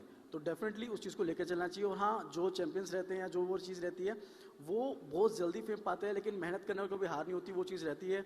ये सब जानते हैं हमारे मतलब इंडियन के अंदर कि कितना अभी जिस प्रकार से गेमिंग अभी बूम कर रहा है, कि पहले इतना सपोर्ट नहीं था गेमिंग को लेके, लेकिन अब जिस प्रकार से गेमिंग आगे बढ़ते हुए जा रहा है तो शायद कुछ टाइम में अलग लेवल को देखने को मिलने वाला है। स्पोर्ट्स एथलीट को भी समझना पड़ेगा कि उनको दो तरीके से लेके चलना है, गेमिंग को भी लेके चलना है, साथ में कंटेंट क्रिएशन को भी साथ लेके ही चलना पड़ेगा। So here we have Mr. Ajay, who is representing the Indian gaming community himself. He is one of the professional athletes, so that was really helpful for all the gamers who are seeing gaming as a career. So thank you, Mr. Ajay, for sharing your insights. So next we have Mohammad Ayan. So the question for you is, why do most leagues fail after one season? So is it a lack of sponsorship, or are we over-indexing on prize pool instead of production value? See, Aniket, that's a very interesting question you've asked. So, as per my perspective, most leagues fail due to lack of long-term sponsorships. Nowadays, brands are very inconsistent for sponsoring in the esports, especially in the emerging leagues. That is the reason most of the leagues are getting failed nowadays. So, for leagues to survive long term, we need stronger brand confidence and deeper industry partnerships. Okay. Can I punch in? Because I think that's a very good question. See, very honestly, when you look at different sports also, see, it is important that, see, there is no dearth of sponsorship, right? There are a lot of other sports leagues which are doing good. Though, as a federation, when we look at the leagues and all those things, so ये जानना बहुत ज़्यादा ज़रूरी है कि वो league इसलिए successful नहीं है कि वो स्पॉन्सर्स हैं, वो इसलिए सक्सेसफुल हैं कि वहाँ के जो एथलीट्स हैं, राइट? चाहे बैडमिंटन है, क्रिकेट की हम बात नहीं करते, cricket is a different story all together. पर अगर हम डिफरेंट स्पोर्ट्स की बात करें, जैसे खो खो हो गया या कबड्डी हो गया, तो वहाँ पे जो हमारे प्लेयर्स हैं, या बैडमिंटन है, राइट? चेस का आप देखिए जो है चल रहा है, right? Pickle ball for that matter. तो ये इसलिए वो लीग्स उनकी सक्सेसफुल होंगी क्योंकि उनके जो चैंपियंस हैं, सॉरी जो एथलीट्स हैं, वो मेडल्स लेकर आ रहे हैं देश के लिए। तो ये समझना बहुत जरूरी है। See please, I agree that money solves lot of problems, but I think देखो आईपीएल भी या क्रिकेट भी इंडिया में इसलिए बड़ा हुआ था क्योंकि हमने 1982 में we won the world cup, and that is how, and obviously colour TV and this thing, but वो चैंपियंस होना चाहिए। आईपीएल आज इसलिए सक्सेसफुल है क्योंकि टीम इंडिया जो है वो we are the best. Yeah, and sir, to that point, I must add that because of those medals coming, a lot of viewership increases. Correct. A lot of what esports as a challenge is facing is that not a lot of people watch it. There are big tournaments happening. Acer Predator League just happened recently, and the amount of viewership that we saw was lackluster, to say. अगर आप यही देखिए ना, जैसे अपने league of legends, sorry I just take an example for league of legends, या चलो Dota की भी बात करते हैं, तो सोहेल वगैरह हैं, राइट? सो जब सोहेल वगैरह खेलते हैं तो वो लोग लीग को देखने नहीं आते, they come to watch the player, to watch Sohail, right? Similarly अगर हम लीग ऑफ लेजेंड्स की बात करते हैं तो people come and watch all these top stars, तो वो बहुत ज़्यादा इंपॉर्टेंट है। तो लीग बनाने से पहले I very honestly believe that we are like too early to talk about leagues for esports. It is important that anybody who wants to come on board with e-sport, they should focus on skills. Absolutely. हम India में जीत के it won't help.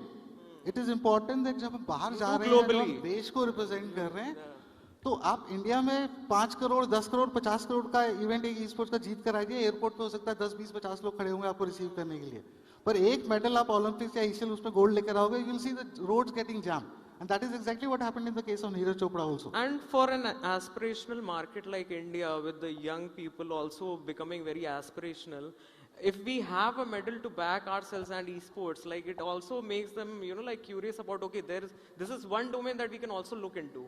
So that would be very, very good. So there will be one more question. So what would be one policy change needed by 2025 according to you? So this question is open for all. So anyone of you can answer this.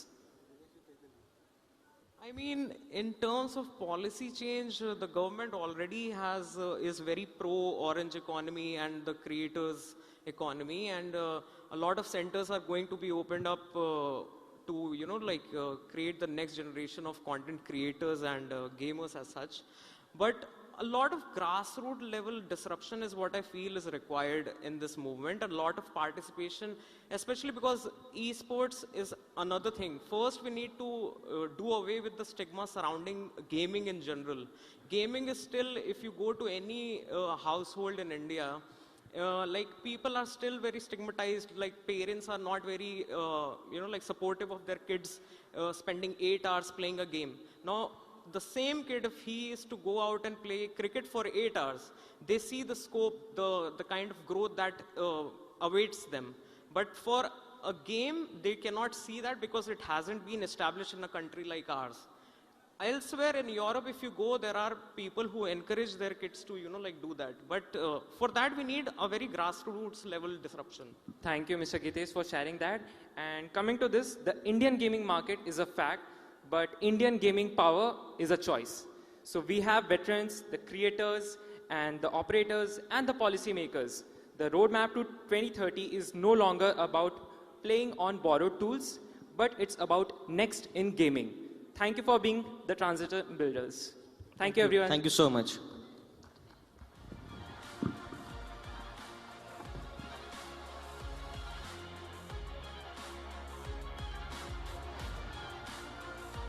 you so much for that session. As I said, it was a highly anticipated session. Hope you have, for those of you who don't know much about gaming, understood the world of gaming. And for those of you, of course, who love gaming, hope you've learned some new aspects of this industry.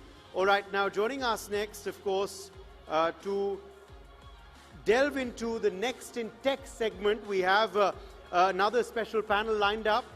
The future of soft tech and hard tech is going to be the focus of our next session. The theme, of course, is Next in Technology. We have with us for this session Mr. Arjun Bajaj, Director, Videotex. Could we please have you on stage? Arjun Bajaj, welcome to NXT 2026. Also joining us for this session is Dean of Global Business at the Fletcher School, Tufts University, Professor Bhaskar Chakravarti. Welcome back to the NXT stage, Professor Chakravarti.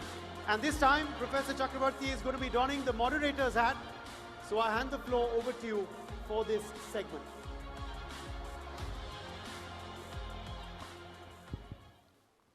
Okay, Arjun, what a pleasure to meet you, and what a pleasure to bring this conference almost to a close. 3 exciting days, very dynamic days, and we're going to go out with a bang. Pleasure to meet you as well. Absolutely. So our topic for today is the future of tech, broadly writ, but the future of hard tech and soft tech. We'll get a chance to talk about both, but first of all, Arjun Bajaj is the Director of Videotex International. You've been part of the origin of Videotex, and perhaps you can tell us a little bit about the company, which of course has a gigantic footprint in the television market in India. It is the largest, I understand, the largest OEM and ODM in India for other brands, but perhaps you can tell us a bit more about the history of the company and how it has evolved since its founding. Right. Thank you so much to the Next team for having me here and having you as my moderator. So I'll tell you a brief about our company.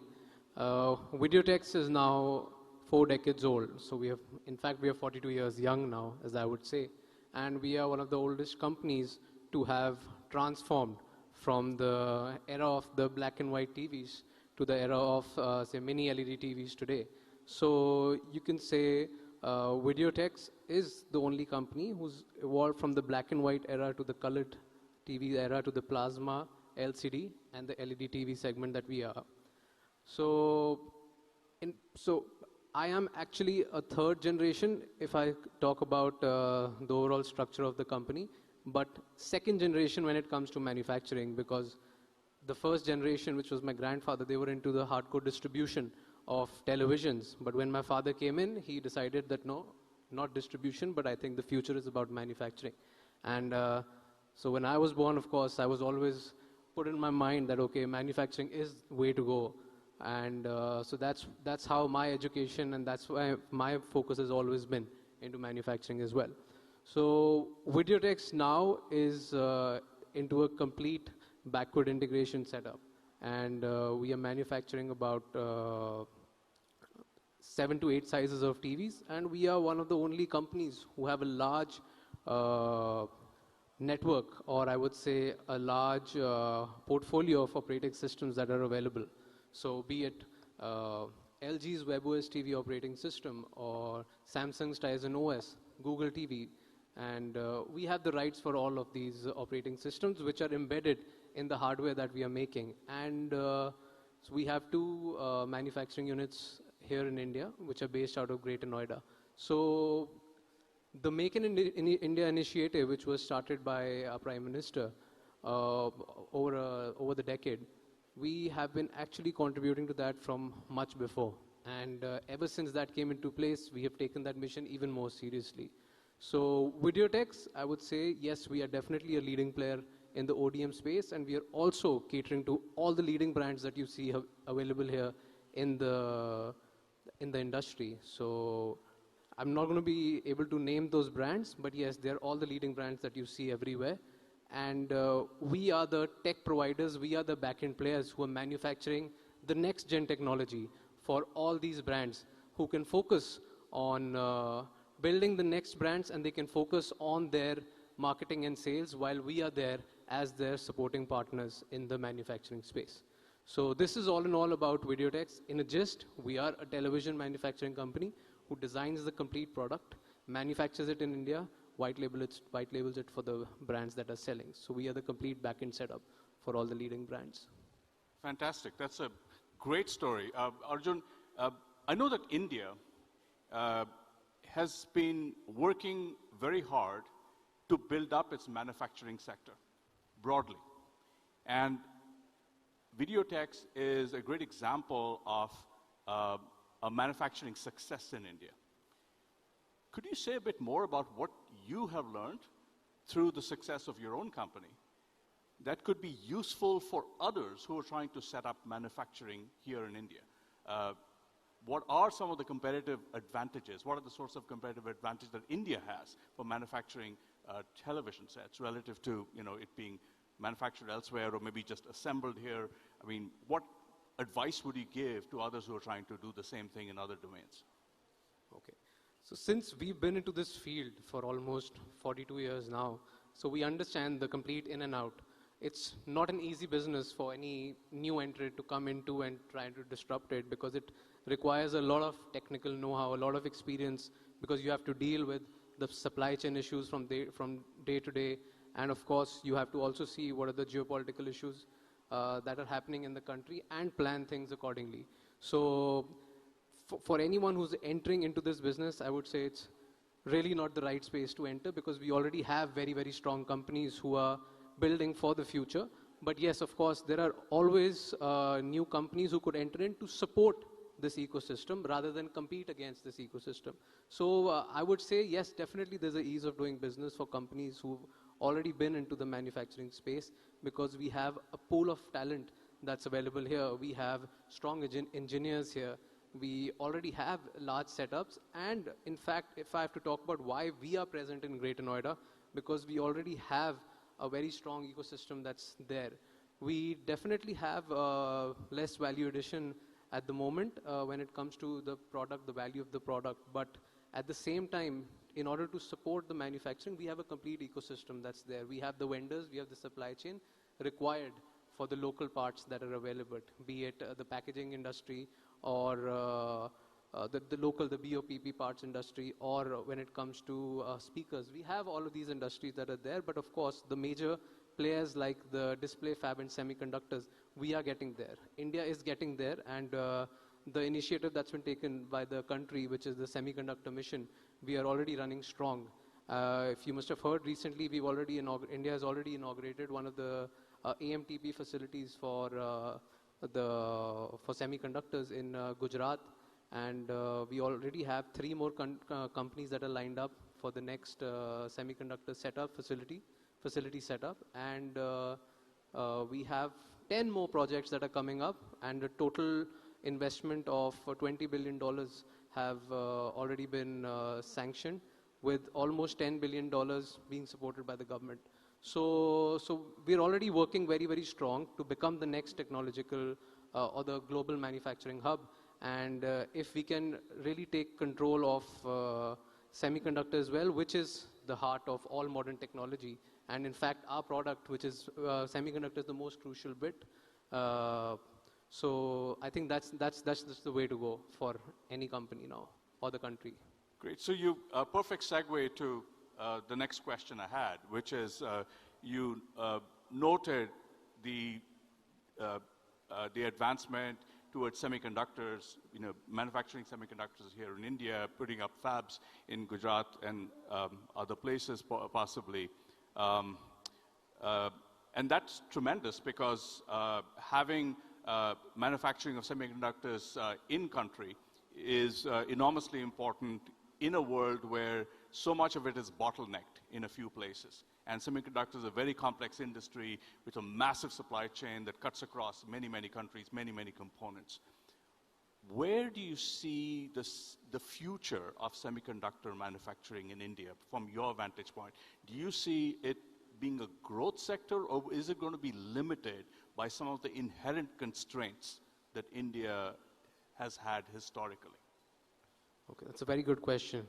So let me come to the topic, which is hard tech. There's a reason why it's called hard tech, because it's not easy. So let me put it that way. So for any, if you see with the recent geopolitical issues, or if I talk about the 2020 event of COVID, the countries, or I would say the companies in fact, have realized that they need a +1. They cannot be just reliant on one country who can provide them everything.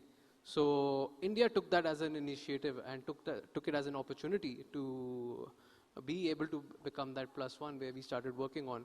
But yes, it's definitely hard, but it's always, it matters who takes the first step. So since there are a lot of initiatives and a lot of investment that other countries are also willing to make towards the chip manufacturing, but India is already, I think, way ahead than those countries, because we've already initiated and we've already inaugurated that. But definitely it's, we have, like I mentioned, we have a talent of, talent of the engineers that are available. We have the aspire to, become one of the next global manufacturing hubs, but it's not going to be an easy ride. We definitely need training. We definitely need a lot of investment in R&D. We need that advancement in the infrastructure of the country. We are going there, but yes, it's not an easy ride. But yes, since we've taken that initiative, I'm sure we're not going to go back. And once we're able to do that, it's going to be the designing as well as the manufacturing that should go on together in order to win this initiative that we've taken. So yes, it's definitely not an easy ride, but it's definitely the right path, I would say. Yeah, so I think in terms of some of the inputs we're talking about, India certainly has a big talent pool. Has one of the largest chip design talent pools anywhere in the world. What about some of the other critical pieces that are needed for scaling up and building fabs, such as access to water? Do you see that as a constraint? Because India does have a water crisis ongoing. Yeah. See, we definitely need the technology.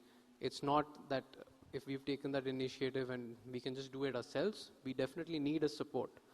We definitely need to send our people outside to learn and or invite some of the other players who are leading in this, like we've done this already, to come and set up those facilities and be a part of the talent that's available and train them.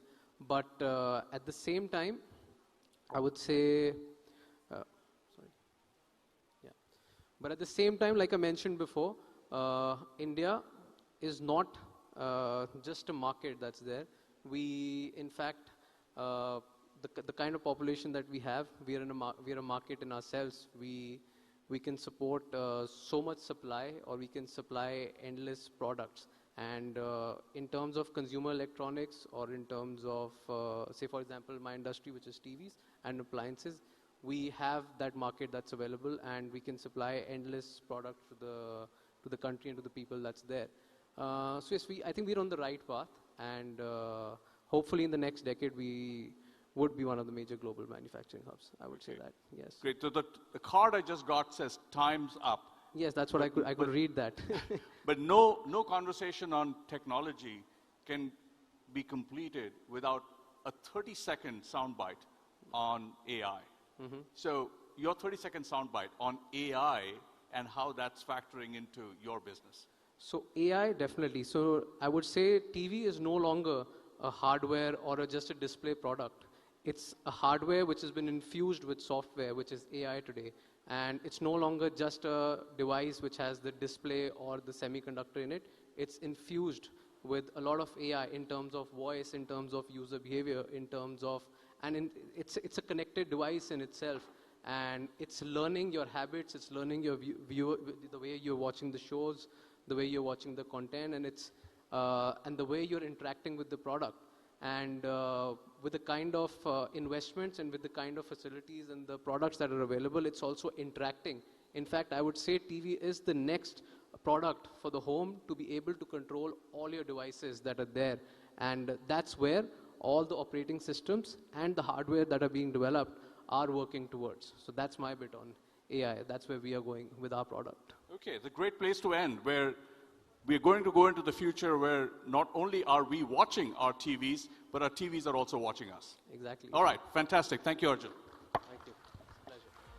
Thank you very much for joining us for that very futuristic panel, both of you. And we are now going to turn our focus to our next theme, our next segment. Again, this is something that is very, very pertinent because of the global scenario today. This is again a highly anticipated session.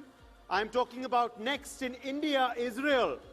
And for this session, we are joined by none other than the Ambassador of Israel to India, His Excellency Ambassador Reuven Hazar.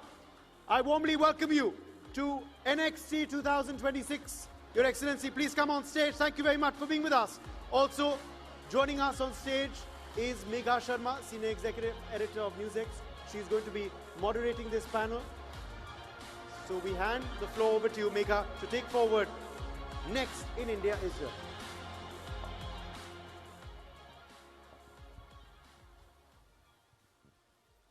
Ambassador Reuven Hazar, thank you very much. It's such a pleasure to have you over here at the NXT 2026 forum. It's my pleasure. Thank you, Megha, for inviting me. You know, I'm going to straight up ask you so many questions that the world has for Israel, for United States of America, and for Iran. What is happening at this stage? What is the status? And is this war ever going to end? Well, at the outset, I would like to tell you that what Israel did is we choose this moment to remove two existential threats that we have coming from Iran, a country that has sworn to annihilate us. Okay? The first is the nuclear threat, military nuclear threat, and the second is ballistic missile threat. Now, what the Iranians were planning as a result of the action we took back in June is to take these threats very deep down underground, so they will become completely immune from either American or Israeli operation. So we had no choice if we want to survive, because we know that the Iranians not only have sworn to destroy us, they were developing the means to do so. And that's why we did this operation. This is what triggered it. Now, what we have achieved so far in the last 2 weeks is that together with the American forces, we have obliterated the Iranian regime army, the Air Force, the Navy, the sites of production of the ballistic missiles and other systems of war. And we also defined that we want to open the way for the Iranian people to embrace their future. It doesn't mean we are going to do regime change in Iran. It's up to the Iranian people. But we know that they are under a huge pressure coming from an oppressing force that has been killing tens of thousands of them only a few weeks ago and has a history of oppression, repression, rape, and actually terrorizing not only their own population, but the entire region, including the State of Israel. So we are on a very important crossroads, because we can create a situation in which this shadow of destruction that was not only putting a menace on us, but the entire region, this can be weakened substantially so the region can prosper and can be stable for the foreseeable future. After the war with Gaza the war with Hamas ended at Gaza, and there has been finally a ceasefire that has been brought into existence, and there are Peace Corps that are also going to be put up, and there is a Gaza peace plan that has been initiated, founded and implemented by US President Donald Trump. Do you think there was a need to further accelerate and coming down heavily on Iran? Well, as I told you, we took action only for one reason, because we wanted to remove the option that Iran had to destroy us in the future. And this combination of weapons of mass destruction and a regime that is radical, fanatic, and is stating time and again that they want to destroy us is something we cannot ignore. So Hamas was just one layer that we have to peel off from this army of proxies that Iran has built around us, and that was actually not only attacking us, but was taking over one Arab country after another. So we saw now how this regime has been attacking 12 countries that are not involved whatsoever in this conflict, attacking civilian targets, not only in Israel, but also in the Emirates, in Kuwait, in Bahrain, in many other countries. They want to send a message to the region and to the world that they should be allowed to do whatever they want. And if they don't, they had this hope to get all these countries to put pressure on us in the United States to stop our attack against them. But guess what? What happened was exactly the opposite.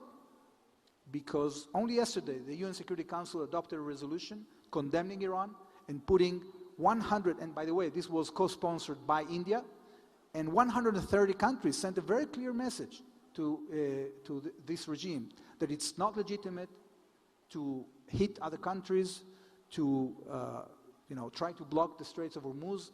It's not going to fly. And we are going to take care, and we are taking care of the security of these countries. Israel, as we speak, is flying over the skies of Iran and protecting the interests of many Arab countries and actually interests of the world, because we want to see trade resuming. We want to see a world that is functional. And right now, those who are taking action against this threat are the United States and Israel. And you rightly mentioned, it has been the military targets, whether it is Kuwait, whether it is UAE, we talk about Saudi Arabia, Bahrain, they've all been hit. But it's not just the Gulf Arab nations that have been hit militarily by Iran. It is not just the Gulf of Hormuz, because at the end of the day, it is the entire world that has been impacted. Your energy price, there's an energy crisis, energy prices are rising up, the Strait of Hormuz, because it has been blocked, prices are skyrocketing, necessities are becoming so expensive. Again, the question in everybody's mind, when is it going to end? How is it going to end? Well, first of all, you have to imagine what would happen to the region and the future of the region if the Iranians would have been allowed to develop nuclear bombs and tens of thousands of ballistic missiles that would constantly threaten the region. They already took 4 Arab capitals. What would happen if they had the means to continue their campaign of aggression against the region? So what we are undergoing right now is actually nothing compared to what we would have to face in the future had we allowed this regime to develop and fulfill their intentions. Now, yes, we are having some disruptions now. I am pretty confident that following the statement of the President of the United States that they are going to guard the ships that are passing through the Straits of Hormuz, that the straits will be open. It might take some time. The Iranians will try to undermine that. But at the end of the day, I think that the joint will of the United States, Israel, and the rest of the countries in the region will make this reality change, and it will change sooner than later. Do you also think that a regime change in Iran, if it happens, or is at the cusp of happening, as we see in terms of whatever is taking place on the ground, in terms of the huge mass movement that is taking place, will resolve this crisis, will resolve the situation, the conflicting relationship between Israel and Iran? Look, there's no doubt that the interest of the Iranian people and the entire region is that this regime will go away, because what it has been destroying our region for decades now, with their radical agenda, with their oppression, with their violence, with their aggression. The question is how to make it happen, because we don't have any intention, neither has the United States, I think, to invade Iran.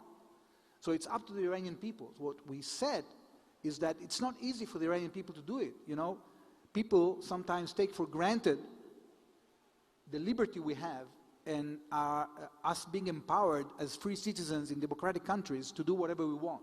But when you live in a country like Iran today, you have to have a huge amount of courage to go out against the regime. Because, as I said before, only weeks ago they have been killing tens of thousands of people that were legitimately protesting in the streets of Iran. So it will take much more than what we assume for this regime to leave. They are very radical, and what we are trying to do now is to open the way for the Iranian people to try to express themselves, because we are going to continue to target the Basij forces and the forces of oppression in Iran. And if this regime is weakened, and if we continue through this coalition of countries that are interested in a better future to put pressure on this regime economically, militarily, and politically, then we have a chance that the Iranian people will have their moment. We are hoping for that, we are acting for that, but again, as I said, it's up to the Iranian people to decide. What role do you think and do you hope for the United States of America to play in normalization of the situation now, the war that has been escalated? We have achieved a lot with the Abraham Accords. The fact that we are now having relations with so many Arab countries that are interested in peace, that are working with us, not only to prosper, but also to defend ourselves and to guard the skies of the region from the Iranian threat. We are working together with them, with the United States, and I have no doubt that if we succeed in this mission, our region will be much more stable for the future.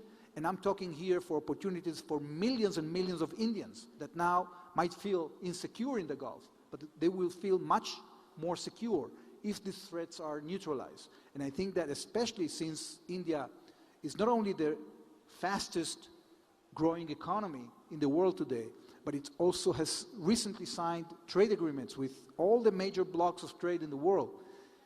You are going to be able to actually execute your plan of trading in trillions of dollars if the Gulf is safe, if the Gulf is clean from this Iranian threat.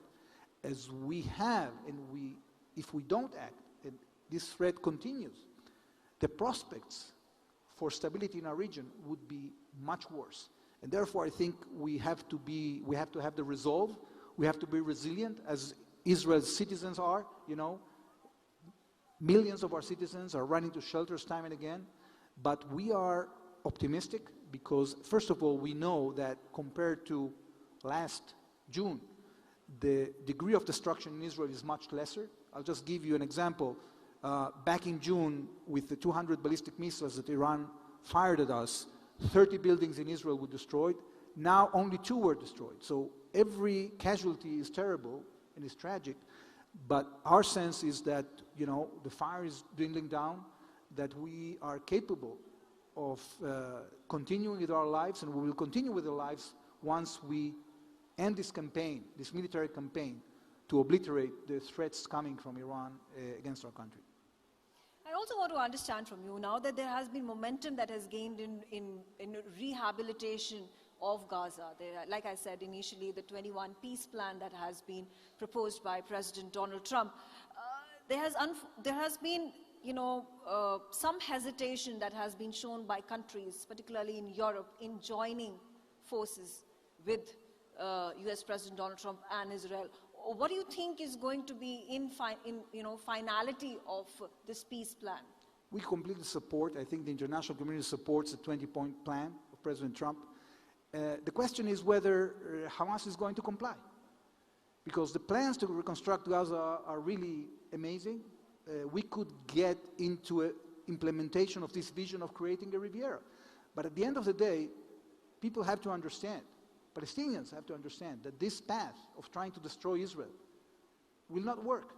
And I think that if we get this Iranian regime debilitated, they will understand that there is no longer going to be a sponsor for the cause of destroying the state of Israel. And that can be very good news for the future.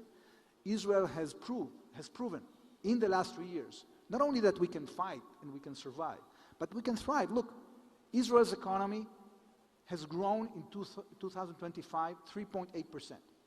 Next year, we're going to grow 5%. We have attracted $80 billion of foreign investment to our country during a war, okay? And our stock exchange has gone up 80%.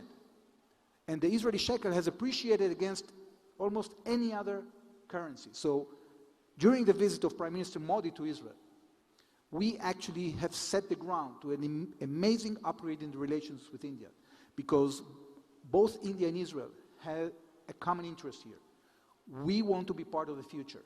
We want to be those who innovate, those who succeed, those who embrace modern technology, and we have secured through a series of agreements, both in the defense sector but also in the civilian sector, that we will pave the way for the private sector to implement that vision.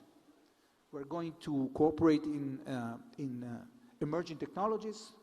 We have doubled our budgets for R&D, joint R&D. We have opened categories of cooperation in defense that will allow more production in India of defense systems that are crucial for the security of this country. We are on an amazing path thanks to this visit, and I want to thank here Prime Minister Narendra Modi for his vision, for not being hesitant to embrace this cooperation with Israel despite the conditions in the region, because I think our future is bright, our future is there, and we are going to embrace it together. Absolutely. And then finally, before I let you go, talking about, yes, you spoke about Prime Minister Narendra Modi's visit to Israel, and there was quite the bonhomie. We're talking about pushing for the free trade agreement plan, a defense deal that has already been done. Again, when we talk about R&D, you know, obviously Israeli drones were perhaps some of the highlights when the war that was waged by India against Pakistan after the Pahalgam attack. What does the future hold? You spoke about defense, R&D, but specifically, what's on the anvil? Well, the challenges are amazing, Mega, because now we are in the age of AI. And AI is influencing every aspect of life. Unfortunately, also the threats on us. So we have to be ready to develop the next generation of defense systems that will allow us to overcome the challenges that are coming against us. They might be different in geography, but they are similar in nature. We want to build our infrastructure. We are now inviting Indian companies to come to Israel to compete on infrastructure projects. We're going to invest $200 billion in building our infrastructure.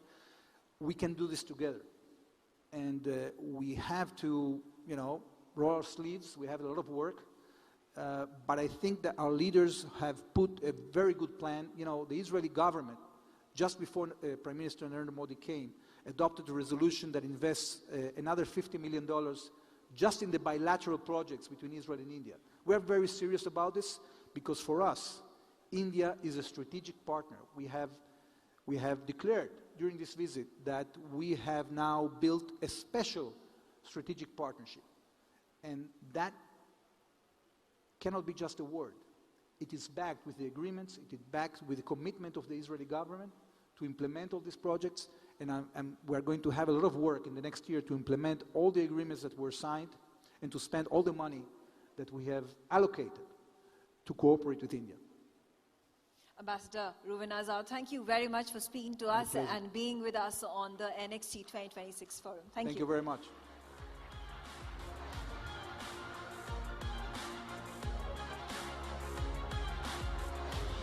Thanks indeed, Your Excellency, for that address, speaking, of course, about India-Israel ties and the Israel outlook towards the current conflict that has, of course, erupted in Iran and the Middle East. A very, very topical, important and pertinent session. Some big headlines there, some big statements by the ambassador of Israel to India. And, of course, Megha was moderating that there.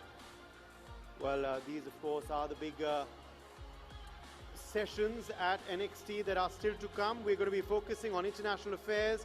We're going to be focusing on education. We're going to be focusing on health.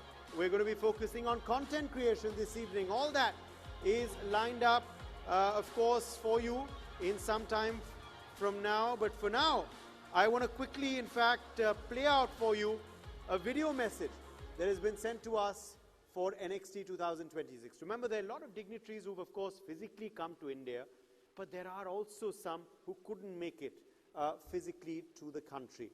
So joining us for this virtual address, in fact, this video message, is the Honorable Dennis L. Londo, Deputy Minister for Industry and Trade, Tanzania. He sent us this message. Let's play it out. It is a privilege to address the next summit of 2026 at a time when the world is searching for stronger bridges between policy, enterprise, and international cooperation.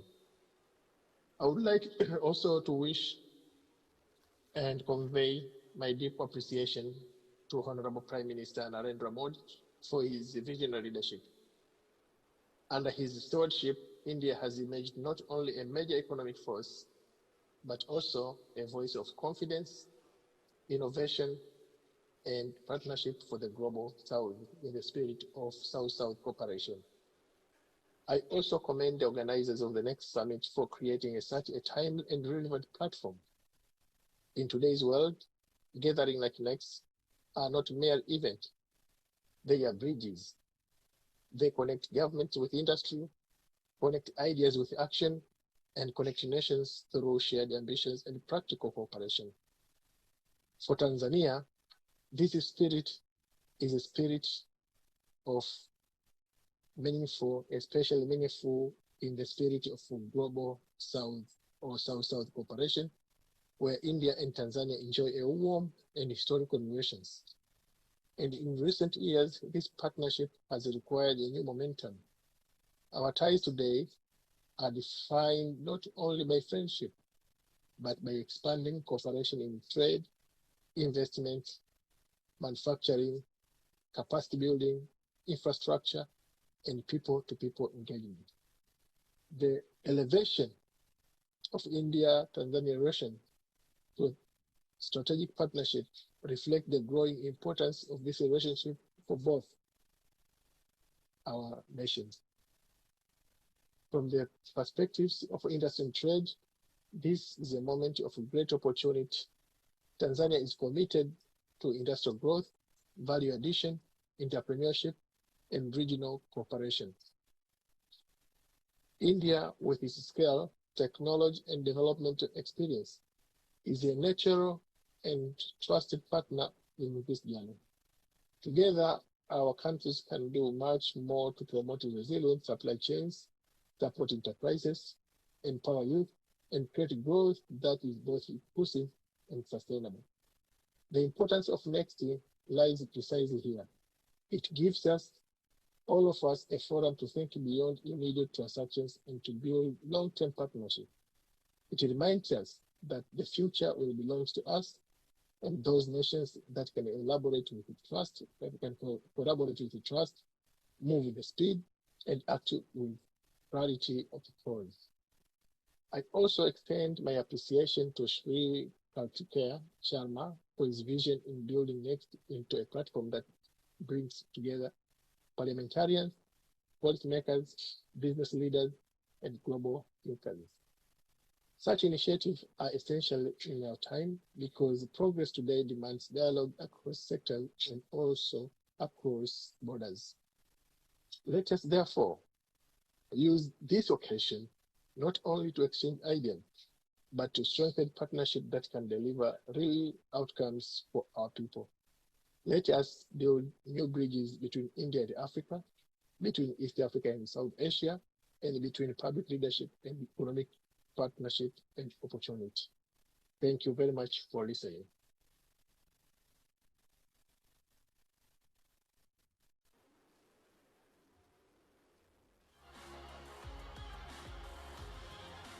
Wonderful, that address there. And of course, as I've told you, we are really hoping that a lot of those dignitaries that have sent us virtual video messages this time will make it physically for the forthcoming editions of NXT in the future. Okay, for now, a very special presentation in the next in robotics segment now that I'm going to quickly come back to. We are joined, and in fact, ladies and gentlemen, I would really ask you to watch this stage for what's coming up next. I promise you, you wouldn't want to miss this. So joining us for this next segment and address, and of course also demonstration, is Neerav Panchal from Kori Techno Lab Limited. He's the Chief Marketing Officer there. Welcome, Mr. Panchal. Thank you for being with us. And also joining us is Nitin Guru, founder and CEO RX1 Private Limited. Let's hear it for them. And I'm sure you're intrigued as to what suddenly come on stage with them as well. I didn't introduce that. I'll leave that to the two of them.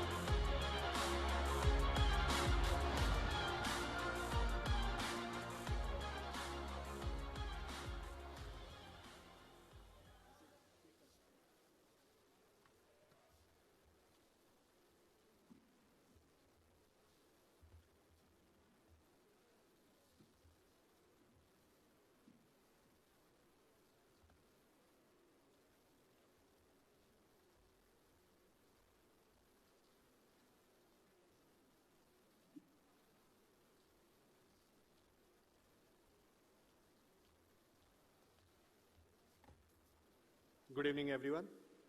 I want to thank Kartikeji for the invitation.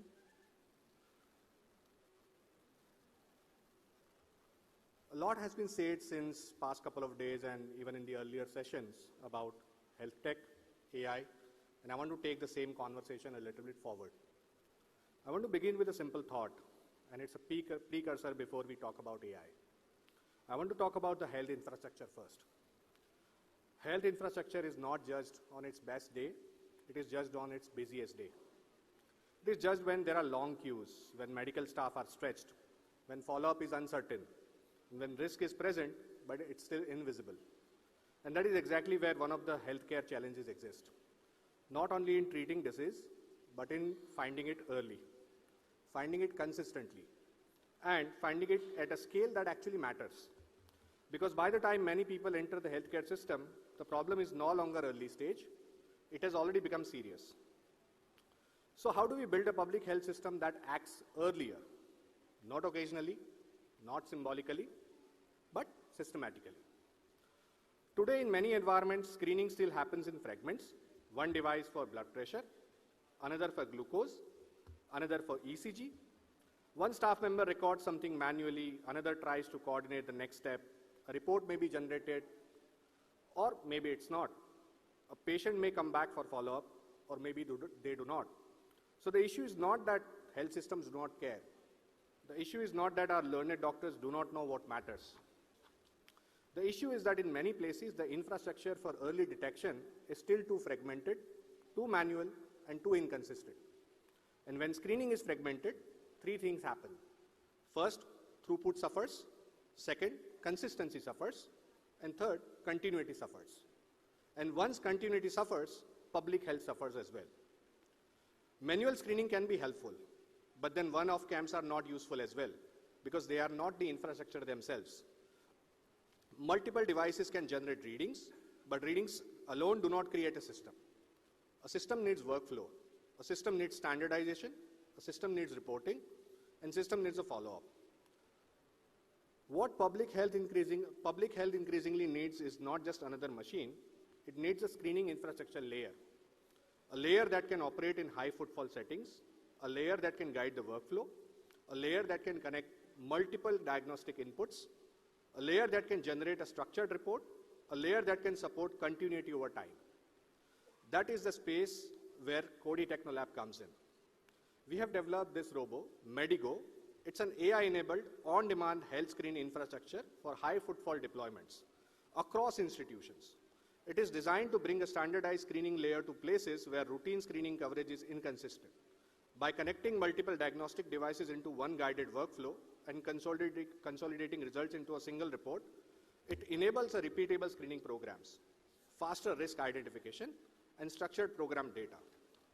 And while I'm speaking about the public health and risk, I'm sure you all are wondering, what's this device on the stage? This is not a gadget. This is not a novelty. Think of it as a health ATM. And I want to emphasize on that. Think of early risk identification and take a moment if it can be faster, more organized, and more scalable. What if the doctors have all the reports available on demand whenever they are with the patient? That is the role Medigo is built to play. So what does it really do?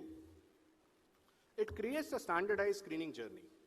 The Medigo workflow includes operator login, patient registration, test or package selection, guided test execution, consolidated report generation, and digital sharing with records available for history and follow-up as configured. That means this is not just a collection of devices standing next to each other. It is a connected process, a guided process, a repeatable process, a measurable process. And that matters because when the workflow becomes standardized, the program becomes scalable. Think of the current public health infrastructure has the information about a possible outbreak or NCDs in a specific area. The officials can create specific campaigns targeted at specific location with a specific measurable input. It's not that they don't have the data, because data is fragmented. And when the same workflow can be repeated across locations, we move from activity to infrastructure. By deploying Medigo at public health spaces such as health centers, Medigo's data will make programs governable. Standardization at scale will improve reliability, and infrastructure will beat one-off camps because repeatable deployments create continuity, coverage, and measurable outcomes. That is a very important shift in thinking. Because in public health, the goal should not be just do more screenings. The goal is to build a system where screening can be governed, tracked, repeated, and improved over time. You all must be wondering that I'm talking so much, but what this device can do. Now, Medigo supports a broad screening suite across blood markers, vitals, diagnostics, and selected AI-assisted assessments. The standard set includes hemoglobin, lipid profile, renal function basics, random glucose, HbA1c, hearing screening, visual acuity, blood pressure, 6-lead ECG, temperature, height, weight, SpO2, and selected AI-assisted eye and oral screening depending on the configuration. And the speed is practical too. Typical end-to-end report generation is around 15 minutes, with blood tests taking around 6 minutes and the remaining tests around 7 minutes. I have my colleague Deep and Umesh on stage. They will operate Medigo and showcase the capabilities. For the record, Medigo has the capabilities for invasive and non-invasive tests. Considering the time we have on hand, we'll be showcasing the non-invasive test. We will test the following: height, BMI, temperature, SpO2, blood pressure, ECG, mental wellness check, and mental wellness has 3 tests: anxiety, fatigue, and stress. For vision, we have Snellen vision screening, and color blindness assessment.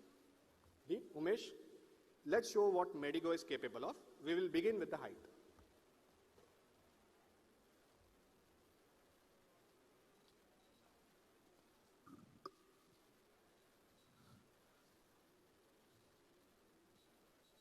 Yeah. Yes, thank you. Umesh, please. Now, Umesh's BMI screening will happen. So we have a BMI machine that is integrated with the robo. You can see that it's a complete, yes, thank you. Now we'll measure the temperature.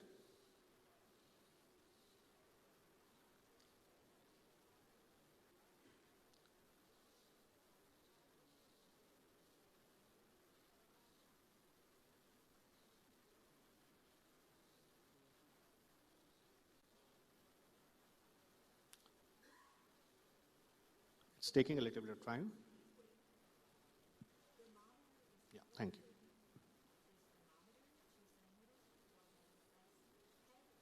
That's great. Umesh has a normal temperature right now, despite of being in a demo. Now we are going to measure SpO2.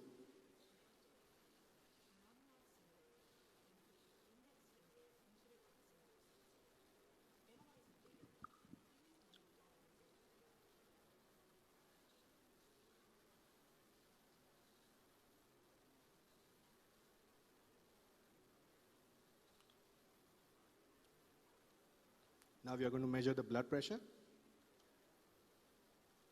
Considering the time we already have, we had Umesh wearing the blood pressure equipment.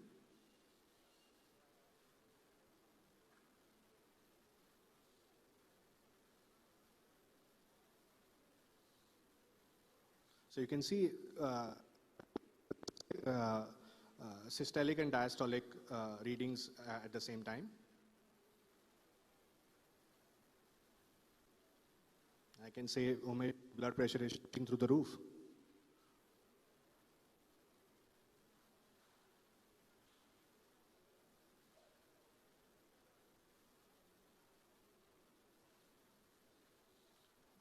Okay, that will be all.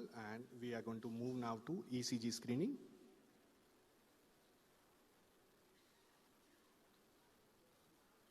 Umesh, can you please take a seat so that we can have the accurate reading? Thank you.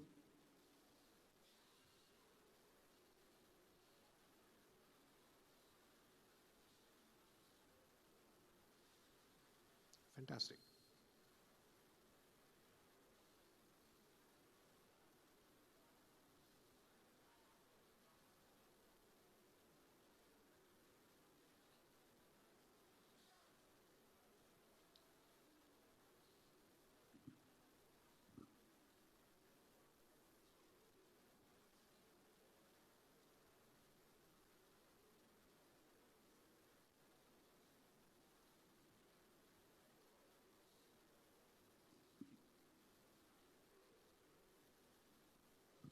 There you go. Now we will move forward. So this is the report that the ECG device was able to deliver. Now we are going to take the mental health test. Umesh, can you please take this? So this is a multiple choice based questions based on the standard mental assessment test that's happening across the globe.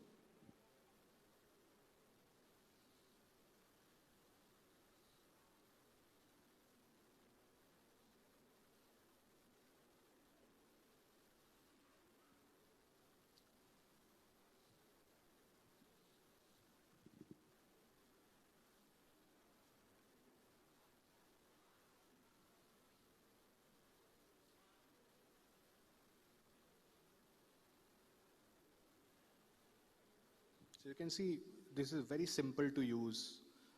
At times when there are no operators available, patients can do this activity by themselves. It's simple to use, just like how we use ATMs on our day-to-day life. You have the mental health assessment on the screen as well.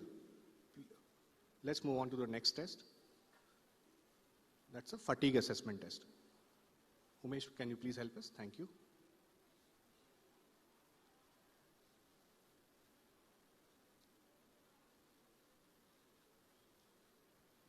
So very simple, very repeatable process where if somebody is able to read, they are able to use this on the go, and they don't have to worry about whether they are inputting any wrong information. They can go back and they can go back to the previous screen and use it again. Yeah. Okay, can we go please next? So we are going to do the stress test now. Similarly to mental health assessment, this is again an MCQ based questions.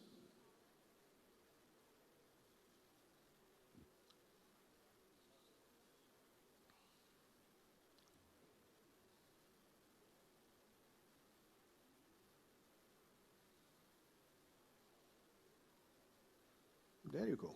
Thank you.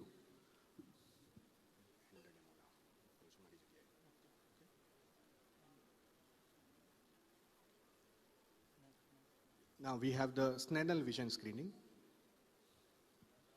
So we usually go to our ophthalmologist or our optician to do this screening, and we are able to assess what sort of vision deficiency that we may have developed. This test is on the go, where patients are immediately able to understand and identify whether they are lacking or whether they have a deficiency in vision. Skip that. Now we have the color blindness test. This test is useful for institutions where they are able to do in a high precision environment. They need to undergo this test every 6 to 12 months.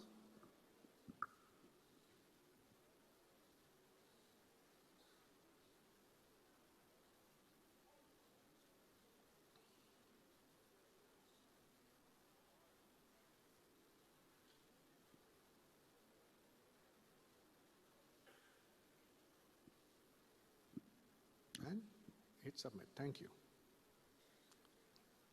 Okay.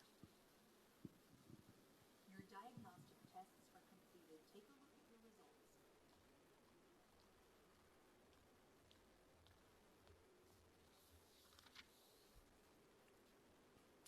That was that easy. And powerful as well. Because it tells us that this is not only about doing a test, this is about a system that fits the reality of modern public health. Deep, Umesh, thank you. High footfall, distributed populations, limited staff time, need for standardization, need for records, and need for measurable outputs. We are creating accountability and not just automation. Because in public health, success is not just that a test happened. Success means, was the screening recorded? Was the report structured? Was it shared? Can it be tracked? Can it support follow-up? Can the program be measured? That is the promise of Medigo. As per the Government of India and rural health statistics, there are more than 1,57,000 sub-centers across India. Now, I'm talking about the lowest tier of India's public healthcare system and that form the first point of contact at a community level. They usually do pregnancy registration, antenatal and postnatal checkups, hemoglobin test for anemia, weight and BP monitoring, infant and growth monitoring, immunization support. They also do non-invasive test, non-invasive or non-communicable diseases screening as well, especially into hypertension screening, diabetes screening, or they can refer the patients to the PSC for confirmation. I want to emphasize again, this is not just a robo, this is not just a device, but it's a practical step towards stronger preventive health systems. Coady Technolab Limited is committed for using robotics responsibly, building screening infrastructure intelligently, and helping health systems act earlier, better, and at scale. We are building an infrastructure that can create healthier communities. Our Prime Minister inspired us a decade ago with the Swachh Bharat Abhiyan. We at Coady are committed to carry forward his mission to build Swasth Bharat. Thank you. Jai Hind.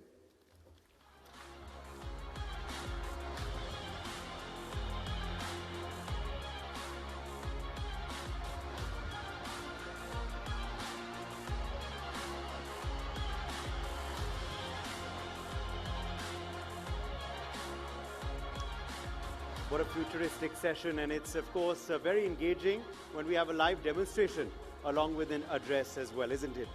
Okay, well, we are now turning to a power-packed, erudite panel that is going to see educationists assemble now on the NXT stage from across the world. From across the globe, from reputed universities, you're going to see some very serious and senior individuals come on to discuss the future role of universities in global progress. We are now, ladies and gentlemen, turning to our next segment that is going to be focusing on next in education. And for this, we are very, very privileged to be joined by Professor Dr. C. Rajakumar, founding Vice Chancellor, OP Jindal Global University. Could we please have you on stage, Professor Rajkumar? Welcome. Welcome back to NXT. You were, of course, with us for our first edition as well. Also joining us now is Professor Maya Tudor from the Blavatnik School of Development, University of Oxford. Professor Tudor, welcome. Professor Roberto Orsi, also with us, Graduate School of Public Policy, University of Tokyo. And also joining us on the broadcast, Professor Nivi Manchanda from the Queen Mary University, London. Professor Manchanda, welcome. And Elaine White-Gomez also joins us, Professor of Practice at Johns Hopkins, SAIS. Elaine, welcome as well. And I'm sure we can do better than that. There's so many young people in the room as well. I'm sure you want to learn more about universities and the way forward for education and progress. Welcome all of you. What a power-packed panel, isn't that? Devika Chopra, Senior Editor of NewsX, will moderate this session. I hand the floor over to you. Absolutely. Thank you so much for that introduction there. And today I have with me professors, academics from universities where most of the students sitting in this hall aspire to be one day. So it's an important session for them as well. And we're talking about a very important theme, which is the future role of universities in global progress. And what does that essentially mean? Because when we think about universities, there's a lot of chatter about the next set of leaders coming out of those universities. And education is such an ever-evolving and such a tricky space. So firstly, congratulations to all of you for all the work that you put in as academics, as professors, to make sure that we have those next set of leaders ready under your care. So thank you for your service.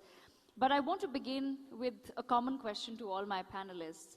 We are now in an era where there is deep geopolitical fragmentation. It's an era of conflicts, it's an era of wars. And we're also in an era where there's a rapid rise of artificial intelligence, which is, I know, something that universities particularly are struggling with, how much of it to adapt and how much of it needs to really be regulated. We do feel that traditional universities so far have been the machinery for global progress, but do you, today as academics, feel that the traditional conceptualizations of a university really need to be looked at given the ever-changing geopolitical landscape? Professor C. Rajkumar. Thank you very much, and congratulations, NewsX, for putting this together. I think it is fair to say that for probably more than 1,000 years, universities have been pretty much focused on 5 major aspects. One is, of course, what we are all familiar with, which is creation of knowledge. That is something that the universities are deeply committed to, and that has been done through almost all aspects of what universities do. Second is, of course, dissemination of the knowledge through teaching, and different forms of pedagogical tools have been used. The third is something that we don't sufficiently articulate, but one of the things that universities have been historically doing is that it has been working in the realm of ideas. Ideas that can change and transform society, ideas that are more fundamental to the very future of the humanity that we are in. And that is an area which has come to challenge more recently, and that's where your connection to AI is important. The fourth aspect of what universities do is something, again, we don't talk about it, which is to speak truth to power. Today, more than ever before, universities around the world are increasingly vulnerable when it comes to investing in ideas that will effectively speak truth to power, that requires a deeper understanding of what the purpose and role of universities are. And the last is that, which I think is so important, is that universities are preparing the next generation, the youth of the world. These are 5 things that we have been doing for, as I said, long. All of them are under attack, are under challenge for both at a geopolitical level, at a national and international level, when governments around the world may not fully understand and appreciate what universities do, and the role of technology, artificial intelligence, robotics, and machine learning, all of which are increasingly challenging what universities are doing and are supposed to do. So to conclude, what I want to say is that this is an introspection moment for universities. If we don't recognize this unique set of challenges we are facing, universities run the risk of extinction, let alone becoming irrelevant. And that is the most important existential challenge that universities are facing today. Wow, and that's a very strong opening opinion there. As an academic yourself, for you to admit on this stage that yes, if universities don't change, there is a real risk of becoming completely extinct. Professor Tudor, I want to build on that a little bit with you. Your work, of course, examines how inclusive institutions are built, but I want to understand from your perspective, how can universities today move beyond teaching governance as a theory and actually becoming perhaps laboratories for building the democratic resilience that is required in today's world? And how do we instill those very genuine values that we require in the next generation of leaders? Yes, people out there are able to read the books and they're able to memorize what some of the great philosophers have said, but how do we make it more about applying it to the real world? It's a great question, and I want to start in a roundabout way by asking all of you to think about what the world would be like if we hadn't had universities for the past 30 years, right? So pretty recent. We wouldn't have a COVID vaccine. We wouldn't have the mRNA technology. We wouldn't have Google, which was invented as a PhD thesis. We wouldn't have the World Wide Web, right? So it's I think the subtext of the panel here is that universities are thought of as sort of elephants that aren't adapting to the modern environment. But it's important to point out here, in a time when we're thinking how much universities has changed, that all of those were inventions and research which emerged in a university context, not because the universities were skill building, not because they were solving a problem, but they were addressing the problems of the future and creating enormous opportunities for growth and innovation. So I want to pick up on something here that Professor Rajkumar has said, which is, there is absolutely the important part of your question. Democratic resilience comes from speaking truth to power. And we often don't know what the truth is in a particular environment. If you again think about the COVID pandemic, we didn't actually know, were masks effective? We didn't know how to address many of the issues and we might know what kind of skills we think we need today, but we don't actually know what the key problems of tomorrow will be for many of the most important issues.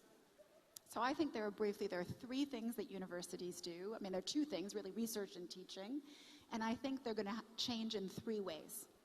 So the first way in which I think they're really going to change is they're going to move away from knowledge. All of you have phones in your pockets, and you can pull up, as many of you probably have, right, the cutting-edge research on almost any topic. If you want to know what the cutting-edge research was on cancer 20, 30 years ago, you'd have to go to a university. Today, you can pull it up while sitting in this room. So they're going to move away from being places of knowledge hoarding and towards critical thinking skills. An example, you see this already in my university, we've totally done away with regular lecture styles. We teach only through case studies. It's a problem, what are you going to do to solve the problem? The second way in which it's changing in terms of teaching is related to the truth to power point. So how do we understand what the truth is? And to understand that, you actually need to be speaking with people who have different opinions from you as sites of debate and discussion in environments that are increasingly polarized.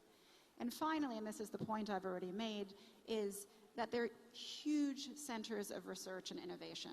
So let me just focus for a moment on the example of the COVID vaccine that emerged from Oxford. The research was well underway, which is why we got a vaccine in world record time. It wasn't there because it was solving a very discrete problem. It was experimenting. And it was that technology that got the world to a much better place 6 years ago, over the course of the couple years. Now, that wasn't just a question of technology in biology. It was virology. It was immunology.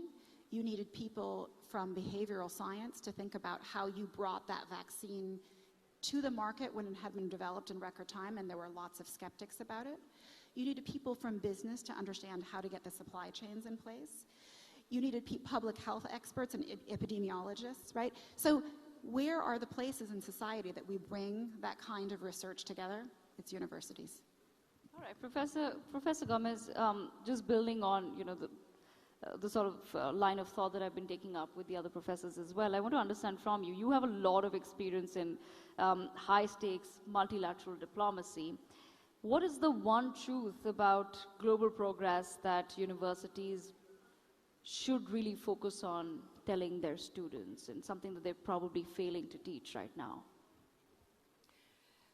Well, I actually agree very much with what my colleagues have expressed so far. And I would like to build a contribution from the perspective of policy making in this interface between policy, the policy logic, which is most of the times responding to crises, problems, always against time. Time is always a constraint or a limit. And being in global policy making and in the midst of the discussion of global problem solving, one of the aspects that I think I was left with as a lingering question is how to better integrate the knowledge management and generation of universities with the policy making needs. So to have a better policy academia interface and to learn not only that in the policy side we read the books or the papers, but to learn how to think with each other. To sit at the same table, to think, to problem solve, to undertake critical thinking, I think is fundamental for the future. An aspect that is also fundamental, that is a lesson that I have learned, is how to move from specialized knowledge to systems thinking. That is one of the most, I think, relevant lessons learned. We need to promote systemic leadership that can actually help us promote change across different subsystems. We need to understand how problems are interconnected and different variables are interconnected. In that sense, universities, I think this is a very interesting experience and experiment. How can we train doctors that understand geopolitics or political scientists that understand systems? That is a fundamental aspect that is at the basis of this need to improve the quality of our mental processes, of how we administer knowledge, and how we can improve the way in which we respond to the global challenges that we have. And I think so that's one of the reasons why I think systems thinking and a better, much better interface between policy and academia. All right, and picking up on some of those challenges as well, let me bring Professor Nivi Manchanda into the conversation. Professor Manchanda, you're someone who critiques the borders of international relations. I want to understand from you, how can universities then help dismantle some of the intellectual as well as structural barriers that today prevent the perceived global south, as we call it, right? We talk about a divide between the global south and the global north. So what can universities do to dismantle some of the barriers that are preventing the global south from being an architect of, rather than just a recipient of global progress? Thank you. That's a really great question, and thanks for inviting me. I'd also like to agree with my co-panelists that universities are really crucial, and two of the reasons they're really crucial are because of the fact that they inculcate critical thinking, which was needed more than ever, I would say now, and also because they do have this sense of speaking truths to power, and we know that the truth is getting more and more contested. There are many truths, there are no truths. This is something we hear all the time. And universities still try to have, if not the truth, then the best researched answer to a possible question. And I think that's really crucial. In terms of the global north, global south, let me just unpack that a bit further. So where I'm located, which is in the United Kingdom, universities themselves are facing huge challenges. One of them is funding, and the other is a pretty solid attack from the far right. So universities are becoming institutions that are getting less money even as student numbers rise. So students still want to go to university. So there's quite a lot of complexity there. And in my university, in the University of London, there have been really good attempts at fighting the far right, but also at momentum gathering sort of exercises that challenge hierarchies between the global south and the global north. So there's been a great initiative called Decolonize the University, which Oxford has also been quite key in. And they are doing a lot of good work at looking at how not only colonization, but post-colonialism, or what we might call decolonization, continues to structure hierarchies between the global north and the global south. But I think sometimes the global north and the global south also become reified, become kind of static categories. There is no one global south. I came from India, from a pretty privileged background, so I got to go to the best universities in the West. That's not the same for everyone. If you're in Brazil or South Africa, and if you're rich, you have access, as much access as rich kids in the global north, but not as much, nearly as poor kids in the global north, and of course, not nearly as much as poor kids in the global south. The other thing is that there is because of this kind of fragmentation of global politics, I think universities in the global south themselves are becoming stronger, and that's a really good thing. So the idea that they shouldn't just be recipients has changed, right? They don't need to be recipients. They can make that progress themselves, and they might be the ones diffusing and disseminating that progress. The final thing I want to say is that the attack on universities looks very different where you are based. So for instance, in Gaza, there's no universities left. In Lebanon, 2 university professors were killed yesterday. So I feel like there's structural questions that need to be answered that have something to do with colonization and the legacies of colonization, but also to do with the shifting world order. And I think universities, once again, are very well placed to unpack those questions and to parse those distinctions. That's Thank actually you. an excellent point for me to start my, ask my next question. You're talking about the ability of universities to deal with, of course, the current geopolitical climate. Professor Orsi, then on that note, I want to understand from you. We're living in a world where there is more and more polarization, and at the same time, we're also talking about the rise of a national consciousness.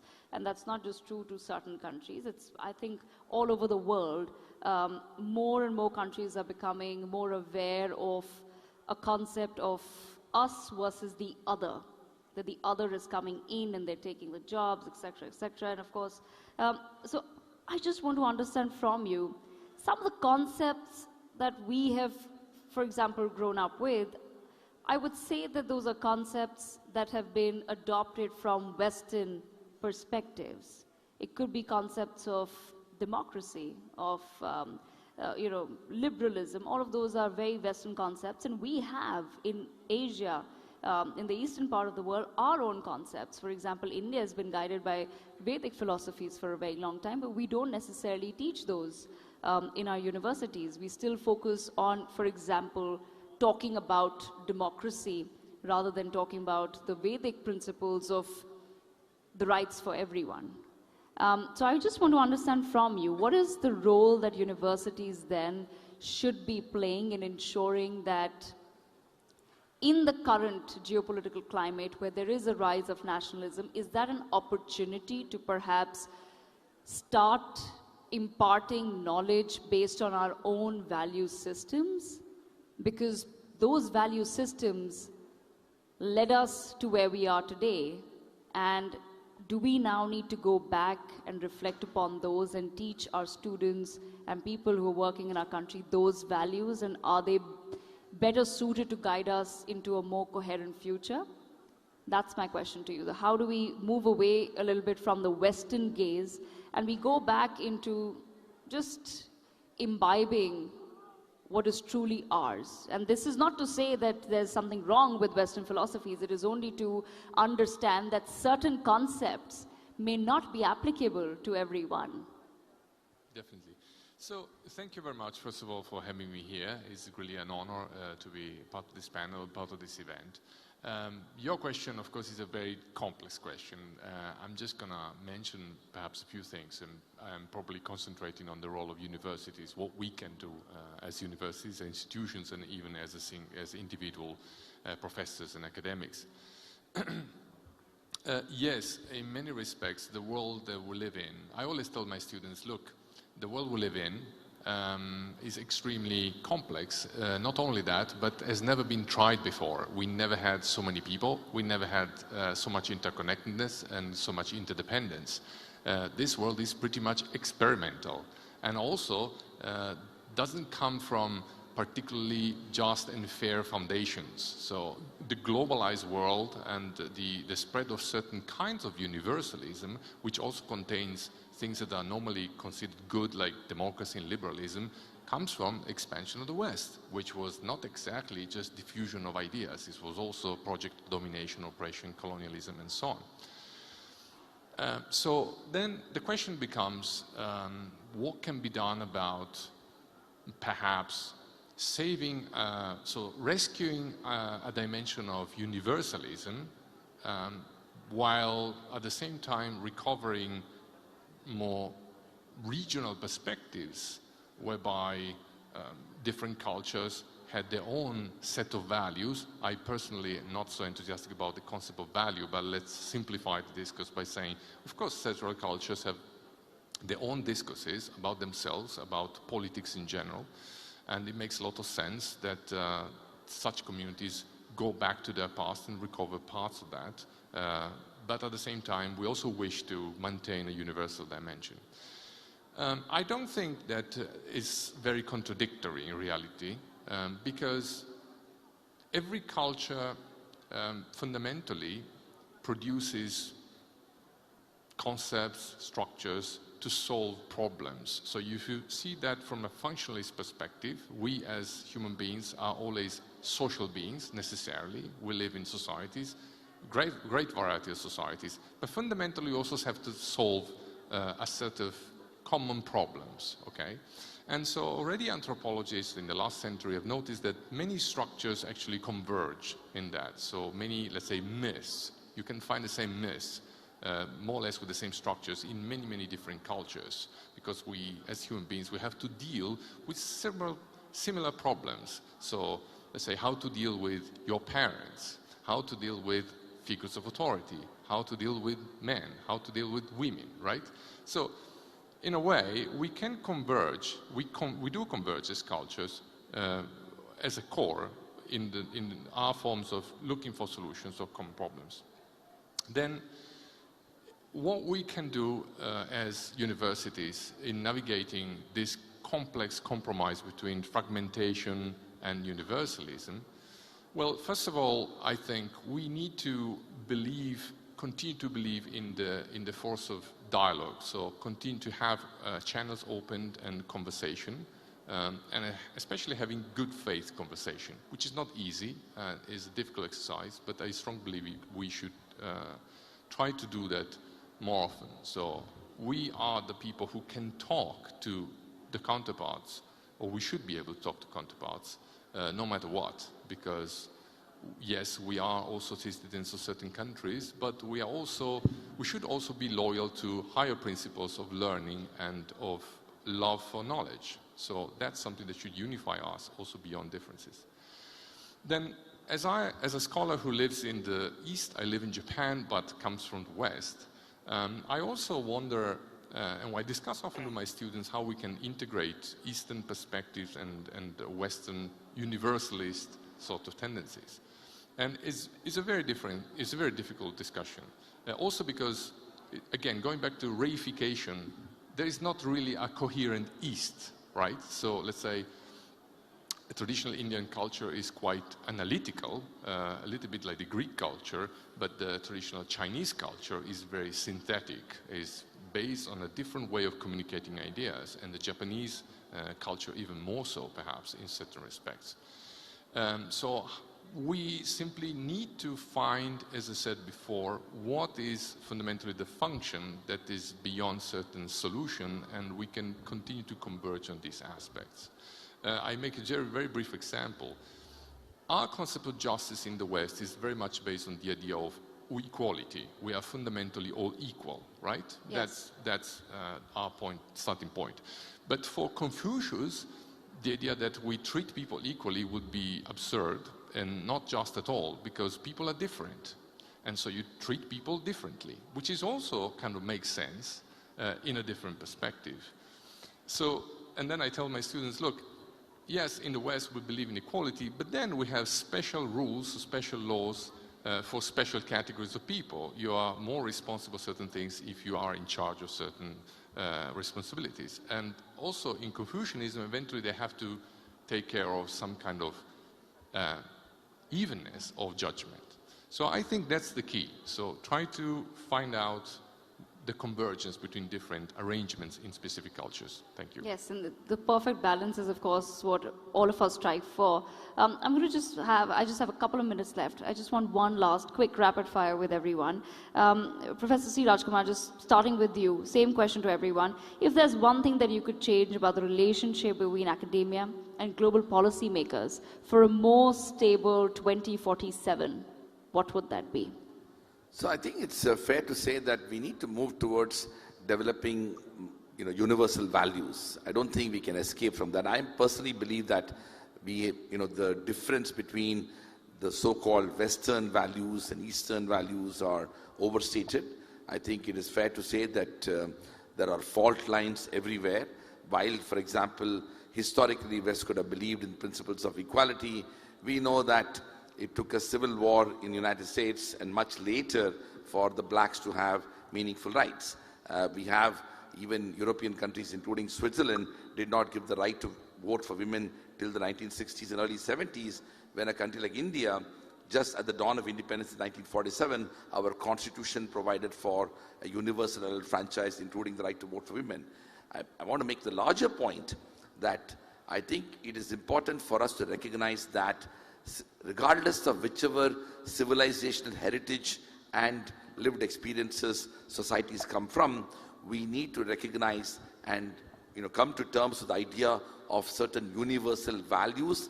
And in many ways, we need to recognize that there ought to be institutions that we need to invest in. I mean, one of the remarkable challenges that we are facing, and we heard the Israeli ambassador to India, and one of the questions that I wanted to ask him, and I will throw that question right away, is that, Israel, for example, is one country which benefited from international law. Post Second World War, the establishment of United Nations and the establishment of the global order to build principles of international rule of law was the most fundamental, in many ways, the sort of transitional shift after the Second World War. Now we are, after 75 years, wondering what is going to be the future of international law? What is going to be the future of global institutions? We need to invest in those ideas for the future. All right, I have to wrap up, but I just want to give 30 seconds to everyone. Professor Tudor. So one thing I'd like policymakers to understand is that in an era of massive AI disruption, universities will be the preeminent site of facilitating critical thinking skills. And in particular, an example of this is that Stanford, as this university that's at the center of this AI disruption, has recently instituted a critical thinking mandatory course for all freshmen. So it's not a pie-in-the-sky idea. These are, in an era of misinformation and disinformation, where we're going to develop those skills. Professor Gomez. I would like to propose to revalue the importance of the word global. That is the global discussion space, the global communication space, where there are global institutions that are the only spaces where all of humanity meets to collaborate, to discuss, and to understand each other. And there is currently this ongoing narrative that global institutions are not good or are failing. And one fundamental function that global spaces provide for humanity is being this meeting place where all of us can bring ideas, perspectives, and traditions of thinking together. Last but not least, I would say we need to recalibrate also how we teach history. Because history is not an independent department, it's not a closed chapter, is what helps us understand where we are and how we arrived at where we are. And we need to incorporate the understanding of history in every single problem that we are addressing. So I think that really constitutes a challenge to the way in which we collaborate with our past and how we teach the past so that we can bring it into the future in the concept not only of managing what happened, but what lessons we learned from the past so that we don't repeat them in the present time. All right, Professor Manchanda, same question to you. Yeah, I'll be quick. I think politicians and policymakers should take universities more seriously. because they are a site of critical thinking, but also universities are not governed by election cycles. So they are actually producing knowledge that, as far as possible, is objective. Thanks. All right. Professor Orsi, last word to you. Yes, I think policymakers should think more about universities also as schools with young people, and these young people need help in a way, so they need to be exposed to transformative experience and so on. So I think taking the students at the center of the policymaking with regard to universities, I think it would be better, like human element. All right. On that note, I've completely run out of time, but thank you so much to all our professors for joining us at NXT 2026. But absolutely, thanks to that panel, the entire panel, of course, for your thoughts, your views, and of course also some messages for particularly the young ones who are also in universities today watching you. Also, of course, you had a lot to say for policymakers as well, for the education sector, and let's certainly hope for more collaboration as well between all the universities in the room and those watching as well. With that, we conclude the segment of Next in Education, and we move forward to Next in Tech once again. And of course, in the tech space, a company that is creating a lot of waves is, of course, the next one that I'm going to be introducing. We have with us to speak on the new era of health, from curative to preventive and predictive. A keynote address by Mr. Gaurav Gupta, founder and CEO of Gabit. Could we please have you on stage, Gaurav? Welcome to NXT 2026. Thank you for being with us. Handing the floor over for his special address to Gaurav Gupta.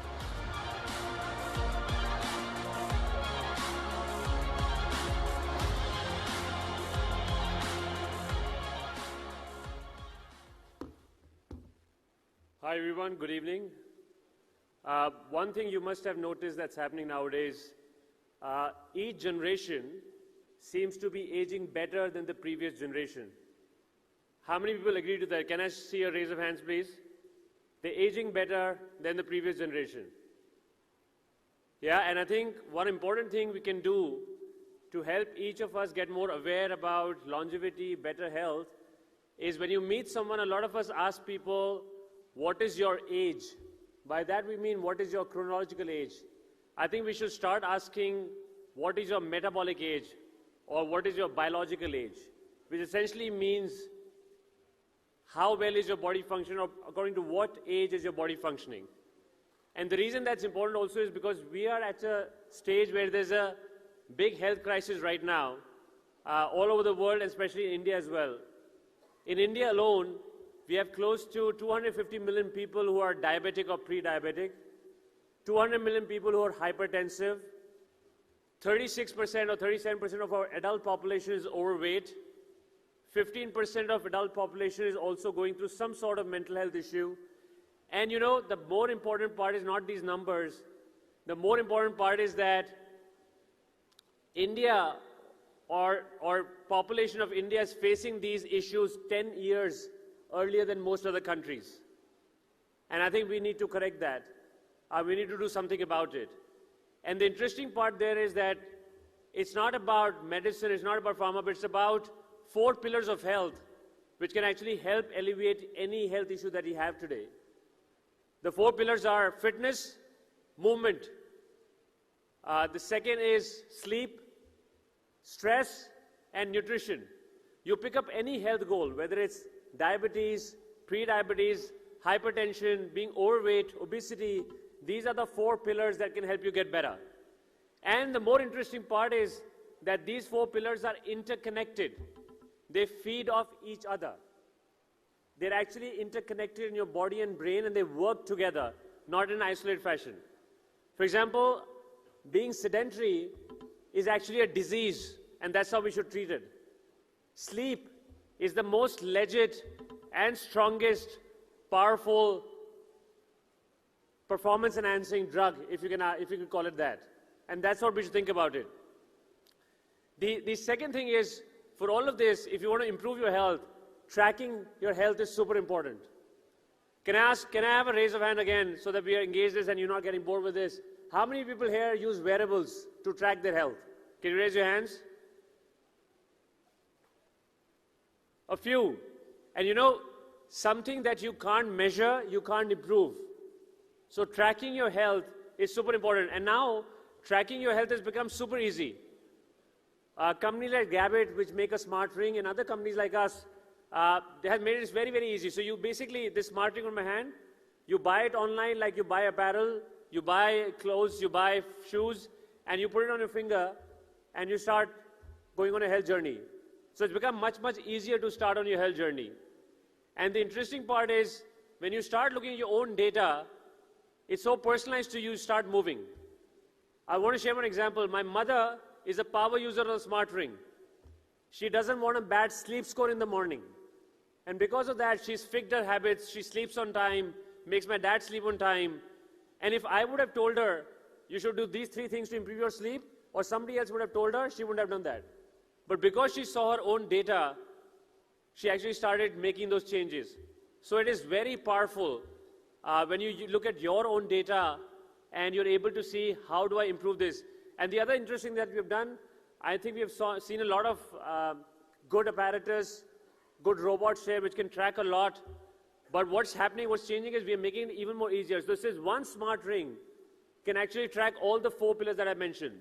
It tracks all your movement, your fitness, your calories, your VO2 max, your resting heart rate, all the critical metrics.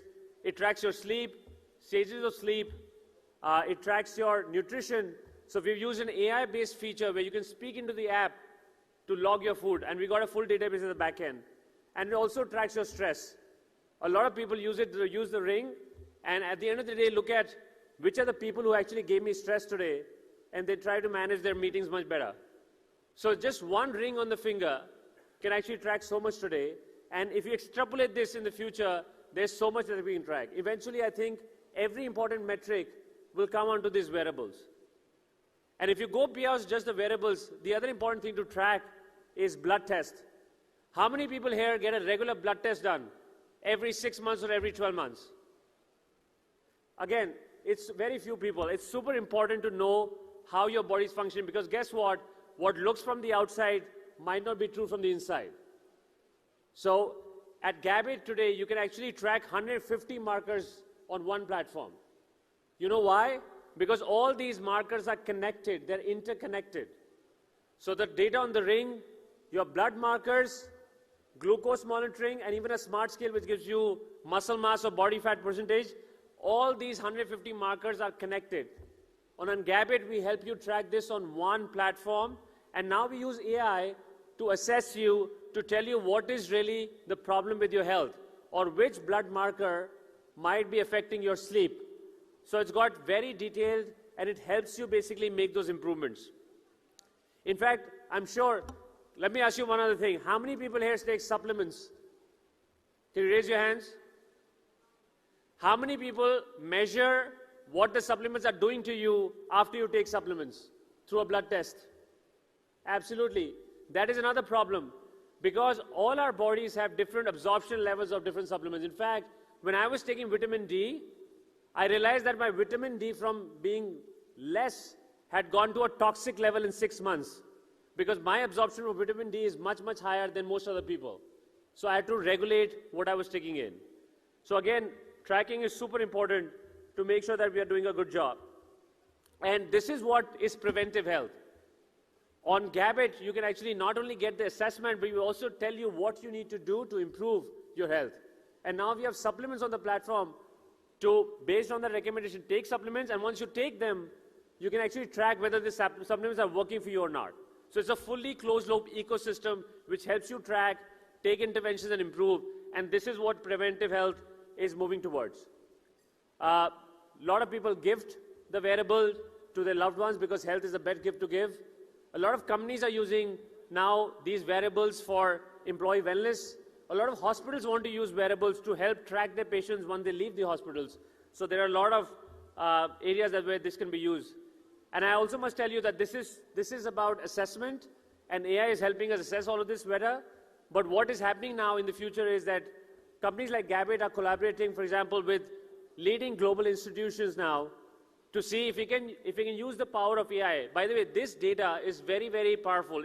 This ring exactly knows when my heart goes out of rhythm, because there's 24 hours continuous data about my heart and my heart performance. So we're trying to see if we use all this data for you and put AI on top of it, can we predict meaningful health outcomes for you? Can we give you early risks for meaningful health issues that might happen in the future? Because then you can correct them before they become a big issue. So better health should become more accessible for more and more people. Wearables like this and technology, like just wearables like this and blood tests at home is super convenient and is helping you get more preventive health for yourself. And finally, I would say that there will be an era where we will be able to probably tell people 5 to 10 years before whether they have a risk of a heart disease or a liver disease or a kidney disease, so that they can do something about it. So the convenience and the ease is important. And one last message that I want to leave for all of you is, please track your health. And it is for everyone. It is not just for people who go to the gym or think about health. Better health is for everyone.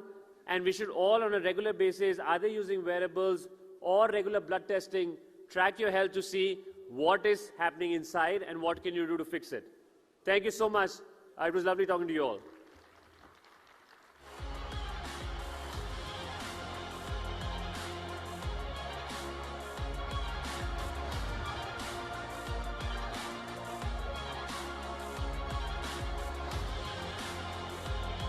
Fantastic. I'm sure you all have got inspired to live better, to sleep better, and of course to be much more healthy than you all are currently. So as they say, the change begins now. Change, as Gaurav Gupta said, in the right direction. What an interesting and of course engaging session that was. All right, we are moving now swiftly forward to our next segment, where we're going to be focusing once again on Next in International Affairs.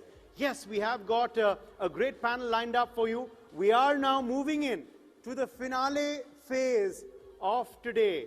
So yes, it's been a grand 3-day event, but now it is moving into its final couple of sessions. So stay tuned and don't let the energy go down. So let's quickly welcome on stage now for discussing globalization in a multipolar world, Professor Nivi Manchanda from Queen Mary University, London. Welcome, Professor Manchanda. Professor Zhu Feng Zhu also joins us live. He's Dean at the School of Public Policy and Management, Tsinghua University. Welcome, Professor. Ambassador Mark J. Sievers is back for this next session on the NXT stage. Welcome, former US Ambassador to the Sultanate of Oman. Professor Roberto Orsi also is joining us. He's from the Graduate School of Public Policy, University of Tokyo. Also joining us is Stephen M. Mora, Emeritus Adjunct Professor of Public Policy, UC Berkeley. And who better to moderate this session than Senior Economic Policy Expert and author, Pranjal Sharma. Pranjal, welcome to you as well. Let's keep the applause going, ladies and gentlemen. It's evening time. We're almost done. You can do better than that. Pranjal, handing the floor over to you.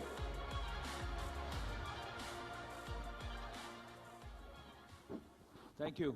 I will try to get some thoughts going right away. There are 5 questions and themes that are dominating global discourse on globalization, if I can say. And I'm going to frame these here. We had a brief chat earlier. Globalization, deglobalization, or reglobalization, I think that's a very big issue for us to consider, especially at a time when there is a debate about whether dollar is losing its influence globally. Now, second point, will multipolarity grow as it does and as it is, but will it be at the cost of multilateral structures that have been built over the last few decades in the post-war world? The rise of FTAs, as you know, many of you know, India signed about 8 FTAs. Several countries are going into bilateral regional FTAs, but what does it mean for global trade structures, especially WTO? Do we see that fragmentation as negative or positive? The fracture between US and European Union versus the rise of global South alliances, because again we see that a certain alliance between Europe and US, North America and Europe was dominating the post-war world. but we see a lot of differences, and then you see a different coalition coming together. I don't want to call it a bloc. It's nowhere near the coherence of European Union, but still you see emergence of new structures. And finally, legacy economies and growth economies. I call legacy economies in North America and Western Europe. They've reached the peak. They have very high per capita income. But you see a situation where the growth economies, where also the largest growing populations and consumers lie, how are they going to be framing the new economic order? And I think these are all linked issues. But the most important thing, and that's the subject of my new book, is about living in a weaponized world. Nearly everything that we see today is weaponized, from trade to finance to technology to digital platforms, even, I would say, mobility and talent to an extent. So I'm going to request our very eminent and experienced speakers here to share their thoughts on this and see if we can arrive at solving the problems of the world. Let's see if we can attempt to do that. But perhaps, Stephen, Professor, if I can request you to begin. Well, I think you can tell from the title that it's both challenging and important and hard to think about. And I was trying to figure out how I think about multipolar, which implies sort of distinct entities localized in space, with globalism, right? What's a reasonable model, and can I shake some policy recommendations out of it? And I worried about this for about a day, and then I realized that this has actually been written up, not in an obscure book, but in the only book to ever win the Nobel Peace Prize. So it was written before the First World War, which is ironic, but the argument was by a man named Norman Angell, and his argument was as follows. Anybody who wants a war in order to turn a profit, which is our usual assumption, should not start the war. And why is that? Well, because all the wealth in the modern world being 1910, is about returns to trade. And if companies aren't trading freely, if one guy runs everything and tells everybody what to do, then the wealth will disappear. And he goes on about how, you may look at bank vaults, but that's just paper. What's really wealth in the modern world is trade, and free trade in particular. Now, that obviously turns out to be a bad theory of war, because he famously is predicting that there can no longer be wars. And within a generation, you have two of the largest ones in human history. But on the other hand, he's not all, and by the way, some of you will know that his book is called The Great Illusion. Jean Renoir's classic movie is Grand Illusion, which is a sort of remorseful reference to this once very famous and influential book. But I wonder if the problem here is, first of all, and he said, of course, this is a rational man theory, and we could have a madman, which is a good explanation for the two wars, so he's not entirely wrong. But I wonder if the problem is that returns to trade aren't quite powerful enough. And I've sat through this wonderful conference, and people are basically telling me, if I got it down right, that in the world to come, power, or at least wealth, will depend on two things: human cleverness and sand. And there's plenty of sand, and in India we are in the powerhouse of cleverness. That was historically held down somewhat for obvious structural reasons, but India has always supplied the outstanding tale of geniuses on the planet, any number of 20th century tales like that.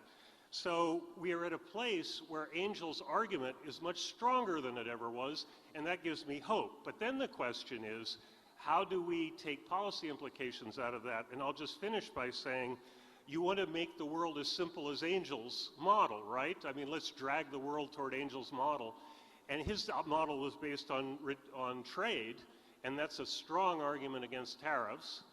And his argument was based on human cleverness and free interchange. And I will tell you, this is a discussion for another day, but intellectual property in the formal economics analysis, there are all sorts of places where you get too much and you get less discovery, or discovery that isn't used.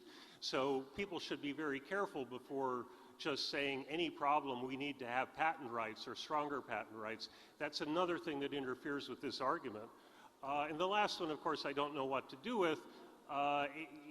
he's talking about materialists. There are obviously deep hatreds in the world, but to the extent we have a lever on this problem, and I do think the theory is not logically wrong, then we should be doing what policy steps we can to have human cleverness be the main source of wealth in the world, and that will be a force for peace. And Angel will be vindicated 100 years too late. Thank you so much, Professor Mora. Ambassador Siewers, you know, it must be exciting to be a diplomat these days, right? I'm actually no longer a diplomat. Yeah, but do you wish that but you I were? was, yes. Do you wish that you were, or are you glad that you were not an ambassador anymore? Pardon me, I didn't get it. I'm saying, are you glad that you're not an ambassador anymore, or? I actually enjoyed being an ambassador enormously, but I think in many ways it's become more complicated. It is. In the last So, 6 years. in Yeah. your view, we live in a time where we find complexity at every layer. It's not a simple world of global north, global south, developing countries, developed countries kind of dynamic. In your view, when we talk about multipolarity, is that something which is being welcomed by the existing powers versus the rising powers? How do you see this shift taking place, peacefully or with a lot of friction? Well, I think we live in a world that's full of tensions and frictions and conflict. We also live in a world that people are, technically, it's easier to connect with people around the world than it's ever been in human history. I'm still somebody who's amazed that I can, you know, have a Zoom call with somebody in New York and somebody in, you know, somewhere else on the planet is able to join in, and we're all speaking to each other on a screen. So that's certainly one aspect of our lives. But you know, when we talk about globalization, I'm reminded of the period after the fall of the Soviet Union, and the sense of, you know, Francis Fukuyama's book of the, you know, End of history.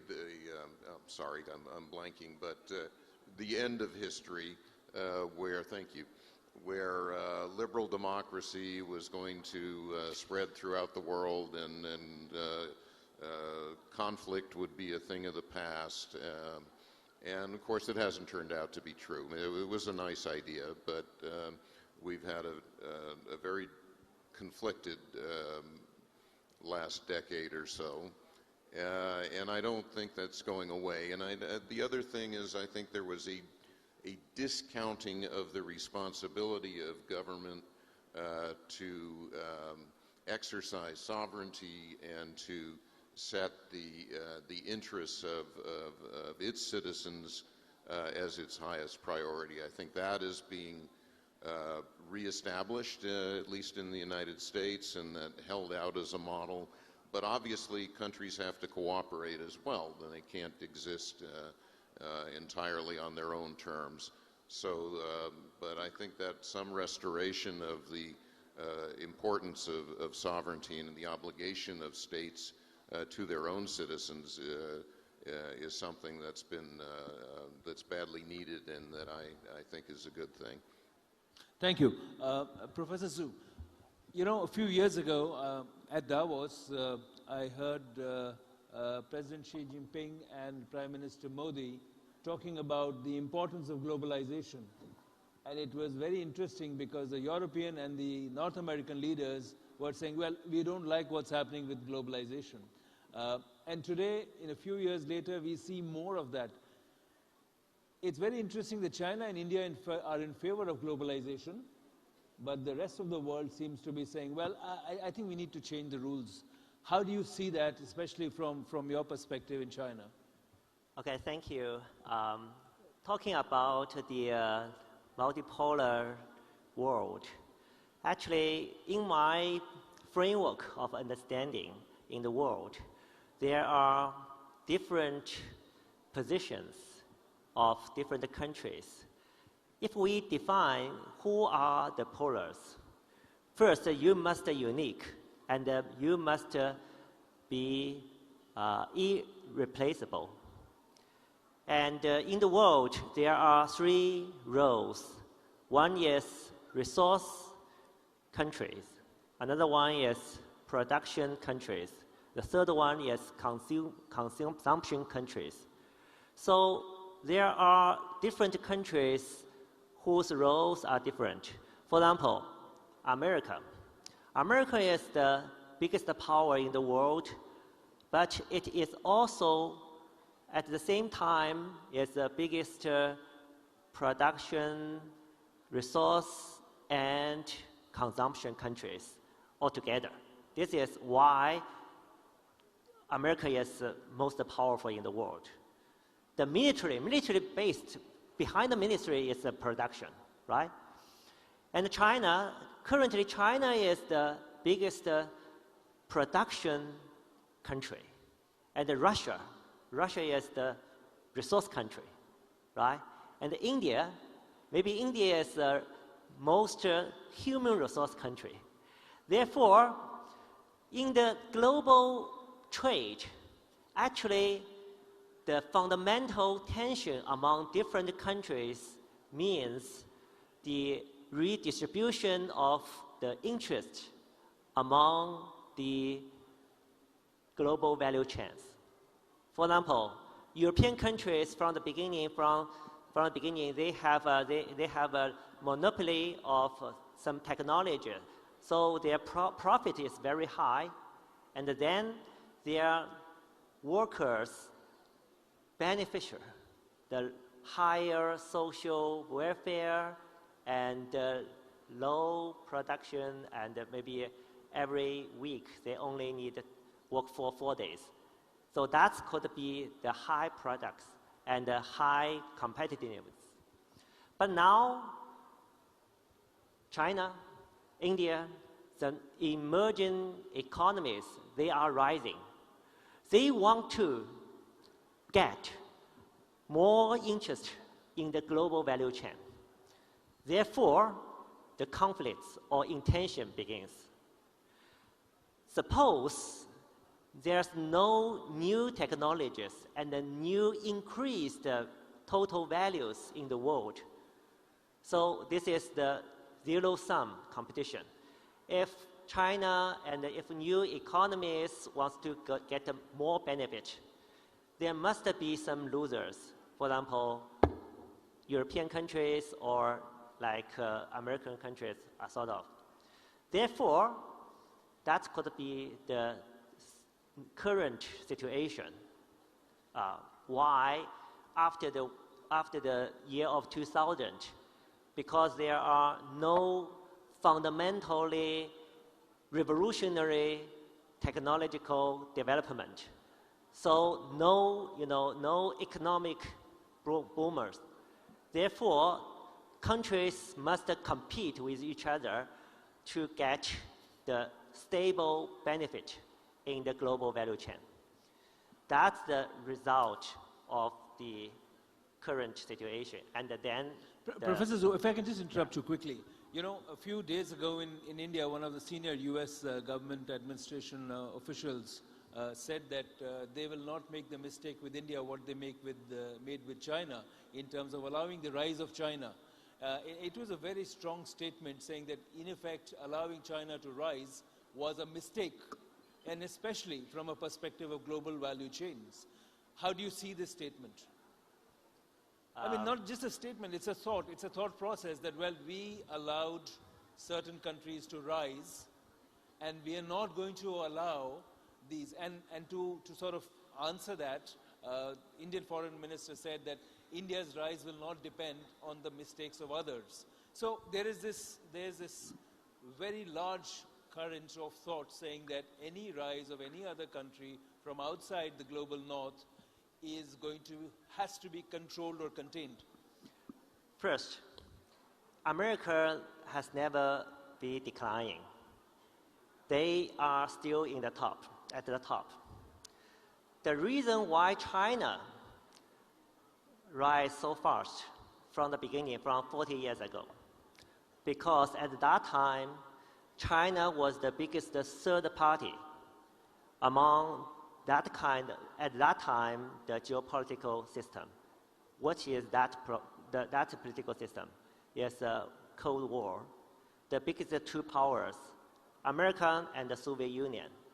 Then America tried to attract China to be America's friend. Then we got a honeymoon period in 1980s. Then China get a rise. Current situation especially in India, India's position currently is China's position 40 years ago. Why? Because there are two biggest powers, China and America. Obviously, India grasped this opportunity as the third biggest, economy or population, big power, and either side, either big power, want to attract India as a friend. This is a strategic competition between the two big powers. So India has now the opportunity to rise. Thank you. Thank you so much. Professor Manchanda, you study societies. And I think one of the big pushback to globalization is coming from Western societies. We feel that they are not benefiting anymore.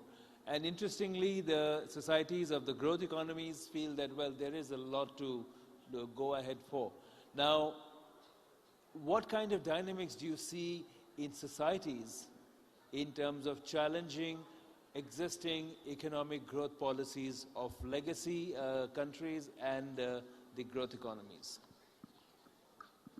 Yeah, thank you.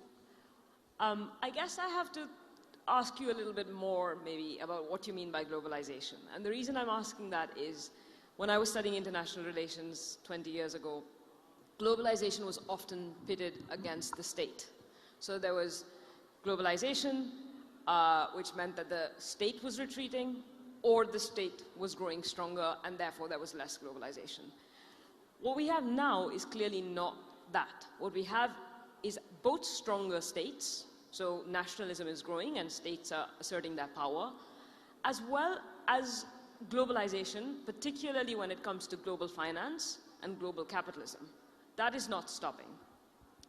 So I guess in the West, there is some pushback to globalization, like you say, but most of that pushback is against migration or immigration. So it's the free movement of people that there's... But that was a key tenet of globalization too. Yes. Talent mobility, if you look at what WTO's various rounds of discussions, mobility was a very key principle. Absolutely. And the mobility of people is decreasing, but like I say, the mobility of capital and the mobility of finance is increasing. The other thing is that when we talk about globalization, one of the things that we often miss is that the biggest challenge we face as the human species is climate change. And climate change will affect everybody at some point, definitely not equally, but it is a global challenge, and that requires global answers and network global solutions, right? So retreating to some sort of state-centered, non-globalized world is not actually possible. And then in terms of the East versus West question, I think, again, it's a bit more complicated because there is a multipolar or a multipolarity happening now. So the world is moving towards some sort of multipolar system, but we have had, at least since the end of the Cold War, a unipolar world. And that has also been pretty unstable, and it's been contested. But it's not just the West, right? So I think the US perhaps is, for good reason, not very happy with the way in which the world is, in the direction of the world, but it's also, in some ways, hastening its own demise. But the problem is that there's now some sort of tension between Europe and the US. And that I think, is a big problem. So far, Europe has more or less backed the US in what it's doing, but I think that will change. And whether that ultimately leads to more peace or more war, I think is still an open question. At this point, I think the world is looking very unstable. And I think there need to be major changes afoot for us to go back to focusing on the big questions. And the tagline of this summit, for instance, is for all humankind. And as long as we think of all humankind, the questions we ask of globalization or the demands we place on it look very different unless we're just talking about the 1%, which we often are. Thank you. Professor Orsui, multilateralism, we talked about the rise of China and India, but Japan actually went through the same phase in the 80s when it was rising. There was serious consternation everywhere, like, is Japan going to take over the world? But we've seen how things have developed since then. But multilateral institutions, and even today, as we see wars across the world, we see that multilateral institutions are not playing any role. I mean, that's a huge worry, that the structures that you created are effectively defunct. How do you see them being revived, if at all, in the next few years? Well, that's a great question. Thank you for having me in this panel and for these very interesting questions about multilateralism and its future and the future of multilateral institutions. One could actually start from disputing the claim that multilateral institutions are not working towards the solution of these kind of problems. In a way, it's also a question of expectations. What can we realistically expect, let's say, from the UN, right, which is typically attacked for not being effective in its role of pacifiers and so on. But maybe we are asking also a little bit too much from those institutions. And my answer to the question would be that, yes, of course, they don't provide the kind of solution we would like to have, but we would be much worse off if we didn't have those institutions in place. So if we didn't have diplomats meeting in New York at the UN Security Council or UN Assembly, General Assembly, we would be much worse off, because at least in this fora, people can talk, and it's better than not talking at all. So I always teach my students, look, many of these theories of international politics, or let's say we discuss just war theory, what wars are just? And turns out that no war has ever been really just according to the theory. So what's the point of having a theory of just war? Well, the point is that if we would be worse off if we didn't think at all about the ethical dimension of war. And so in the same way, I think we are better off having institutions, multilateral institutions. So which don't quickly, really I'm going to interrupt you, Professor Orsui. Who is going to strengthen and improve the institutions? On who does the responsibility lie? Well, again, great question. I think institutions have their own trajectory, and the strengthening will come as a reflection of and convergence of interest of great powers to let them have more weight in international politics. So the point is really to find a convergence of interests. The institution will not work just by themselves. It's the contents that state actors bring to the institutions. After all these international organizations are really, from a legal perspective, the hypostatization, the substantiation of state will of them existing. Otherwise, they wouldn't be even there. So it takes great leadership. We need enlightened leaders who can see the opportunities that arise from enhanced forms of multilateralism. There's no way out. I'm going to request all of you to select and choose one word. Reglobalization or deglobalization? What do you see ahead?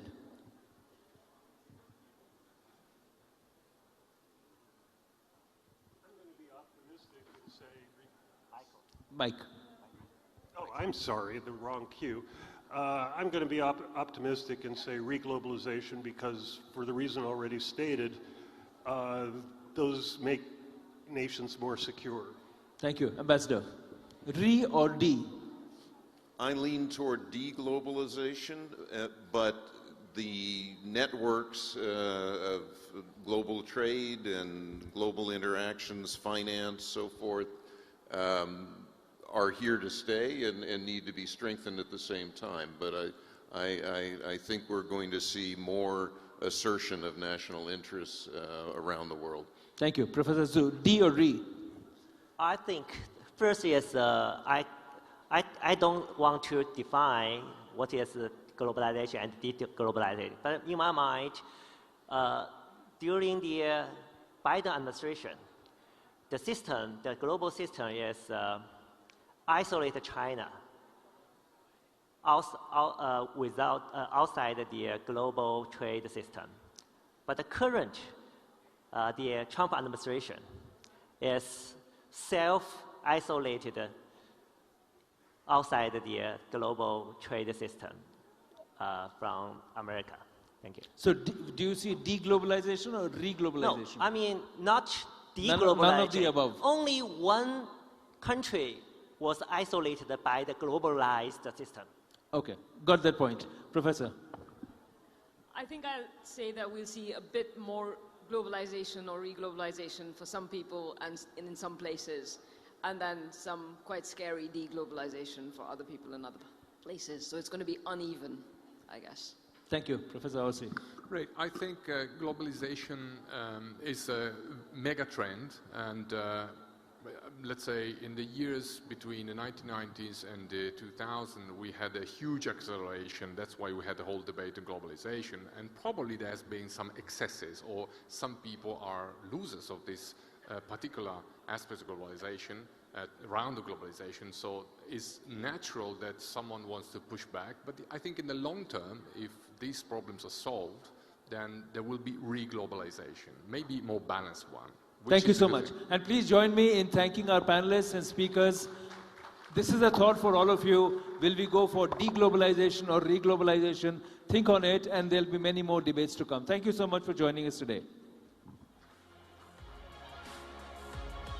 And now, after a power-packed 3 days of the NXT Summit, we are at the last lap. Yes, for the finale session today, we are now going to turn to another extremely trending sector and trending industry. I am talking about content creation, influencers. Yes, that's the buzzword these days. Everyone wants to meet, know, and follow an influencer and content creator. And to discuss next in content creation in our finale panel at the NXT 2026, before we also have a concluding vote of thanks after that, so stay tuned for this last segment in the NXT 2026 edition. So to call on stage now, I am extremely privileged, pleased to invite Visha Khandelwal, CA and content creator. Could we please have you on stage, Visha? Many thanks. This is the finale session. I'm sure we can give them some more energy. It's been a power-packed 3 days. You've been a great audience. One final time, let's hear it for all of them. Also, Arushi Hasita joins us, pastry chef and content creator. Arushi, welcome. Thank you for being with us. And to moderate, of course, a content creator, influencer, and personality in her own right. But today, she will be donning the moderator avatar for us. We have visual artist and content creator, Bahar Dhawan Rohatgi. Bahar, welcome. Thank you very much for doing the honors. And as you can see, we have carefully curated the creators because they all belong to, of course, different forms of creation. Thank you all for joining us. And I hand the floor over to Bahar to take this forward. Firstly, thank you so much for having us today. Honestly, I'm sitting with two marvelous creators, and believe you me, none of us thought of being here intentionally. I'll start with my journey. Honestly, for me, content creation happened much by accident. It was never intentional. For me, my career was a bit of a chicken and egg situation. I do not know what came first, the artist or the lawyer. I did train to be a lawyer, and I practiced law. Amongst other clients, Facebook's used to be my counsel. I was a counsel for Facebook. And if you rewind my journey by about 30 years, I think I was always an artist. I have created since as long as I could remember. And all of us are born artists. Some of us just stick to our guns. And if you, again, forward my journey now, I'm doing the same things at a much bigger scale. And I have moved with the times. So yes, and when I was Facebook's counsel, I was a lawyer by the day, an artist by the night, and much to everybody's disbelief, I started sharing because I was not intimidated by the platform. It was one free platform available to everybody. While we were removing the legal hurdles for Facebook and Instagram to do business in India, I also started toying with the platform, started sharing my artworks to share with a wider audience. And what started like an organic journey started giving a lot of results. People started resonating with my visual vocabulary and the narratives I would create. People started responding to it, and I'm sure that happened with you guys as well. It was not really a career we ever thought of. And before I knew, not just the audience, but brands, curators, event organizers started watching me as a talent, as someone who would marry my own artistic voice with their brand vision, and we started resonating with each other, and I started bringing my authentic self and marrying it with the ethos of the brand, and slowly but surely, this became bigger than I had ever imagined, and that is the power of social media. So today, I do believe each one of us in our own right have built communities where people trust us, because we have not sold our soul to the algorithm, but we have stuck to our own guns. We have ensured that we have stayed authentic. Instead of changing and altering our journey to fit a brand because we're getting paid for the product, we have ensured that we collaborate with brands that actually resonate with us and seeing how their vision assimilates with our journey. And that's when we know the audience that connects with us has trust that we're not selling our souls to the algorithm or doing this for money, but this is something that we are researching for your own good. You could trust us because of the brands that we engage with. For me, it went a little further than this because I think everyone is a sum of their experiences, and I think in my case, luckily, the output became slightly better than the sum of its parts. So my legal education also helped me understand the brand's model, not just getting together the audience and the consumers and aligning them with the brand's vision. I started consulting with brands because I understood their business model very well, and I also took it upon myself to start navigating their journeys to not simply get lost in the sea of information out there because there's so much content, but streamline their approach to human perspective where they will actually translate their business and see genuine growth. So yes, today, from a lawyer to an artist, content creator, I'm also a brand consultant, I'm a talent, and it's only thanks to social media I get to wear all these multiple hats, and I hope I get to learn more and more as the journey goes along. I would pass the baton to Arushi, and Arushi, why don't you tell us about how you started your journey in the world of content creation? So I started doing content in 2021, I suppose. I'm a baker, I'm a trained pastry chef, I'm trained in French pastry. Since Bahar also talked about moving from one profession to another, I'm also a literature student, and then I moved to being a pastry chef. I think I've always baked. I don't remember not baking. I must have been around 10 when I started baking with my mother, and it's something that I really fell in love with. So the transition from it being a hobby to being a profession did not feel as monumental for me, because it was something that I was doing on a daily basis for as long as I can remember. And the fact that a platform such as YouTube or Instagram or any social media would just help me make my passion a profession was something I feel very privileged to have been in that position. And yeah, I think that's it. I also am a pastry educator. So the platform not only gave me a career as a creator, but it also gave me an audience that I can teach how to bake, because I believe everyone likes to experiment in the kitchen, or even if they don't, everyone goes through a phase, especially during the lockdown when everyone was baking or just experimenting in the kitchen. So social media gave me the access to a lot of people who were interested in learning to do what I can teach them. And it was just a very fulfilling few years where I taught a lot of people to bake. Fantastic. Let's move to Visha. Tell us Hello. about your journey. So, just like Bahar and Arushi, I also sort of had a career pivot. I'm also a chartered accountant, and I trained for that originally. But then I was, again, like Bahar said, I'm also a very accidental content creator, because this is not something I had planned, and how could we did not know this could ever be a career as well. Yeah, this profession did not exist. Right? We never knew about that. Our parents never told about us, that to us. I think our parents were more skeptical because they come from a place of protection. Exactly. And yes, right. Please tell. So I remember I was on a trip to Chikmagalur, which is in south of India, and I was just documenting on my stories for the 300 friends who were following me that, okay, this is how coffee is made from a plant to a bean. I was just documenting the entire process, and one of my very old friends replied saying, oh, your travel stories are so interesting, why don't you think about starting a blog? And the next 1 week, I researched in and out about what travel blogging is, how can you just make money from traveling. It was such a foreign concept to me. I had not really traveled so much in my life. So, you know, like you said, you had a passion for baking. You don't remember not baking, or artists, for example, right? For me, content creation was a crash course into self-discovery, because I did not know what I was really passionate about. The only thing I knew was that I loved telling and hearing stories. So when travel happened, I thought, wow, this is giving me a chance to tell stories, hear stories, and that sort of became my passion for some time. And I love that about content creation, that it gives everyone a voice. Everyone here has a very unique story to tell.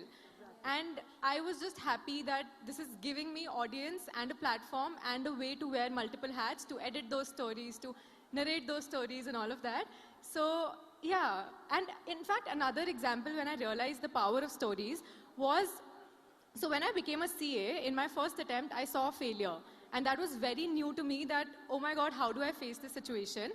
And I remember making a long caption post out of that CA failure that, you know, it's okay, it's not the end of the world, telling other CA students also once I did become a CA. And that's when a lot of people replied to it, and a lot of people felt seen. And just from sharing that failure story, I realized the power of storytelling, of how it can impact people, but also purchase decisions today.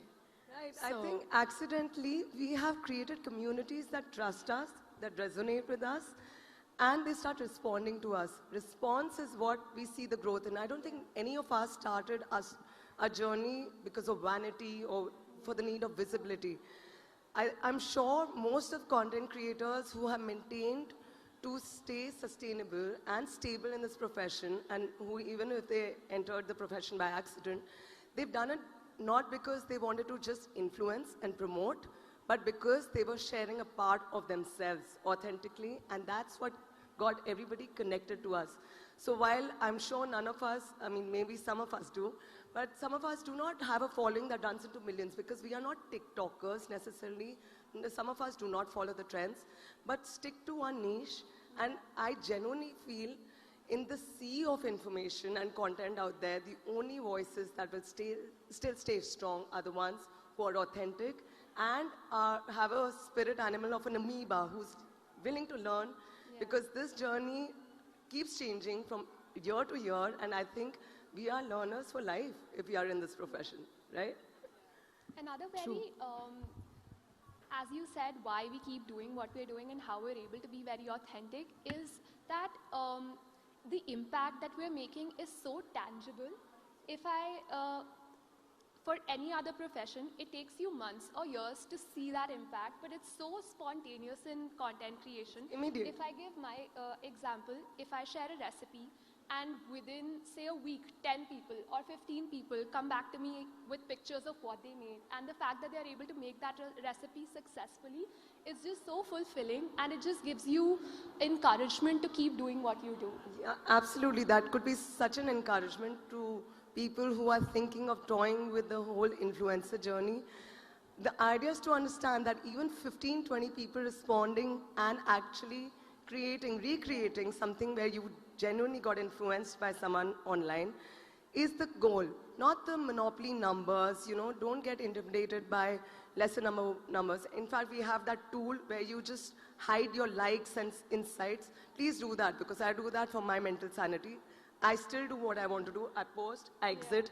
I do not need the validation, but if it does come in different ways, I'm just grateful, and it gives me the motivation, and I'm sure for you guys also, to carry on with the journey. Okay, so now we are in an era where content is abundant, the perspective is rare. The future of content creation is clearly moving towards deeper storytelling and distinctive personal voices. So now that I have very diverse voices here, I would like each one of you to shed light on what kind of content models succeed and are likely to succeed, because a lot of our young creators want to know what should they continuously keep doing so that they stay relevant. Let's start with you. Okay. Yeah. I think if somebody is to start content creation today, I deeply believe in the power of storytelling. But before that, I think when you are just starting to put your story out there, it is important to maybe be known for a certain thing, which we call niche. So just in the beginning, like, okay, you're going to a Bukhara for a dal makhni, or you're going to McDonald's for a specific thing in your mind. You know what you're going to things for. Similarly, it's good to think that, okay, people are coming to you for what? For solo travel inspiration, or for food recipes, or baking, or art, or what are they exactly coming to you for? And I do understand that everybody can be multi-passionate, but it's good to start with one of your passions so that you're known for something. And then eventually, when you have some community, that is the time when you delve into deep, not like exactly personal, but storytelling.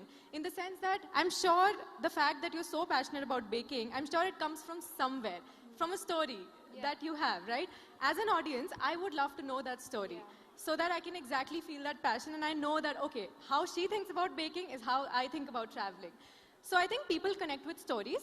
So yeah, having a niche in the beginning, and then when you have some sort of distribution, get into the stories, get into why you chose to do what you're doing. I agree. I tend to, personally, I must say, at the cost of running high and dry on my social media, I abstain from posting a lot of personal content, because I also want to have like some personal space. Also, when I see too many partying scenes happening, I kind of get deflected from what the real reason for someone to have a social media, profile is. So I do know a lot of content creators who keep posting about Shadi every second post, but I get deflected. And I personally, it's my personal choice. But yes, I would also advise you not to get derailed or derail your audience from the main message and the very reason why you got into the space. For instance, for me, while I'm an artist, it is a very natural progression for me to understand and enjoy everything that is creative. So fashion comes to me very seamlessly. Now, when there was a bit of a lacuna, I got into designing furniture and lights. And of course, that's, again, another, next milestone in my ongoing journey. So now we have come to spaces. So it is something that people can understand, even though when I post my art, the algorithms do not perform. But that doesn't dissuade me from sharing what I actually was born to do, or share the very reason why my page got created, which still hasn't changed. It's still Bahar art, because everything that I do comes from my soul. And along with the journey, right in the beginning, you may start doing things out of duty and fear of missing out, duty to be so consistent. It's okay to take breaks. The moment I started creating and sharing out of self-love, I think I became more focused. And yes, people know exactly what they will find when they land on my page and what I bring to the table. I do not feel the need to report everything now, and that is also great, because some things will be found only in my stories, so you better keep up. And not everything, because also lack of time. I'm a young toddler's parent who I absolutely adore. I want to spend all my time with him if possible. I do not get the time to articulate everything into a post for people to share, because again, I do not want to trade my everyday life on social media. Arushi, what do you think is a sustainable model? I think the model keeps on shifting year to year. I remember when I started, the model that worked best was having really aesthetic, slow-mo recipe videos with just the hand showing, the tasty and the taste-made days. So you would have a very clean white marble top and then really aesthetic shots of chocolate pouring with just some light music in the background. So that worked for the longest time. But in It's like today's therapy.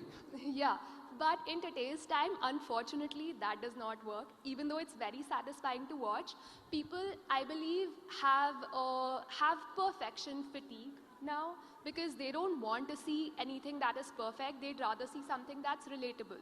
So a person making the same recipe in a very normal kitchen setup like we have at home with a few imperfections is what would work better for the algorithm because that is what people want to see and want to relate to.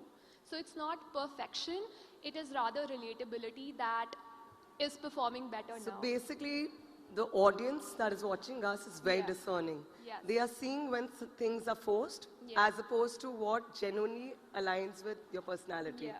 And absolutely nobody is perfect. And in fact, the new age definition of perfection is owning your imperfections. Okay, so we can't talk about content creation in isolation anymore. We are in the day and age of AI. So before I give my thoughts, I would want to know from you, Arushi, what do you think is going to be the impact of AI, we're already in that space, in the future? If I talk about food content, if the value that you're adding to your audience is just providing a recipe, you will be replaced by AI. So you need to bring something else to the table which will make you stay, which again, as you said, storytelling is a very important aspect of whatever you do. People are not following you for the recipe that you share because that is available anywhere and everywhere now. It is your take on the recipe or your feeling about the recipe or how you can make the audience want to recreate it is what will help you sustain. Okay. And what about you, Visha? What do you think? How is AI going to transform our space? I think AI is a great enabler for creators in the sense that it's going to help you produce more, edit more. So in the technical aspects, AI is going to be supremely helpful to creators, which also means that a lot of people, like, we'll be in an era where there'll be more content than ever. But at the same time, that's when the need for relatability, authenticity, and lived experience will come. For example, AI can give you a travel itinerary, but AI can't share a feeling of missing a bus in a foreign country when you're on a solo trip, or the joy of introducing an Indian cuisine to your Italian friends. You know, those are kind of things. I mean, I recently did that on my travels. So those are the kind of things that only a lived experience person who has actually done that will share. So I think with AI, while it is going to help with the technicalities, but in terms of storytelling and lived experiences, the need for real human connection is only going to rise. I couldn't agree more. I genuinely feel AI is not going to be a replacement for our creativity, but it's going to supplement it in terms of editing, distribution, and producing content. It's going to be a big enabler, a very helpful tool, but it cannot replace the soul of a human. Tools like elements like imagination, intuition, and just thought process. And we all are a sum of our experiences, right? And we are just hoping to infuse that. And if without us, the prompts don't work. Otherwise, everyone will be creating automatic content, and we will just reduce to mere clones of each other. And that is not something that will. Again, the audience is discerning. They will not want to consume anything that is so generic unless we dig our souls and put it out there authentically. So yes, do you think there are any worries that we should have with AI? Because it is a little monster that we have created and we do not know how to control it. I mean, things like cloning. For our industry. Yeah, for our industry, it could be a little bit concerning, or, you know, like maybe we need to be aware of how exactly to use AI, what platforms to use, and just a little awareness about But I still think the good outweighs the bad because if you take the example of translation in languages, especially with, say, Meta Translate, the fact that you're able to reach audiences in different countries, in different regions of India, and it just very seamlessly translates your voice to other languages that you don't know of, I think that's just great with tapping into different regions.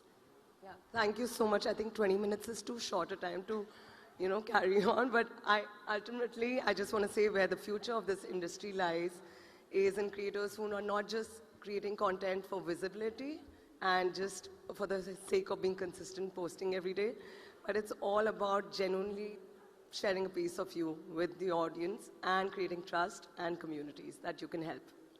Thank you so much for joining. Well, thank you so much, and more power to all three of you as well. Thank you very much. Let's hear it for our final panelists in this session, of course, and I hope you are following, liking, and sharing their content, as of course is the social media coinage these days. Okay, and with that, we come to the conclusion of NXT 2026, but before we depart, for a vote of thanks, without further ado, I call on stage, let's have a loud round of applause for the chairperson, NXT, and the Sunday Guardian Foundation, Dr. Aishwarya Pandit Sharma. Could we have you on stage, ma'am? Namaste. I would like to first thank the Honorable Prime Minister of Bharat, our chief guest for this summit, Shri Narendra Modi ji, for taking out time from his hectic schedule and gracing our conclave. I would also like to thank our speakers, distinguished guests from different countries who have come despite the conflict in West Asia and have flown from across the world and have made this summit what it truly is. I would also like to thank the NXT fellows who have come from different parts of the world and undertaken the NXT fellowship. I would also like to thank you, especially because what makes this conflict and your attendance special is the fact that this is a time where there's a great degree of tension and conflict across the world, and you took out time and you ignored the advisories and you came, so that mattered to us. And lastly, and most importantly, the entire team of ITV Network, the conveners of the NXT Foundation for being the backbone of the summit. A special thanks to Rishabh Gulati, the editor-in-chief of NewsX World and the CEO of Next. Rakesh Singh, the managing editor of India News and ITV Network. Priya Sehgal, Joyita Basu, Subhash Joseph and the entire Viscraft team for their round-the-clock organization and support. Megha Sharma, Devika Chopra, and Uday, the three of you, and the jokes we've cracked together have been a delight throughout the summit. It would not have been, the summit would have been tiring if I didn't get to spend time with you, so I really value the time I spent with these people. The kindest guy, Siddharth Rege, I'd like to thank you because you are a really kind person and I really appreciate it. Akshansh Yadav, the CEO of the Digital, for helping us out in promoting the summit and also making it widely visible. The entire team of NewsX and NewsX World, Pia, Asavri, Tom, Rohan, Ellie, Kriti, Simran, our reporters, Manohar, Sanjay Sharma ji, who came despite an injury, and Anand, Belly, Abhinandan, Vineet, who have been there and helping us with managing the crowd, doing numerous sessions, and just being support for the team. Sumit and Intizar, I would like to thank you. Piyush, Tarini, Varun Kulve, Chitransh, and the people who helped us with the sending out the invitations. Uday, who helped us with sending out invitations. Arzu Seth, Vipin Thakur, Deepak Sharma, who ensured that, that we send them out. Manoj Manu, Ajit Pratap Singh, Sanjay Srivastav, Manu Sharma ji from Jaipur, Lovely Wadhwa, all our entire team of ITV Network. We are what we are because of the team. Me and Karthik love you all and you're a deep part of our family. None of this would have been possible without the team of ITV Network. We may fight often. I would also like to thank Sambhav. I can't forget you. You've been very, very helpful. Deepthi, Sajid, Roshan, I would like to thank you, Costa. Yes, Javed.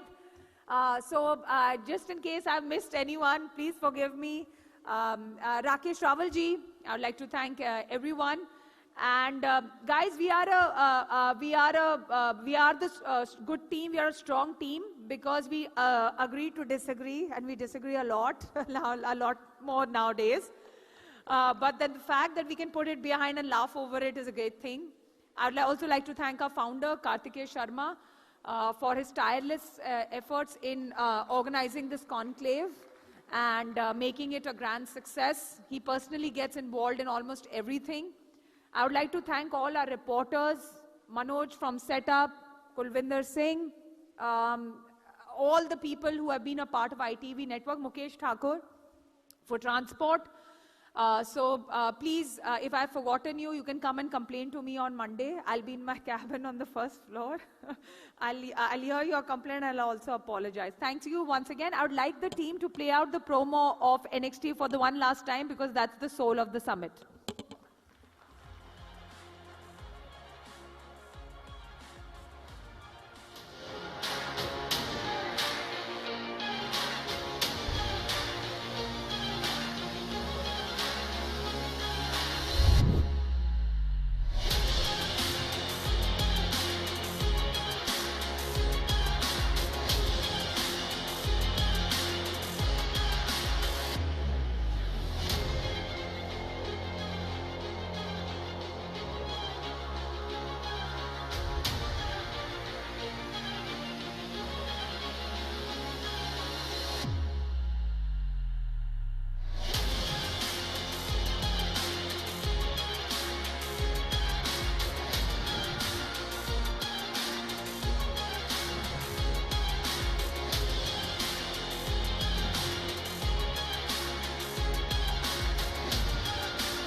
And there you have it.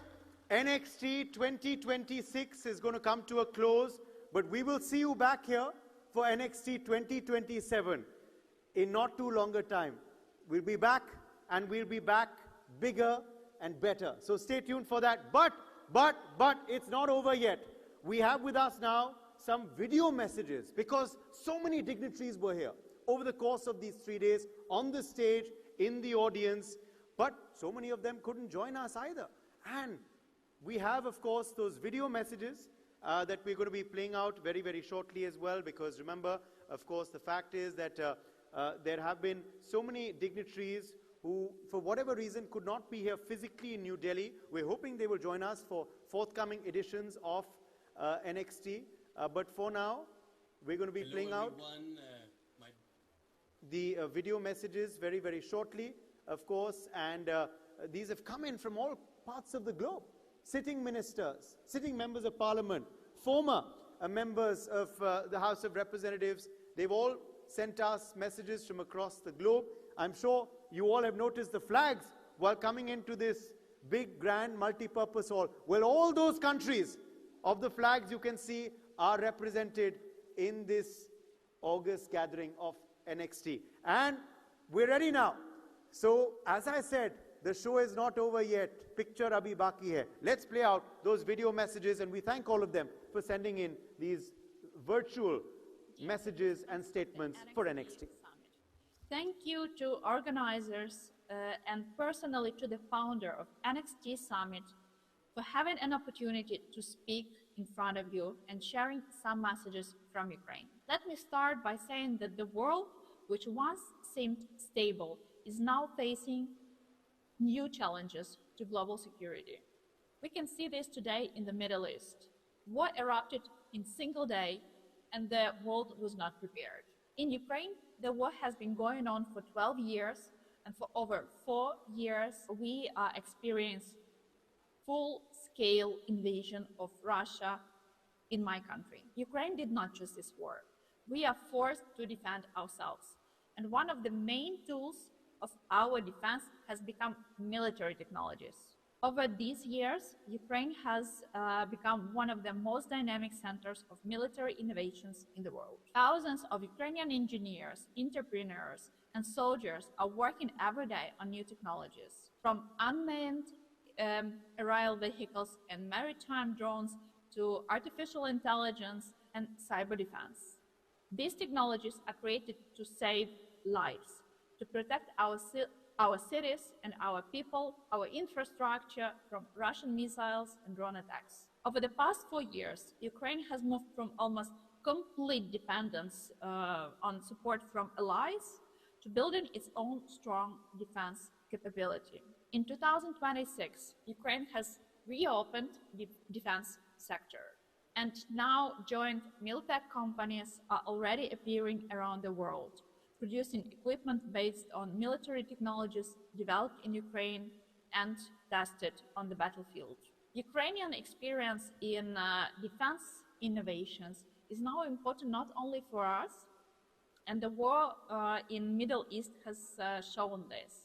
Today, 11 countries, including United States, have already approached Ukraine asking for technological cooperation in countering Iranian drones, which have now become a serious challenge not only for us, but for the whole world.